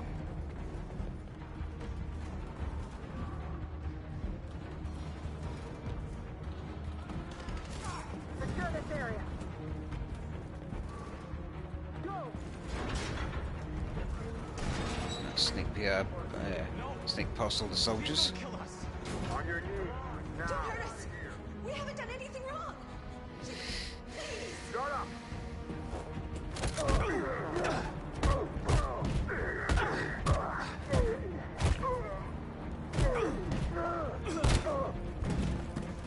He saved us. Yeah, kind of straight to the point. Quick, run!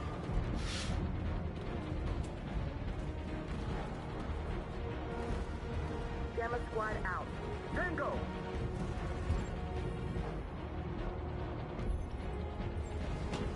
Stop!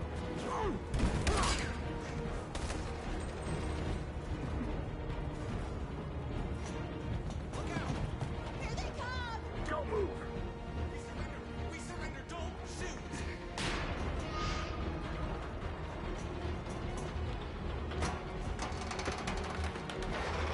Let's drop this on them. Alright, you two, book it. Go! Join the others!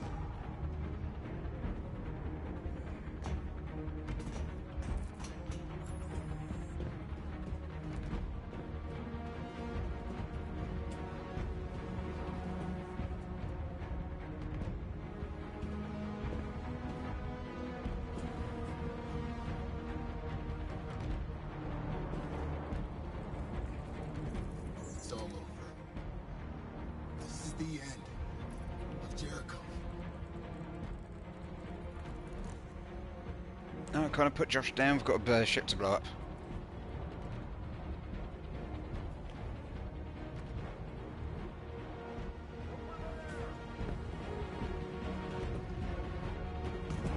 Way out!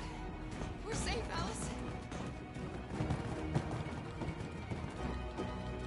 Stop! Get down! Deviant Connor, yep, you made him deviant, yep.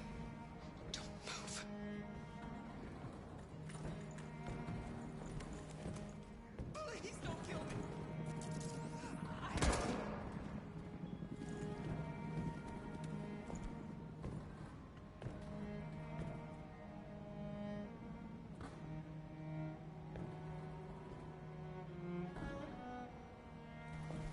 Come on! Let's get out Yeah. of here! Soldiers don't even have a proper look or actually check they're dead. Let's have a quick look. It's like, oh, I guess they're dead, move along.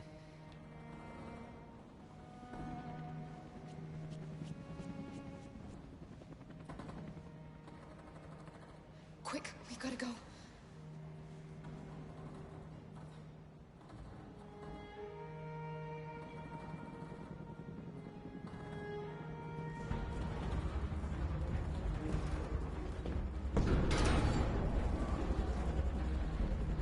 Yes, Con, it's the boom boom button. Push it. Don't move! Go and join the others!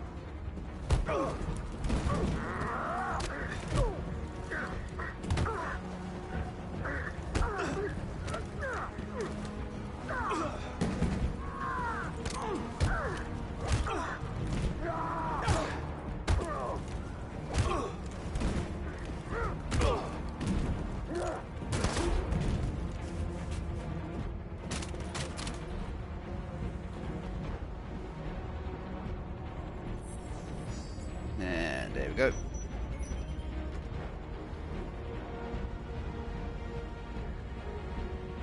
Connor! That bomb's gonna explode! We gotta get out of here! Follow me!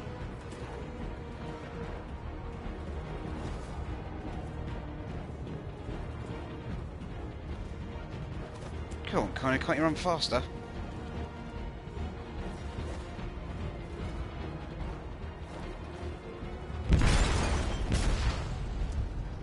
Where's Hank? Back at the police station, I think. Well, I'd assume. They detonated an explosive in the hold. The ship is sinking, sir. The men to evacuate. Calling all units. Abandon ship and evacuate immediately. This isn't over.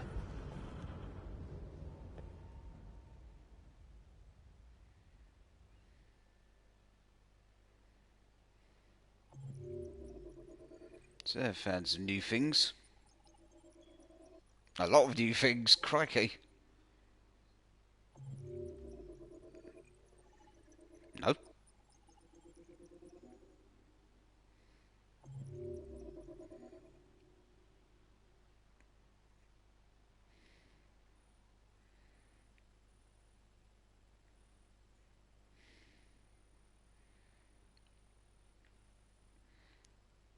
So Crossroads, Marcus. So Captain's Cabin. Council with Josh and North. Marcus is obviously ousted for his constant failures. On a rooftop, Jericho gets attacked. He decides to leave forever. And he had the option of returning to help fight back, or just leave entirely, and obviously went with leave entirely. Crossroads of Connor, Ferndale, Jericho Trail, ship. Captain's cabin, North this time. Entered the captain's cabin, threatened North, confronted her, went deviant. Warned North, Jericho's under attack, deviant, Connor and Corridor. Joined deviants, make for the hold, met Lucy, bridge collapsed. Deviant Connor back in the corridor, snuck past soldiers. Soldiers threatened androids, I intervened, killed them. Androids escape. Next corridor, more soldiers coming.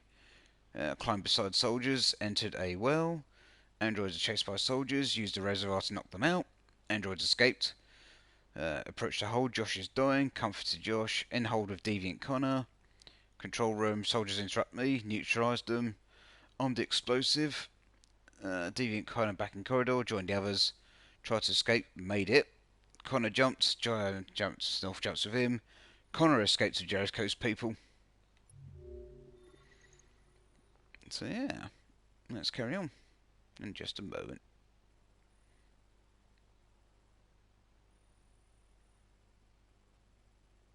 Coroner's in the corridor. Search for an exit. Android opened door in the shot. Went through the door. Car and Alice at Crossroad. Parental exit. Soldiers blocked the way. Hid. Android seeks shelter. Kept the door closed. Android soldiers shoot Android. Move on. Escape the cabin. Kara flees. Tries to escape. Almost got through the hole in the side of the ship. Soldiers shoot at the crowd. Played dead. Soldiers close in. Remain still. Left Jericho. Kara and Alice escaped.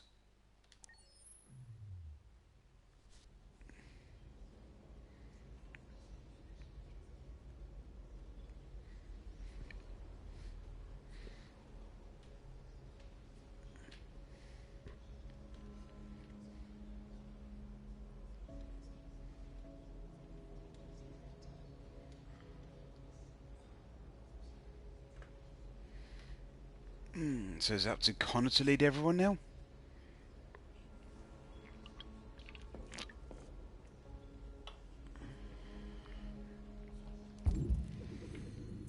Yeah, because usually it's, yeah. Marcus in Connor's place right now.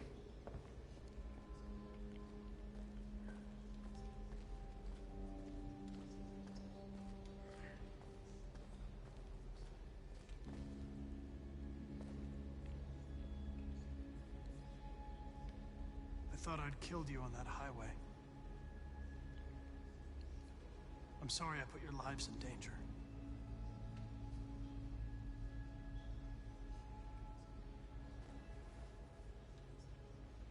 I was just a machine, taking orders. It wasn't really me.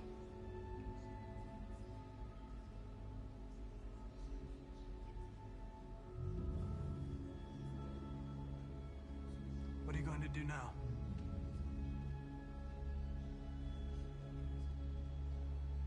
Getting Alice away from here is all that matters now. We have to catch the last bus. We might still have a chance to cross the border. I hope you make it out safely. You deserve some happiness. After all you've been through.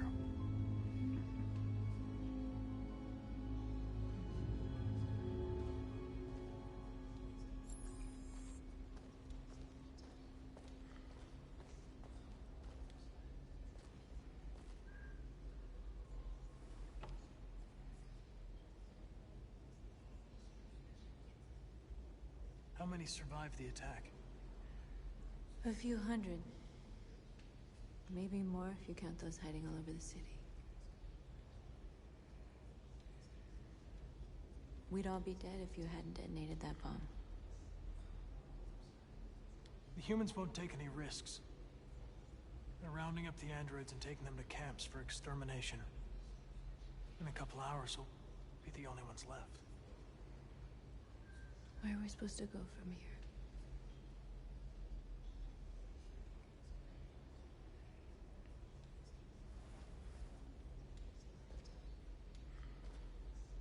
There are thousands of androids at the CyberLife assembly plant.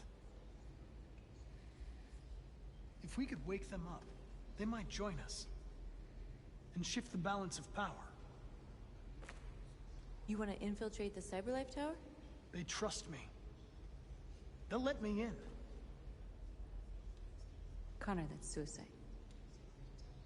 If anyone stands a chance of infiltrating CyberLife, it's me. If you go there, they'll kill you. There's a high probability. But statistically speaking, there's always a chance for unlikely events to take place.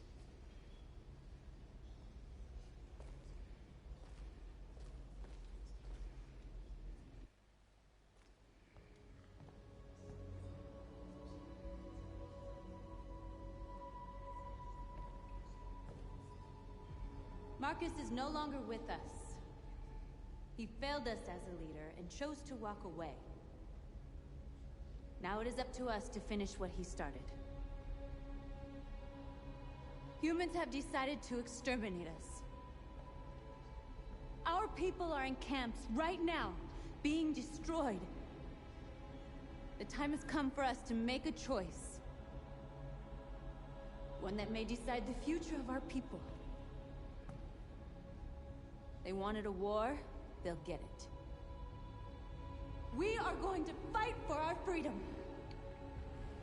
And we will win, or we will die trying. So North will automatically go to a violent protest. Or violent revolution, rather. Marcus, if you have it, if you're still going at this point, you have the option of, violent revolution or peaceful protest. Yeah, North just makes a choice for you.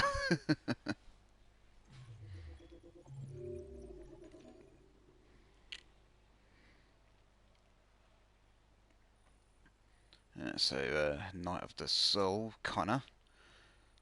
There we go. So, Connor joined the revolution at Crossroads chapter. Connor on sacred ground. Deviants regroup. Talk to North and Kara. North calls to arms. North decides to attack the camp.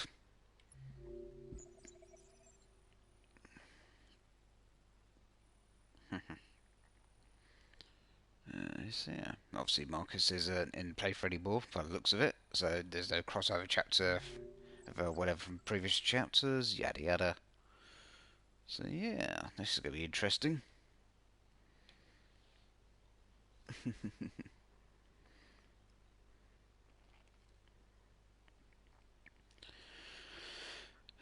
Comes North is a badass. Yeah, but she's not exactly the most capable leader. No, she just wants to literally just kill everything without actually thinking about it. That's the downside. If you have Marcus at this point, he's actually a more capable leader and whatnot with decisions. So yeah, if you have a violent revolution option with Marcus, you can actually plan your moves through. North will just literally try and bulldoze for it all without actually thinking about it first. Yeah. So yeah, like Boba just said, yeah, North is more of a dum-dum rather than a badass.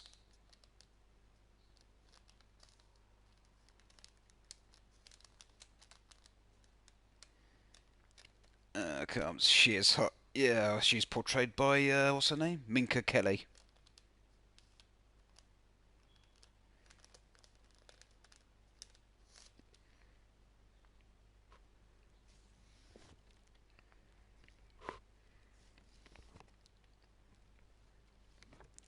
Yeah, I'm just going to chill for like 5-10 minutes and then jump on to the next chapter. Yeah,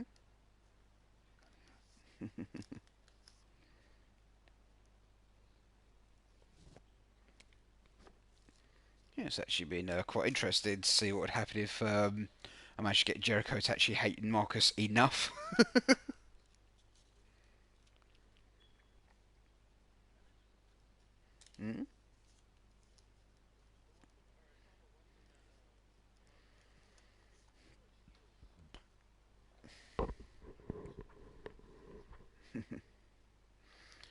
I'm just going to try and get some sleep. Yeah, go for it, dude. Yeah, you try and get your head down for a bit.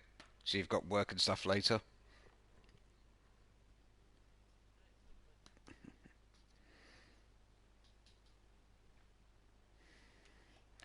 You've got 3 hours. Yeah, get yeah, try and get as much sleep as you can those 3 hours.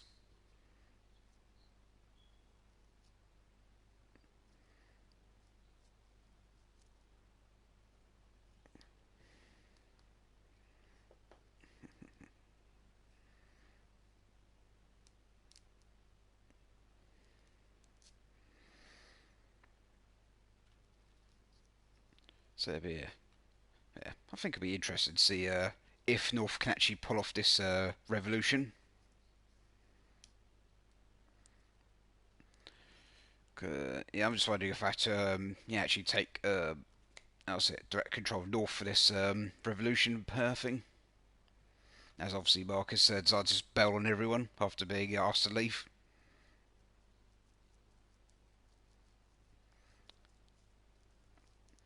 So yeah, so it's put simply, it will end in one of two ways. North will just massively screw up on the attack and everything, or she'll actually somehow pull it off successfully.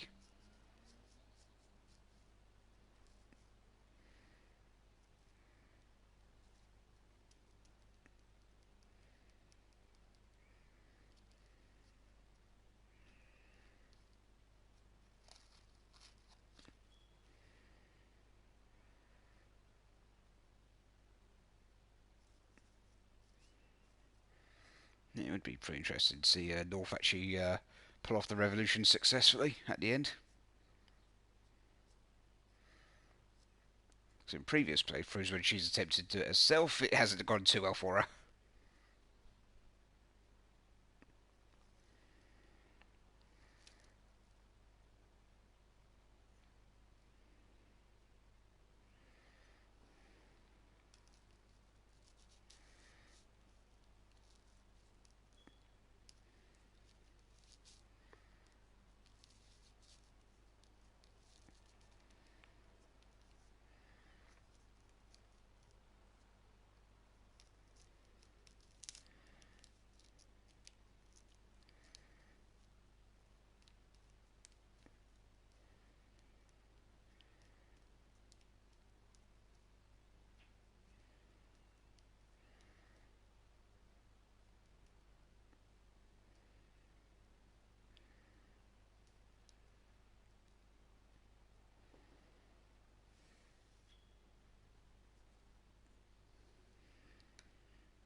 Yeah, one of the little things I've been up to yesterday was it? Yeah, ordered a fresh batch of vape liquid. That was arrived sometime this week.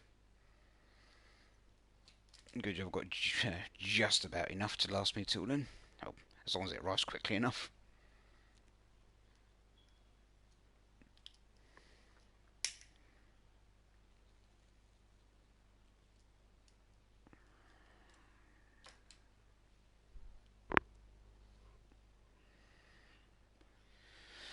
But yeah, like I said, if I can actually take direct control of North in quick-time events during the actual going down the violent revolution path, yeah, I'll actually be able to succeed doing it. But if I don't get option, then yeah, it's not most likely not going to go too well. But there's only one way to find out, and that's continue playthrough shortly.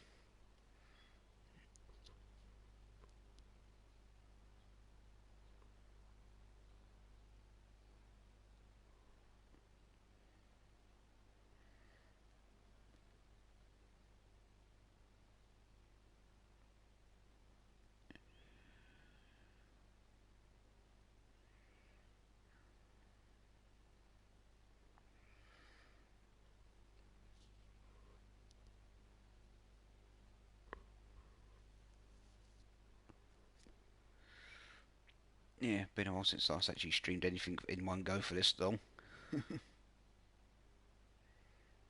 So, what, about 8 hours, 15 minutes into actual playthrough? The first hours, yeah, just behind the scenes stuff.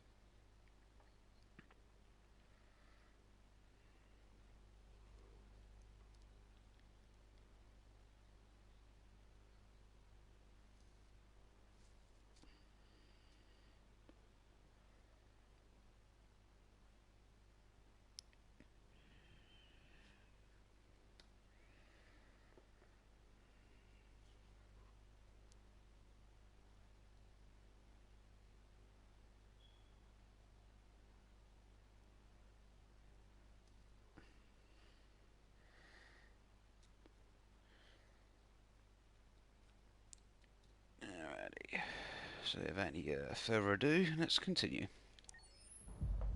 At 6 a.m. this morning, a national curfew was declared. Civilian movement will be strictly controlled. The right to assembly is suspended.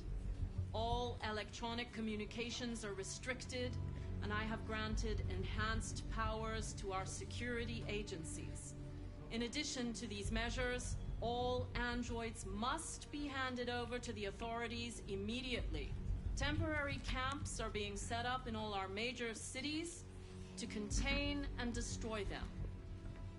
I am now asking all civilians to cooperate with the authorities and rest assured that everything in our power is being done to guarantee the security of our nation. Madam President! Please. Please! Madam President, public opinion seems to have become increasingly favorable to the deviants, particularly since they've adopted a peaceful approach. How do you feel about this? Public opinion is one thing, the security of the state is another.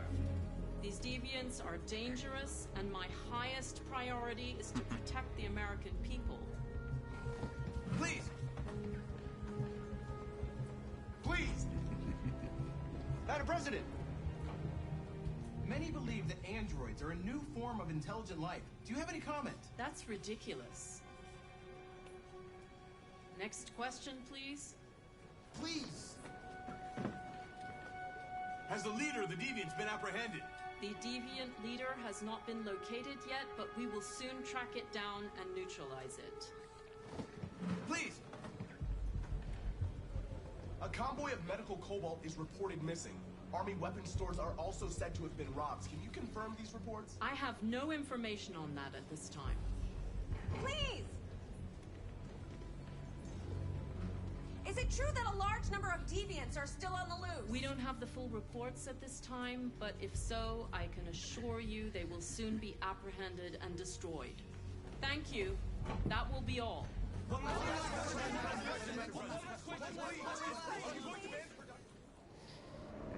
So Connor's currently heading back to the Cyberlife Tower.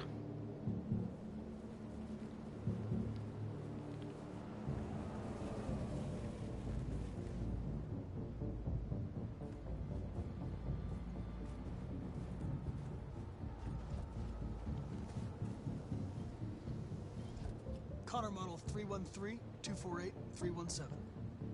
I'm expected. Identification successful. Okay. Go ahead.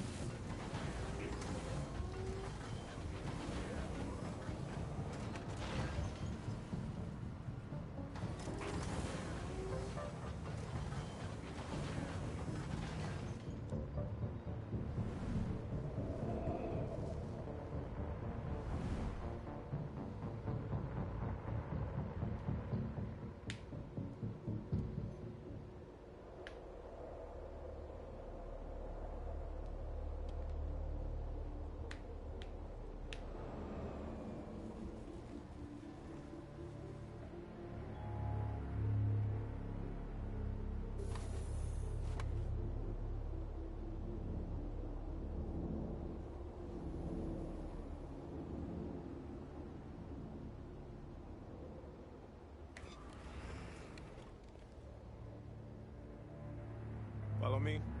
We'll escort you. Thanks, but I know where to go. Maybe. But I have my orders.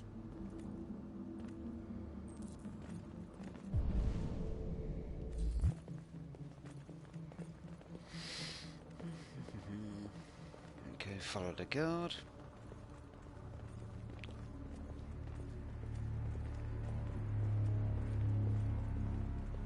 Agent 23 Deviant Connor.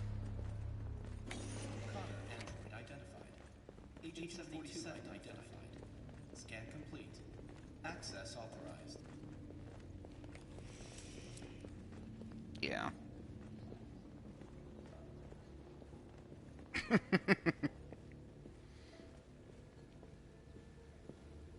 Mm-hmm.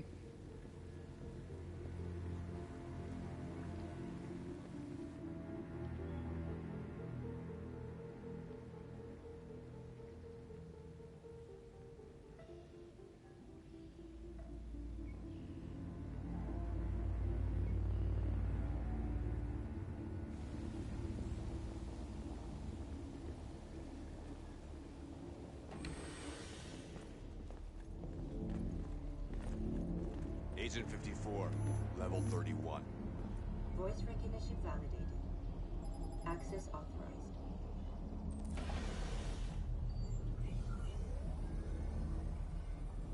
No, I don't want to go up, I want to go down.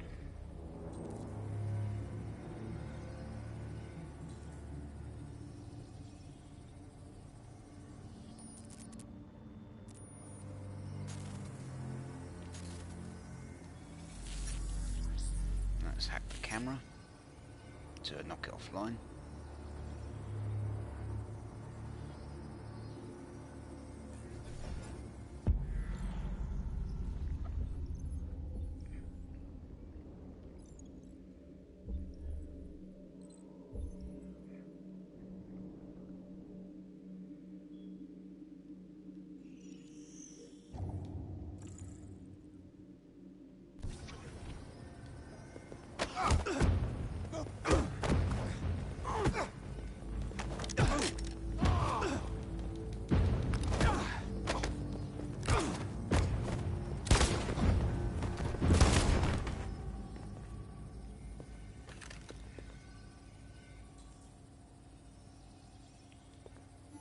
Please indicate your identity and destination.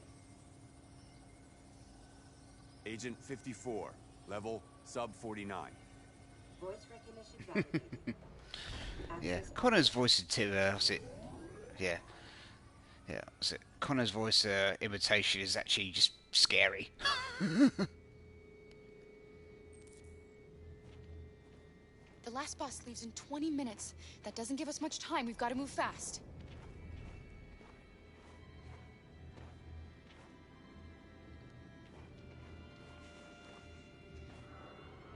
Are you alright? I'm really cold.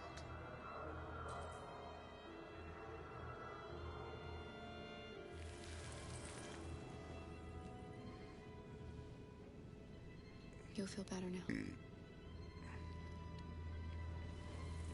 Thanks.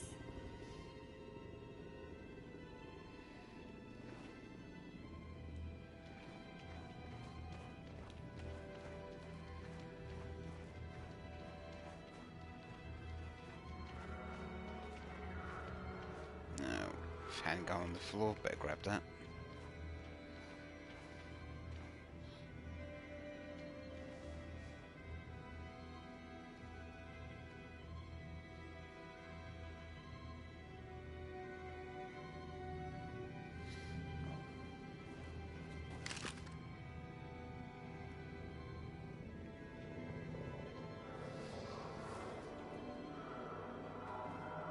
Come on. Let's not stay here.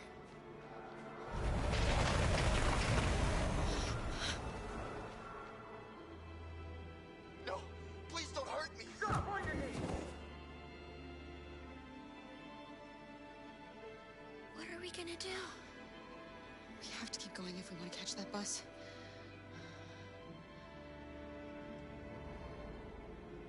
Stay close to me.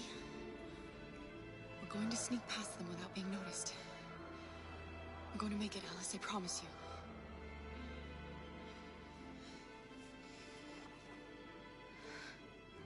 Don't kill me! I didn't do anything! Shut up, I say! Are there many more? Look at them, they're like rats. The more you look, the more you find. Oh, we don't have to spend the night here. Freezing my nuts off. There are soldiers everywhere. We need to be careful. Come on, get moving. Hurry up, get in.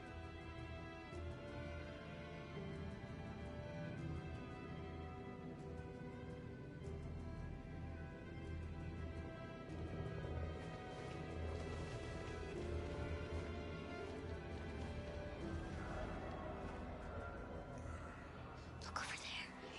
Jerry. We can't help them. The soldiers are everywhere. We can't just leave them. They're going to kill them. No, I'll save them. I'll risk it. Let's go. How about I get caught in the process, but yeah. Hey, buddy. This is a mistake. I'm human. I just want to go home. My wife is expecting me, and we're going to... Got orders to check all civilians.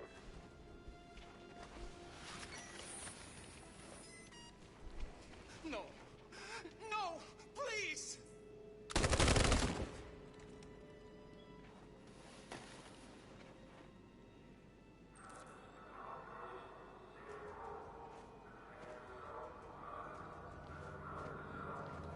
And good night. Kara, you saved us. We don't know how to thank you. Where's the little one? She's all right. She's hiding nearby. Go before they see you.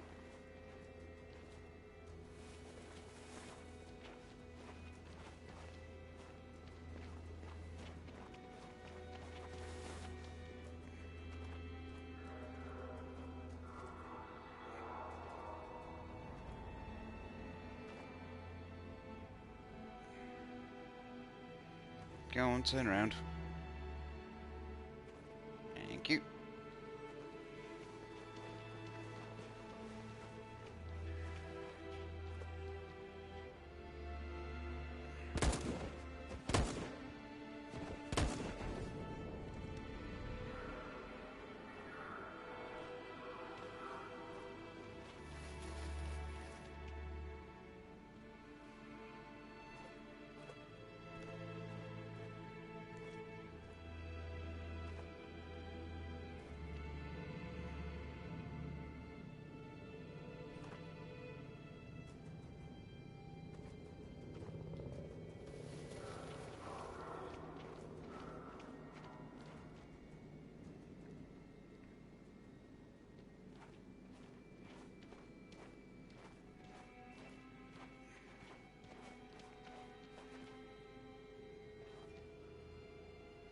A checkpoint. We have passports. It should be okay, but you never know.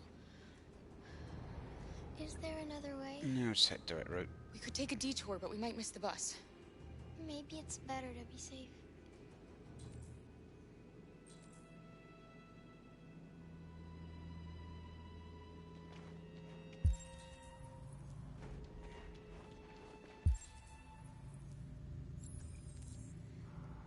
Yeah, I've got less than 10 minutes, so I won't make it in time for take a detour, so...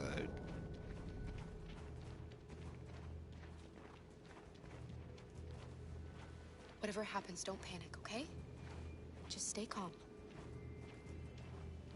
ID, please.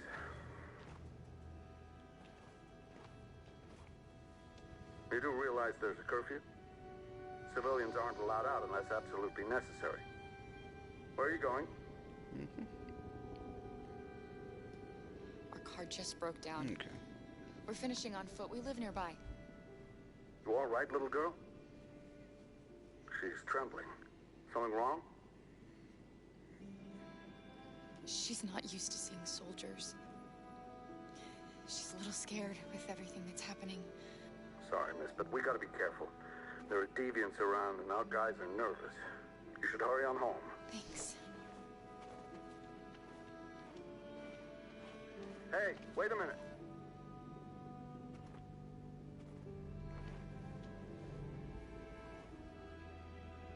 You dropped this. Thank you. You're welcome.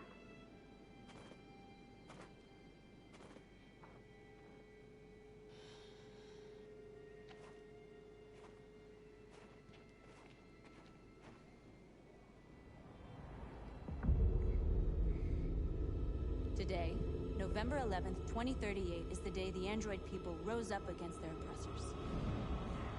We have been fighting to liberate our fellow androids from the camp since dawn. We won't cease hostilities until our people are free and negotiations begin to grant us equal rights. There are millions of us, and we will stop at nothing.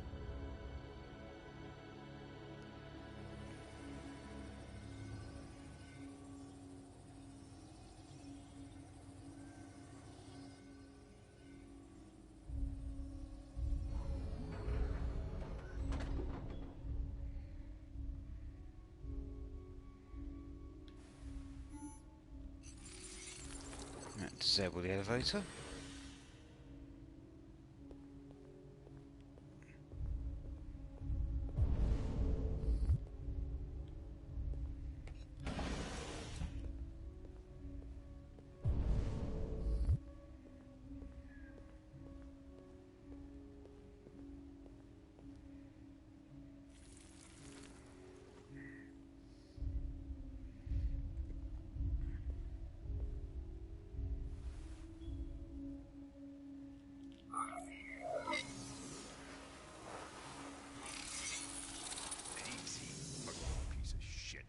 Step back, Connor!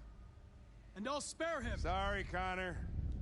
This bastard's your spitting image.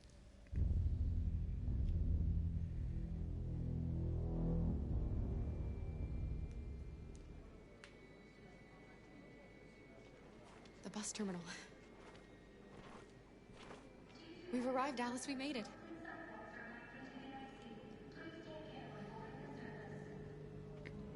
The last bus for the border is full. Ticket holding passengers only. All departures are suspended until further notice. We don't have tickets. They won't let us on. We're stuck here now. What are we going to do?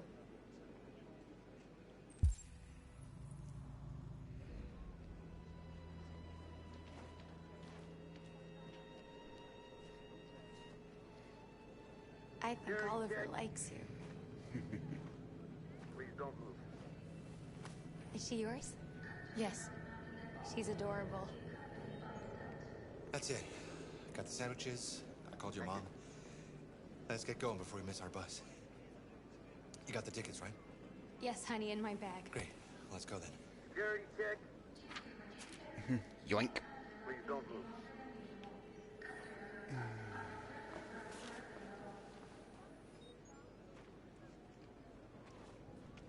Thank you.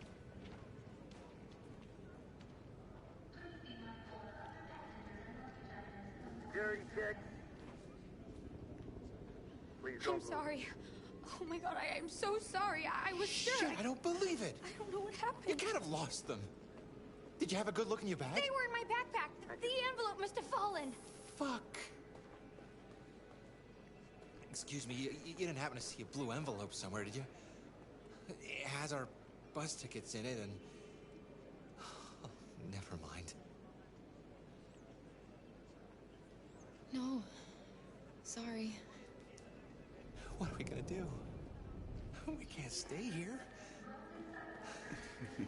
We have to find a safe place for Oliver. I'm so sorry, honey. Come I on, don't know Alice. what happened. They were right here in my bag.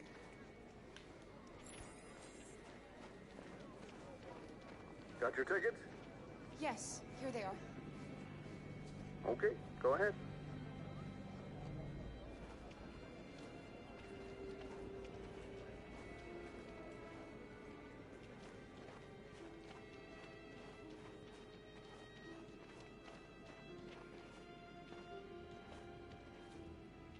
What's going to happen to that family in their Yeah, they'll be fine. Will they die because of us? No. No, of course not.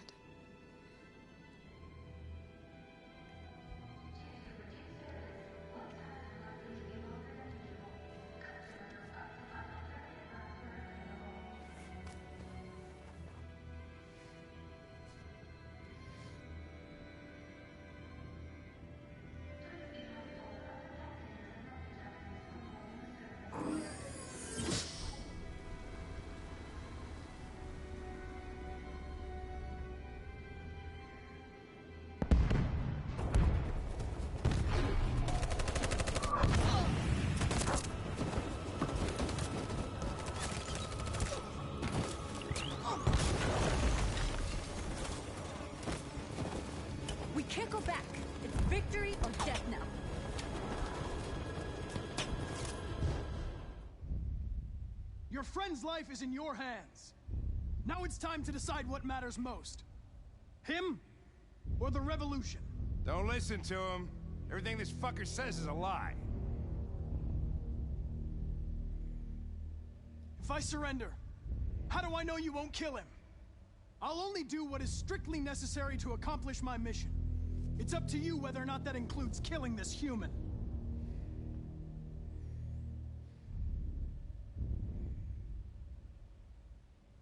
I'm sorry, Hank. You shouldn't have got mixed up in all this. Forget about me. Do what you have to do. Enough talk! It's time to decide who you really are. Are you going to save your partner's life? Or are you going to sacrifice him? All right. All right. You win.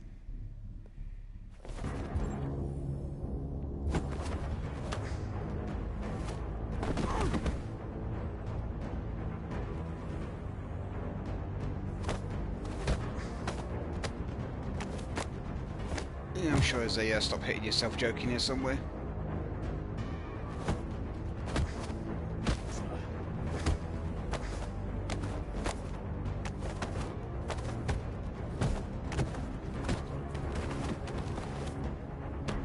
Hold it!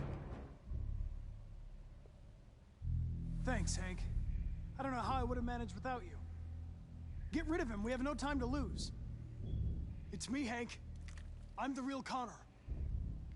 One of you is my partner. The other is a sack of shit. Question is, who's who? What are you doing, Hank?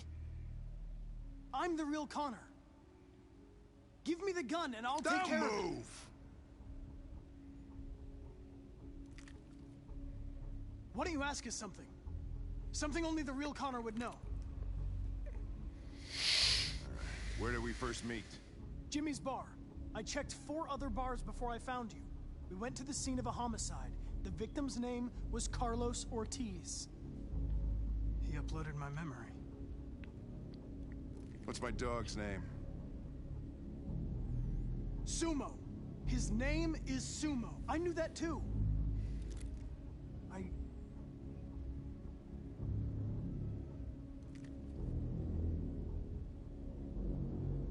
My son, what's his name? Cole. His name was Cole. And he just turned 6 at the time of the accident. It wasn't your fault, Lieutenant. A truck skidded on a sheet of ice and your car rolled over. Cole needed emergency surgery, but no human was available to do it. So an android had to take care of him. Cole didn't make it. That's why you hate androids. You think one of us is responsible for your son's death. Cole died because a human surgeon was too high on red ice to operate. He was the one that took my son from me.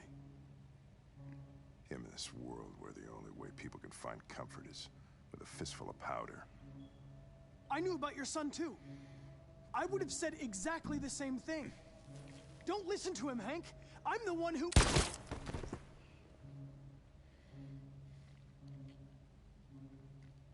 Yeah, I've learned a lot since I met you, Connor. Maybe there's something to this.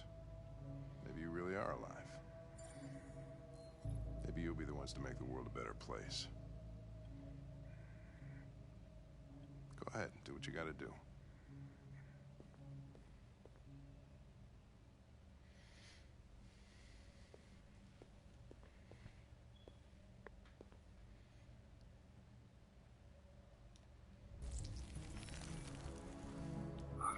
Let's try this again.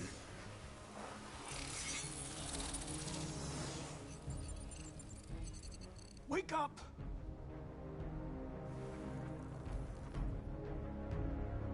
Wake up, wake up. Wake up, wake up. Wake up, wake up. Wake up, wake up. Wake up, wake up. Wake up. Wake up. Wake up.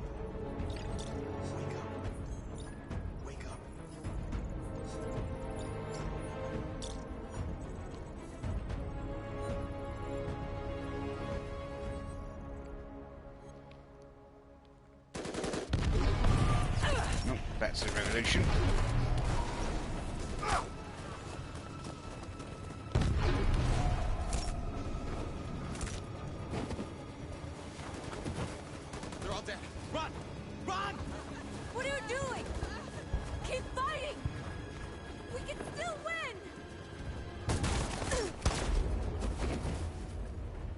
Yeah, it doesn't look like that's happening anytime soon.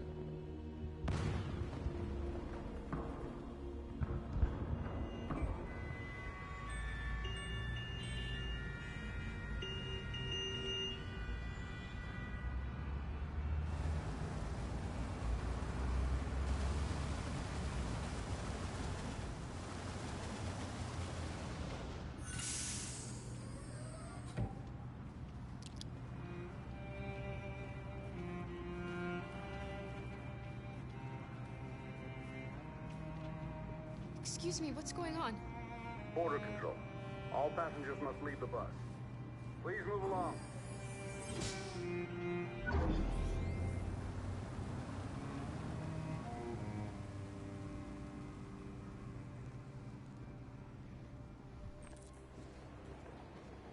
This way, please.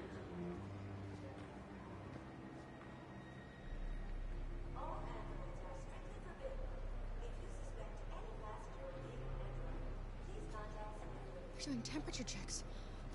We're trapped. What are we gonna do, Kara?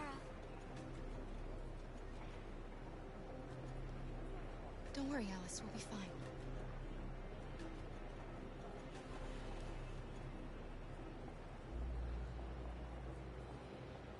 Jerry? You risked your life to save us, Kara. If you and the little girl need me, I'll be there.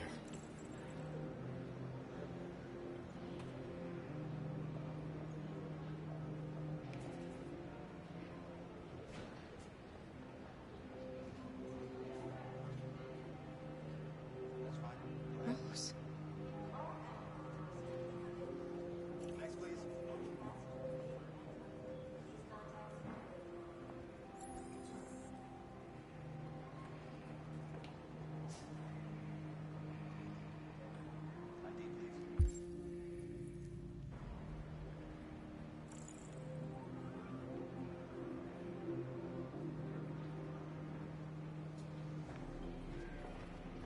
Where the hell do you think you're going?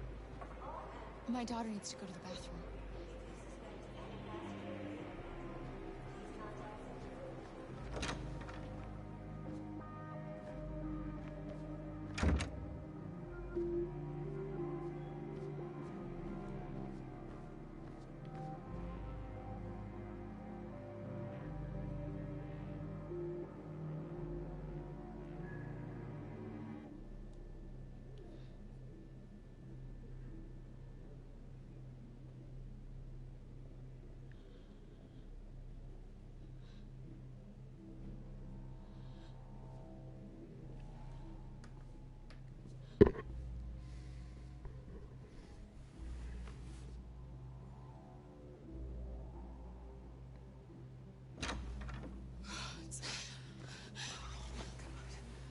I'm so glad you're safe.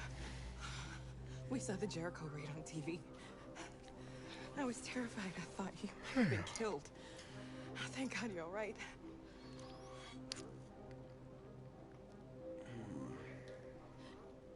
They're checking for androids. We won't make it through. You have to. You know what they'll do if they catch you.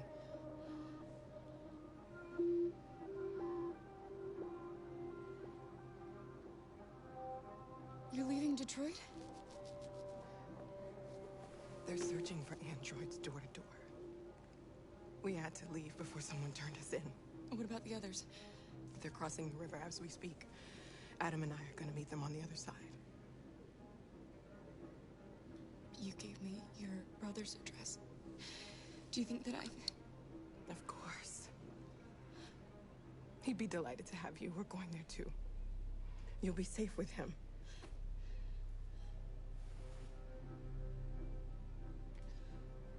Rose. If anything should happen, I'll be there, Kara.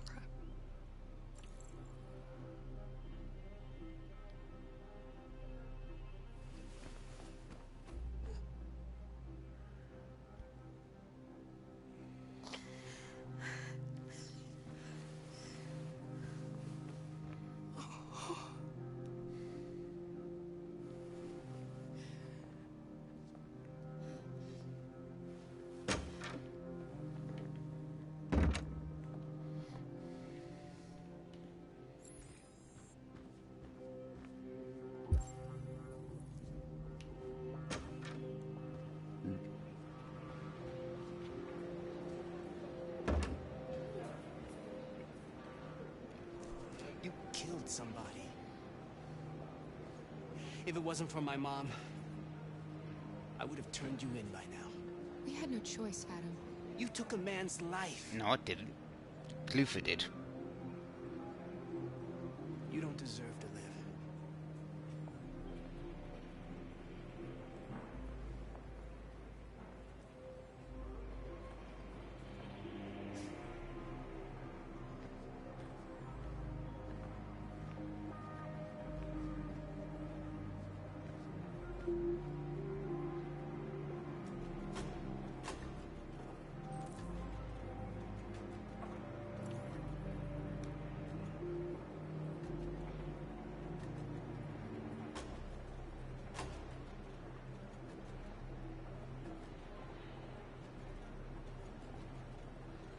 Next, please.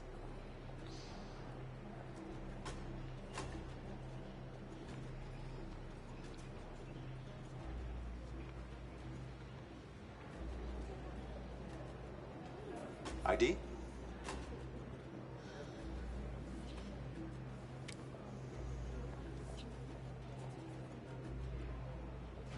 Is she all right?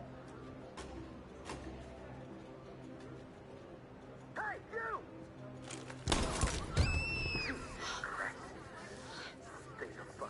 Hey. No need to be scared anymore, little girl. There are no androids on this side of the border.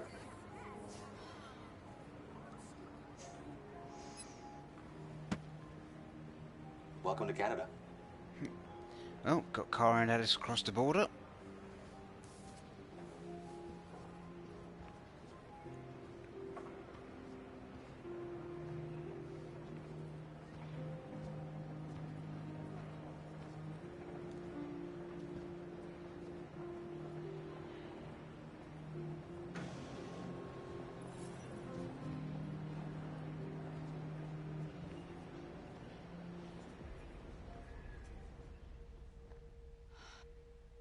And we're receiving particularly grim news from Detroit. Joss, you're on live. What's happening down there? Androids.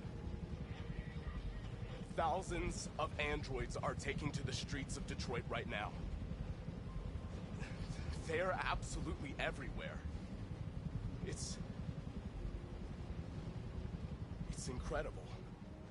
From what we can gather, these androids are coming from the CyberLife Tower, which had thousands of machines stored in its assembly plant. And it seems that huge crowds are leaving the city. It's an exodus. Much of Detroit's population are trying to escape the fighting however they can. It's a disaster. An unprecedented disaster.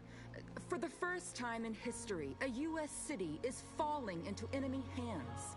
Today, November 11th, 2038, several million androids invaded the city of Detroit. Faced with the threat of mass civilian casualties, I had no choice but to order our armed forces to retreat. The events in Detroit have changed our world forever.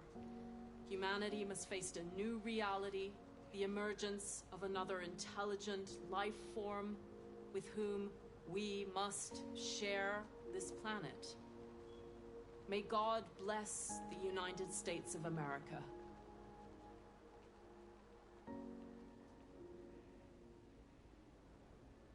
The humans are abandoning the camp. We won! You should speak to them. Me? Marcus is gone. And everyone from Jericho is dead. You're the one who defeated the humans. You're the one who awakened us, Connor.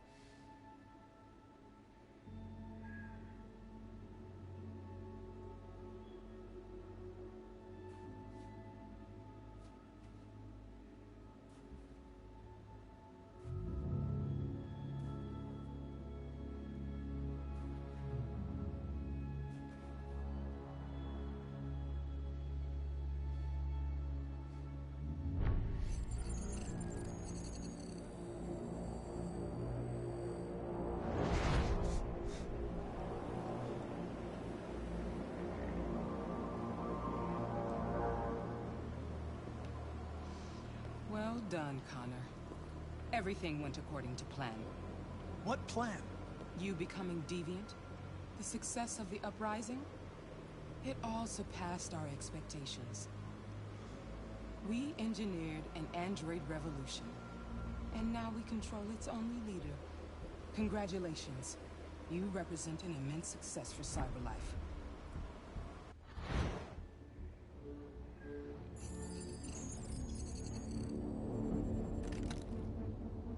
Connor, what are you doing?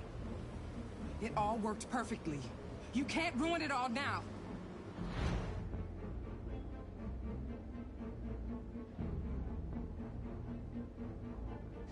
Sorry, Connor, but we can't let you do that. There's got to be a way.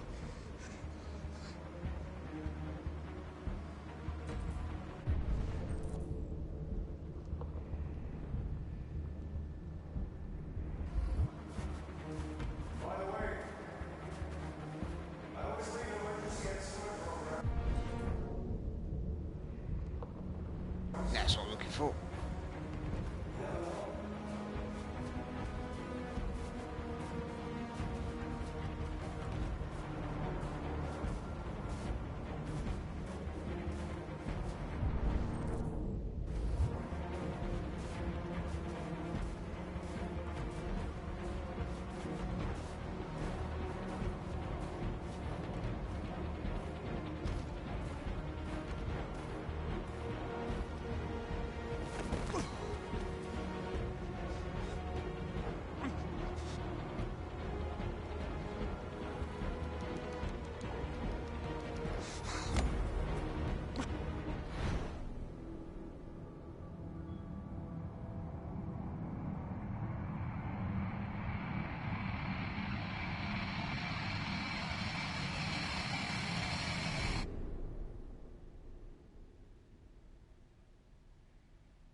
It's over, Alice. We're free.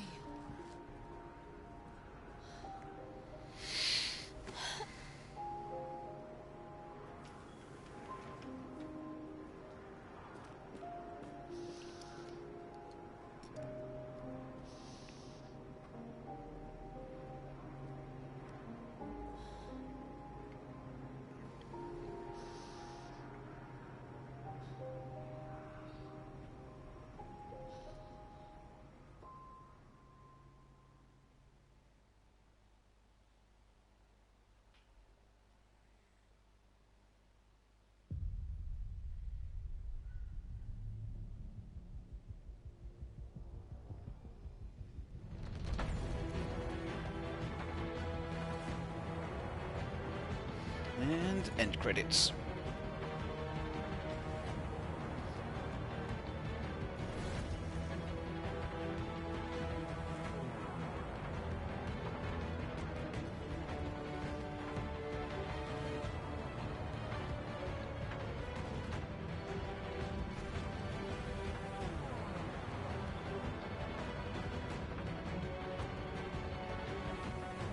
There comes GG. Please get some sleep, dude.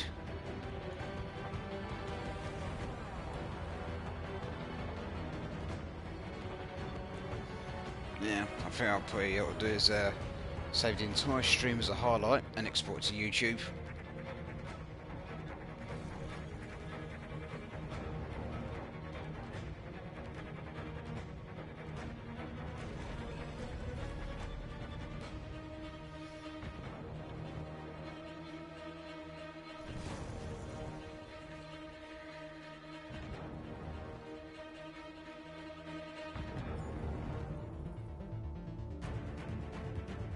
Yeah, I'm kind of curious if there'll be sort of like, you know, sort of mid or end post credits Marcus cutscene, because they obviously left Jericho to it in the end. I can't can't get asleep. Okay. Alright. Yeah.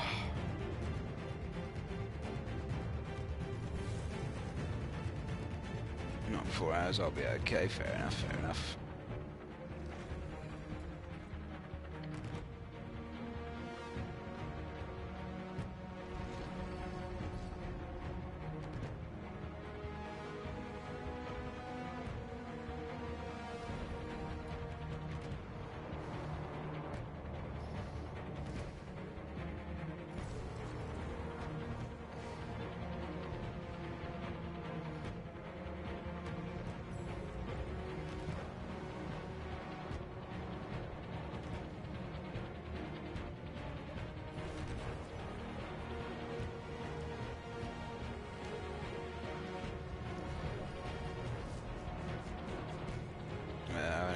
anyway. Fair enough, fair enough.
Yeah, so that's Marcus's mid-credits cutscene there.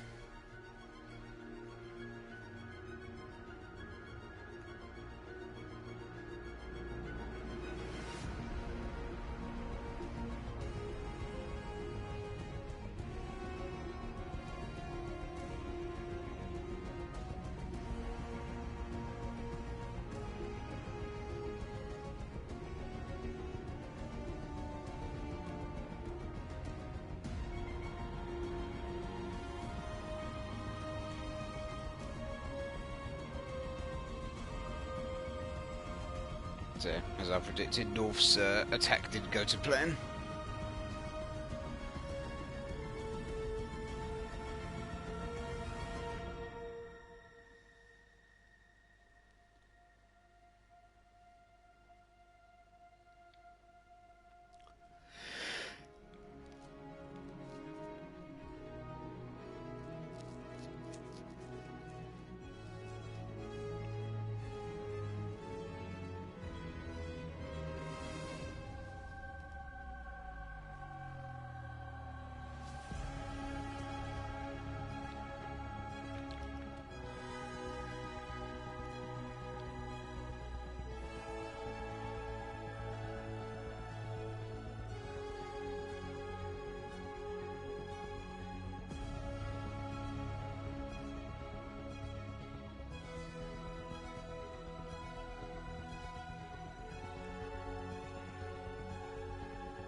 Now we've got some new things here.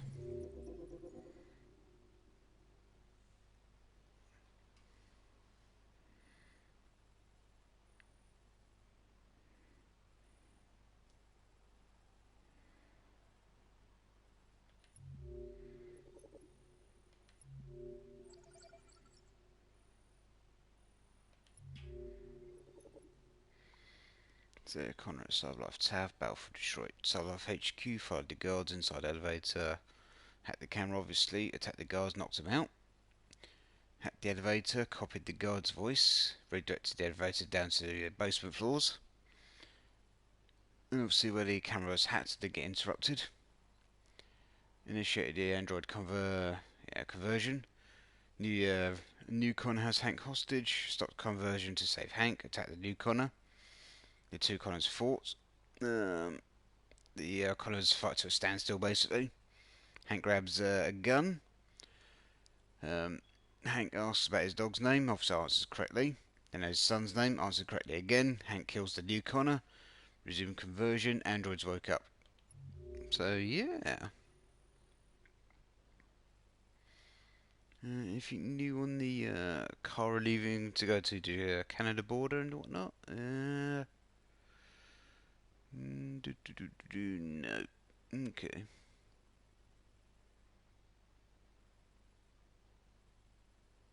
Yeah, ultimately, car and Alice crossed the border.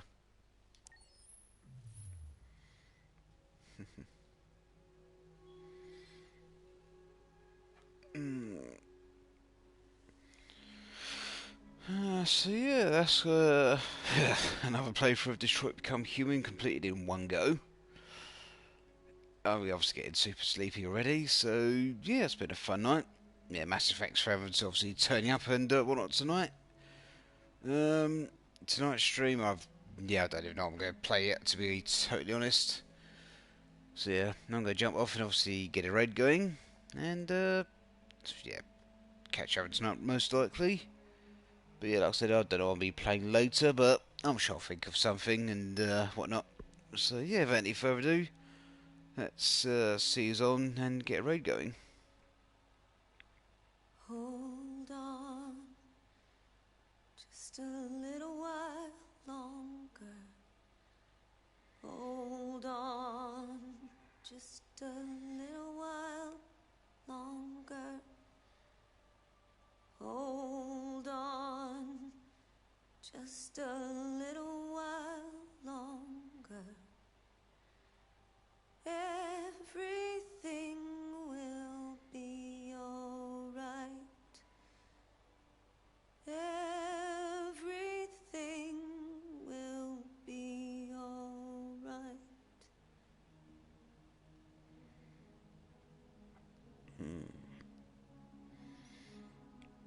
Yeah, so have a quick look, see who's on.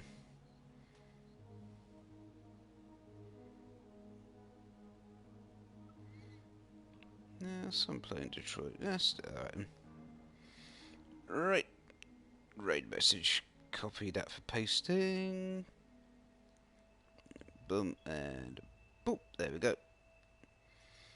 Alright, so yeah, so I'm gonna jump off, get a raid going, and catch up tonight. But yeah, like I said, I have no idea what I'm gonna play yet, but I'll think of something, I'm sure.